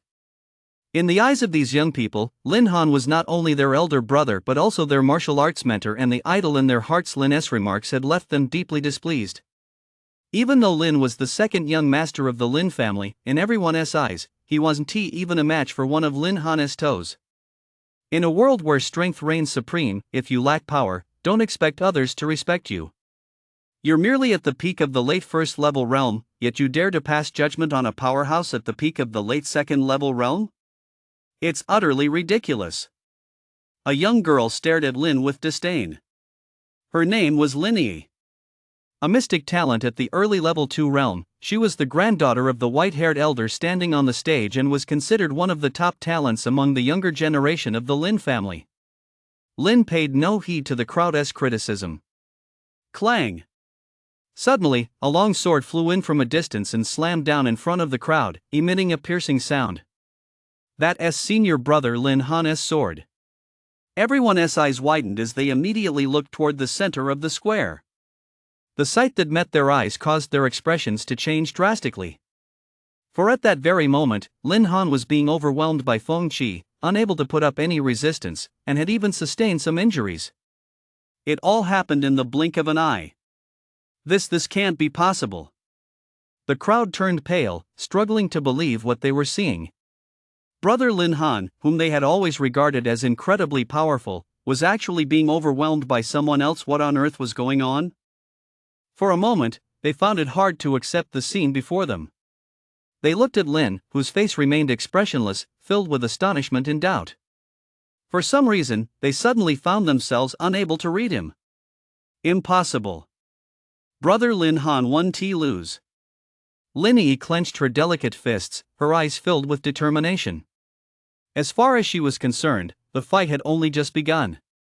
Lin Han certainly hadn't unleashed his full power yet. If he were to fight at full strength, how could Feng Qi possibly be his match? Yes, that must be it. Is this all the Lin family's heir has to offer? Feng Qi sneered as he swung his fists. His punches were lightning fast, each one packed with ferocious power. Lin Han struggled to block them, taking countless blows to his body. Fortunately, he was in excellent physical condition, otherwise, he would likely have been beaten to a pulp by now. At that moment, he felt utterly helpless. He hadn't expected Feng Qi to be this powerful. Whether in speed or strength, his opponent could easily overwhelm him, while he didn't even have a chance to counterattack. The two were simply not on the same level. Boom! Soon, Lin Han could no longer hold his ground. A single punch sent him flying dozens of meters, and his body slammed violently into the ground, shattering the pavement. Brother Lin Han. The Lin family disciples were startled once more, their eyes filled with concern. Chapter 57, The Third Tier Realm. How is this possible? Lin Yi's face turned pale. Seeing this, she couldn't help but realize that Lin Han wasn't holding back in the face of Feng Qi. He didn't even have a chance to strike back. Nothing is impossible. Feng Qi is already an early stage third tier awakened, while Lin Han is only at the peak of the late second tier. The gap between them is enormous. His defeat is inevitable, Lin said calmly. Hearing this, the group wore complex expressions this time. They chose to remain silent. Seeing Lin Han in such a desperate state, Lin Yi felt deeply distressed. She glared at Lin and snapped, "Since you knew Feng Qi's strength all along, why didn't you warn brother Lin Han sooner?" "I was just guessing. Perhaps Feng Qi isn't actually a level 3 awakened after all," Lin said casually. "Humph." Lin Yi snorted coldly. She never liked Lin to begin with, and now she was even more annoyed. "Head of the Feng clan, your son hides his true abilities well," Xiao Ding Tian said with a hint of meaning. Feng Jiantao smiled faintly. "Compared to young master Xiao Bufan of the Xiao clan, my son does seem a bit ordinary. However, given his strength, he has no trouble at all dealing with ordinary people." No problem at all against ordinary people? Was he implying that Lin Han, the eldest son of the Lin family, was just an ordinary person? To refer to an awakened at the peak of the late second level and earth talent as ordinary, Feng Jiantao's tone was rather presumptuous. To dare say such a thing on the Lin family's turf, he must have something to back him up. Xiao Ding Tian looked at the man in plain clothes standing beside Feng Jiantao. Was this the one he was relying on? If that were the case, the Lin family might be in for some trouble today. After all, even he couldn't gauge the true strength of that man in plain clothes. Glancing at the Lin family members, their expressions didn't look too good at the moment. Representatives from various factions present all had shifty eyes, lost in their own thoughts. "Miss, the Lin family is likely to face significant trouble from here on out. Should we lend a hand?" Senior Zhou looked at Claire. Claire murmured, "Lending a hand is certainly possible, but stopping them is clearly impossible after all." She looked at the man in plain clothes, a hint of gravity in her eyes.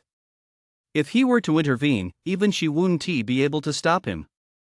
"Wanxiang Academy, Hong," Claire murmured to herself. She wondered what this man's true purpose was in coming to the Lin family.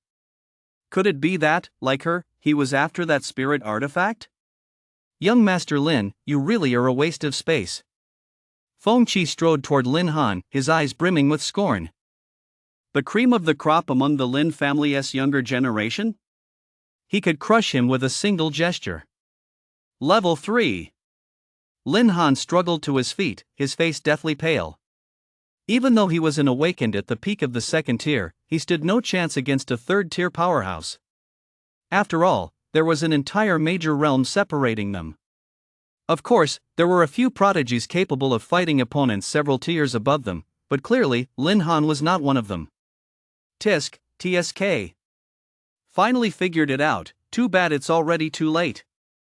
Feng Qi gave a cold, sinister smile and no longer held back his power. He unleashed the full might of his early level 3 realm, radiating an aura of destruction. "Young Master Lin, die." Feng Qi laughed savagely, madness flashing in his eyes. He actually intended to kill Lin Han on the spot.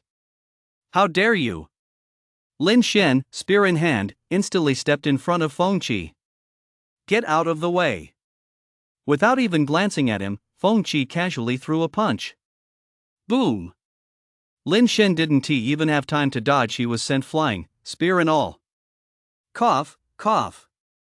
After regaining his balance, Lin Shen coughed violently, his face turning ashen. Feng Qi had severely injured him with just a casual punch. A level 3 awakened was truly terrifying. Die! Feng Qi attacked Lin Han once more. Lin Han had no way to dodge and could only watch helplessly as Feng Chi's fist hurtled toward him. Just as Feng Chi's fist was about to strike Lin Han, a graceful figure in a green robe appeared between them, striking out with her palm. Boom! Lin Han felt a searing pain in his chest and was forced to stumble backward more than 10 steps. Lin Qingyu! Feng Chi glared at the graceful figure in blue across from him, his face dark with anger. At the critical moment, Lin Qingyu had intervened after all. Dressed in blue, her expression impassive, a gentle breeze ruffled her hair. She looked like a fairy under the moonlight. Though the Qinglin sword had not yet been drawn from its sheath, it exuded a fierce, murderous intent. Kill! Feng Chi roared furiously, his figure shooting forward as he leaped into the void. Frenzied power coalesced, and several fist imprints thundered toward Lin Qingyu. Heaven talent? The foremost among the younger generation of the Lin family? Today, he was determined to make her bow down and submit. Boom! Boom! Boom! Several fist imprints struck from the void. Lin Qingyu's expression remained impassive. With a single flick of her body, Feng Chi's fist imprints all missed their mark. Die! Feng Chi gave chase, unleashing another barrage of punches with the momentum of a celestial horse streaking across the sky, his aura majestic. In a battle between two early stage level 3 awakened, many spectators could only make out two blurs. Feng Chi is quite strong, but unfortunately, Lin Qingyu is even faster. Tang Hao murmured. Though Feng Chi's current burst of power was terrifying, each punch carrying a fearsome force, the energy drain was immense. In contrast, Lin Qingyu had only displayed her agility. Her true strength remained untapped. This doesn't look good. Feng Jiantao furrowed his brow slightly. He hadn't expected this young girl from the Lin family to be so fast. If this went on much longer, Feng Chi might very well end up defeated. Unfortunately, all he could do was watch helplessly. 3 minutes passed. The figures of Feng Chi and Lin Qingyu appeared clearly before everyone's eyes. Feng Chi took a deep breath and shouted angrily, "Lin Qingyu, is dodging all you know how to do? Have the guts to fight me." Although his earlier burst of energy had been full of momentum, every punch had landed in thin air, and he hadn't even managed to touch the hem of Lin Qingyu's robe. It was incredibly frustrating. Whoosh! No sooner had Feng Chi finished speaking than Lin Qingyu vanished from where she stood. Watch out! Feng Jiantao immediately called out a warning. Boom! But it was already too late. Before Feng Chi could even react, he saw a green palm strike hurtling toward his chest. He felt another wave of excruciating pain in his chest, and his entire body was sent flying backward like a cannonball, even spitting out a mouthful of blood mid-air. Thud, thud, thud. 30 meters away. Feng Chi stumbled back several steps before regaining his balance. He stared at Lin Qingyu in horror. He didn't know how many ribs were broken, and even his internal organs had shifted out of place. Damn it! A look of terror flashed across Feng Chi's face. He had a vague sense that Lin Qingyu hadn't used his full strength with that palm strike. Otherwise, he would likely be a dead man by now. Lin Qingyu is truly terrifying. Though both were early stage level 3 awakened, Lin Qingyu's strength was undoubtedly several times greater than Feng Chi's. After all, Lin Qingyu possessed a heaven talent, while Feng Chi had, at best, an earth talent. At the same cultivation level, she could completely overwhelm him. Moreover, from start to finish, the Qinglin sword had not even been drawn from its sheath. If it had been drawn, what a sight that would have been! Lin Qingyu flickered into place before Feng Chi, ready to strike again. I concede. Feng Chi hurriedly raised his hands. Lin Qingyu furrowed her brow slightly, halted in her tracks, and refrained from attacking further. She cast a glance at Feng Chi, then turned and stepped back. Just then, a look of madness suddenly flashed in Feng Chi's eyes. "You bitch, die!" Whoosh! With a flick of his wrist, a steel needle shot toward Lin Qingyu in an instant. Chapter 58, Innate Stage, Hong. Lin Qingyu seemed to have anticipated this. Her figure vanished from where she stood in an instant, dodging the steel needle's attack. Whoosh! The Qinglin sword was drawn from its sheath, and a flash of green light streaked past. A chilling sword aura surged forth, sweeping all before it like a whirlwind. Nothing could stand in its way. Rip! Blood spattered. Ah! Immediately afterward, Feng Qi let out a piercing scream. One of his arms had been cleanly severed at the shoulder. Blood flowed unceasingly, a truly gruesome sight. 3 meters away, Lin Xingyu held the Qinglin sword, her gaze impassive. But at that moment, the looks everyone cast her way were filled with fear. To sever Feng Qi's arm in the blink of an eye was truly terrifying. What a magnificent spirit sword! Hong's eyes flashed with intense brilliance. Having encountered such a spirit artifact, he certainly could not let it slip away. Qi-o! Feng Jiantao roared furiously and unleashed a domineering palm strike at Lin Xingyu. His eyes were bloodshot. His rage had reached its peak, and he intended to strike Lin Xingyu down with a single blow. With one arm severed, Feng Qi's strength would be severely diminished. He was as good as crippled. After all, Feng Qi was the heir to the Feng family.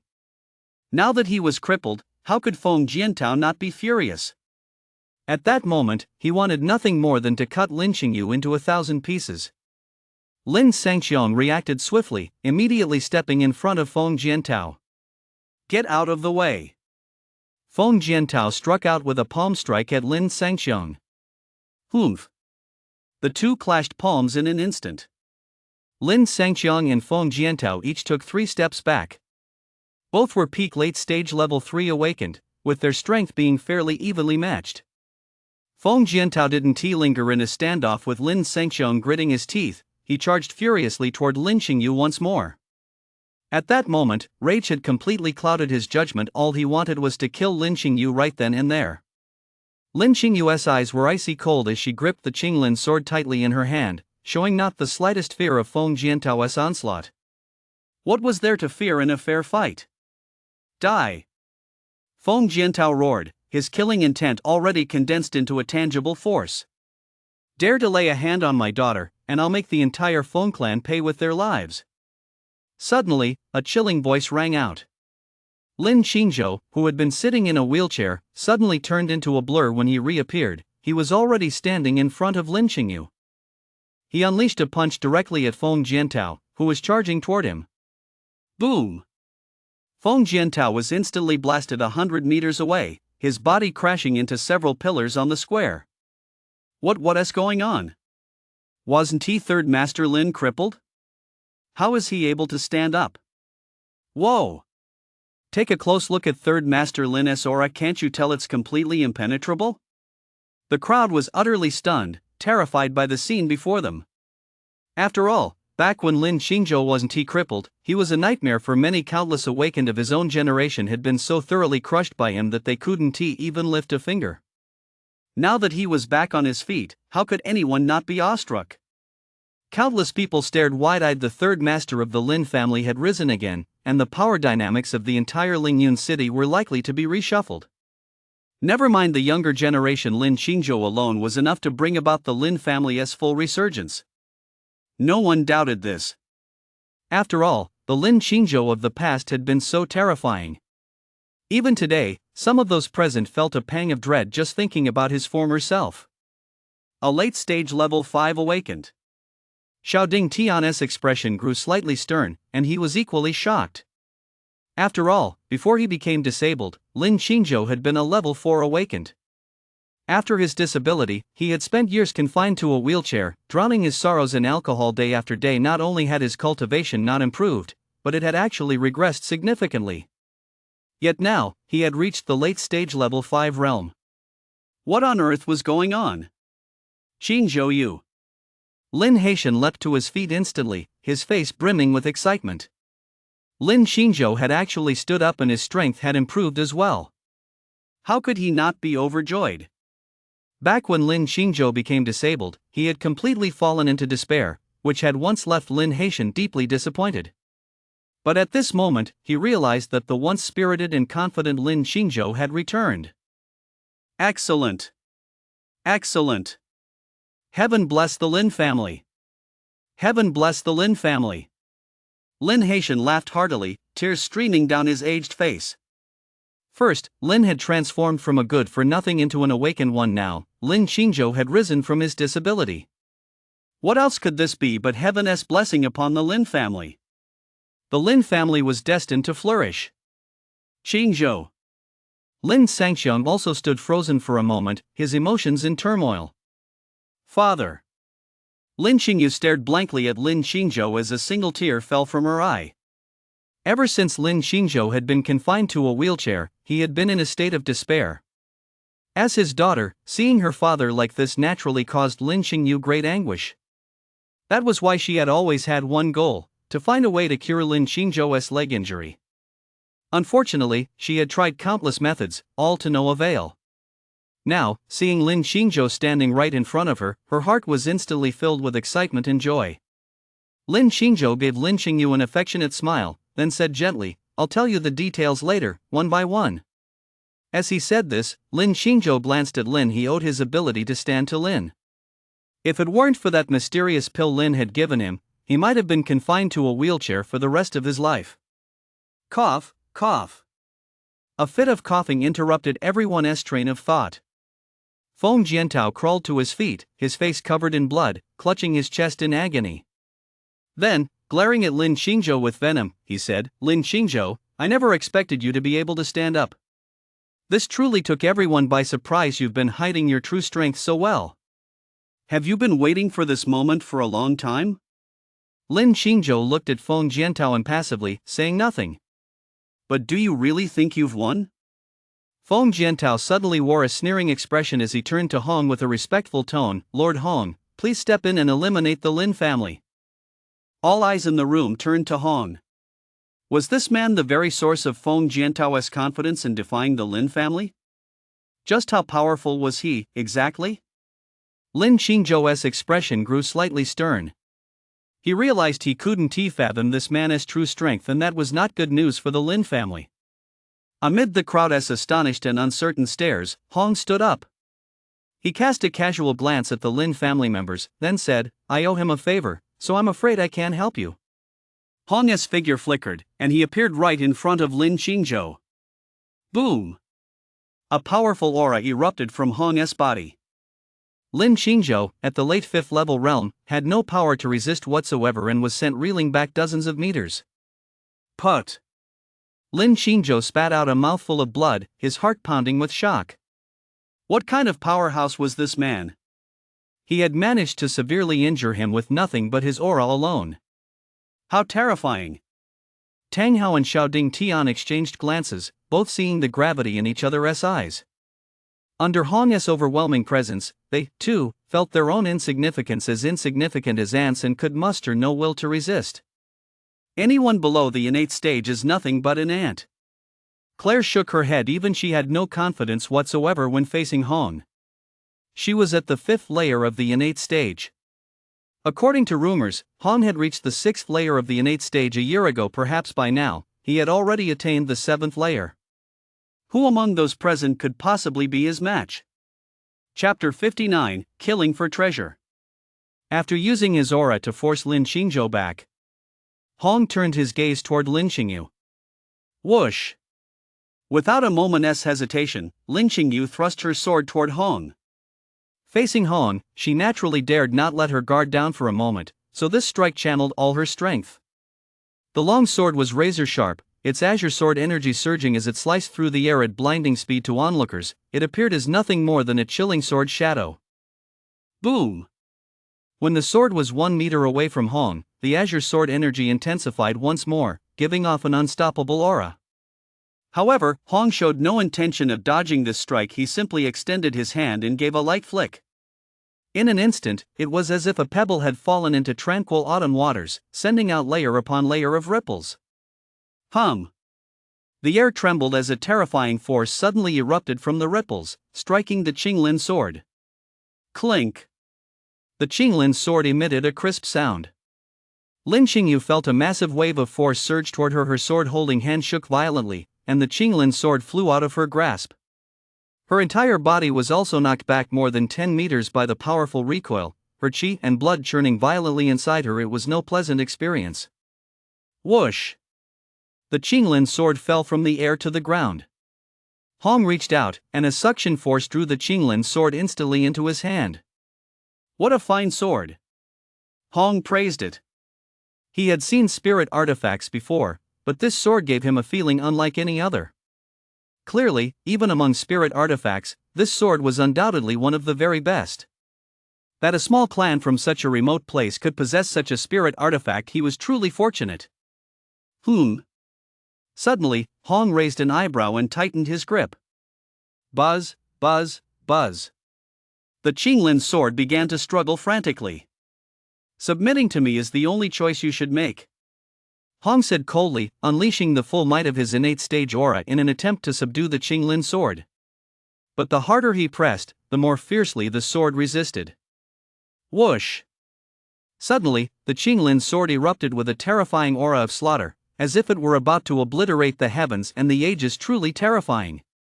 Hong's expression shifted slightly, and he immediately let go. Whoosh! The Qinglin sword flew back into its scabbard of its own accord. Hong looked at his hand. A gruesome wound had appeared on his palm, from which blood flowed unceasingly. It actually managed to wound me. It truly is a fine sword, Hong said in surprise, his determination to master the Qinglin sword growing even stronger. Only in his hands could such a spiritual artifact unleash its true power. I'll tame you later. Until then, let's South clear out this place first. Hong looked at the Lin family members with a cold expression. Stealing someone's treasure without wiping out their entire clan just didn't feel quite right. The Lin clan members felt a chill run through their bodies. If Lin Qingzhou, at the late 5th rank realm, couldn't even withstand this man's aura, then who among the Lin clan could possibly be his match?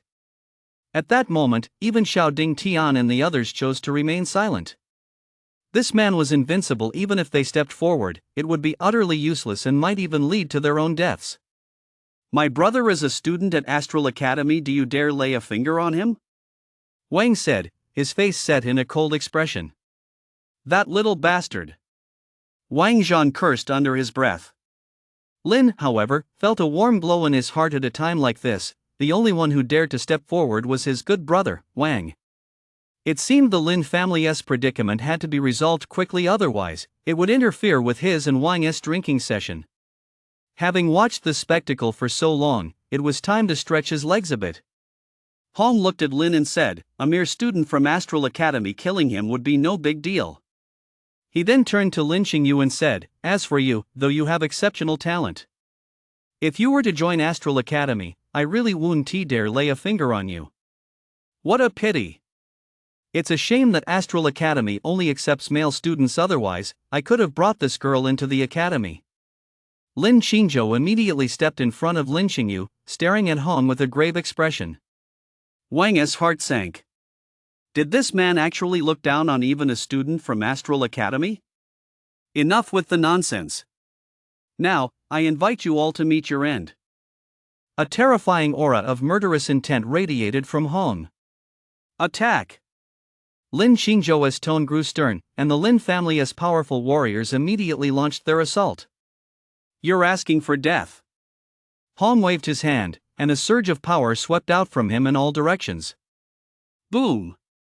Before Lin Qingzhou and the others could even get close to Hong, they were blasted away. Hong gathered his killing energy in both hands, just as he was about to unleash a bloodbath. Wait! Claire's clear, ringing voice rang out. Hong furrowed his brow slightly, his aura showing no sign of waning. He looked at Claire impassively and said, I don't wish to make enemies with the Hunter Guild, but I also hope you'll see the situation clearly. Claire smiled sweetly and said, all you want, fellow Daoist Hong, is a spirit artifact. There's no need to wipe out their entire clan, is there? Hong remained expressionless and unmoved. In this era, killing to seize treasure was nothing out of the ordinary. Take the Hunter Guild, for example. They certainly committed countless similar acts. So what right did she, Claire, have to lecture him? Rules were made by fists. Morality? What kind of bullshit was that? Fairness is nothing more than an excuse for the weak to seek shelter. If one day someone stronger than him came to take what was his, then he would accept it. Claire continued, fellow Daoist Hong, you represent the face of the 10,000 Phenomena Academy. If news of you wiping out an entire family were to spread, it could tarnish the Academy's reputation and affect your future prospects. Everyone was startled. They hadn't expected this man to be from the Wanxiang Academy. No wonder he didn't take Lin, who was about to enter the Astral Academy, seriously. The Wanxiang Academy was a superpower on par with the Astral Academy, a gathering place for countless prodigies and powerful cultivators. Having provoked this man, how could the Lin family possibly survive? Ha ha! Feng Jiantao's grin grew even more sinister. He knew Hong's identity was no ordinary one, but he hadn't expected him to be a powerhouse from the 10,000 Phenomena Academy. It truly was a stroke of luck. Let us see how the Lin family survives this time.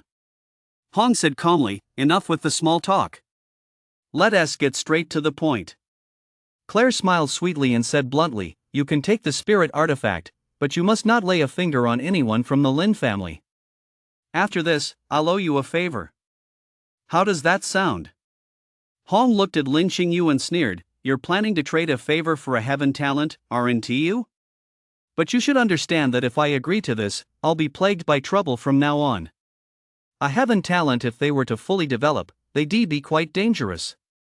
You've stolen their treasure. Do you really think they'll let you off the hook? Claire smiled faintly. Are you afraid? Afraid? Ha! Hong shook his head. Nothing in this world had ever frightened him. Compared to wiping out a petty clan, I value the favor from you, the young lady of the Hunter Guild, far more. So, I agree to your terms.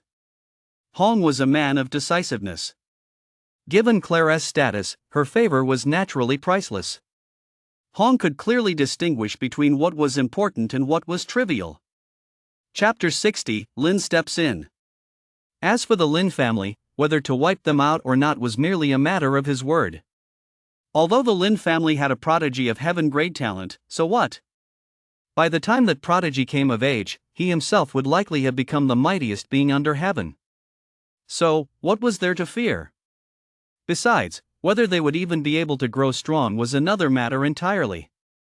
Thank you, fellow Daoist Hong. Claire smiled gently. Remember your word. Hong reached out, and the Qinglin sword was once again in his hand. He'd have to return to tame this sword. Wait, Lord Hong, didn't you promise to help me wipe out the Lin family? Seeing that Hong had no intention of intervening to wipe out the Lin family, Feng Jiantao immediately panicked. To get Hong to act, he had even given him a priceless treasure that the Feng family had kept in their collection for many years. Now that Hong had suddenly backed off, how could this be acceptable? Hong glared coldly at Feng Jiantao and said, favors come in different sizes. Clearly, your favor isn't as significant as Miss Yu's. And you should count yourself lucky that I didn't kill you to take the treasure. How dare a mere ant boss him around? Is he looking to die? I'm taking your stuff, you should be happy about it. You. Feng Jiantao was nearly choked by Hong's words. But when he thought of how terrifying the other person was, he didn't dare to lash out, though in his heart, he'd already cursed Hong's ancestors 18 generations back. Feng Jiantao lowered his head. It seemed he'd have to let the matter drop. Stop right there. The Qinglin sword is a treasured heirloom of the Lin family. What right do you have to take it?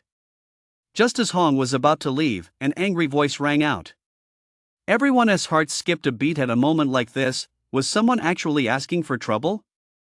They looked toward the source of the voice. The speaker was none other than Lin Yi. As everyone turned to look at her, Lin Yi's expression flickered between anger and resignation. Earlier, when she saw Lin Han being overwhelmed in battle, she had suppressed her rage. But when she witnessed Han actually snatching the Lin family's Qinglin sword, her pent-up fury erupted completely, only to be followed by immediate regret. It's over. Claire sighed inwardly. Hong stopped in his tracks and looked at Lin Yi with an icy glare. Seeing Hong's icy gaze, Lin Yi's heart skipped a beat, and her face instantly turned deathly pale. I've changed my mind. Die. Hong said coldly. Whoosh. The Qinglin sword in his hand instantly transformed into a streak of green light, shooting toward Lin Yi.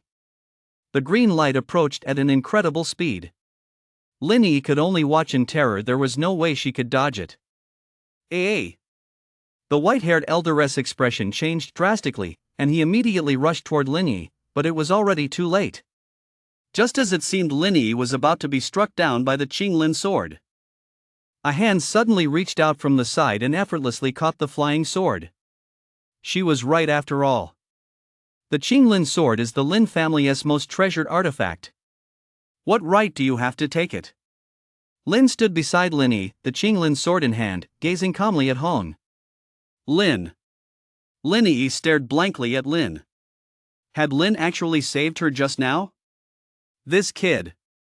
A flicker of surprise crossed Hong's eyes. The force he used to hurl the Qinglin sword just now would have been more than enough to obliterate a level 9 awakened. Yet this person had caught it with ease. What was going on? For some reason, Hong sensed that something was off. Everyone present was equally baffled. They couldn't fathom how Lin, at the peak of the late level 1 realm, had managed to block the Qinglin sword. You want this sword that badly? Then here you go. Lin flicked his wrist, and the Qinglin sword flew back toward Hong along the same path. You little brat. Hong extended his left hand, channeling a surge of energy to form a barrier, intending to block the oncoming Qinglin sword. However, he had no idea what terrifying power the Qinglin sword was imbued with at that moment.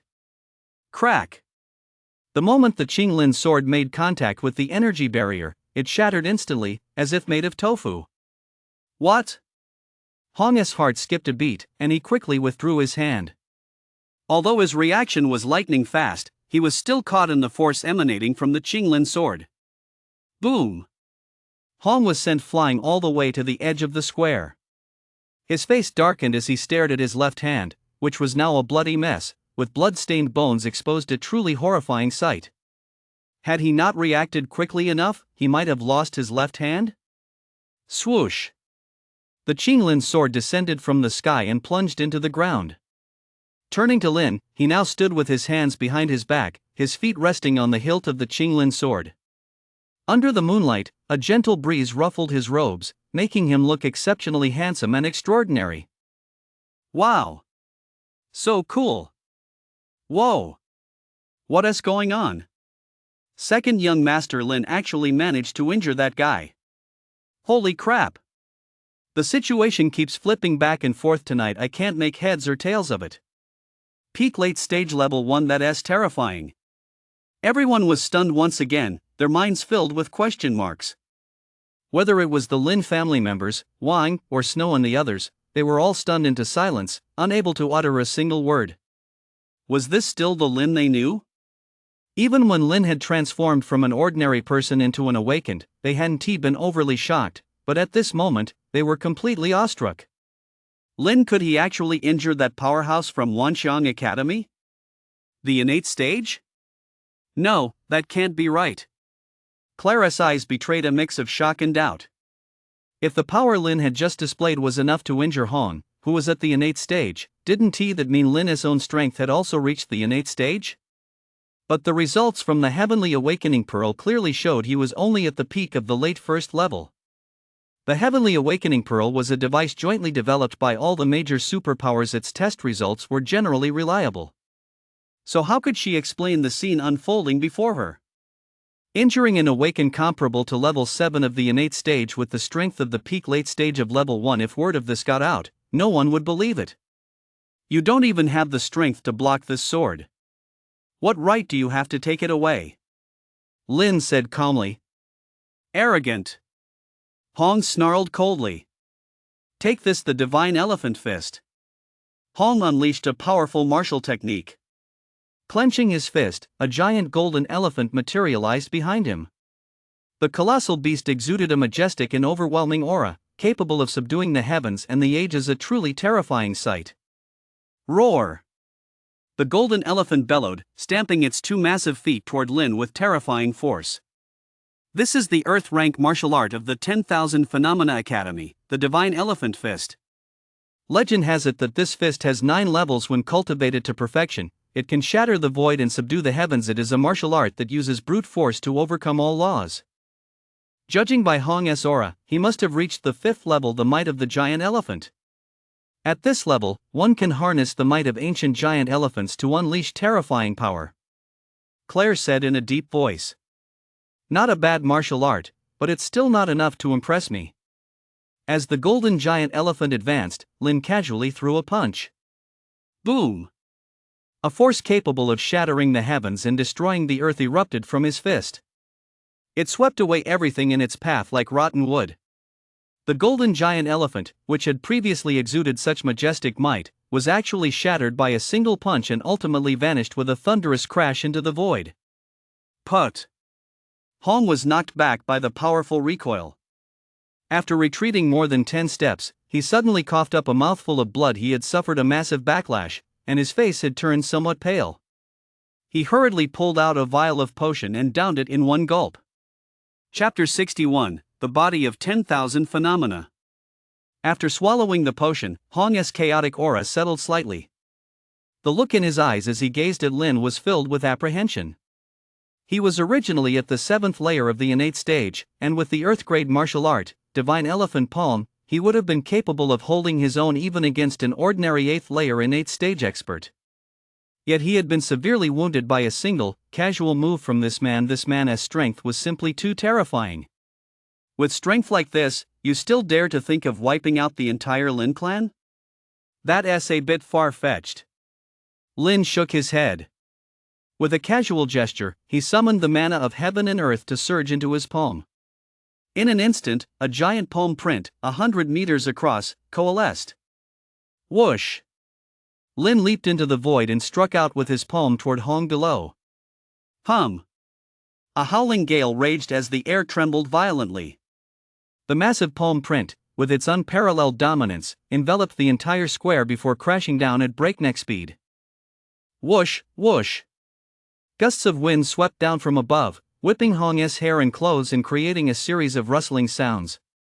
As the overwhelming aura closed in, Hong struggled to lift his head, his expression grave to the extreme. The might of his opponent's offhand strike was no less than that of an earth-level martial technique. Facing this palm strike, he finally felt his own insignificance like a mayfly in a downpour, destined to live only from dawn till dusk, yet now facing an even earlier death. However, sitting idly by and waiting for death was not in his nature. Earth-level martial technique, divine statue force. Hong roared and unleashed another Earth-rank martial technique, transforming into a giant elephant as he charged into the sky. In the void, a 10-meter-tall elephant was struggling to withstand a 100-meter-wide palm print. Beneath that palm print, the giant elephant appeared incredibly tiny, on the verge of being obliterated at any moment. Crack! Suddenly, cracks began to appear all over the giant elephant's body. In the end, it simply couldn't withstand the might of the 100-meter-wide palm. The palm's power intensified once more, and the elephant's body was crushed and sent hurtling uncontrollably toward the ground. Moo! The giant elephant let out a defiant, angry roar before finally disintegrating beneath the palm. Boom! The palm strike slammed into the square.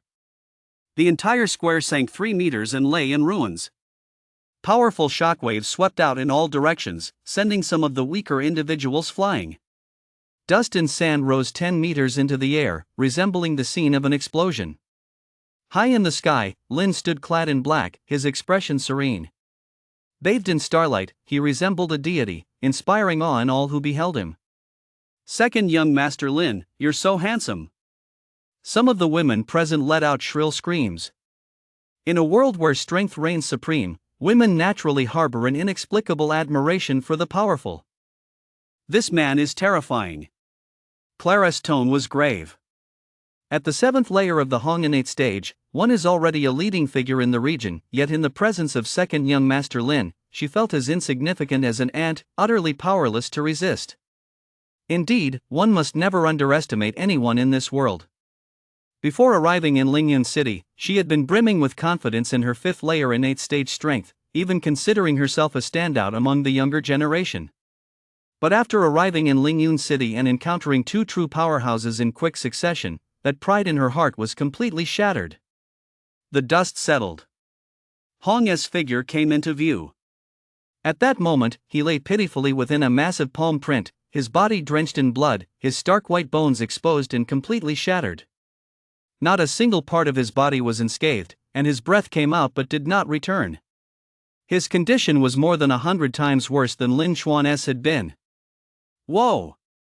The crowd sucked in a sharp breath, and when they looked at Lin again, fear welled up in their hearts. The methods of this second young master Lin were truly terrifying. Even those who had once harbored unrealistic ambitions toward the Lin family now abandoned their fanciful notions. Everyone now understood that in Lingyun City, it was better to provoke the Tang and Shao families than to ever provoke the Lin family. From this moment on, no one would be able to stand in the Lin family's way. Snap! Snap! Snap! As everyone pondered, a series of crisp sounds rang out. Startled, the crowd looked in the direction of the sounds. To their surprise, these crisp sounds were coming from Hong. Could it be? A look of shock flashed across Claire's beautiful eyes as if she had just realized something. Snap! Snap! Snap! A mysterious power emanated from Hong's body. The bones that had shattered all over his body were actually reconnecting on their own. Not only his bones, but his flesh and blood were also rapidly regenerating. His blood reversed its flow, rising from the ground and returning to his body. His body was frantically repairing itself, and his faint vital energy was gradually growing stronger, just like a phoenix rising from the ashes. Such a bizarre scene sent chills down one's spine. A heaven-grade martial art, the body of 10,000 phenomena. He has actually managed to master it, Claire exclaimed in astonishment. The 10,000 Phenomena Academy possesses a supreme heaven-grade body cultivation martial art known as the Body of 10,000 Phenomena.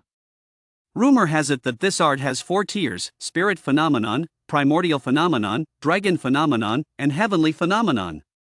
Spirit form is the beginning, transforming the mundane into the spiritual, where might reigns supreme. As the human body transitions from a mundane form to a spiritual form, every bone, every drop of blood, and every inch of skin undergoes earth-shattering changes. Imbued with immense might, once the spiritual form emerges, all mundane beings bow in submission. The Yuan phase represents strength that transforms the body into an artifact, with the artifact as the supreme principle. The spirit body is further strengthened, treating the physical form as a spiritual artifact indestructible, capable of shattering 10,000 weapons, peerlessly domineering, and unstoppable. The dragon phase represents power. It unites momentum and artifact, generating divine power from within. Upon reaching this level, the power of the dragon phase emerges within the body, shattering all laws with sheer force. Every gesture and movement can stir the heavens and overturn the clouds. The celestial phase marks the ultimate stage, where all phenomena reach perfection, and one transforms into a dragon to ascend to the heavens. At the pinnacle of cultivation, the power of the dragon and elephant transforms into the power of the celestial phase. Soaring straight up 90,000 li, one plucks stars with a single hand and swallows and spits out the sun, moon, towers, mountains, and rivers. Truly, if a god stands in the way, one slays the god. If a Buddha stands in the way, one slays the Buddha. This is one of the most powerful physical cultivation martial arts at the 10,000 Phenomena Academy. Rumor has it that this art is extremely difficult to master. Countless prodigies of the academy have attempted it, yet not a single one has succeeded. Unexpectedly, Hong has actually succeeded in mastering it. This man's talent is truly terrifying. Now that Hong has cultivated the 10,000 phenomena body, this battle has taken on an added element of uncertainty. Seeing how bizarre Hong's behavior was, a flash of murderous intent crossed Lin Sengxiong's eyes. If he allowed this man to continue, it might lead to trouble. Just as he was about to intervene, Lin stopped him. The 10,000 phenomena body, huh? Not a bad martial art. Lin offered a word of praise, hoping only that Hong wouldn't disappoint him in what followed. Otherwise, it would be too boring. Boom! Suddenly, a sky-piercing aura erupted. 8th layer of the innate stage. Hong had actually broken through. Ha ha ha ha. Destroy to create. Not only have I cultivated the body of 10,000 phenomena, but I've also broken through to the 8th layer of the innate stage. Don't you think I should thank you properly? Hong's loud laughter rang out. He had already stood up. His injuries were completely healed, and his aura was 100 times stronger than before. Even more bizarre was the massive change in his physique. He had previously been 2 meters tall, but now stood at 2.5 meters. Chapter 62, What Use Are You to Me? Hong stood bare-chested, his bronze skin shrouded in a layer of mysterious, ancient runes. These runes emitted a faint golden glow, making him look like an ancient giant, a sight that captivated the soul. At the same time, an inexplicable aura of authority emanated from him, as if the suppression of his bloodline deterring anyone from approaching him. This was the might of the spirit body. In a battle between equals, if one side possessed a spirit body, the other would be severely suppressed, making it difficult to unleash their full potential. Hong's tone was calm. At the 8th layer of the innate stage, coupled with the body of 10,000 phenomena, he was brimming with confidence at that moment. Body of 10,000 phenomena, activate. The heavens and earth trembled as Hong leaped into the void, arms outstretched. The golden runes on his body instantly burst forth with 10,000 rays of golden light, transforming him into a golden giant whose presence overwhelmed the mountains and rivers, utterly formidable. Kill! Hong clenched his fist and charged at Lin. His strength and speed were 100 times greater than before. In the blink of an eye, he appeared right in front of Lin, his overwhelming spiritual body pressure crushing mountains and rivers. His golden fist slammed toward Lin's head with tremendous force, its ferocious might shaking the heavens. Not bad momentum, Lin remarked, ignoring Hong's spiritual pressure, and countered with a punch of his own. This time, he did put a little more power into it. Boom! The two fists collided in an instant. Boom! Two distinct forces radiated outward from the two of them, sweeping in all directions. Like a boiling sea, the air churned, and shockwaves erupted in every direction. In an instant, sand and stones flew everywhere, the heavens and earth trembled, as if stars were falling and the primordial chaos was flowing backward. The next second, a golden figure flew backward like a cannonball, knocking over 7 stone pillars in succession before coming to a halt. How is this possible? Claire sprang to her feet at once, her robes billowing as shock rippled through her eyes. 8th layer of the innate stage, coupled with the body of 10,000 phenomena, and yet she had still been sent flying by a single punch from Lin. Just what kind of prodigy was this second young master of the Lin family? Cough, cough. Hong scrambled to his feet in a disheveled state, his entire body racked with pain. One arm hung limply at his side, clearly severed, and the confidence that had once shone in his eyes had vanished, replaced by sheer terror. He had already reached the 8th layer of the innate stage and was empowered by the 10,000 phenomena physique. Even against a 9th layer innate stage powerhouse, he wouldn't have been without a fighting chance. Yet, he had still been sent flying by a single punch from this man and had even lost an arm in the process. So, just what level of cultivation did this second young master Lin possess? Could it be that he had already surpassed the 9th layer of the innate stage? An inexplicable fear welled up within Hong's heart. Is that all you've got? After sending Hong flying with a single punch, Lin's expression turned somewhat grim. He had expected Hong to be somewhat formidable after his breakthrough, but he never imagined he'd be this weak, unable to withstand even 20% of his own power. It was truly a waste of his time and energy. You're so weak, what use are you to me? Lin roared angrily as he instantly appeared before Hong, unleashing hundreds of punches in rapid succession. No! Hong's expression turned panicked as he hurriedly activated his 10,000 phenomena body to defend himself. Boom! Boom! Boom! The sounds of explosions rang out continuously. 1 minute later, the fist imprints dissipated. Hong knelt on one knee on the ground, his body covered in bruises, his face deathly pale, and blood trickling from the corner of his mouth. Don't be fooled by his seemingly minor external injuries. In reality, he had sustained extremely severe internal injuries, with multiple internal organs damaged. If not for his spirit body, he might have been blown to pieces by now. Thud! Lin appeared before Hong and delivered a kick straight to his chest. Hong felt excruciating pain in his chest and was sent flying toward the Lin family disciples. As his body crashed to the ground, it shattered the earth beneath him, sending blood flying in a gruesome spectacle. A dozen or so seconds later. Clang! Hong, clutching the long sword that Lin Han had dropped earlier, struggled to his feet. His aura was now faint, he was on his last legs, but his eyes burned with boundless fighting spirit. Fight! Hong roared furiously, unleashing the last of his strength as a chilling blade aura surged forth. Whoosh! Facing Hong's strike, Lin merely waved his hand, and the Qinglin sword instantly appeared in his grasp. Clang! He gripped the hilt and pulled the sword gently from its sheath. Whoosh! A streak of green light sliced through the night sky, and a 100-meter-long sword aura swept out. Killing intent burst forth in all directions. The moonlight grew icy, and the stars trembled. Everyone instinctively closed their eyes, feeling the temperature around them drop rapidly as the heavens and earth grew bone-chillingly cold. Hong suddenly stopped, his eyes dimmed, and his aura grew faint to the extreme. Crack!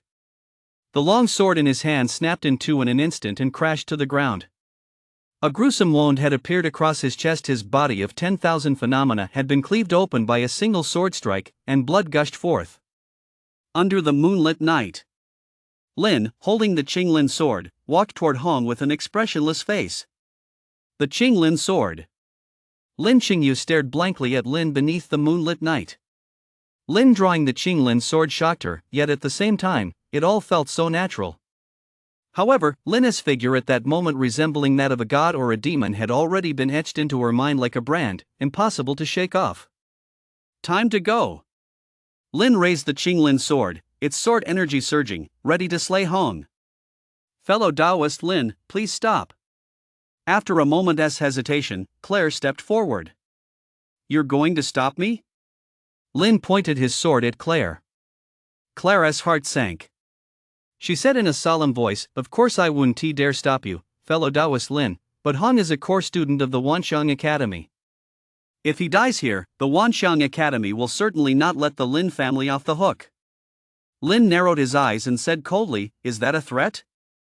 Claire shook her head and replied earnestly, "It's not a threat, just a suggestion. Since he wants to wipe out the Lin family, he must be prepared to die." "The 10,000 Phenomena Academy doesn't scare me," Lin said indifferently. Claire pondered for a moment, then said firmly, "What if I traded a favor for his life?" A glimmer of hope flashed in Hong's gloomy eyes. If he could live, he certainly didn't want to die. Lin replied expressionlessly, "Your favor isn't enough to save his life." Step aside. Seeing that Lin had no intention of backing down, Claire gritted her teeth and said, "What if I offered a favor from the Hunter Guild in exchange?" Lin sized up Claire and said, "A favor from the Hunter Guild is certainly worth my consideration. But I'm curious, is it worth it to you?" Claire replied earnestly, "I'm a businesswoman. As long as there's a profit to be made, it's worth it. Just like when I stepped in on behalf of the Lin family before." Hong possessed terrifying talent. Not only had he cultivated to the 8th layer of the innate stage, but he had also cultivated the 10,000 phenomena physique. He might even reach the celestial phenomena tier in the future. He was undoubtedly a sound investment. It must be said that Claire is very clever. If she saves Hong, on the one hand, she'll have repaid the favor she owed him, and on the other, she'll have Hong owing her his life. There's also the matter of Lin Qingyu. She won't give up on her either. Such scheming truly befitting a businesswoman. She is trying to balance the interests of all three parties, but unfortunately, she seems to have forgotten that you can't please everyone. Chapter 63, A Long Road Ahead? All right, I'll agree to spare his life. Lin said indifferently, then she sheathed the Qinglin sword.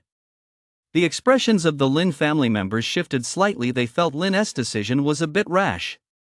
This man's power was so terrifying. If he remained alive, he would undoubtedly be a terrifying time bomb for the Lin family. However, at that moment, no one dared to ask Lin to change his mind. "It's a deal." Seeing Lin agree so quickly, Claire was surprised but also breathed a slight sigh of relief. Lin looked at Hong and said coldly, "I'm not sparing you just because of a favor owed to the Hunter Guild. The key reason is that it's the old master's birthday, and I don't want any deaths. It's too inauspicious. So, get the hell out of here." Then, turning to Feng Jiantao and Feng Qi, he added, "And you two get out too." Okay, we're leaving. Feng Jiantao nodded frantically. By now, he was so terrified he wet himself. How could he possibly dare to stay? He hurriedly grabbed Feng Qi and took off running. If he'd known Lin was this terrifying, he never would have dared to come and provoke the Lin family tonight. Now look, not only had he lost face, but Feng Qi had lost an arm. How infuriating! Hong said nothing, lowering his head as he silently walked away. Fellow Taoist Lin, I have some business to attend to, so I'll take my leave first. After Claire finished speaking, she turned and walked away. Clearly, she was worried Lin might go back on his word, so she wanted to escort Hong part of the way. Am I the sort of person who goes back on my word? Lin flashed a look of disdain. Now, let the old master's birthday banquet begin. Everyone, eat and drink to your heart's content. Lin announced, then walked over to Wang. Ha ha ha. Everyone, eat and drink to your heart's content. Lin Haitian roared with laughter, his face flushed with joy. Let us raise a toast to Elder Lin. Elder Lin, the Zhao family has not behaved well in the past, please bear with us. The Zhang family has yet to collaborate with the Lin family. After this toast, I hope Elder Lin will give the Zhang family a chance. Everyone hurriedly raised their glasses, their expressions filled with the utmost respect. The Lin family's rise to prominence was a foregone conclusion. If they didn't curry favor now, when would they? Alright. Everyone, bottoms up. Lin Haitian roared with laughter, downing his drink in one gulp with boundless panache. Of all the past decades, tonight was the happiest he'd ever been. If he didn't get drunk tonight, how could he do justice to his current high spirits? Lin sat down next to Wang. Wang felt somewhat awkward. The Lin he saw before him now seemed so unfamiliar that he didn't dare address him as a brother anymore. Lin patted Wang on the shoulder, then poured him a glass of wine. Scared? Hearing this, Wang's neck immediately flushed red as he shouted, how could I possibly be scared? No matter how powerful you are, we're still brothers. Not only am I not afraid, but I'm actually proud. Ha ha ha. That's right, we're brothers. Here's to that. Lin said with a laugh, feeling a sense of relief. His bond with Wang was the most precious thing to him, and he didn't want it tainted by any complicated emotions. Clearly, Wang was also quite adaptable. The two continued to drink, toasting each other back and forth. As they drank, Wang's sense of awkwardness vanished completely. The Lin family members surrounding them, however, weren't quite so at ease. They didn't even dare to get too close to Lin. At this moment, they didn't even have the courage to approach the second young master of the Lin family. Thinking back on their earlier mockery of Lin, they wanted to slap themselves. How could they have been so blind? Lin's face was pale. She didn't dare say a single word. 27 spirit crystals? Luck? Snow let out a soft sigh. It seemed Lin had fooled everyone. My nephew Wang has unparalleled discernment, Wang Zhan said proudly. The crowd looked down on his words. But they couldn't deny that the Wang family's youngster did indeed have excellent judgment. Half an hour passed. Everyone had drunk quite a bit. Lin Shengxian, tipsy, said to Lin Xingzhou, I'm a little drunk. I'll leave this to you. Brother Shengxian, your drinking tolerance isn't what it used to be. Yu Ziming laughed heartily. Lin Shengxian laughed and retorted, it's all because you kept pouring me drinks. Ha ha ha. Seeing this, the others burst into laughter as well. Who would have thought that the drinking tolerance of the head of the prestigious Lin family would be so mediocre? It was truly amusing. In an alleyway, Feng Jiantao and Feng Qi were hurrying along, having chosen the most secluded route home for fear of an ambush by the Lin family. That bitch Lin Xingyu severed my arm. I'll make her wish she were dead, Feng Qi said venomously. With one arm gone, his combat prowess would be severely diminished, and he had Lin Xingyu to thank for it all. At that moment, he longed to have Lin Xingyu cut into 1,000 pieces to vent his hatred. Feng Jiantao gritted his teeth and said, we'll deal with this later. Even if we're going to seek revenge, we'll have to plan it carefully. Having suffered such a humiliating defeat tonight, how could he not be furious himself? However, anger was useless in certain situations. Careful planning was still required. One day, I will surely wipe out the Lin family, Feng Jiantao bowed silently to himself. Careful planning? I'm afraid you 2-1T have the chance. A detached voice suddenly rang out. Who's there? Feng Jiantao's heart skipped a beat at that moment. He was on high alert, seeing enemies everywhere. Whoosh! Yet, his question was met with a flash of cold steel. Thud! Thud! 2 sprays of blood flew as Feng Jiantao and Feng Qi each had a bloody hole appear between their eyebrows. The 2 didn't even have time to see who had killed them before they died. Shortly after their deaths, a group of men in black appeared in the alley. They're actually dead? Lin Sangqiang's expression turned grave.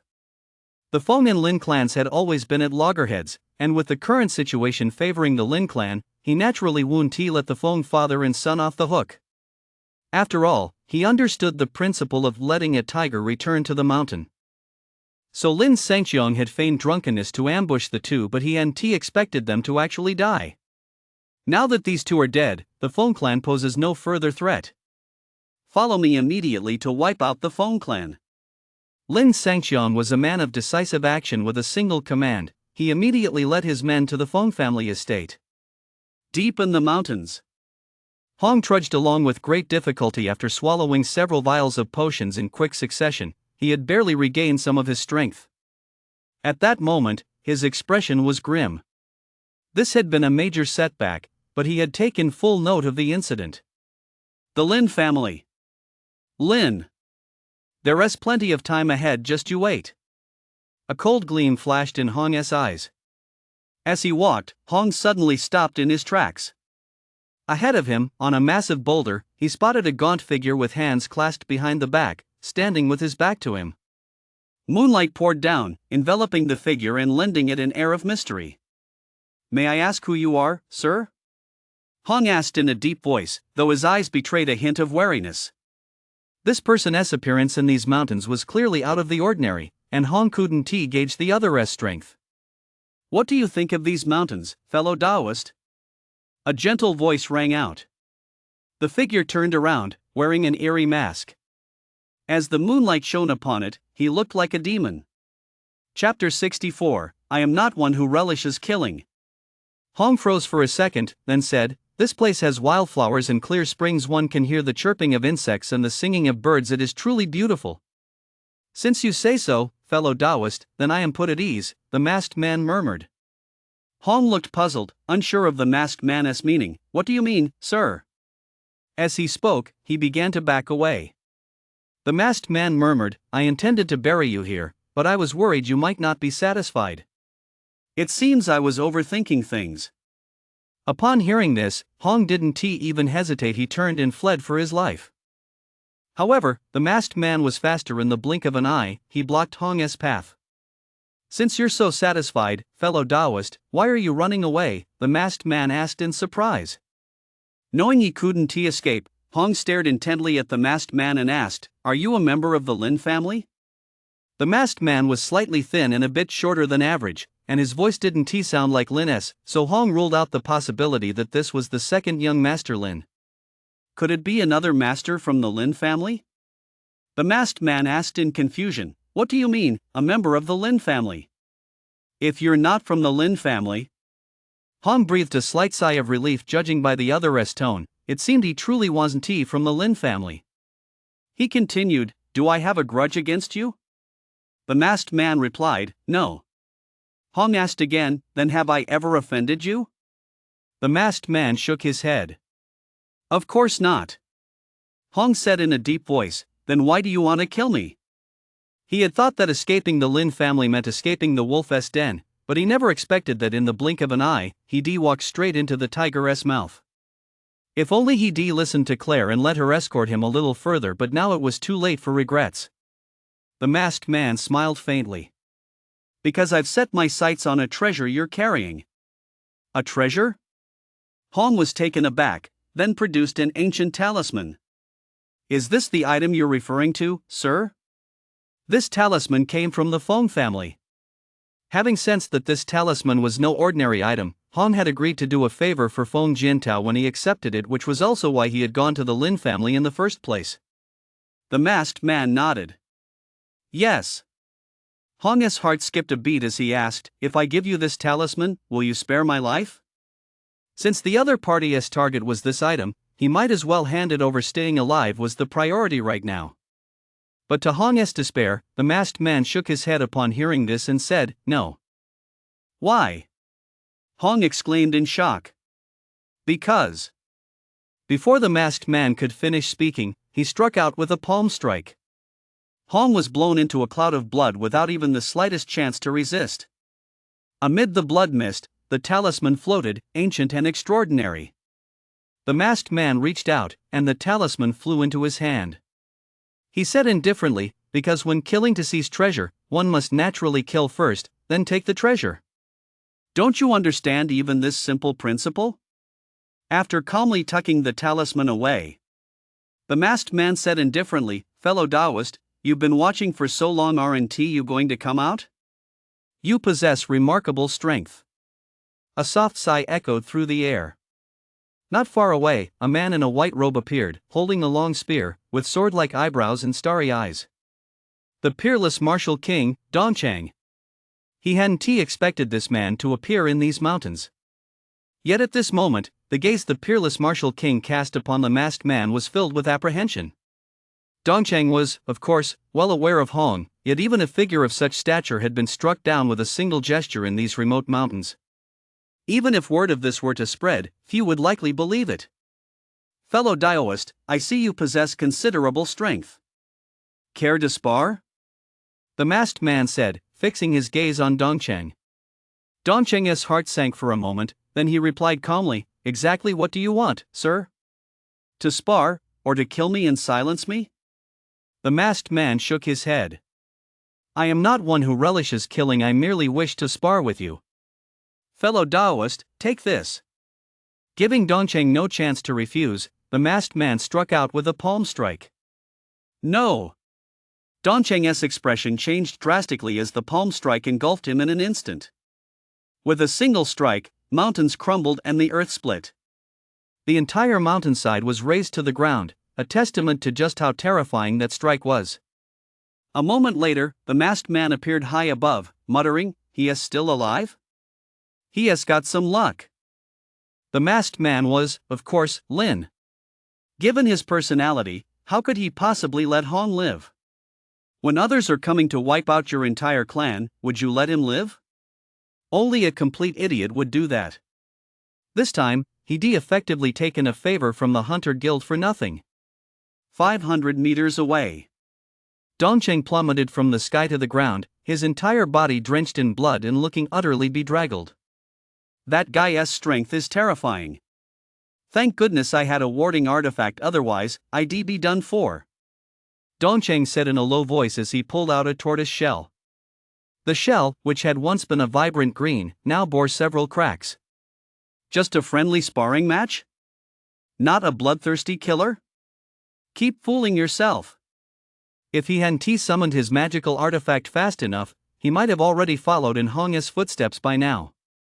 Thinking of that terrifying palm strike from earlier, Dongcheng felt a chill run down his spine. It seemed he couldn't just sit back and watch the show anymore. If he ever ran into a psychopath like that again, dying 10 times wouldn't be enough. The banquet was halfway through. Snow slipped away. Thinking about the events of the night, she felt a mix of emotions. Who would have thought that Lin, who had always been known as a good-for-nothing, was actually a peerless, ruthless killer hiding his true nature? If she hadn't seen it with her own eyes, she probably wouldn't have believed it. "Well done, Lin, you've kept it hidden so well. You fooled everyone."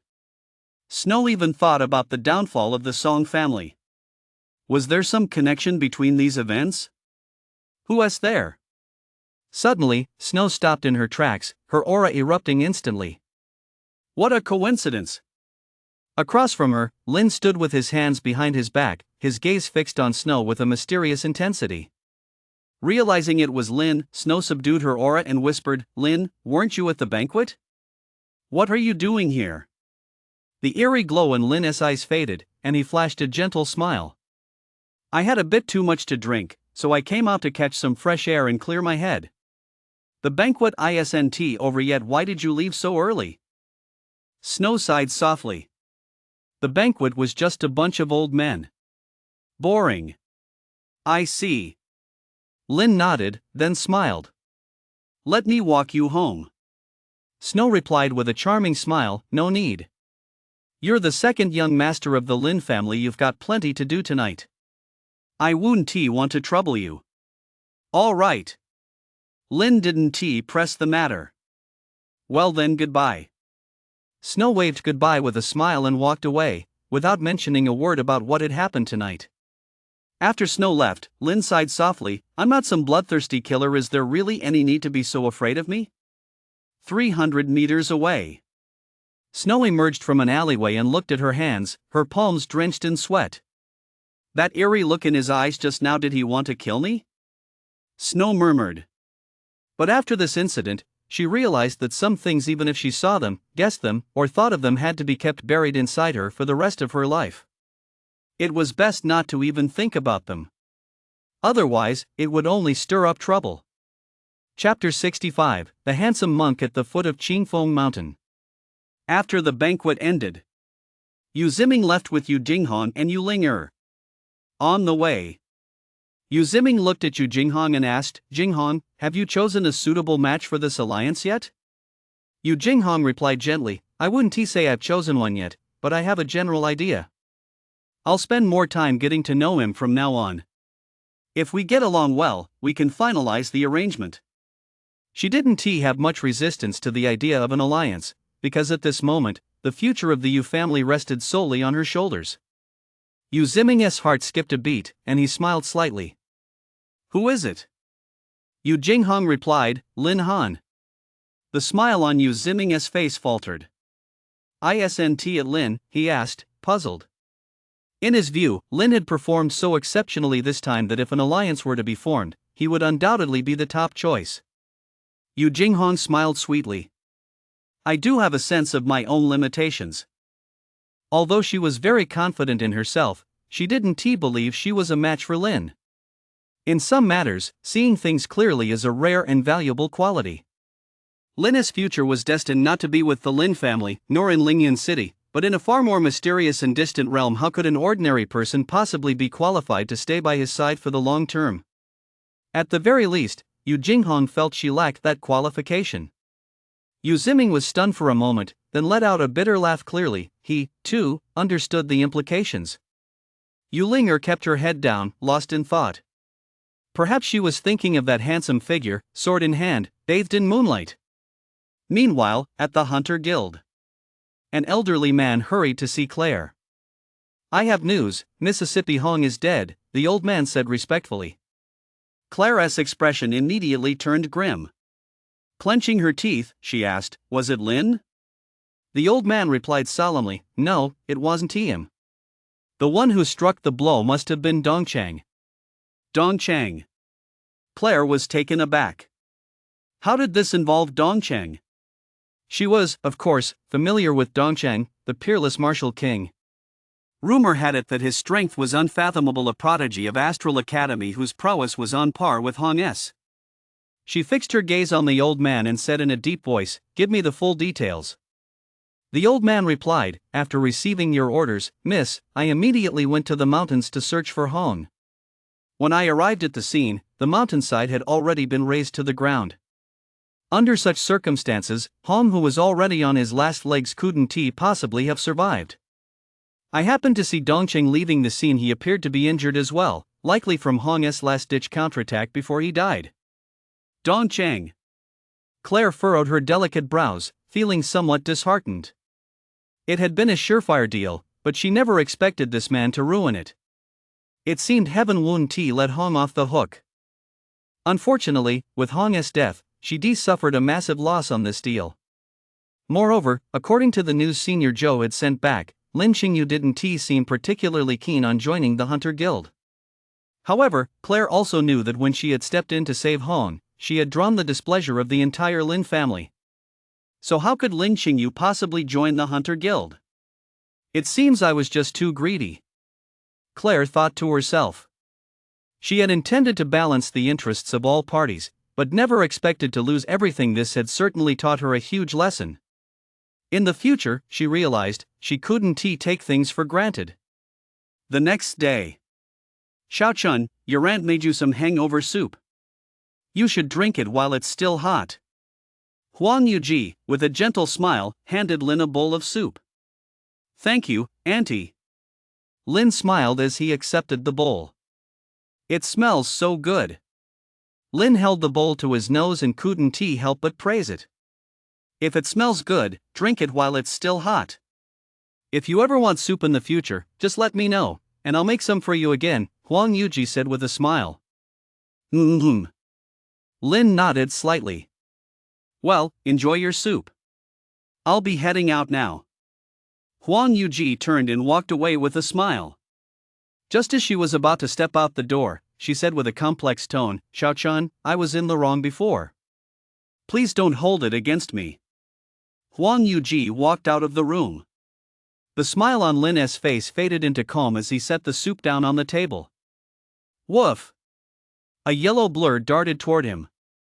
Hong Hong leaped into Lin's arms, licking his face incessantly, its tail wagging like an electric fan. Lin gently stroked Hong Hong's head, a gentle smile spreading across his face. I'll be gone for a few days. In the meantime, stay here and train hard. By the time I return, I hope to see your strength has improved. Lin pulled out 20 spirit crystals and handed them to Hong Hong. Woof, woof, woof. At the sight of the spirit crystals, Hong Hong's eyes lit up. By now, it was already an early stage level 1 mutated beast. If it swallowed these 20 spirit crystals, its strength would surely multiply. What a treat! I love it. If I swallow them all at once, they'll definitely be crunchy. Lin tapped Hong Hong on the head and warned, remember, don't swallow them all at once, or you might not be able to withstand the power of the spirit crystals. Woof! Hong Hong gave a bark in response, indicating he understood. He did take the advice to heart, but wouldn't actually change a thing. Before long, Lin quietly slipped away from the Lin family estate. At the foot of Qingfeng Mountain, there was an inn called Little Mountain Retreat, a name that was quite down to earth. However, the presence of an inn in this location was somewhat unusual. The inn's owner was a handsome monk. He wore a white monk's robe, had long, arched eyebrows, and eyes as clear as autumn water yet as dark as jet black gems, bright and luminous. With red lips and white teeth, a red lotus blossomed between his eyebrows. He exuded an elegant aura and was extraordinarily handsome. If he had long hair, he would likely be mistaken for a beautiful woman. At that moment, he was lounging lazily in a chair, sipping wine. Oh! A customer here. The handsome monk suddenly flashed a smile, one that was wickedly charming, standing in stark contrast to his refined demeanor. In short, he was a very interesting, flamboyant monk. Just then, a plain-looking man in a green robe walked in. The moment he saw the monk, the man in green paused for a moment, then murmured, I see only green mountains, not you, yet here stands a monk as fair as a beauty. What a strikingly handsome monk. Hearing this, the monk was also slightly taken aback. He sized up the man in green, then a mischievous smile curled at the corners of his mouth. Compared to me, you fall a bit short, layman. Lin smiled lightly and said, I can see that you possess extraordinary skills, master. I'd like to spar with you. Would you do me the honor? The monk chuckled softly. I am but an ordinary monk. I know nothing of fighting. However, I have plenty of fine wine here. If you wish to get drunk, I'd be more than happy to keep you company. Lin sighed softly, your wine must be quite expensive, master. I'm a bit short on cash. The monk was taken aback. It's on the house. Thank you, master. Without a moment's hesitation, Lin found a seat and sat down. The monk. Chapter 66, A Stumble in the Gutter. He carried 2 jars of wine over and placed them in front of Lin, then sat down beside him. As soon as the seals were broken, the aroma of the wine instantly filled the entire inn. What a fine wine! Lin took a deep breath of the fragrance. Of course. This wine is called Sorrowful Ecstasy. It was brewed by an old wine connoisseur using mountain spring water, various grains, and medicinal herbs as ingredients. After being cellared for 100 years, this fine wine finally saw the light of day. Its natural cellar aroma, long-lasting fragrance, and endless aftertaste are its hallmarks. It's a true masterpiece. Even that old wine connoisseur couldn't bring himself to drink it on ordinary days. The monk beamed with pride, his tone brimming with enthusiasm. Lin asked in surprise, if even the brewer himself was too stingy to drink this wine, why do you have so much of it here, master? In a corner of the inn, dozens of jars of this wine were still stacked. The monk chuckled. That old wine buff drank himself to death, so I emptied the entire cellar. I see. Lin nodded. This monk is Wuchen. Let us have a sip together, layman. Wuchen picked up the wine jar in front of him and was about to take a drink. My name is Wang. Lin also picked up the wine jar in front of him, but did not drink from it. Seeing that Lin hadn't drunk, Wuchen asked curiously, Layman Wang, what's the matter? Lin sighed softly, seeing this fine wine today, I suddenly feel a bit homesick. Wuchen asked in surprise, does your hometown, Mr. Wang, also have such fine wine? Lin nodded. He continued, the fine wine from my hometown needs to be paired with a special dish, and that dish can only be prepared with a specially made kitchen knife. A specially made kitchen knife? Wuchen was puzzled. How did the conversation go from wine to kitchen knives? What exactly was Layman Wang trying to say? Lin explained, the chefs in my hometown have a habit, when they go to buy a kitchen knife, they must insist on the one the seller is holding, because that's the specially made one and the dishes prepared with it are exceptionally delicious. Hearing this, Wuchen finally understood what Lin meant. Going off on such a long tangent, he actually just wanted to drink the wine from the jar in his own hand. Was he afraid I'd poison his jar of wine? That's truly judging a gentleman by my own petty standards. How could this monk possibly be that kind of person? Layman Wang, come, drink from my jar. Wuchen handed his wine to Lin. Lin took the wine, paused for a second, and said, Master Wuchen, why are you giving me your wine? Wuchen. Why am I giving it to you? Don't you have any common sense? What a phony. How do you run an inn? The big shots are here, hurry up and come greet them. A rough, dissatisfied voice rang out. Layman Wang, please drink first. I'll go greet the guests and will be back shortly to drink with you, Wuchen said apologetically. Master Wuchen, please go ahead. Lin murmured. A dozen or so people appeared inside the inn, all wielding weapons. Leading the group was a burly man carrying a long sword. This man was no slouch, a mid-level 4th tier awakened, and by the looks of it, he wasn't from Lingyun City.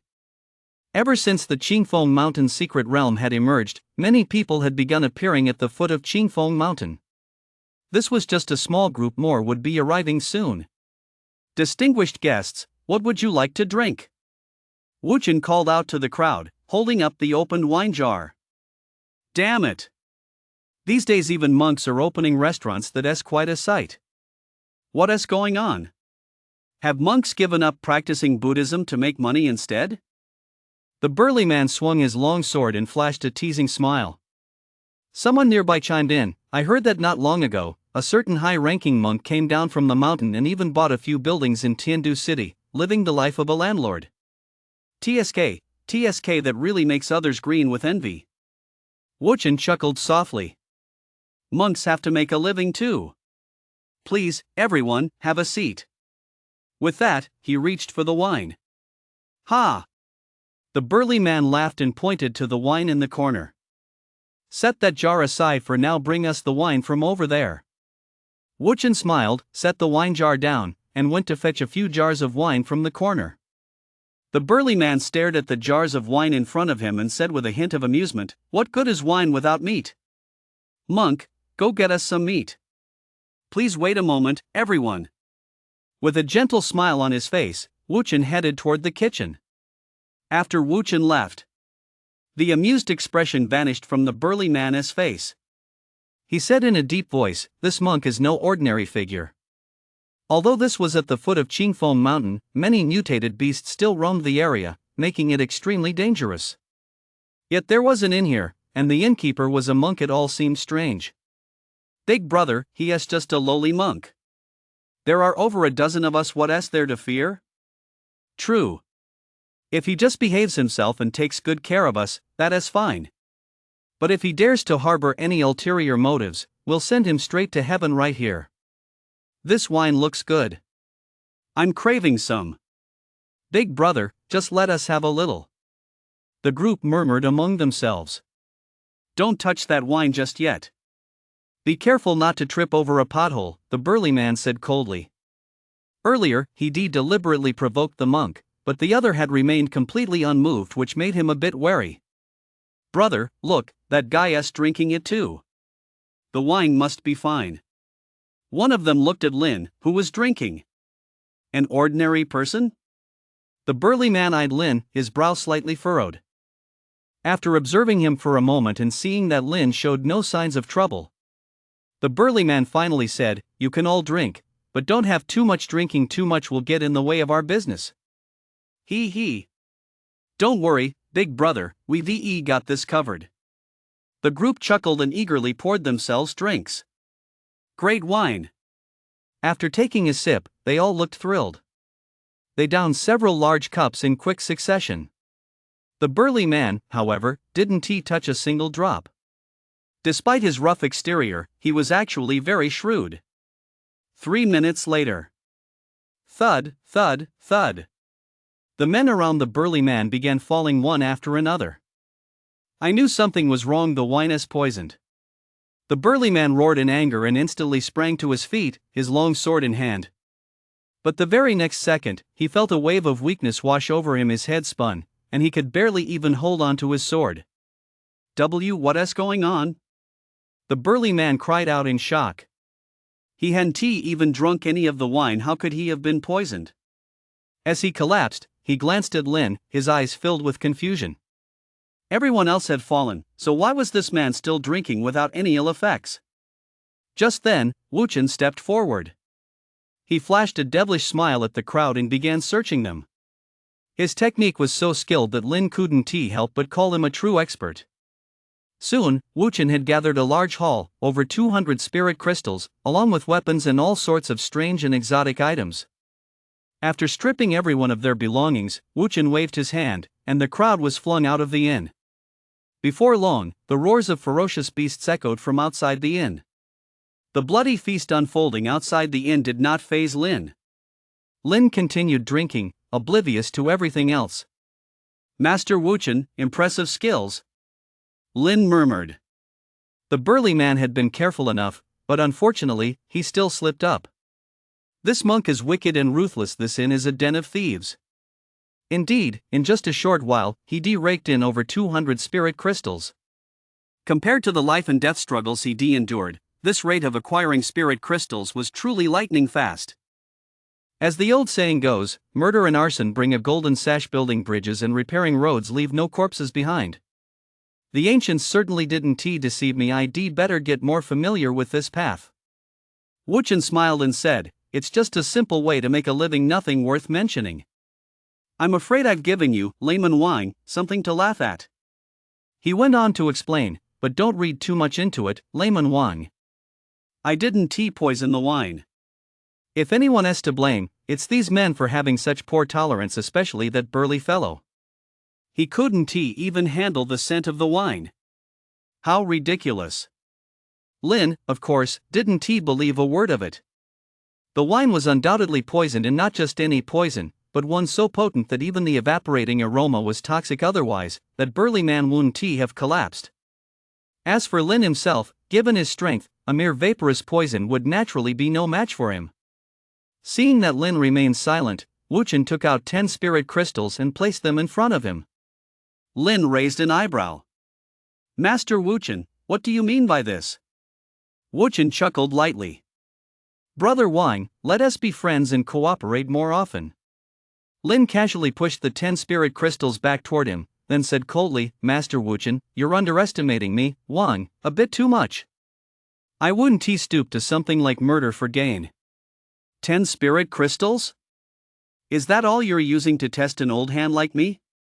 Chapter 67, Heart-Wrenching Sorrow. Seeing that Lin remained unmoved, Wuchen produced another 100 spirit crystals and said, "It's a small token of my respect. I hope Brother Wang will accept it." Lin, without batting an eye, gathered all the spirit crystals on the table into his arms and praised, "Brother Wuchen, this wine is truly fragrant." Wuchen's mouth twitched slightly, then he smiled and said, "Of course. And the wine gets even more fragrant the more you drink." "Ha ha. Then I'd better have a few more. Brother Wuchen, let us have a toast." Lin poured 2 glasses of wine. "Cheers." Wuchen raised one of the glasses. The two clinked glasses, then downed their drinks in one gulp. Not long after, another group of people appeared in the inn, again numbering about a dozen. However, this group was far stronger than the previous one. Even the weakest among them was a level 4 awakened. The strongest among them was a young man dressed in a luxurious brocade robe with a haughty expression. He was actually an early stage level 7 awakened, even stronger than Feng from Astral Academy. It was clear that this man came from an extraordinary background. Young Master Luo, Spirit Crystals. A burly middle-aged man standing beside the young man glared intently. He was a mid-level 4 awakened, already considered a leading figure in Lingyun City, but now he was merely the young man's lackey. At that moment, the pile of spirit crystals in front of Lin and those arranged on the nearby table glistened brightly, catching everyone's eye. The man known as Young Master Luo looked at Lin and Wuchen, the corners of his mouth curving slightly upward. "Two ordinary people? You're in luck. Young Master, beware of a trap. It's clearly suspicious that these two would dare to display spirit crystals so openly. Moreover, when we came in just now, I noticed some fresh blood outside the inn." Another elderly man cautioned. His strength was no slouch either. He was an early level 6 awakened. Luo Xiao pondered for a moment, then said, "Let us see what happens first." Lin and Wuchen exchanged glances, both seeing the meaningful look in the other's eyes. "Gentlemen, please take a seat." Wuchen smiled as he went over to greet them, carrying 2 jars of fine wine. "This wine is RN's most famous heart-wrenching sorrow. Please enjoy it, gentlemen," Wuchen said with a smile. Luo Xiao asked playfully, "Is it heart-wrenching ecstasy or heart-wrenching despair?" Wuchen clasped his hands together and sighed, "Amitba." Serving fine wine to distinguished guests is RN's tradition. Luo Xiao opened the 2 jars, poured 2 cups, and handed them to Wuchen, saying, "We've come from afar as guests. Could you do us a favor, innkeeper?" "Of course." Without a moment's hesitation, Wuchen took the 2 cups and downed them in one gulp. Luo Xiao eyed Wuchen and teased, "So you're a playboy monk after all. Now, let me ask you something, where did those spirit crystals come from?" Wuchen replied softly, "They were all tips from previous guests. Quite a few generous travelers have come down from Qingfeng Mountain today, and business at my little shop has been exceptionally good." Luo Xiao asked, "What kind of people were they?" Wuchen shook his head. "This monk doesn't know who they are, but from what they said, they seem to be from Tiandu. One of them goes by the name Dongcheng. He was exceptionally generous, but they've already gone up the mountain." This explained why business at the inn was booming, yet there were no guests to be seen. They'd all gone up the mountain. Dongcheng. Luo Xiao's expression shifted slightly, then he pointed at Lin and asked, "Then how do you explain the spirit crystals in front of him?" Wuchen explained, "He is the second proprietor of this inn. We split the spirit crystals. He earns each day 50-50. "What's the story behind the bloodstains at the entrance?" the elderly man standing beside Luo Xiao asked in a deep voice. Wuchen sighed softly and said, "That benefactor, Luo, was so generous earlier that it attracted the attention of others. Quite a few people tried to snatch his spirit crystals, but he killed them all on the spot. That's when I first heard the name of that benefactor, Luo, from the cries of the others. As for the bodies of those he killed, they were devoured by mutated beasts." Although Wuchen's explanation had some holes, it still made sense. The key was that the 3 characters Dongcheng had intimidated young Master Luo and his companions, causing them to overlook certain details. To dare rob Martial King Dongcheng, they must be tired of living. Young Master Luo sneered, then said to Wuchen, "All right, you may go now. We'll call for you if we need anything else." "Yes, sir. Please enjoy your meal, everyone." Wuchen withdrew. The burly middle-aged man said with a piercing gaze, "It seems there aren't any major issues." The elderly man, however, frowned and said, "But I still feel something off." Young master, it would be wise to be cautious. Uncle Wu, don't worry so much. Even if there is a problem, what is there to fear? I'm at the 7th level realm, more than capable of suppressing any schemes or plots, Luo Xiao said arrogantly. In Tiandu, he wouldn't dare claim to be all that great, but in a small backwater like this, he was a force to be reckoned with. In fact, he was actually hoping the two men in the shop would start trouble on their own. That way, he could seize the spirit crystals in broad daylight. But you can't reason with a fool who is courting death. Ah! The old man sighed softly and said no more. This young master had both talent and strength, but his character left something to be desired. If this continued, he might suffer a major setback in the long run. Cheers! Young Master Luo called out loudly. Everyone immediately poured wine and began drinking heartily. Time ticked by second. The burly middle-aged man rubbed his hands together greedily and said, "Young Master Luo, those spirit crystals." He was originally a desperado from Tiandu. He followed young Master Luo here, this time solely to reap some benefits. Now that the spirit crystals were right before his eyes, how could he possibly hold back? Young Master Luo said calmly, "Leave no survivors. 1 for you, 9 for me."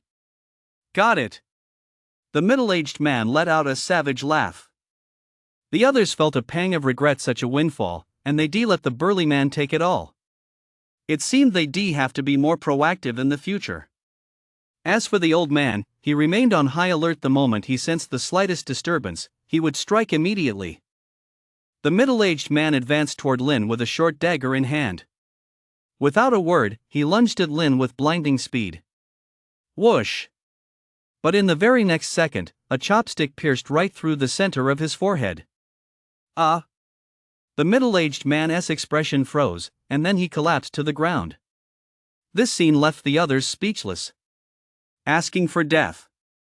The old man's eyes burned with murderous intent as he instantly closed in on Lin. Thud! Before Lin could even react, the old man collapsed to the ground. Just before losing consciousness, a look of confusion flashed across his eyes.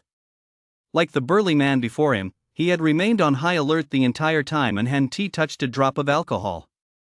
"Brother Wuchen, close the net," Lin whispered. Thud, thud, thud. Luo Xiao and the others' eyes widened as they collapsed one after another. No one knew what poison Wuchen had used, but even a level 7 awakened had no power to resist it. Wuchen stepped forward, demonstrating his expert technique. After looting them, he waved his hand, and the group was flung out of the inn. At that moment, Wuchen pressed his palms together and sighed softly, "Amitba." This humble monk does not follow any heretical paths. Everything is merely for survival and self-preservation in this era of the survival of the fittest. If you all were free of greed, this would have been nothing more than a drunken spree, but alas. Lin stared at Wuchen. The man's demeanor was exactly like that of an internet user from his past life when hunting for resources, completely possessed, unable to stop until he had his fill. But once the 3-second countdown ended, he switched to sage mode, grasping the sun and moon and plucking the stars, only to turn around and file a report. Truly despicable. What a hypocritical demon monk. Compared to him, Lin was a breath of fresh air. P.S. Awakened Realms, Level 9, Innate Stage, Transcendent Realm, Jotian Realm, Heavenly Stage. Starting from the Innate Stage, each realm is divided into 9 tiers. Immortal Cultivator Realms, Shi Stage, Foundation Stage, Core Stage, Yuan Infant Stage, Out-of-Body Stage, Split Soul Stage, Merged Body Stage, Tribulation Crossing Stage, Great Perfection Stage, Immortal Realm. Each realm is divided into 9 tiers. The most fundamental difference between the two is that the awakened explore the mysteries of the human body and cultivate the way of martial arts, whereas immortal cultivators, starting from the Chi stage, explore the laws of the universe, cultivate the way of immortality, and pursue the elusive and ethereal immortality, a path that is far more profound. Therefore, there is no upper limit to their cultivation, and immortal cultivators are invincible. While the strength of the awakened and immortal cultivators can be compared, their realms cannot be directly equated. They belong to different cultivation systems and are inherently incomparable. A quick note: in this world, Lin is the only immortal cultivator. Chapter 68, What Wrong Have I Done?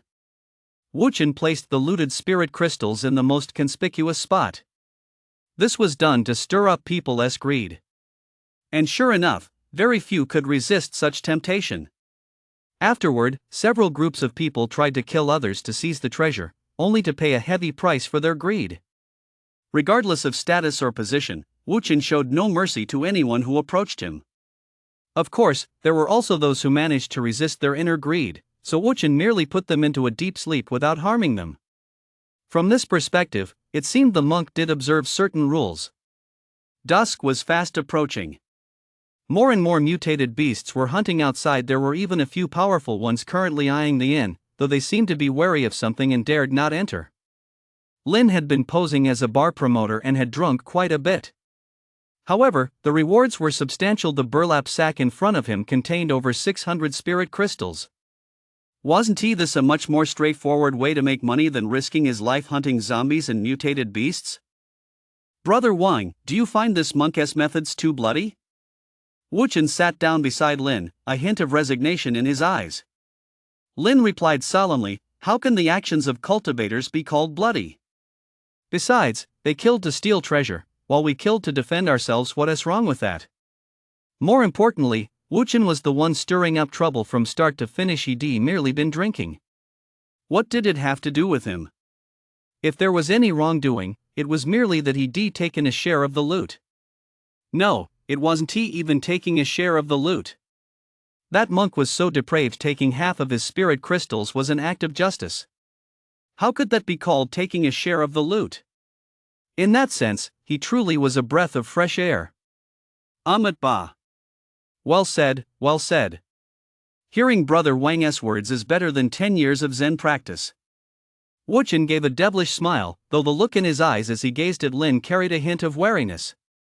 He considered himself a heretical monk, but this layman Wang seemed even more like a heretical cultivator. He'd managed to make the act of murder for gain sound so righteous and noble that it made Wuchen feel ashamed by comparison. It's getting late. Wuchen lit a stick of incense, and a faint fragrance filled the room. The several unconscious men slowly opened their eyes. What happened to me? One of them woke up, his face filled with shock, and hurriedly checked his body. Thank goodness. Nothing was missing.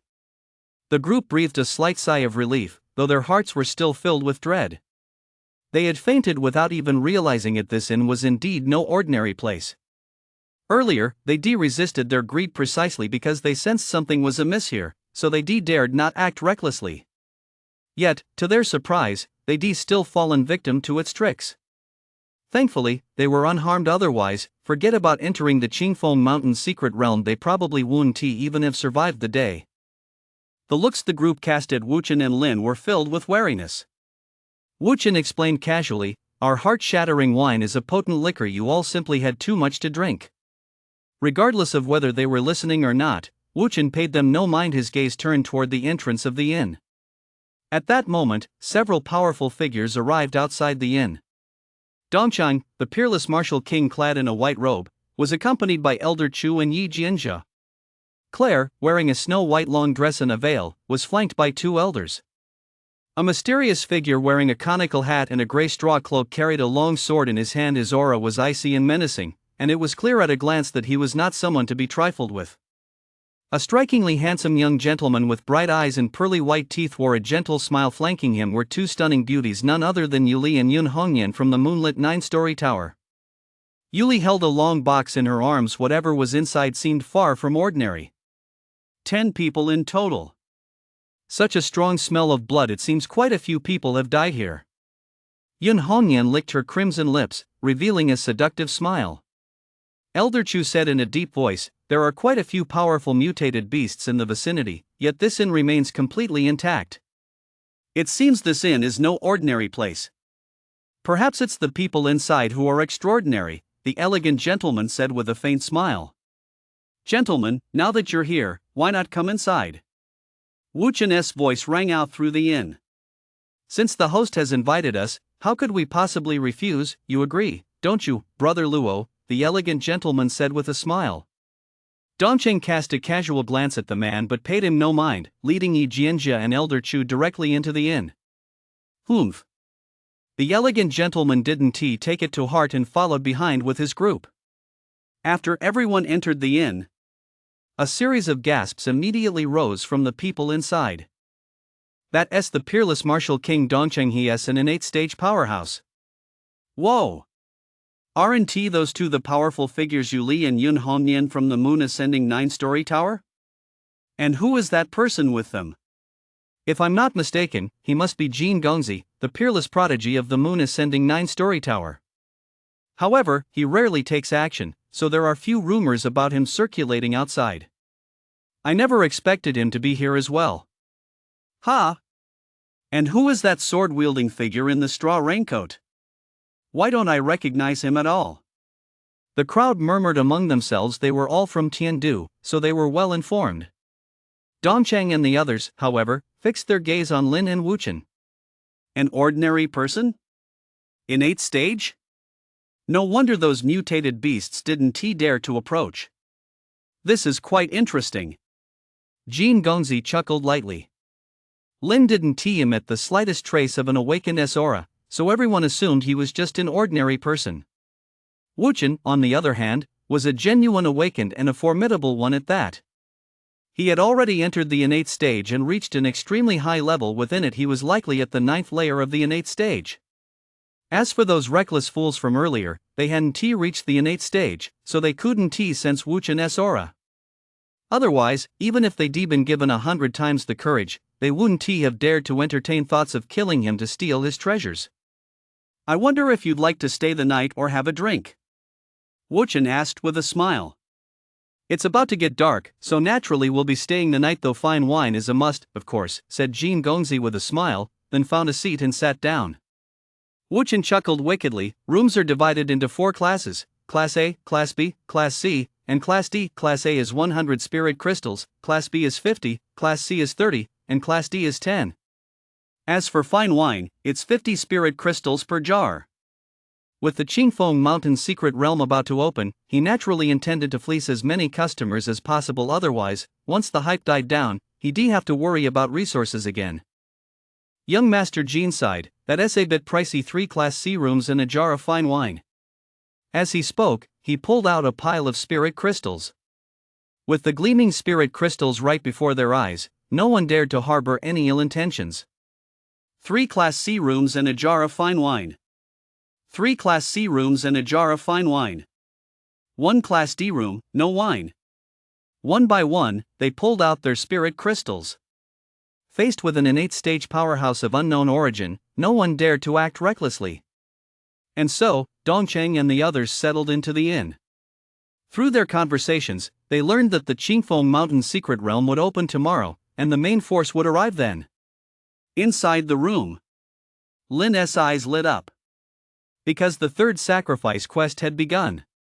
The 3rd sacrifice quest for the Hell Crucible has begun.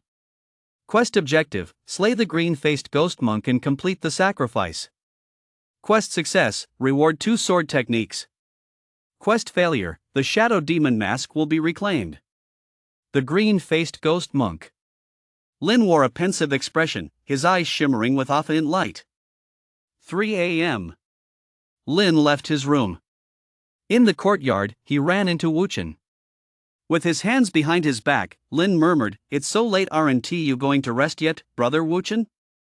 Wuchen took 2 steps to the side without turning and chuckled softly. I don't know why, but I've been feeling a bit restless. I guess it's too stuffy inside, so I came out to get some fresh air. Why aren't you resting either, brother Wang? Lin replied, "The night is beautiful tonight. I came out to look at the moon and listen to the chirping of insects and birds." I see. Wuchen looked up at the sky, which was pitch black. Actually, I've been wondering, did that winemaker really drink himself to death, or Lin fixed his gaze on Wuchen. Wuchen pressed his palms together, a flash of sorrow crossing his eyes as he said, he really did drink himself to death. He was my master, an old drunkard who wouldn't listen to any advice. It's truly tragic and lamentable. Lin said thoughtfully, I recall there is a Qingshan temple on Qingfeng Mountain. I suppose you, brother Wuchen, are from Qingshan Temple, aren't you? Wuchen replied, that is correct. Lin lowered his hands from his back and smiled slightly. These dark clouds are rather annoying. They actually blocked out the moon. Since we can't see the moon, I won't disturb you, Brother Wuchen, as you enjoy the breeze. Brother Wang, get some rest early. Wuchen said softly. Lin returned to his room. Wuchen closed his eyes. All around him, mutated beasts roared ceaselessly, yet it gave him an inexplicable sense of peace. P.S. The secret realm of Qingfeng Mountain is meant for the protagonist's breakthrough, so everyone, don't worry. Also, the Qingfeng Mountain chapters will end soon, so I won't go into too much detail.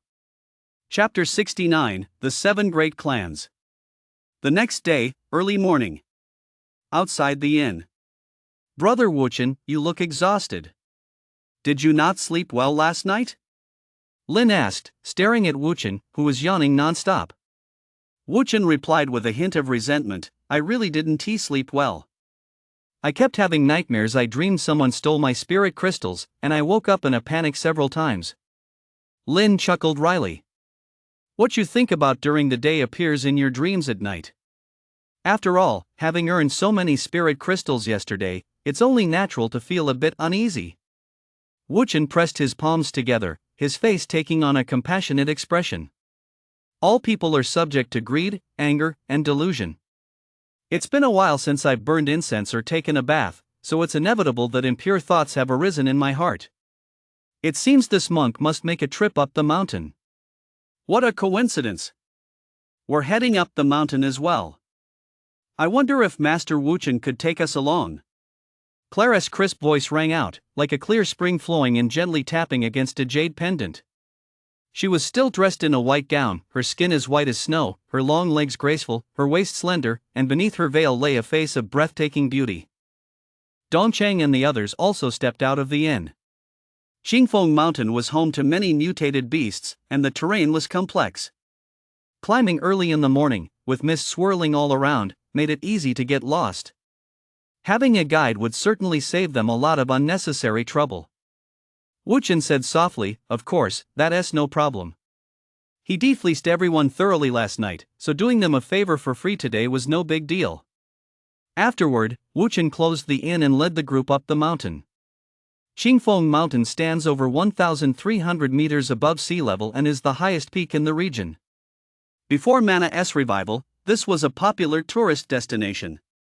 There were multiple trails leading up the mountain, and visitors could climb the blue and white stone steps while taking in the beautiful scenery. Halfway up the mountain stood a temple, Qingshan Temple. Many tourists would stop there to burn incense and bathe, praying for safety and good health. After the Mana awakening, Qingfeng Mountain was completely abandoned. Terrifying mutated beasts began to appear in the mountains, and tangled vines and thorns blocked the paths leading up the mountain. Wuchen led the group along a path that was still relatively wide. Along the way, the group encountered many corpses and bloodstains, all victims of the mutated beasts. Before them, quite a few people had already made it up the mountain. During their journey, several powerful mutated beasts did appear, but they were all driven off by the group's aura. 1 hour later, the group reached the mountaintop. Clouds and mist swirled before their eyes, and in the distance, they could faintly make out countless majestic mountains shrouded in fog.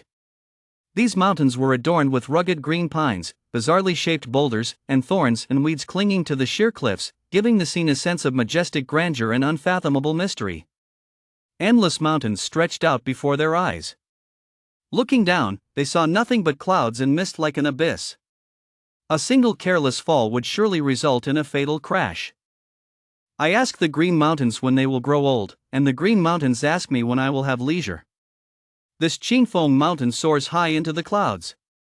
Even though I have climbed it countless times and know it like the back of my hand, every ascent brings a different state of mind, Wuchen murmured. Dongcheng, holding a long spear, gazed into the distance with an impassive expression and said, unless you climb to the summit, how can you appreciate the breathtaking view of all the surrounding mountains? How can you glimpse the vastness of heaven and earth? Peaks soaring into the clouds have their own thrill, while gentle, rolling hills offer their own comfort. Forest trails invite exploration, and vast grasslands invite galloping. Every kind of scenery has its unique charm. It all depends on how people choose. Wu Chen's face was filled with compassion. Ahem. Lin coughed softly and looked toward the distance. Not far away lay a vast mountaintop plaza, large enough to accommodate at least 1,000 people. In the center of the plaza stood a weathered stone stele. The characters on it were slightly blurred, but upon closer inspection, one could make out the 3 characters, Qingfeng Mountain. The edge of the plaza was a cliff, lined with ancient, gnarled green pines. Clouds and mist hovered around the pines, making them look like trees of the immortals. At that moment, 300 or 400 people had already gathered in the plaza. Boom! Suddenly, the sky trembled. A massive firebird tore through the air at breakneck speed, appearing in the blink of an eye to block out the sky. The clouds churned violently, creating a terrifying spectacle. It was a fiery red flying vessel with a specially crafted metal hull that emitted a faint glow. It looked incredibly massive and indestructible, resembling a roaring steel behemoth. Energy projectiles were mounted all around the vessel, exuding a sense of cutting-edge modern technology that was both mesmerizing and overwhelming, exerting immense pressure on those below. A large character for Qin was emblazoned on the vessel. Whoa! That's the Qin clan's Crimson Flame airship. Everyone, step aside. The crowd looked on in shock and hurriedly scattered. The Qin clan was one of the 7 great clans of Tiandu, boasting countless powerful warriors and unfathomable depths of power. No one dared to provoke them. Take this Crimson Flame airship before them, for instance. Its price alone was 100,000 spirit crystals, a clear indication of just how formidable the Qin clan's strength truly was. Boom! At that moment, the airship's side door swung open. A squad clad in black battle armor, resembling high-tech warriors, leaped out of the airship one after another, finally landing steadily on the square. This squad of black armored warriors numbered 108. Even the weakest among them was a mid-tier level 3 awakened. They stood in neat formation, wielding specialized firearms, their expressions stern and their gazes icy. No one dared to approach them. The Qin clan's black armor guards. I wonder who's leading the team this time, Elder Chu said with a faint smile. Soon, a young man leaped out of the airship. In a flash, he appeared on the square. The young man wore black battle armor and carried a massive golden sword on his back. Though his expression was one of languor, the aura emanating from him was by no means weak. Qin Feng, the 6th young master of the Qin clan, a late stage, peak level 7 awakened. Claire casually revealed the young man's identity, nothing more than a mere ant. Since someone from the Qin family has arrived, I'm sure representatives from the other clans won't be absent either, Elder Chu said. No sooner had he finished speaking than 6 more flying ships appeared in the void. Each ship bore a family name: Zhou, Lu, Su, Zhou, Shen, and Ning. Together with the Qin family, they constituted the 7 great clans of Tiandu. The 7 great clans stood above the rest, representing Tiandu's elite. No one dared to offend them. Of course, this was only true as long as superpowers like Astral Academy did not intervene. No matter how powerful the 7 great clans were, they would have to kowtow in the face of such superpowers. Otherwise, even a single superpower stepping in would be enough to wipe out the 7 great clans multiple times over. As if they had coordinated in advance, the number of representatives from each of the 7 great clans was roughly equal, basically, one young person leading a group of over 100. The young leaders of the 7 great clans, both men and women, all possess strength levels generally ranging between level 7 and level 8. There are so many people here. I propose we weed out some of them. This secret realm should be jointly controlled by our 7 great clans. What do you all think? A young man from the Zhou clan, his face shadowed by a grim expression, said indifferently. The secret realm hadn't even appeared yet, and he was already trying to seize control of it. It must be said, he had quite the appetite. The moment he spoke, the expressions of everyone present changed. They had come here through great hardship to seek their fortune within the secret realm. If it were monopolized by the 7 great clans, wouldn't they be forced to return empty-handed?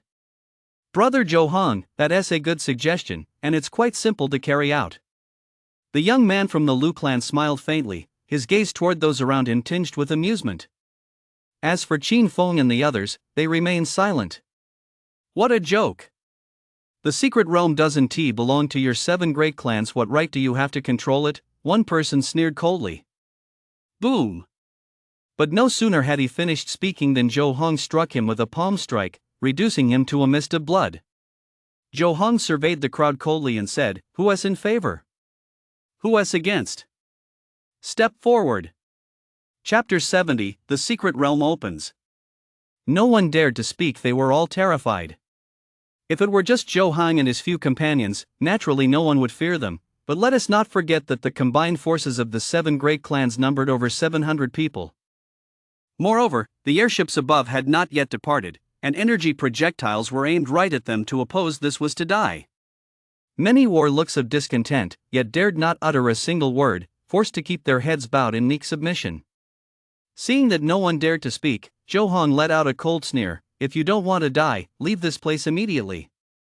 Otherwise, you won't be able to leave even if you want to. Young people these days, their strength isn't much to speak of, but they sure talk a big game." A voice laced with amusement rang out. "Who is looking for death now?" Zhou Hong's gaze turned icy. Smack! The next second, Zhou Hong was sent flying backward, a crimson handprint on his face. "Who?" Zhou Hong's expression darkened as a searing pain shot through his face. "Ha!" Jin Gongzi appeared in the center of the square, a mocking smile on his face. "You're asking for death, you bastard. Kill him." Zhou Hong glared venomously at Jin Gongzi. As the pride of the Zhou family, being humiliated in front of so many people, how was he ever supposed to hold his head up again? Before the Zhou family's 100-strong contingent could even react, a series of piercing screams erupted, and they began falling in droves. In less than 10 seconds, the entire 100-strong Zhou family contingent was wiped out. Yuli and Yun Hongyan appeared at young Master Jin's side. In the presence of these two level 9 awakened, the 100-strong contingent was nothing more than mere pawns. Just a bunch of ants. How boring.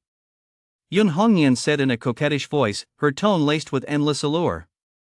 Yet at that moment, no one dared to harbor even the slightest impure thought. After all, everyone had just witnessed this woman's ruthlessness. Yuli and Yun Hongyan from the moon ascending 9-story tower, they've actually come too. Whoa!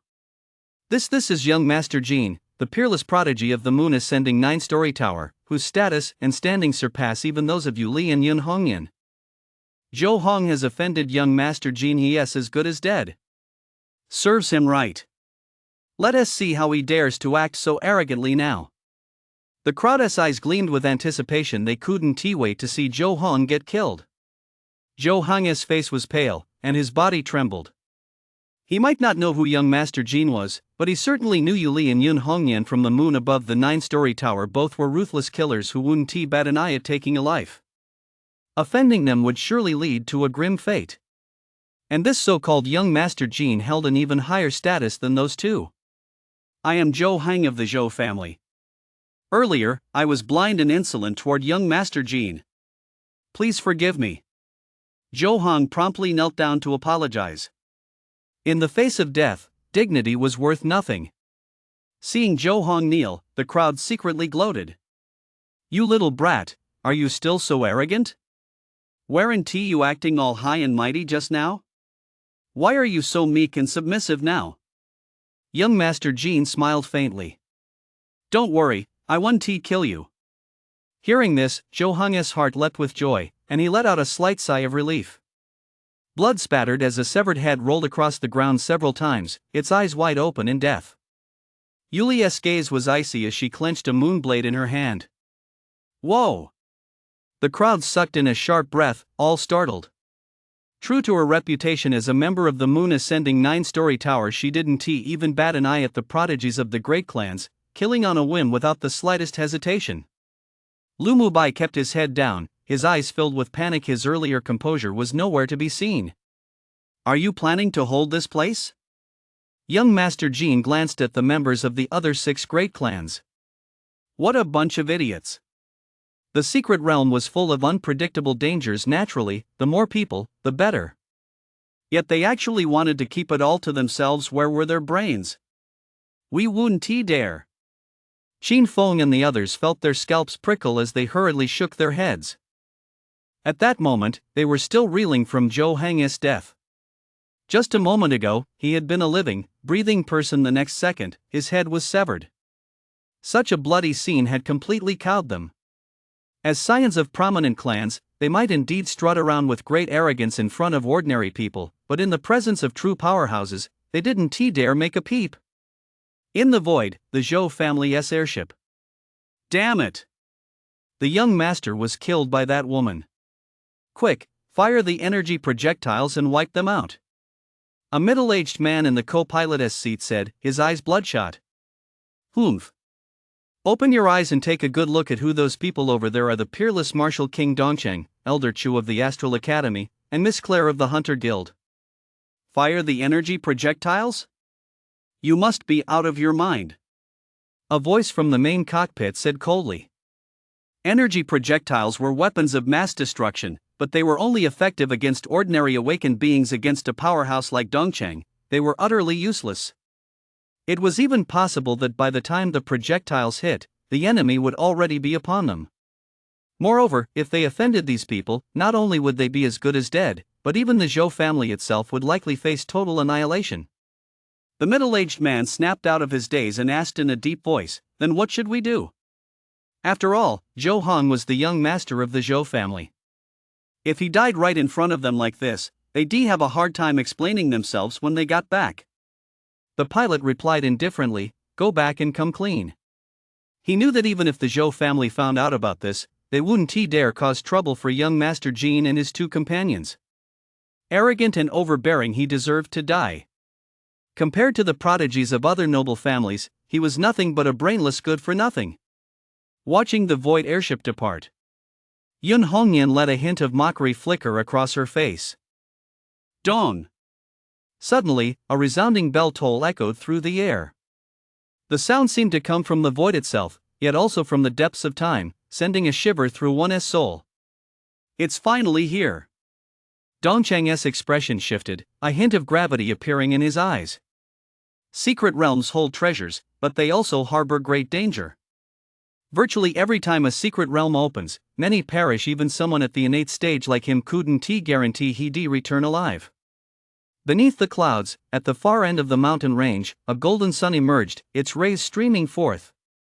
The clouds churned, and multicolored light spread, enveloping the heavens and earth. Amid those clouds, a mysterious immortal island rose into view. The island was home to endless forests, swamps, and plains, as well as a mysterious mountain. Upon that mountain stood a mysterious hall, from which immortal light radiated, a masterpiece of divine craftsmanship, truly magnificent and beautiful.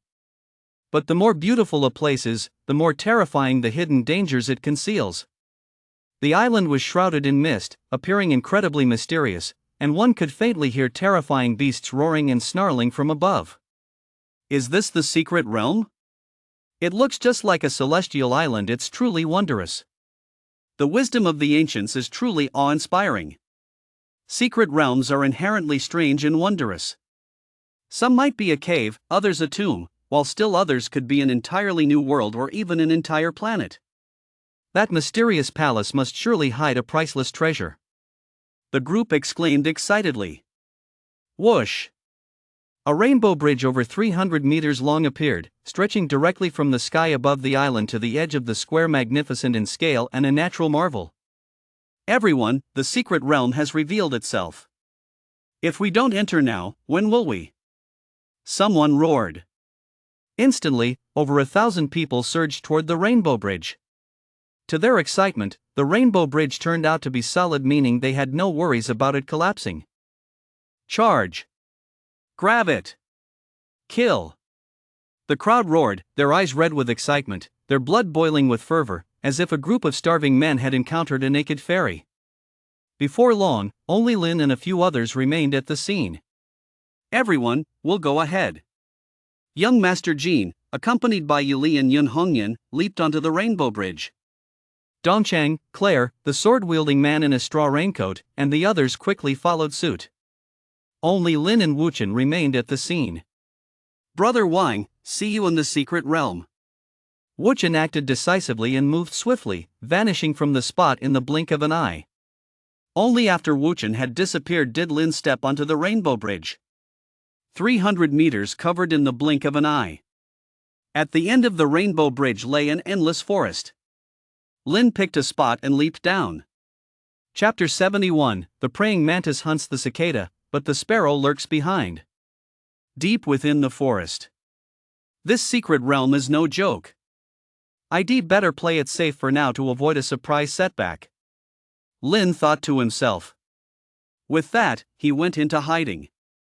Just then, a giant elephant over 10 meters tall, with blood-red eyes and a body covered in scales suddenly charged out. Its tusks were sharp and pointed. It moved with blinding speed and possessed terrifying strength. Wherever it passed, trees snapped in two, leaving a trail of massive footprints on the ground. Perched on a large tree, Lin said in a solemn voice, "This giant elephant's aura is no weak at the very least, it's on par with an 8th-layer chi-stage cultivator.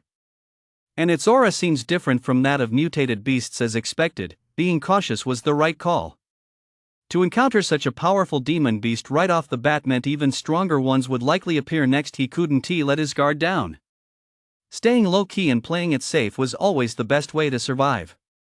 Of course, when the time comes to strike, there must be no hesitation whatsoever. Fast, precise, and ruthless. Show no mercy. Indecision and delay invite disaster. Lin kept weaving through the forest. Whenever he encountered a demon beast, regardless of its strength, he actively avoided it. Hunting demon beasts was pointless. Unnecessary battles simply didn't warrant much thought. How to reap the greatest rewards within the secret realm, that was what Lin needed to focus on. 10 minutes passed. Lin discovered a golden spiritual herb. The herb grew by the edge of a pond. It had 9 leaves, was golden yellow in color, had distinct root knots, and a sturdy stem. Each leaf bore mysterious patterns and exuded a rich aura of mana. At a single glance, Lin realized this spirit herb was no ordinary plant. However, he did not act rashly but remained hidden in the shadows, as the presence within the pond made him somewhat wary. A spirit herb. Suddenly, an excited voice rang out. An early-stage level 4 awakened appeared on the scene. At that moment, he was staring intently at the golden spirit herb. On Blue Star, spiritual herbs and exotic fruits were incredibly rare, as they were typically found only within the purple mist. It was well known that many functional potions were brewed from spiritual herbs. Precisely because of this, those potions were extremely expensive, and ordinary awakened simply couldn't afford them. Even if I don't need it, I can still sell it for a high price. I'm so lucky! The awakened exclaimed excitedly. Without a second thought, he immediately charged toward the golden spiritual herb. Whoosh! However, before he could even touch the golden spiritual herb, a cold gleam suddenly shot toward him. Before he could react, his head was severed, and blood spattered, staining the pool red. A mere level 4 awakened dares to lay a hand on a spiritual herb? A man in black appeared on the scene. His strength wasn't to be underestimated at the early level 6 realm. Ambushing an early level 4 awakened was child's play. That spirit herb is mine. The man in black let out a savage laugh and reached out to pluck the herb. From the shadows, Lin let out a sneer. Roar! Just as the man in black was about to pluck the spirit herb, a giant crocodile suddenly burst from the pond, its blood-red jaws wide open. What is this? The man in black let out a blood-curdling scream and was swallowed whole by the giant crocodile, without even a chance to fight back. After swallowing the man in black, the giant crocodile submerged back into the water. Danger lurks everywhere. The more one lets their guard down, the more easily danger strikes. Now's the moment. A sharp gleam flashed in Lin's eyes. In a flash, he appeared at the edge of the pond, plucked the spiritual herb, and turned to leave all in one fluid motion, without the slightest hesitation. A moment later, a furious roar echoed, startling countless birds into flight. A terrifying burst of power erupted, instantly reducing everything within 100 meters of the pond to ruins. 500 meters away, Lin appeared, holding the golden spiritual herb in his hand. Generally speaking, the more powerful the spiritual herb, the stronger the demon beast guarding it. Lin murmured, just as with that giant crocodile earlier, though its true strength was unclear, it had given him a sense of threat. If he had gone in to harvest the spirit herb right from the start, even if he succeeded, he would have inevitably clashed with the giant crocodile. It simply wouldn't have been worth the risk. Someone's coming. Lin's figure vanished from where he stood. Soon, two groups appeared on the scene. One was led by Lu Mubai. The other was led by a prodigious young woman from the Ning family. Her name seemed to be Ning Zijing. Click, click, click. The sound of battle armor unlocking rang out one after another. From the two groups, 8 people removed their battle armor helmets. 8 white-haired elders appeared before the crowd. Greetings, elders. Lu Mubai and Ning Zijing immediately bowed, their expressions filled with the utmost respect. The 8 elders nodded slightly. 8 in 8th stage awakened. Lin instantly saw through the 8 men's cultivation levels, though he wasn't particularly surprised. After all, these were the 7 great clans of Tiandu. For a major event like the opening of a secret realm, how could they possibly send just a bunch of ants? With 8 elders assisting us this time, we're sure to gain more from the secret realm. It's laughable that the Zhou clan didn't send any experts, otherwise, that fool Zhou Hong wouldn't have met such a miserable end. Lu Mubai chuckled faintly. Just moments ago he'd been referring to Zhou Hong as brother Zhou, but now he was a fool. One elder remarked indifferently, "It's not that the Zhou family didn't want to send anyone, it's that all their experts are currently exploring the Demon's Lair secret realm and simply couldn't spare the time. But that's for the best, at least we have one less competitor." Ning Zijing said softly, "The other 4 families have surely sent quite a few experts as well, we mustn't let our guard down." Lu Mubai mused, "Compared to the other 4 families, the ones I fear the most are actually other individuals such as young Master Jean, Dongcheng, and Claire. These people are all extremely dangerous. Of course, if the right opportunity arises, it wouldn't be out of the question to eliminate them." Upon hearing this, Lin felt a pang of emotion. One truly cannot judge a book by its cover. In this world, whether human or ghost, everyone wears a mask. Some are treacherous and cunning, others hide daggers behind smiles. One false move, and you'll be doomed beyond redemption. Compared to them, he was a breath of fresh air. While the mantis stalks the cicada, the oriole waits behind. Thank you all for your hard work. A faint, mysterious gleam flashed in Lin's eyes. Next, Lin quietly followed the two groups, constantly on the lookout for an opportunity. After walking nearly a kilometer, a fruit tree came into view, bearing several fruits that glowed with an emerald green light. Exotic fruit? The group gasped in surprise, then their eyes lit up with intense desire. Even for the great clans, rare fruits were extremely precious. Who wouldn't be tempted by the sight of them? The 2 elders will be responsible for picking the rare fruits. The rest of you, stay on guard. Retreat immediately if anything happens. Lu Mubai said in a firm voice, his eyes filled with vigilance. Move out. Each of the 2 teams dispatched an innate stage expert to pick the rare fruits. The 2 moved with blinding speed, reaching the base of the fruit tree in an instant. Roar! Just then, the ground trembled. A massive figure plummeted from the sky, slamming violently into the ground. The entire area shook as a gale swept through, accompanied by a powerful shockwave. Thud, thud, thud. It turned out to be a massive black gorilla, as large as a small mountain. At that moment, it was frantically pounding its chest. The deafening sound made everyone's eardrums ache, and its overwhelming aura pressed down so heavily that no one could lift their heads. Roar! The gorilla roared and swung a punch toward the 2 elders standing beneath the fruit tree. Overwhelmed by the gorilla's overwhelming presence, the 2 elders felt a chill run down their spines. Seeing the massive fist hurtling toward them, they had no time to think and scrambled to dodge. But they were still a split second too slow. The punch sent them flying, blood spurting as they slammed violently into the tree. Crawling to their feet in terror, they fled into the distance without a word. This beast is unbeatable. Retreat quickly. Lu Mubai's expression shifted slightly, and he retreated decisively. Ning Zijing's reaction was equally swift. In an instant, she had dashed more than 10 meters away. The group fled for their lives in a frenzy. Roar!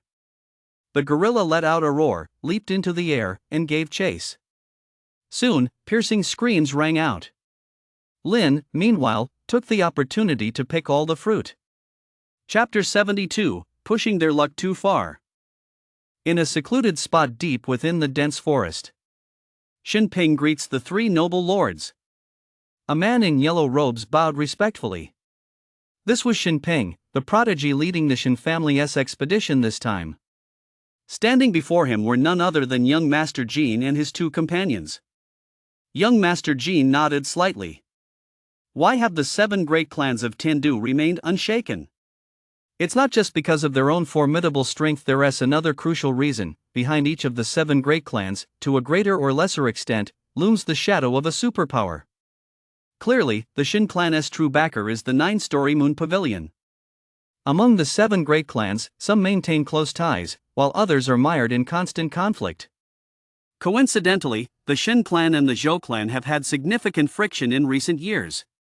So the reason behind young Master Jean's sudden attack on a member of the Zhou family is certainly worth pondering.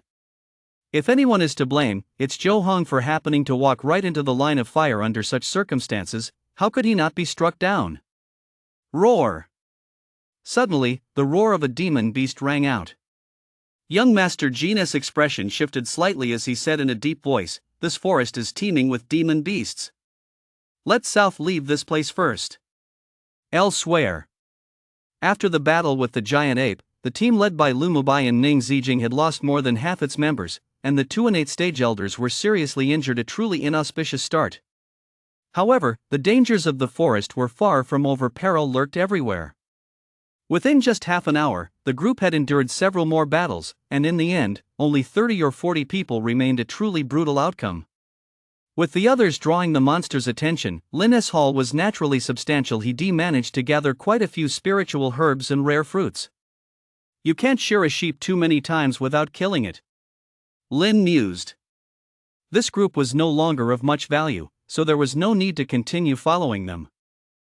However, as the saying goes, he who walks by the river is bound to get his shoes wet. Even the hunter can become the hunted.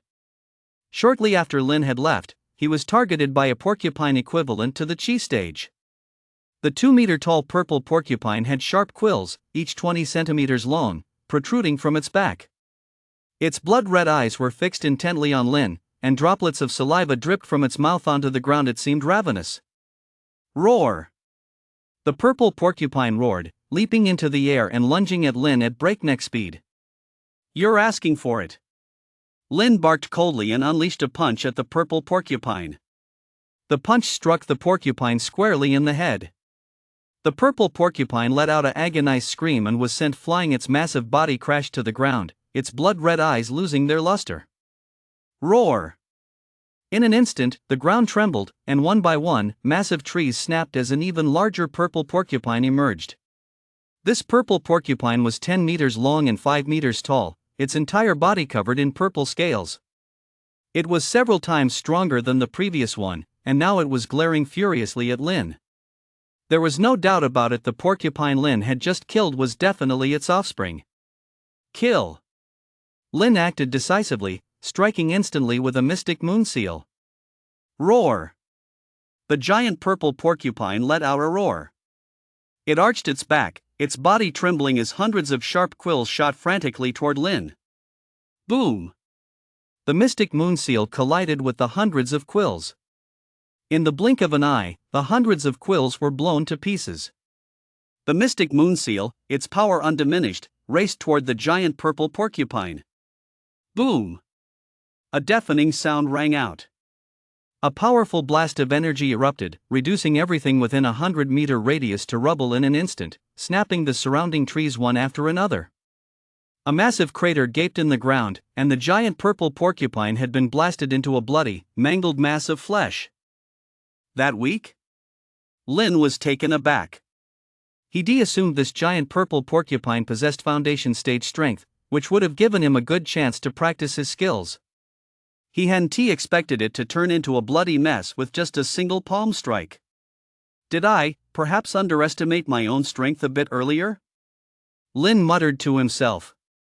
How could he not have underestimated it? When even a chi stage opponent could instantly obliterate heaven, earth, and the gods, Wouldn't it be a piece of cake for a cheese-stage cultivator to take down a Foundation Stage Level 1 porcupine? Lynn gazed wistfully 100 meters away. Deep within the forest, a pair of lantern-sized eyes were fixed on this spot. It belonged to a golden tiger, whose aura was even stronger than that of the giant purple porcupine. A man and a tiger were locking eyes across the distance. The atmosphere was somewhat eerie.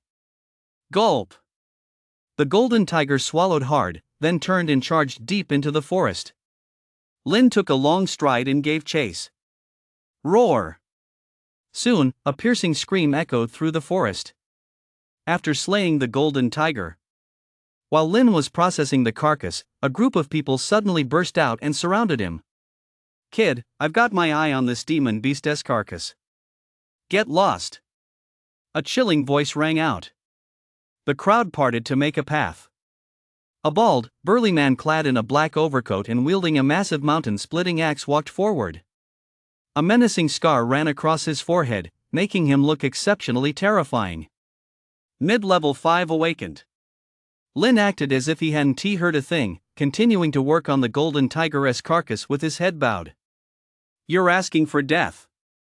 Seeing that Lynn was ignoring him, murderous intent flared in the bald man's eyes. With a swing of his hand, the massive mountain-splitting axe came crashing down toward Lynn. Just as the giant axe was a mere meter away from Lynn, a graceful figure suddenly appeared before him. She held a long sword, looking majestic and heroic just like a chivalrous heroine. Clang! With a swing of her sword, she clashed with the giant axe. Sparks flew, and the giant axe was actually knocked away. A young girl of 18 or 19, dressed in a long pink gown and wielding a 3-chi-long sword, wore a hint of mischief on her face. Don't panic, young man. With this heroine here, they can't hurt you, the girl said coolly. Early level 6 awakened that was her true strength. Kill her. The bald man's gaze was cold and fierce. The crowd immediately pounced on the girl. The girl didn't flinch in the slightest. She swung her long sword through the crowd, fighting with both hands and feet. Screams rang out as one after another fell to the ground. However, she didn't deliver the killing blow. Soon, only the bald man remained. His expression darkened, and just as he was about to strike, a long sword was already pressed against his neck. Don't move! The girl's crisp voice rang out. The bald man flinched, hurriedly raised his hands, and cried out in terror, "Spare my life, Lady Knight!" The girl kicked him hard, sending him flying, then said in a sweet voice, "Get out of here with your men. If I ever see you ganging up on someone outnumbered again, you'll be in for it, humph." As she spoke, she waved her delicate fist threateningly. The bald man scrambled to his feet and led his men away in disarray. The young woman lifted her snow-white chin and said to Lynn, "No need to thank me. Just remember my name, I am Jianli, a heroine destined to become an innate stage powerhouse." With that, she slung her sword over her back and rode off with a flourish. She swept away after the deed was done, leaving behind only her fame and reputation. In that very second, just that 1 second, she looked exactly like a fool. Lynn shook his head. Then he gazed wistfully in the direction where the bald man and his men had departed. 100 meters away. The bald man snarled venomously, "You little bitch, don't ever let me get my hands on you, or I'll make you wish you were dead." "You won't get the chance." A detached voice rang out. The bald man startled just as he looked up. He saw clusters of green leaves shooting toward him. Blood spattered without even a scream, the bald man and his men collapsed to the ground, each with a green leaf lodged between their eyebrows. "Young man, save me." "No, just run for your life." Suddenly, a panicked voice rang out. A massive, 2-headed green python was frantically chasing a woman toward them. Wasn't this the same young woman who had just been shouting about upholding justice? Now, however, she looked utterly disheveled. Roar! The 2-headed python moved with blinding speed, catching up to Jianli in an instant. It opened its blood-red maw, ready to devour him. "It's over. I'm done for," Jianli cried in terror. Lynn raised an eyebrow, turned, and walked away without a moment's hesitation. Chapter 73, Divine Eye Perception. Danger lurked everywhere in the forest. Lin didn't linger. Just as he stepped out of the forest, he heard an excited voice, "Brother Wang, what a coincidence!" At that moment, Wuchen was fleeing for his life, pursued by a terrifying Qing Tian ox python. The instant he saw Lin, his face lit up with joy, and he hurried over. Lin's expression darkened. It really was a coincidence. However, when he saw the blood-red lotus flower clutched in Wuchen's hand, a gleam flashed in Lin's eyes. "Brother Wuchen, don't panic. I, Wang, will help you slay this beast." Lin's expression grew solemn as he swiftly formed a hand seal. The surrounding celestial and earthly essence was instantly drained, and two moon seals coalesced before hurtling forward with tremendous force and terrifying might. Holy shit! Seeing the two moon seals barreling toward him, Wuchen's face paled, and he blurted out a curse as he scrambled to dodge. Boom! The two moon seals struck the azure skyox python in an instant. Roar! The azure skyox python roared in fury. The next second, a mist of blood filled the sky as the azure skyox python was blown to pieces. 100 meters away, Wuchen scrambled up from the dust, looking utterly disheveled and pale as a sheet. "Brother Wuchen, I have slain this demon beast." Lin walked toward Wuchen with a smile, but his eyes were fixed intently on the blood-red lotus in Wuchen's hand. This blood-red lotus seemed even more extraordinary than the golden spirit herb he had obtained earlier, with a far richer concentration of mana. Wuchen took a slight step to the side, tucked the lotus into a cloth pouch, and said indifferently, "Brother Wang, if this monk Han Ti dodged quickly enough just now, I might have perished under your attack." Lin gave an awkward smile. "It's a martial technique I've just learned. I haven't fully mastered it yet. Please forgive me, Brother Wuchen. It certainly won't happen again next time." "I see. It was my mistake to misjudge you, Brother Wang," Wuchen said apologetically. After that, neither mentioned the attempt to shift the blame, nor did the other bring up the near-fatal strike. The two chatted and laughed heartily, the atmosphere harmonious, as if nothing had happened just moments before. "Brother Wuchen, why don't we head to the main hall together? What do you think?" Lin said with a smile. "That sounds excellent. With our combined strength, we'll surely have a smooth journey," Wuchen replied with a smile. "By the way, I'd like to ask you a question, Brother Wuchen.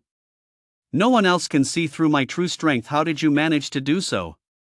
Lin voiced the question that had been on his mind. As a cultivator, his aura was fundamentally different from that of an awakened, so under normal circumstances, others would mistake him for an ordinary person. Yet Wuchen had sensed something during their first meeting, which piqued Lin's curiosity. Wuchen chuckled softly. Buddhism has 6 supreme mysteries known as the 6 supernatural powers. I happen to have cultivated one of them, the heavenly eye, which allows me to see things ordinary people cannot. From the very first moment I laid eyes on Brother Wang, I sensed that you were no ordinary person. Of course, that's all there is to it. As for Brother Wang's true cultivation level and strength, I simply cannot fathom them. On this point, he wasn't lying. From the very first moment he saw Lin, he had sensed that Lin was a very dangerous figure. However, he couldn't fathom Lin's true cultivation level or strength, likely because his mastery of the divine eye was not yet sufficient. Legend has it that when the divine eye is cultivated to perfection, one can discern the profound truths of the 3 realms, see through the cycle of life and death, pierce the illusions of the world, and face no obstacles that is mysterious and unfathomable. However, in all his years of cultivation, Wuchen had come to realize that this technique had been exaggerated far beyond reality. Feeling more confident, Lin said jokingly, "Since the heavenly eye is so extraordinary, I wonder if it can be taught to outsiders?" As an earthling and an archaeology graduate at that, Lin was naturally familiar with the 6 supernatural powers of Buddhism. The 6 supernatural powers are divine eye, divine ear, reading others' minds, knowledge of past lives, supernatural mobility, and extinction of defilements.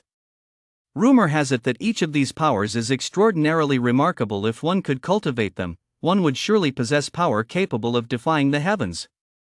Given this, Lin naturally had some thoughts.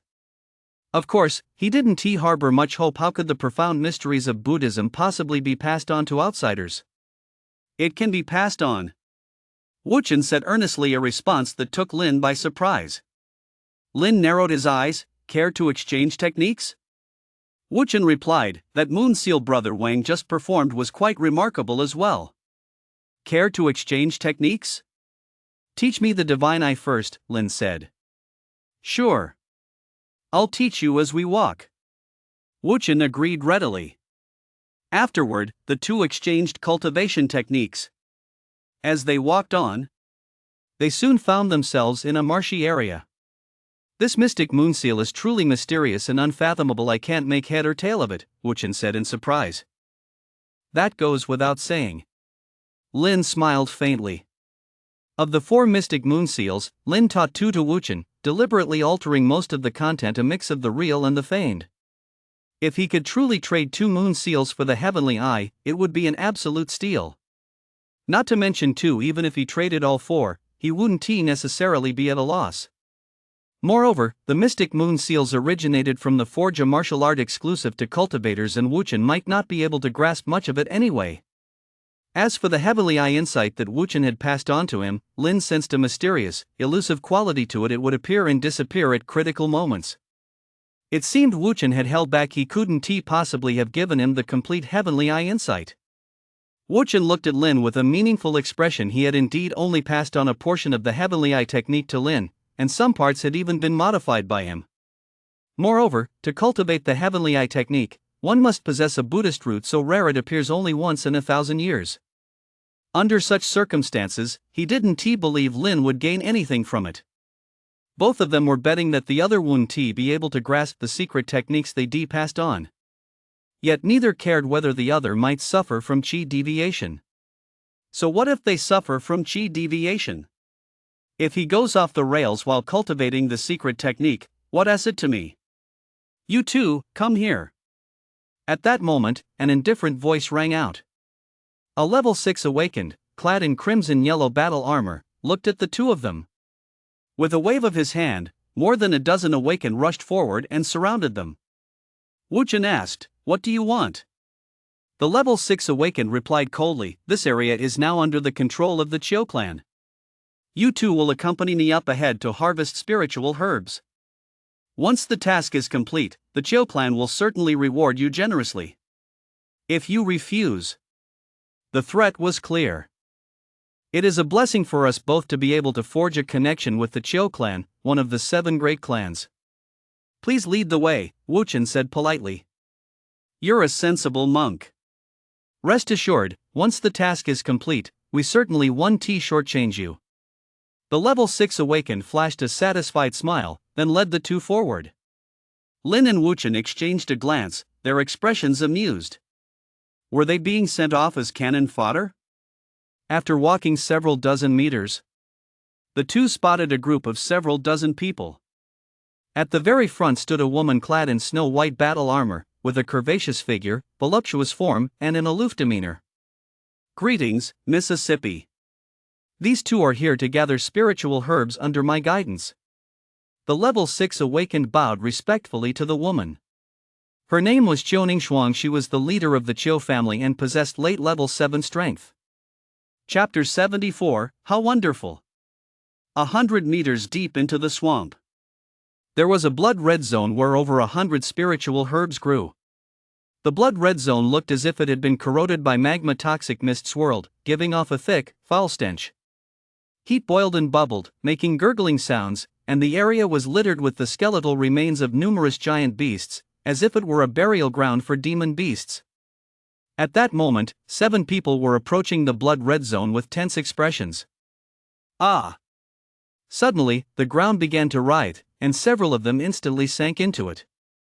Panic spread across their faces as they struggled frantically, but the more they struggled, the deeper they sank. Miss Ningshuang, save us! They cried out in terror.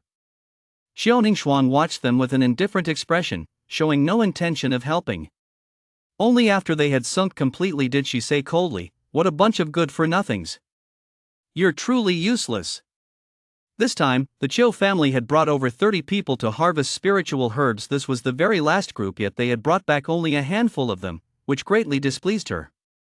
Chiu Ningshuang looked impassively at Lin and his companion and said, you too, go harvest spiritual herbs immediately. In her eyes, the lives of others were of no concern to her. As long as the spiritual herbs were harvested, what did it matter if everyone present died? Lin and his companion wore amused expressions, as if they hadn't heard a word. What are you standing there for?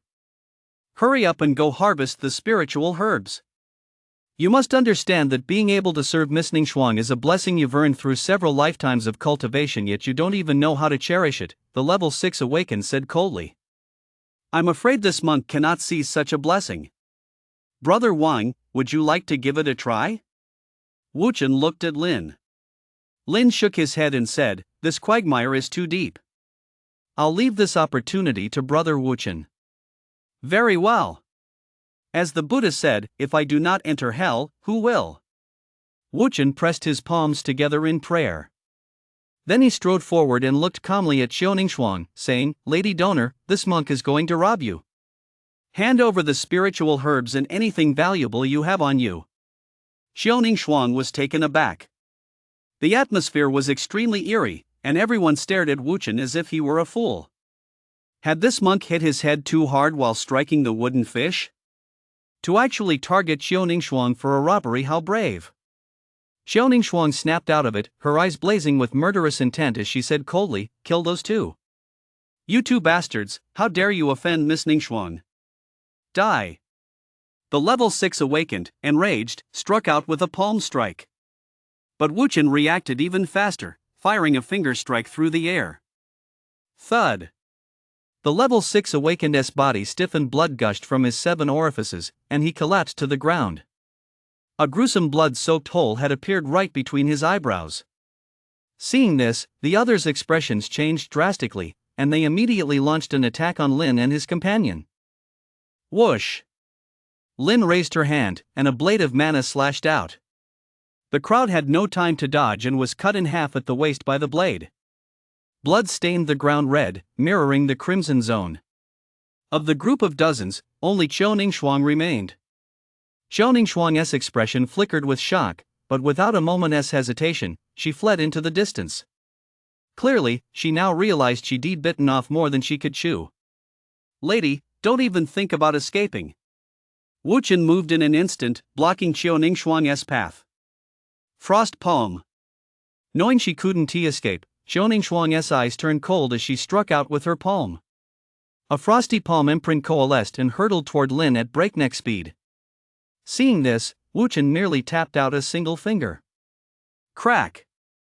The icy palm imprint shattered. Boom! Xiao Ningxuang spat out a mouthful of blood as she was sent flying by the immense force. Her snow-white battle armor was now marred by several cracks. Her battle armor was specially crafted, even a level 9 awakened might not be able to shatter it, yet it had been shattered by a single finger from her opponent. This monk's strength was terrifying. He must be an innate stage powerhouse. Wuchen walked toward Xiao Ningxuang at a leisurely pace. Master, please stop. Xiao Ningxuang cried out hurriedly, her eyes filled with panic. Brother Wang, this is truly brilliant. She actually still has the nerve to ask you to stop. A playful smile flashed across Wuchen's face. Lin said calmly, when a woman says stop, it means you should keep going. So, kill her. Wuchen said with a devilish grin, you're right. Once a man gets started, how can he possibly stop? Hearing this, Xiao Ningxuang stammered, I am the young lady of the Qiu family. You cannot kill me, otherwise, the Qiu family will not let you off the hook. Lin frowned and said, nonsense. It was the demon beasts in the secret realm that killed you. What does that have to do with us? Xiao Ningxuang grew even more terrified. She finally understood, this plain-looking man was even more ruthless and vicious than the devilishly charming monk ready to kill at the slightest provocation. She feared her fate was sealed. At that moment, she was filled with immense regret. Why had she ever offended these two? The Buddha is merciful. This monk does not wish to commit further acts of killing. Here's what we'll do, aren't there many spiritual herbs up ahead? Please, lady, gather them for us. Once the task is complete, I'll spare your life. What do you say? Wuchen said softly. I agree. Xiao Ningxuang replied hastily. The situation was desperate. If she refused, the monk would likely blast her to pieces with a single finger. For now, saving her own life was the priority. The innate stage powerhouses of her Cho clan were still elsewhere once they arrived. She would make these two wish they were dead. Lin and Wuchen exchanged a smile. Look how scared this cannon fodder was. Please, Wuchen said with a faint smile. Xiaoningshuang had no choice but to move forward and pick the spiritual herbs.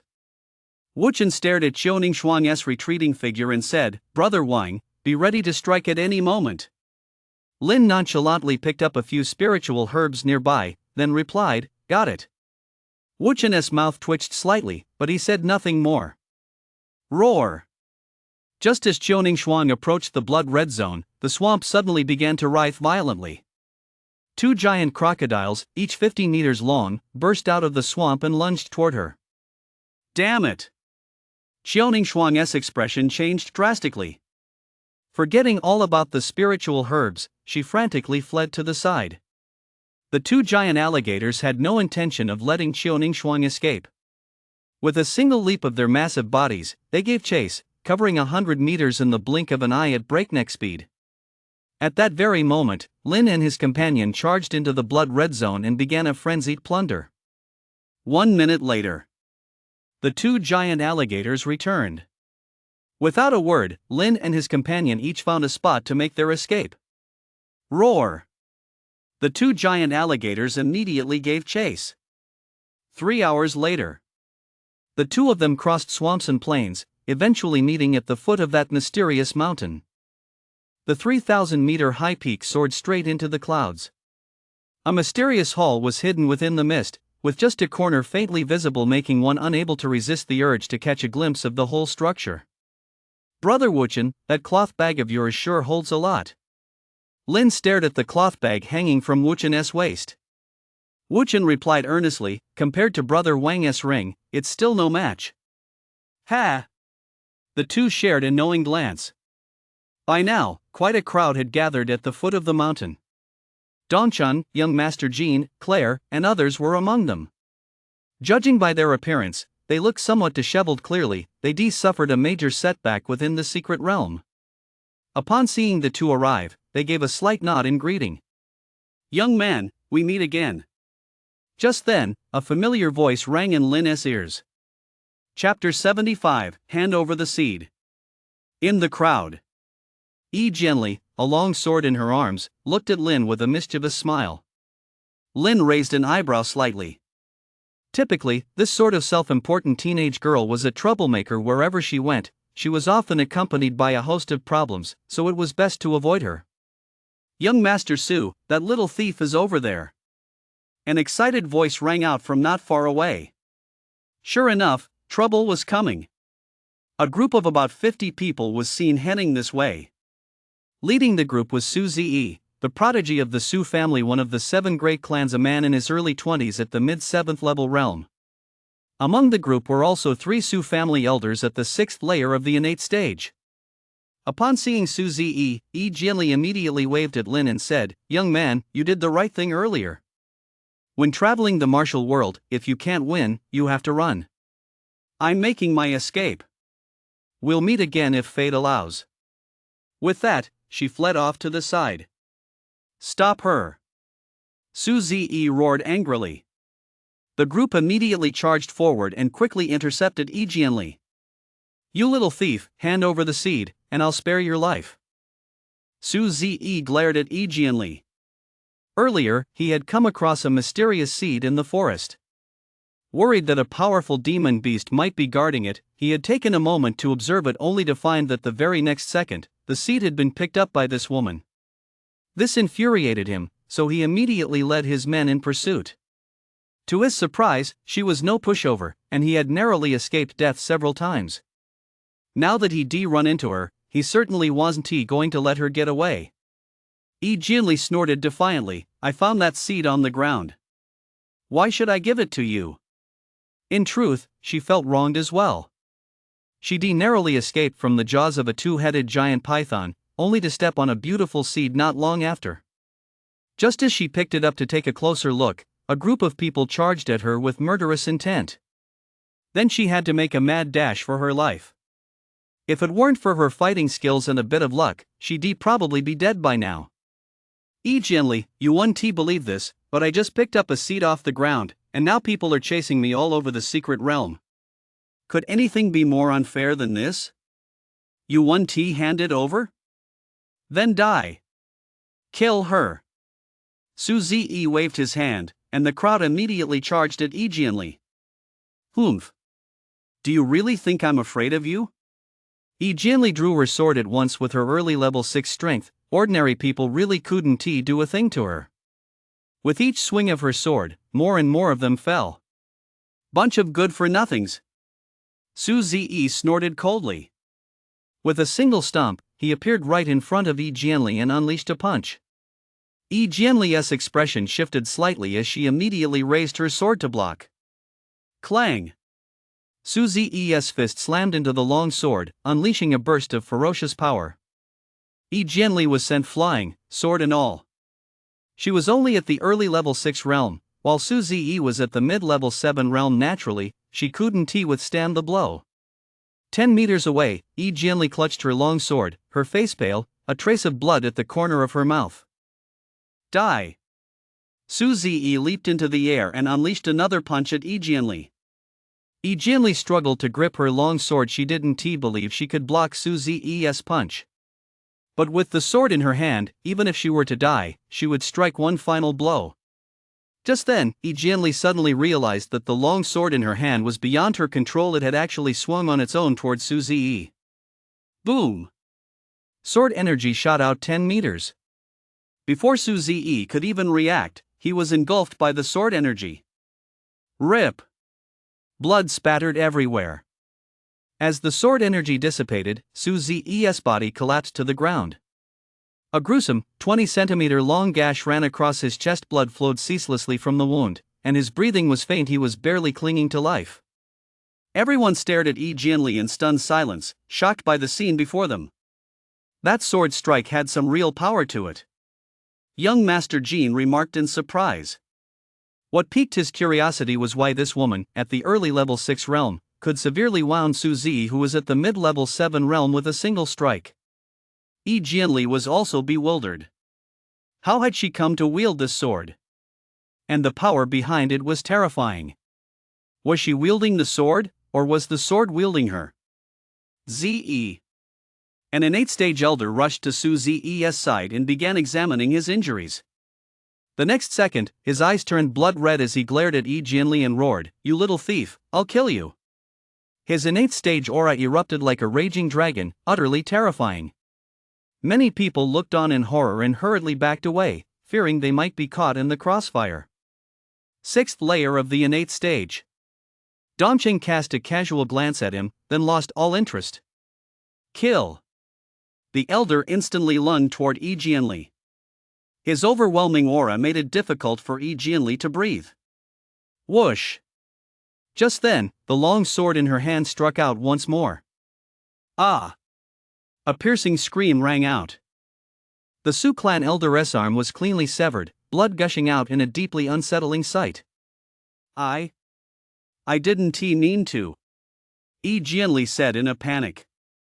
Whoosh, whoosh. 2 more sword strikes followed. The elder's other arm and one leg were severed. He rolled pitifully on the ground like a lifeless log. Gulp! The crowd swallowed hard, their eyes filled with terror as they stared at Gently. This girl, what on earth is going on? Seeing this, young Master Jean lost the composure he'd shown moments before, his expression turning grave. The look in his eyes as he met Gently's gaze was tinged with uncertainty and astonishment. A single strike from an early level 6 practitioner wounding a mid-level 7, though somewhat startling, it was still within the realm of possibility. But now, 3 strikes from an early level 6 practitioner had nearly reduced a powerhouse at the 6th layer of the innate stage to a lifeless stick. This was simply too mind-boggling. Could it be that sword? But it doesn't look like a spirit artifact either. Young Master Jean furrowed his brow, his mind filled with confusion. Dongqing and the others felt the same way. Wuchen, meanwhile, looked at Lin with admiration. This brother Wang's abilities were truly unfathomable. Big brother. The other two Sioux clan elders' eyes were bloodshot, their hearts filled with grief and indignation, yet they dared not launch an attack against Yi Jianli. That demoness is far too unpredictable. Take me and Ze away from here first. The Sioux family elder on the ground, gritting his teeth against the pain, said in terror. After the Sioux family members had left, Yi Jianli noticed that everyone around her was staring at her. She hurriedly explained, "It really wasn't Timmy." Whoa! The crowd, like startled birds, quickly backed away. Their gazes toward Yi Jianli were filled with apprehension. They genuinely feared she might swing her sword at them. At that moment, they had already come to regard Yi Jianli as an extremely dangerous threat. Lin, however, walked toward Yi Jianli with a calm expression. "Where's the seed?" Lin asked bluntly. "What seed?" Yi Jianli froze for a second. She quickly caught on and instinctively pulled out a seed the size of a peach pit that glowed with iridescent colors. "What?" Yi Jianli looked at Lin in confusion. Lin snatched the seed away instantly, then said calmly, "It's mine now." You, I saved your life, and yet you're stealing from me? That's against the code of chivalry. Give me back my seed right now." Yi Jianli immediately protested. It was precisely because of this seed that she'd been hunted all this time. Although she didn't know what special powers it held, she sensed that it was no ordinary object. Lin replied calmly, "Now that everyone knows you're carrying an extraordinary seed, are you sure you can keep it safe? Who dares to steal my stuff? I'll cut them down with a single sword stroke." Yi Jianli swung the long sword in her hand, startling those around her once again. Lin gently patted Yi Jianli on the shoulder, then said meaningfully, "You must learn to recognize your true strength." Yi Jianli felt a bit lacking in confidence. Lin murmured, "I'll keep this seed for you for now. I'll give it back to you once we leave the secret realm." Yi Jianli eyed Lin suspiciously, naturally not believing Lin's nonsense. "I really can't handle it, but you're just a greenhorn. You're even less capable of handling it. What gives you the right to steal my seed? You little thief!" Boom! Just then, winds howled and clouds swirled, and the ground shook violently. A pillar of light descended from the void, enveloping everyone at the foot of the mountain. P.S. Happy Dragon Boat Festival in advance to all fellow cultivators. Hand over your zongzi. Also, this isn't a system novel. Have you ever seen a system that can be summoned? Once the forge appears, it can subdue both the underworld and the celestial realm, and dictate the path of reincarnation and immortality. So, are you going to demand more updates? If your demands satisfy me, I'll drop 10 chapters. Chapter 76, The Blood-Red Battle Blade. By the time everyone came to their senses, they had already appeared on the square in front of the Grand Hall. The square was enormous, spanning approximately 20,000 square meters. On three sides of it stood a total of 108 bronze pillars, each 2 meters in diameter and 30 meters tall. Majestic and towering, they pierced the clouds, their surfaces carved with ancient totemic patterns resembling both dragons and the wind and shrouded in profound mystery. The ground was paved with white jade slabs eroded by the passage of time. The surface had turned yellowish and was covered with a thick layer of dust. Turning to the main hall, it is cast entirely from bronze forged through countless hammer blows. It appears as if formed by nature itself, exuding a majestic grandeur and showcasing divine craftsmanship. The hall is divided into 4 levels, each 25 meters high. These 4 levels pierce the heavens, standing majestically as clouds and mist swirl around them and a purple aura hangs in the air, resembling the residence of immortals. However, upon closer inspection, one could see that the bronze on the hall's exterior was mottled and weathered in the corners, the patina had flaked away, and the structure was covered in cobwebs, giving off a sense of desolation and solitude. Everyone present was utterly awed by the hall's grandeur, unable to snap out of it for a long time. Bodies, so many bodies. Suddenly, a terrified voice snapped everyone back to reality. On the plaza, corpses were piled up in dense clusters, ancient armor, rotting bodies, and rusty weapons. The hall, which had once been shrouded in mystery, now took on an eerie and unpredictable air because of these remains.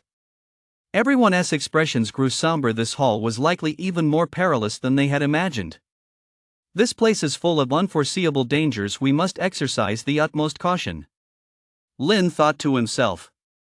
I didn't expect everyone to have arrived ahead of us. We're not too late, are we? A voice rang out. Another group of people appeared in the square. They were members of the major clans, the Qin, Liu, Ning, and Xiu families. The Qin family, which had originally numbered 100, now had only about 30 members left. Qin Feng still led the group, which included 4 innate stage experts. The Liu and Ning families, who had started with 200 strong contingents, now had only a dozen or so members remaining. Of their 8 innate stage experts, 2 had perished, a massive loss. As for the Qiu family, only 3 elderly innate stage experts remained. Among the 7 great clans of Tiandu, only the Shen family had suffered the least loss, with over 90 members still standing, as they had followed young Master Jin throughout the journey, thereby avoiding many dangers. 3 old fools, how is it that only the 3 of you remain from the Qiu clan? An elder from the Qin clan looked at the 3 elderly innate stage experts from the Qiu clan. Humph. The 3 innate stage experts from the Qiu clan snorted coldly. Of the more than 100 people the Qiu clan had brought this time, virtually the entire force had been wiped out, and their leader, Xiaoning Shuang, had vanished without a trace, a truly devastating loss. They could only hope to find some valuable items in the Grand Hall to make up for these losses. These weapons may be rusty, but they look decent enough. An awakened picked up a rusty long sword from the ground. Seeing this, the others sneered. No matter how fine a weapon might have been, after years of corrosion, it had lost its sharpness. These were nothing but junk. Suddenly, the awakened gently tapped the long sword against a short dagger he held in his hand. Crack! In the next instant, the short dagger snapped clean in two. The group, whose faces had been full of scorn, froze in shock. Holy shit! This sword is razor sharp, I've hit the jackpot. The awakened one froze for a second, then his face lit up with excitement. Whoa! These are all divine weapons. Everyone, grab them while you can.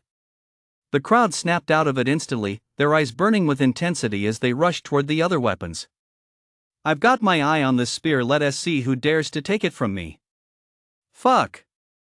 Who do you think you are? Go to hell. Stop, I don't want it anymore. Just moments ago, everyone had thought these weapons were junk, but now they were fighting tooth and nail over them. Some had barely grabbed a weapon when, in the next instant, they were reduced to a bloody pulp by hundreds of attacks, their deaths gruesome beyond belief. Faced with such divine weapons, how many could possibly resist? Lin furrowed his brow slightly and took a few unobtrusive steps back. Dongcheng and the others also refrained from joining the fray, choosing instead to watch from the sidelines. While these weapons were impressive, they weren't worth the risk of a life or death struggle. Whoosh!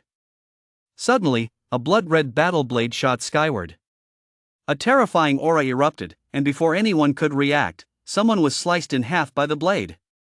That's a spirit weapon. The crowd exclaimed in shock. That spirit weapon belongs to the Qin clan. An innate stage powerhouse from the Qin clan immediately charged toward the blood-red battle axe. His eyes burned with greed. The entire Qin clan possessed only a single spirit weapon. If he could obtain this battle axe, his combat power would increase several-fold. Get lost. That battle axe belongs to the Qiu clan. 3 innate stage experts from the Qiu family immediately rushed forward. The Qiu family had already suffered heavy losses in this battle. If they could obtain this blade, their losses could be compensated. Do you even deserve it? The innate stage experts from the Liu and Ning families refused to be outdone. The blood-red battle blade hovered in the center of the square. The Qin family's innate stage expert was the first to approach the blood-red battle blade. He snatched it into his grasp and exclaimed excitedly, "A spirit weapon! This spirit weapon is mine!" Ha ha ha! Boom! Just then, the blood-red battle blade erupted with a ferocious might. Bang! The Qin family's innate stage expert was blasted 100 meters away. The others who had rushed forward fared no better. They were all forced back by the power unleashed by the blood-red battle blade. Whoa! What terrifying power! Even among spirit artifacts, this battle blade is undoubtedly one of the very best. The Liu family's innate stage expert exclaimed excitedly, his eyes growing even more greedy. Let us act together and seize the battle blade. The Ning family's innate stage expert looked over. Agreed. The 6 innate stage experts from the 2 families charged toward the battle blade once more. But the experts from the other clans naturally wouldn't stand for this and immediately stepped in to block them. A fierce battle among innate stage experts erupted. In an instant, a violent gale howled, its might shaking the heavens. A barrage of terrifying attacks erupted wildly, and multicolored energies swept across the entire square. The powerful aftershocks filled the weaker awakened with fear. Those who had been vying for the divine weapons hurriedly retreated, fearing they might be caught in the crossfire. Is this what a battle between innate stage experts looks like? It's terrifying. Whoa! Just their auras alone are enough to make me too afraid to even look up. Innate stage experts are truly terrifying. Below the innate stage, all are but ants. I finally understand the true meaning of that saying. The fact that the 7 great clans of Tiandu have remained unshaken is inextricably linked to these innate stage powerhouses. Everyone's faces were pale, their eyes filled with awe. Battles between innate stage experts are extremely rare. I never expected to witness such a fierce clash among so many of them today. It certainly made the trip worthwhile. Lord Jin. Xin Ping looked at young Master Jin. Though he was trying his best to suppress it, Xin Ping could still see a burning desire in his eyes. With a spirit weapon now in sight, it was only natural that he'd be tempted. Young Master Jin said calmly, "Let them fight it out first." Yet a hint of coldness flashed in his eyes. That brat Xin Ping actually dared to covet this battle blade. How utterly presumptuous. A spirit weapon of this caliber belongs to him alone. Anyone who dares to stand in his way will be killed without mercy. P.S. The tomato rating system has changed. Please give this story a 5-star review, fellow cultivators. Chapter 77, One day, when I reached the innate stage. Xian grade martial art, devouring flame palm. A Qin clan innate stage powerhouse, his hands cradling blazing flames and his eyes ablaze, stood like a fire god. Fighting alone against 3 Autumn clan innate stage powerhouses, his sweeping attacks forced the 3 Autumn clan powerhouses to retreat step by step. With such meager strength, you dare to block my path? You truly don't know when to quit.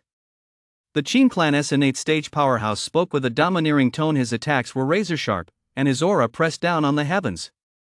He was at the 7th layer of the innate stage, while the 3 from the Chiu clan were merely at the 6th layer. Even if they joined forces, how could they possibly be his match? Old man Qin Yong, don't get so arrogant. A Chiu family innate stage expert roared in anger, swiftly forming a hand seal as a surge of icy power erupted from his body. Take this, the heavenly frost fist. The icy fist seal swept toward Qin Yong like a tidal wave, its might no less formidable. You little upstart. Qin Yong showed not a trace of fear as he unleashed a blaze of flames across the void. Boom! With a deafening roar, the icy fist seal was incinerated by the blazing flames, which shot out over 10 zhang, resembling a long rainbow piercing the sun, as if possessing the might to burn the heavens and destroy the earth. The Chiu clan's innate stage powerhouse spat out a mouthful of blood and was sent flying 100 meters away, his face deathly pale. Useless. Qin Yong looked down on him with disdain, then turned to launch an attack against the other 2 Chiu clan powerhouses. The battles involving the other innate stage experts were equally terrifying, as they unleashed a variety of martial techniques with overwhelming momentum and unrivaled dominance. Such a scene drew everyone's attention. Soon, an innate stage expert from the Liu family broke free and sprinted toward the blood-red battle blade. As long as he could get his hands on it, he would be able to cut down the Qin and Chiu families with a single stroke. The blood-red battle blade was right before his eyes. Just as he was about to reach out to grab it. You, a 6th-tier innate stage ant, you dare touch this battle blade? Suddenly, a cold voice rang in his ears. Boom! Before the Liu family's innate stage powerhouse could even react, he was sent flying backward like a kite whose string had snapped. Young Master Jin appeared beside the blood-red battle blade. He looked at the crowd locked in fierce combat and declared, "Stop fighting.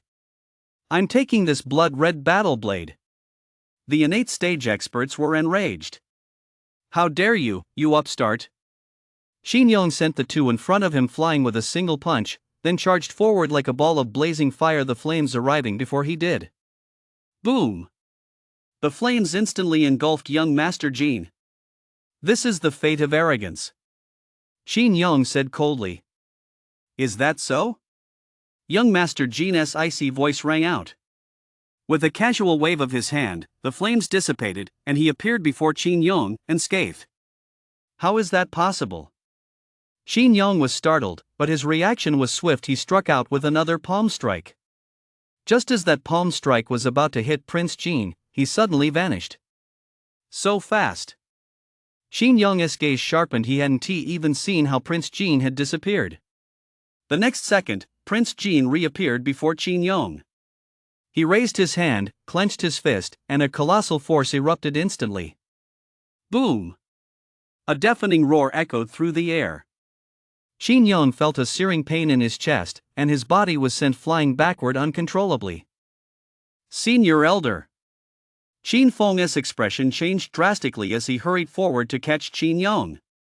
Cough, cough. Xin Yong coughed violently, spitting out a mouthful of blood. His voice trembled as he said, "Eighth layer of the innate stage." What? Eighth layer of the innate stage. The other innate stage powerhouses who had originally intended to attack young Master Jean immediately halted, their gazes toward him now filled with apprehension and gravity. If even Xin Yong, at the seventh layer of the innate stage, had been sent flying by a single punch, stepping forward now would be nothing short of suicide. I'll take this battle blade. Is there anyone left who still dares to challenge me? Young Master Jean swept his gaze across the crowd. The innate stage powerhouses from the major clans immediately retreated 10 meters, decisively abandoning the contest. If they could defeat young Master Jean, they would certainly charge forward without hesitation. Unfortunately, they stood no chance against him, so there was no point in wasting any more energy. After all, a spirit artifact had already appeared outside the Grand Hall. What about inside? Might there be something even better? Miss, should we intervene? The two elders by Claire's side whispered. Claire shook her head. Let us wait and see. It wouldn't be that easy for young Master Jean to seize that blood-red battle blade. Just as she had expected. The very next second, Dongcheng stepped forward. Young Master Jean raised an eyebrow and looked at Dongcheng, saying, "Brother Luo, you already have the sky-piercing spear. Why compete with me for this battle blade?" Dongcheng, clad in a white astral robe, smiled faintly and replied, "When it comes to spirit artifacts, the more the better. Even if I don't need it, aren't there still two others from our astral academy here?" Everyone turned their gaze to Elder Chu and Yi Jianjia, filled with envy. They would have loved to be the accessories on a martial king's side. Young Master Jean fell silent for a moment, then said, "If we fight, I fear it will result in mutual destruction." He glanced at Wu Chen and the sword-wielding hermit standing beside him. "Never mind." Dongcheng thrust his sky-shattering spear into the ground. "Very well." Young Master Jean didn't say much more. After all, it was just a battle, wasn't it? What was there to fear? Seeing the two about to fight, the crowd immediately became intrigued. One was the peerless martial king of Astral Academy, the other, a prodigy from Moon Ascending 9-story tower. Who would ultimately come out on top? Please. Dongcheng said, clasping his fists. Whoosh! Prince Jean hesitated no longer. Like a bolt of lightning, he instantly appeared before Dongcheng and unleashed a punch blazingly fast, decisive, and ruthless, without the slightest hesitation. Moon over the 9-story tower is a super elite assassin organization. Assassins excel in 3 key areas: patience, speed, and ruthlessness. Patience, to hunt down a target, they can lie in wait for days or even dozens of days. Some assassins go so far as to spend years laying the groundwork for a single target, a level of dedication that borders on the obsessive. Speed demands both swiftness and precision, a single, fatal strike that leaves the prey no time to react. With such blinding speed, an assassin can take down opponents of a higher caliber. If the strike misses, they retreat immediately, without any hesitation. Ruthlessness, as an assassin, it's best to have no emotions. One must be cold-blooded and relentless, refusing to give up until the objective is achieved. For an assassin, the greatest taboo is engaging the target in direct combat. Young Master Jean clearly understood this principle, so the moment he arrived, he unleashed his fastest speed, determined to defeat Dongcheng as quickly as possible. Battle Heaven Fist. Dongcheng's aura erupted wildly, his fighting spirit soaring to the heavens. Like an invincible warlord, he unleashed a domineering punch at young Master Jean.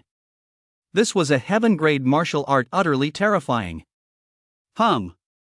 The punch swept all before it like a whirlwind, striking fear into the hearts of all, past and present. It caused the wind to howl, the air to freeze instantly, and then, like a meteor colliding with Earth, unleashed a terrifying shockwave. Boom! Their fists collided.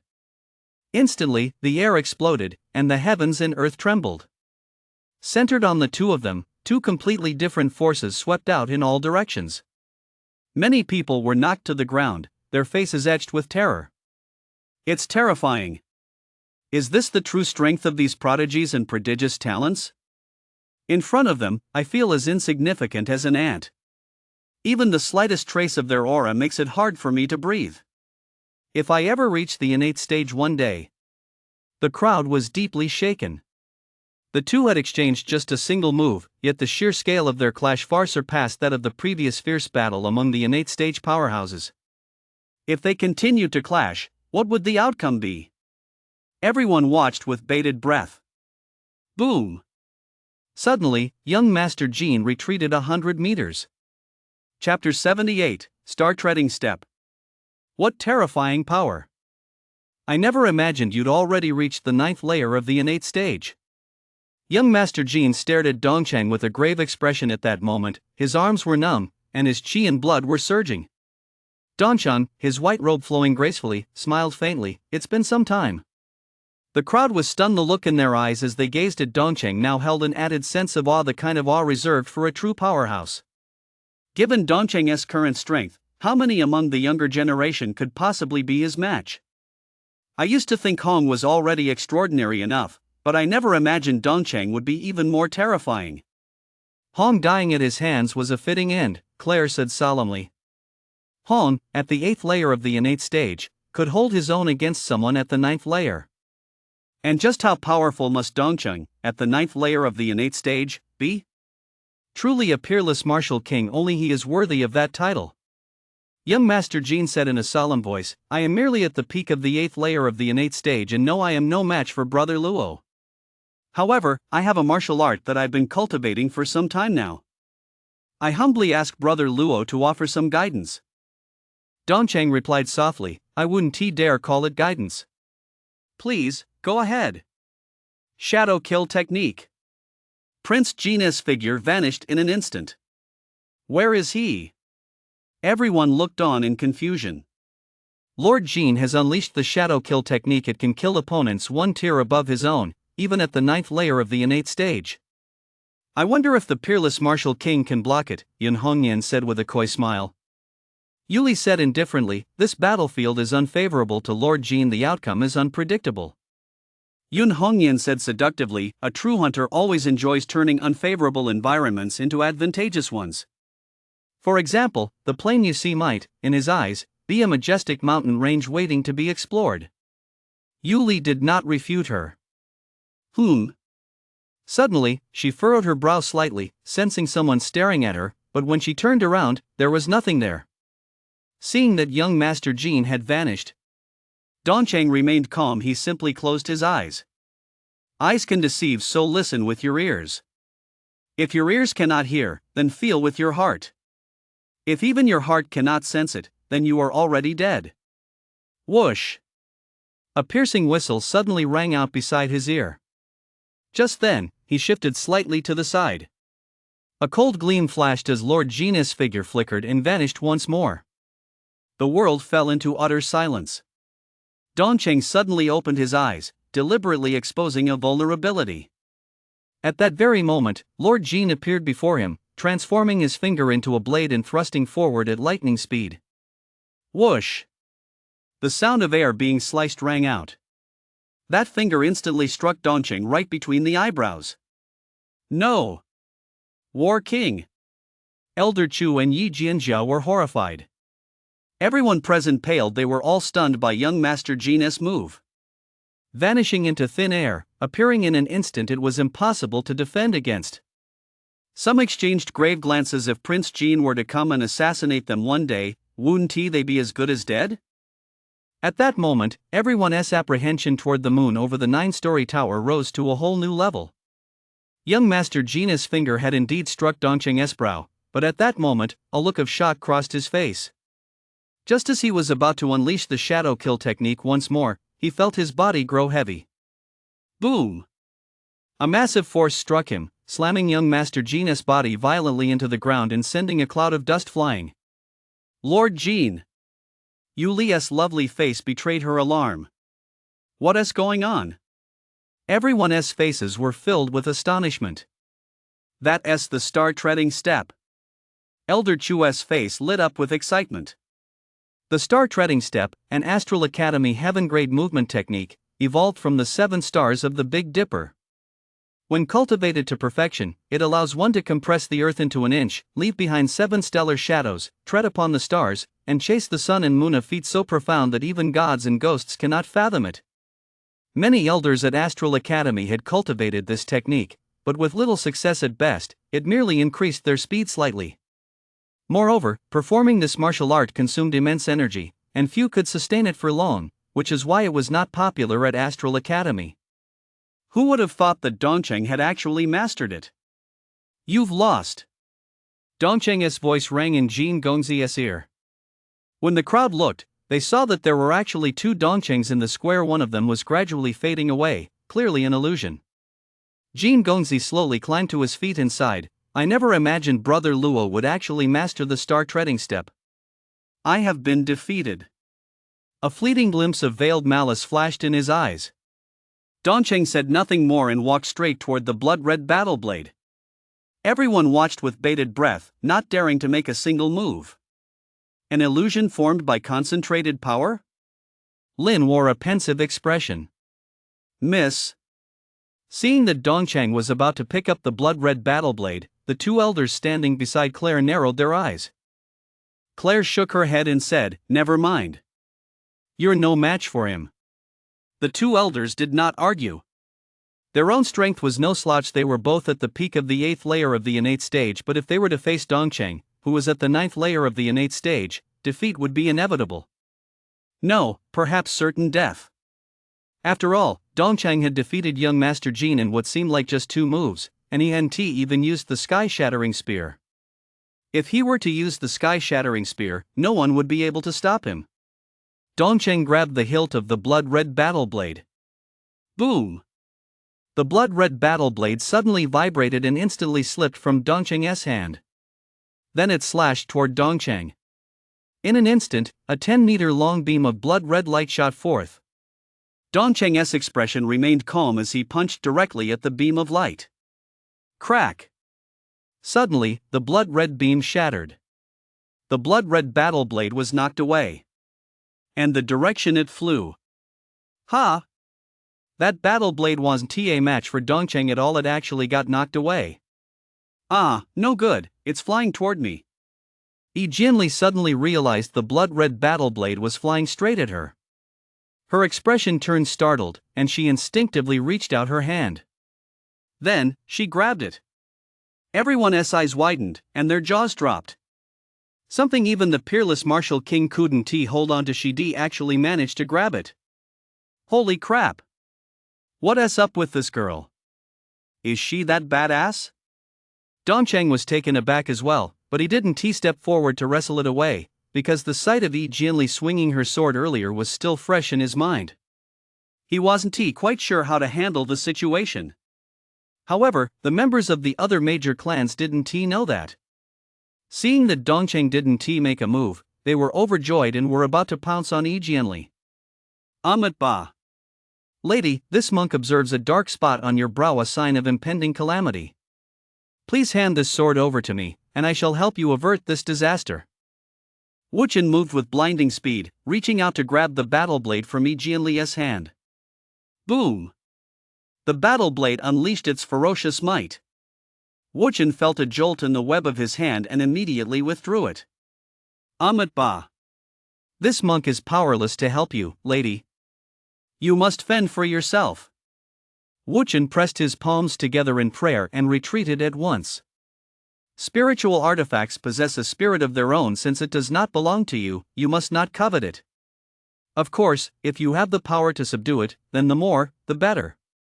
Gripping the blood-red battle blade, Yi Jianli felt her entire body brimming with power, as if a single stroke could split heaven and earth. Give me the blade. Lin said coldly, though the look in her eyes as she gazed at Yi Jianli held a hint of strangeness. Why should I? Yi Jianli immediately clutched the blood-red battle blade tighter. It was a spirit artifact, after all. This villain had stolen her seed, and now he actually wanted to take her spirit artifact as well. How despicable. Lin looked at the crowd rushing toward her and said, "Can you stop them?" Ah. Yi Jianli's expression changed again. She hesitated. She really couldn't stop them, unless the battle blade unleashed its power. Lin seized the opportunity to snatch the battle axe from her, then said, "The monk said your third eye is dark, and great calamity is upon you. I'll ward off this calamity for you. Remember, you owe me a favor." Chapter 79, They're Indeed in Cahoots. Wuchen's mouth twitched. This monk is ashamed to be associated with you. Give me back my battle axe. Yi Jianli immediately caught on, her pretty face flushing with anger.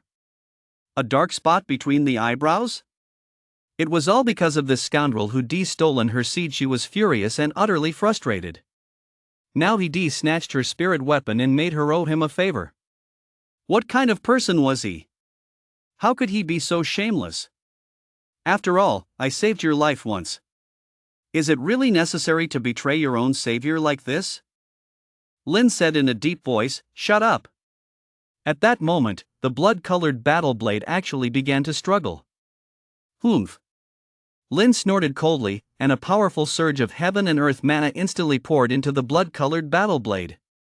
The blade, which had been struggling just moments ago, instantly fell completely still. Holy shit! Even that ordinary person can grip the blood-colored battle blade? What is going on? Do you really think an ordinary person could make it here unscathed? What kind of IQ is that? I suddenly feel like I could do it too. It's just a matter of reaching out and gripping it, right? I've been cultivating for over 20 years. No matter how thick it is, I can grip it. I guarantee I'll render it completely immobile. Oh? Judging by that tone, are you saying you can grip a few more? Petty and insignificant, how dare they challenge the sun, ignorant of one's own mortality, great majestic celestial dragon. The crowd stared at Lin in shock. Yi Jianli was one thing after all. He'd previously wielded his sword to slice through an innate stage cultivator, and his strength was unfathomable. It seemed normal that he could grip a spirit artifact. But how could an ordinary-looking bystander, without a trace of awakened energy, possibly grip the blood-red battle blade? Aren't spirit artifacts supposed to possess a spirit? Boy, put down the battle axe, and I'll spare your life. Members of the major clans glared at Lin, as if they would make him vanish from the face of the earth the moment he refused. Seeing this, Wuchen flashed an amused smile. He couldn't fathom Lin's true strength, nor did he know if these people would be able to force him to reveal his true capabilities. How intriguing! Lin walked up to Wuchen, the blood-red battle blade in hand, and sneered, "My brother Wuchen is a supreme powerhouse at the innate stage. If you ants want to seize this blade, you'll have to get past him first." Wuchen froze for a moment and hurriedly protested, "I don't." Lin sneered, "My brother doesn't want to waste words with you lot. Come at him all at once." Fine. Very well, then I'll kill you all. The crowd was thoroughly enraged. One of them, young Master Jean, was at the peak of the 8th layer of the innate stage. They couldn't beat him, so they let that slide. Another, Dongcheng, was at the 9th layer of the innate stage. They couldn't afford to provoke him and didn't dare to, so they let that slide as well. But now, some random guy and a bald man actually dared to spout such arrogant nonsense? Where did they get the nerve? Just because the tiger hasn't roared yet, do they really think the major clans are sickly kittens?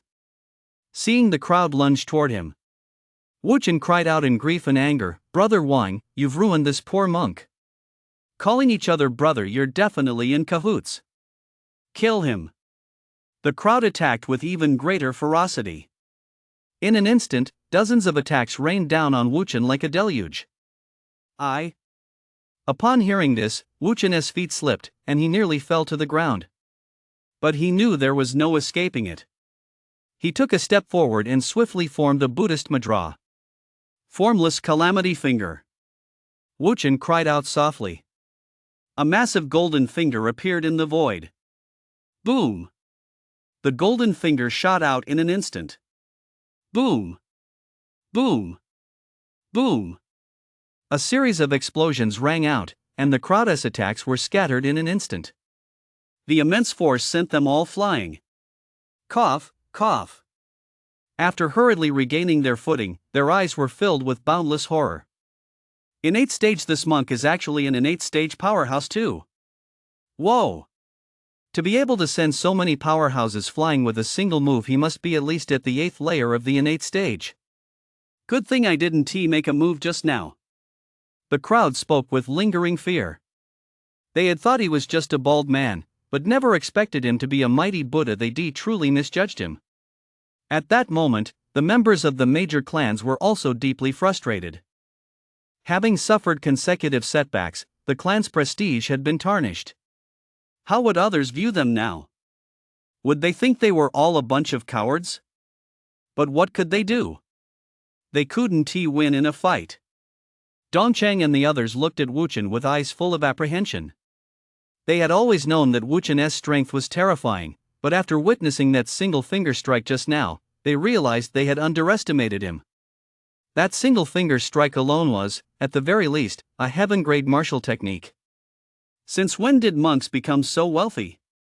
Lin looked down on the members of the major clans with disdain and said, "My brother is a powerhouse at the 9th layer of the innate stage. Do you ants really think you can shake a tree? The 7 great clans, you're just self-proclaimed. It's utterly ridiculous. You." The members of the major clans were furious. The 7 great clans of Tiandu stood above the rest. Whenever they were out in the world, simply stating their status was enough to command the utmost respect. Yet now, the status and background they took such pride in were being dismissed as utterly worthless by this plain-looking kid. He was truly despicable. However, the crowd also began to suspect that this kid, acting so arrogantly, might actually be a big shot pretending to be weak. After all, having suffered consecutive setbacks, they couldn't help but speculate. Moreover, the fact that this young man could wield a battle axe was somewhat unsettling. If they provoked another big shot, they as members of these noble families would have to find a crack in the ground to crawl into. Brother Wang, that finger technique I just used drained me terribly. Could you spare me a spiritual herb to help me recover? Wuchen asked, casting a resentful glance at Lin. He intended to take advantage of the chaos to sneak something away, but instead of catching any fish, Lin had actually pushed him into the water.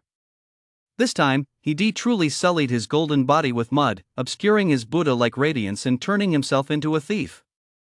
It seemed a conflict with these major clans had been set in stone unless he killed them all. The more Wuchen thought about it, the more distressed he became. What could ease his worries? Only a spiritual herb. Lin said, "It's just one spiritual herb, why not?" Wuchen's eyes lit up. Was he being that generous? Lin looked at the members of the clans and said calmly, "My brother has expended a great deal of energy and urgently needs a spiritual herb to replenish his qi. You lot had better hand over the herb at once." What? The crowd stared in disbelief and fury. They were the ones who had been injured. On what grounds was he demanding they provide the spiritual herb? That brat was truly despicable. Lin raised an eyebrow and said, "What's the matter? Can't bear to part with it?" Lumubai glared coldly at Lin and said, "Sir, please do not overstep your bounds." Lin narrowed his eyes and retorted, "Going too far? Your methods were so brutal. If my brother hadn't possessed some strength, he would been blown to bits by your attacks. And yet you dare to mention the word excessive? You came here full of bravado to seize our belongings, but you failed to get what you wanted and ended up defeated. I'm merely asking for some compensation, and you dare call that excessive?" This is a classic case of you acting like a thug when I tried to reason with you, yet now that I'm acting like a thug, you ought to talk sense. Don't you think you're taking things for granted? Lin glared at Lumubai and said, since you've stepped forward, you'd better hand over this spiritual herb on their behalf. P.S. The group has been created. Everyone can click on the homepage of Sanxing to join the group directly. Chapter 80, I'm giving you a break. Some members of the aristocratic clans, who had been seething with anger, now shifted their gaze. Lumubai's expression darkened, and he said, don't make a mistake. I admit that Master Wuchen is very powerful, but you need to understand that we from the aristocratic clans aren't pushovers either. The innate stage is by no means the end of the awakened realm. The implication was clear, the great clans possessed members even more powerful than those at the innate stage. Lin replied calmly, trying to intimidate me? Very well, you've succeeded in scaring me. Now you need to hand over 10 spiritual herbs as compensation. Earlier, he thought this man had some sense, but now it seemed he was nothing more than an idiot who couldn't even read the situation. To dare make threats at a time like this, his courage was admirable. What could he possibly gain by sticking his neck out? Lumubai's gaze grew sharp. So, are you really not going to give the 7 great clans even a shred of face? Lin replied dismissively, it's not that I'm not giving the 7 great clans face, it's that you take yourself far too seriously. You. Lumubai's fists clenched instantly. If not for his fear of Wuchen's strength, he would have loved to punch the man standing before him to death. He had stepped forward for his own reasons. With members of the major clans suffering one humiliation after another, if he could restore some face for them at this critical moment, his standing within the clans would surely rise to a new level.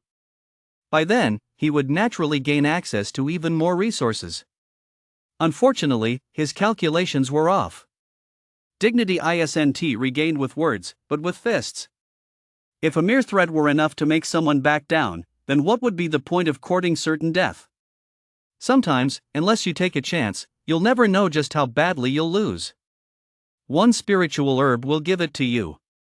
Ning Zijing stepped forward, holding a spiritual herb in her hand.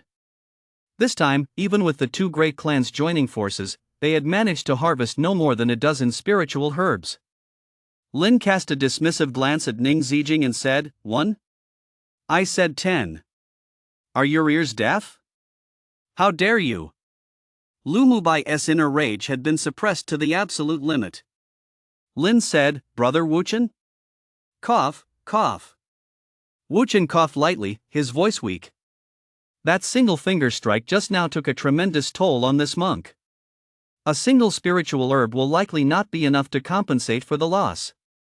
10 spiritual herbs, it's worth it. When it comes to such good fortune, the more, the better.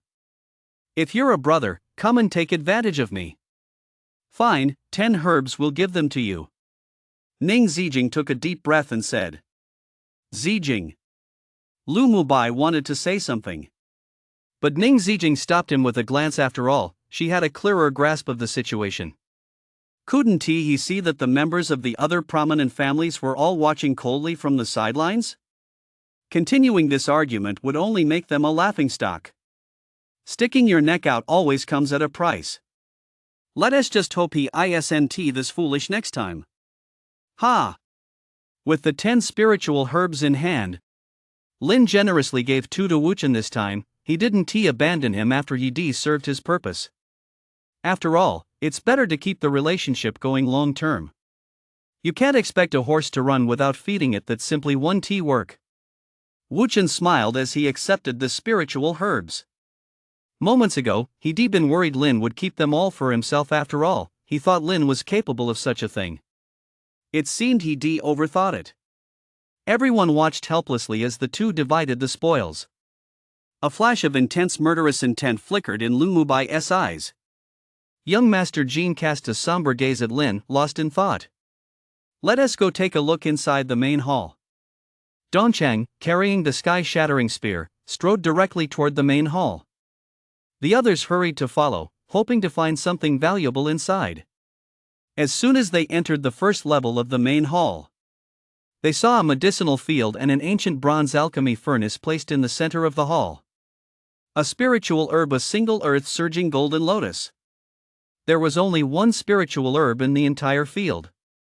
With a sharp tip, its flower clusters stood upright, densely packed like a sphere, adorned with mysterious patterns, and radiating a golden yellow hue. It was a golden lotus of the earth. That spiritual herb is mine. A group of people, their eyes burning with intensity, rushed toward the earth-surging golden lotus. Most of the others, however, rushed toward the alchemy furnace. The medicinal field, the spiritual herb, and the alchemy furnace. Judging by this layout, the truly valuable treasure must be inside the alchemy furnace. Who knows? Perhaps what lies within is an ancient elixir. It is well known that ancient elixirs possess extraordinary effects. Some can restore flesh to bones and revive the dead, some can extend one's lifespan, and some can even enhance one's combat prowess. It was said that a powerful figure from Astral Academy had obtained an ancient elixir in his secret realm, after which he broke through to a higher realm overnight, becoming the mightiest being in this realm. Therefore, every ancient elixir was worth a fortune. In comparison, the effects of potions were far inferior. Dongcheng and the others all had their sights set on the elixirs. Lin's target, however, was the golden lotus springing from the earth. Yet he did not act immediately. Instead, he chose to wait and see. You ants, get out of my way. The golden lotus springing from the earth is mine. An innate stage powerhouse from the Chiu family struck the people in front of him with a palm strike, then rushed toward the golden lotus springing from the earth before anyone else. Without the slightest hesitation, he yanked the golden lotus springing from the earth out of the ground. You old bastard from the Chiu family, die! An innate stage powerhouse from the Qin family unleashed a punch. As the two clashed fiercely, the earth-surging golden lotus was hurled into the air. Grab it! Seeing this, the others immediately rushed toward the earth-surging golden lotus. Just as the crowd neared the earth-surging golden lotus, Lin suddenly reached out his hand. The earth-surging golden lotus instantly flew into his grasp. Die! Lu Mubai had been keeping a close eye on Lin the whole time.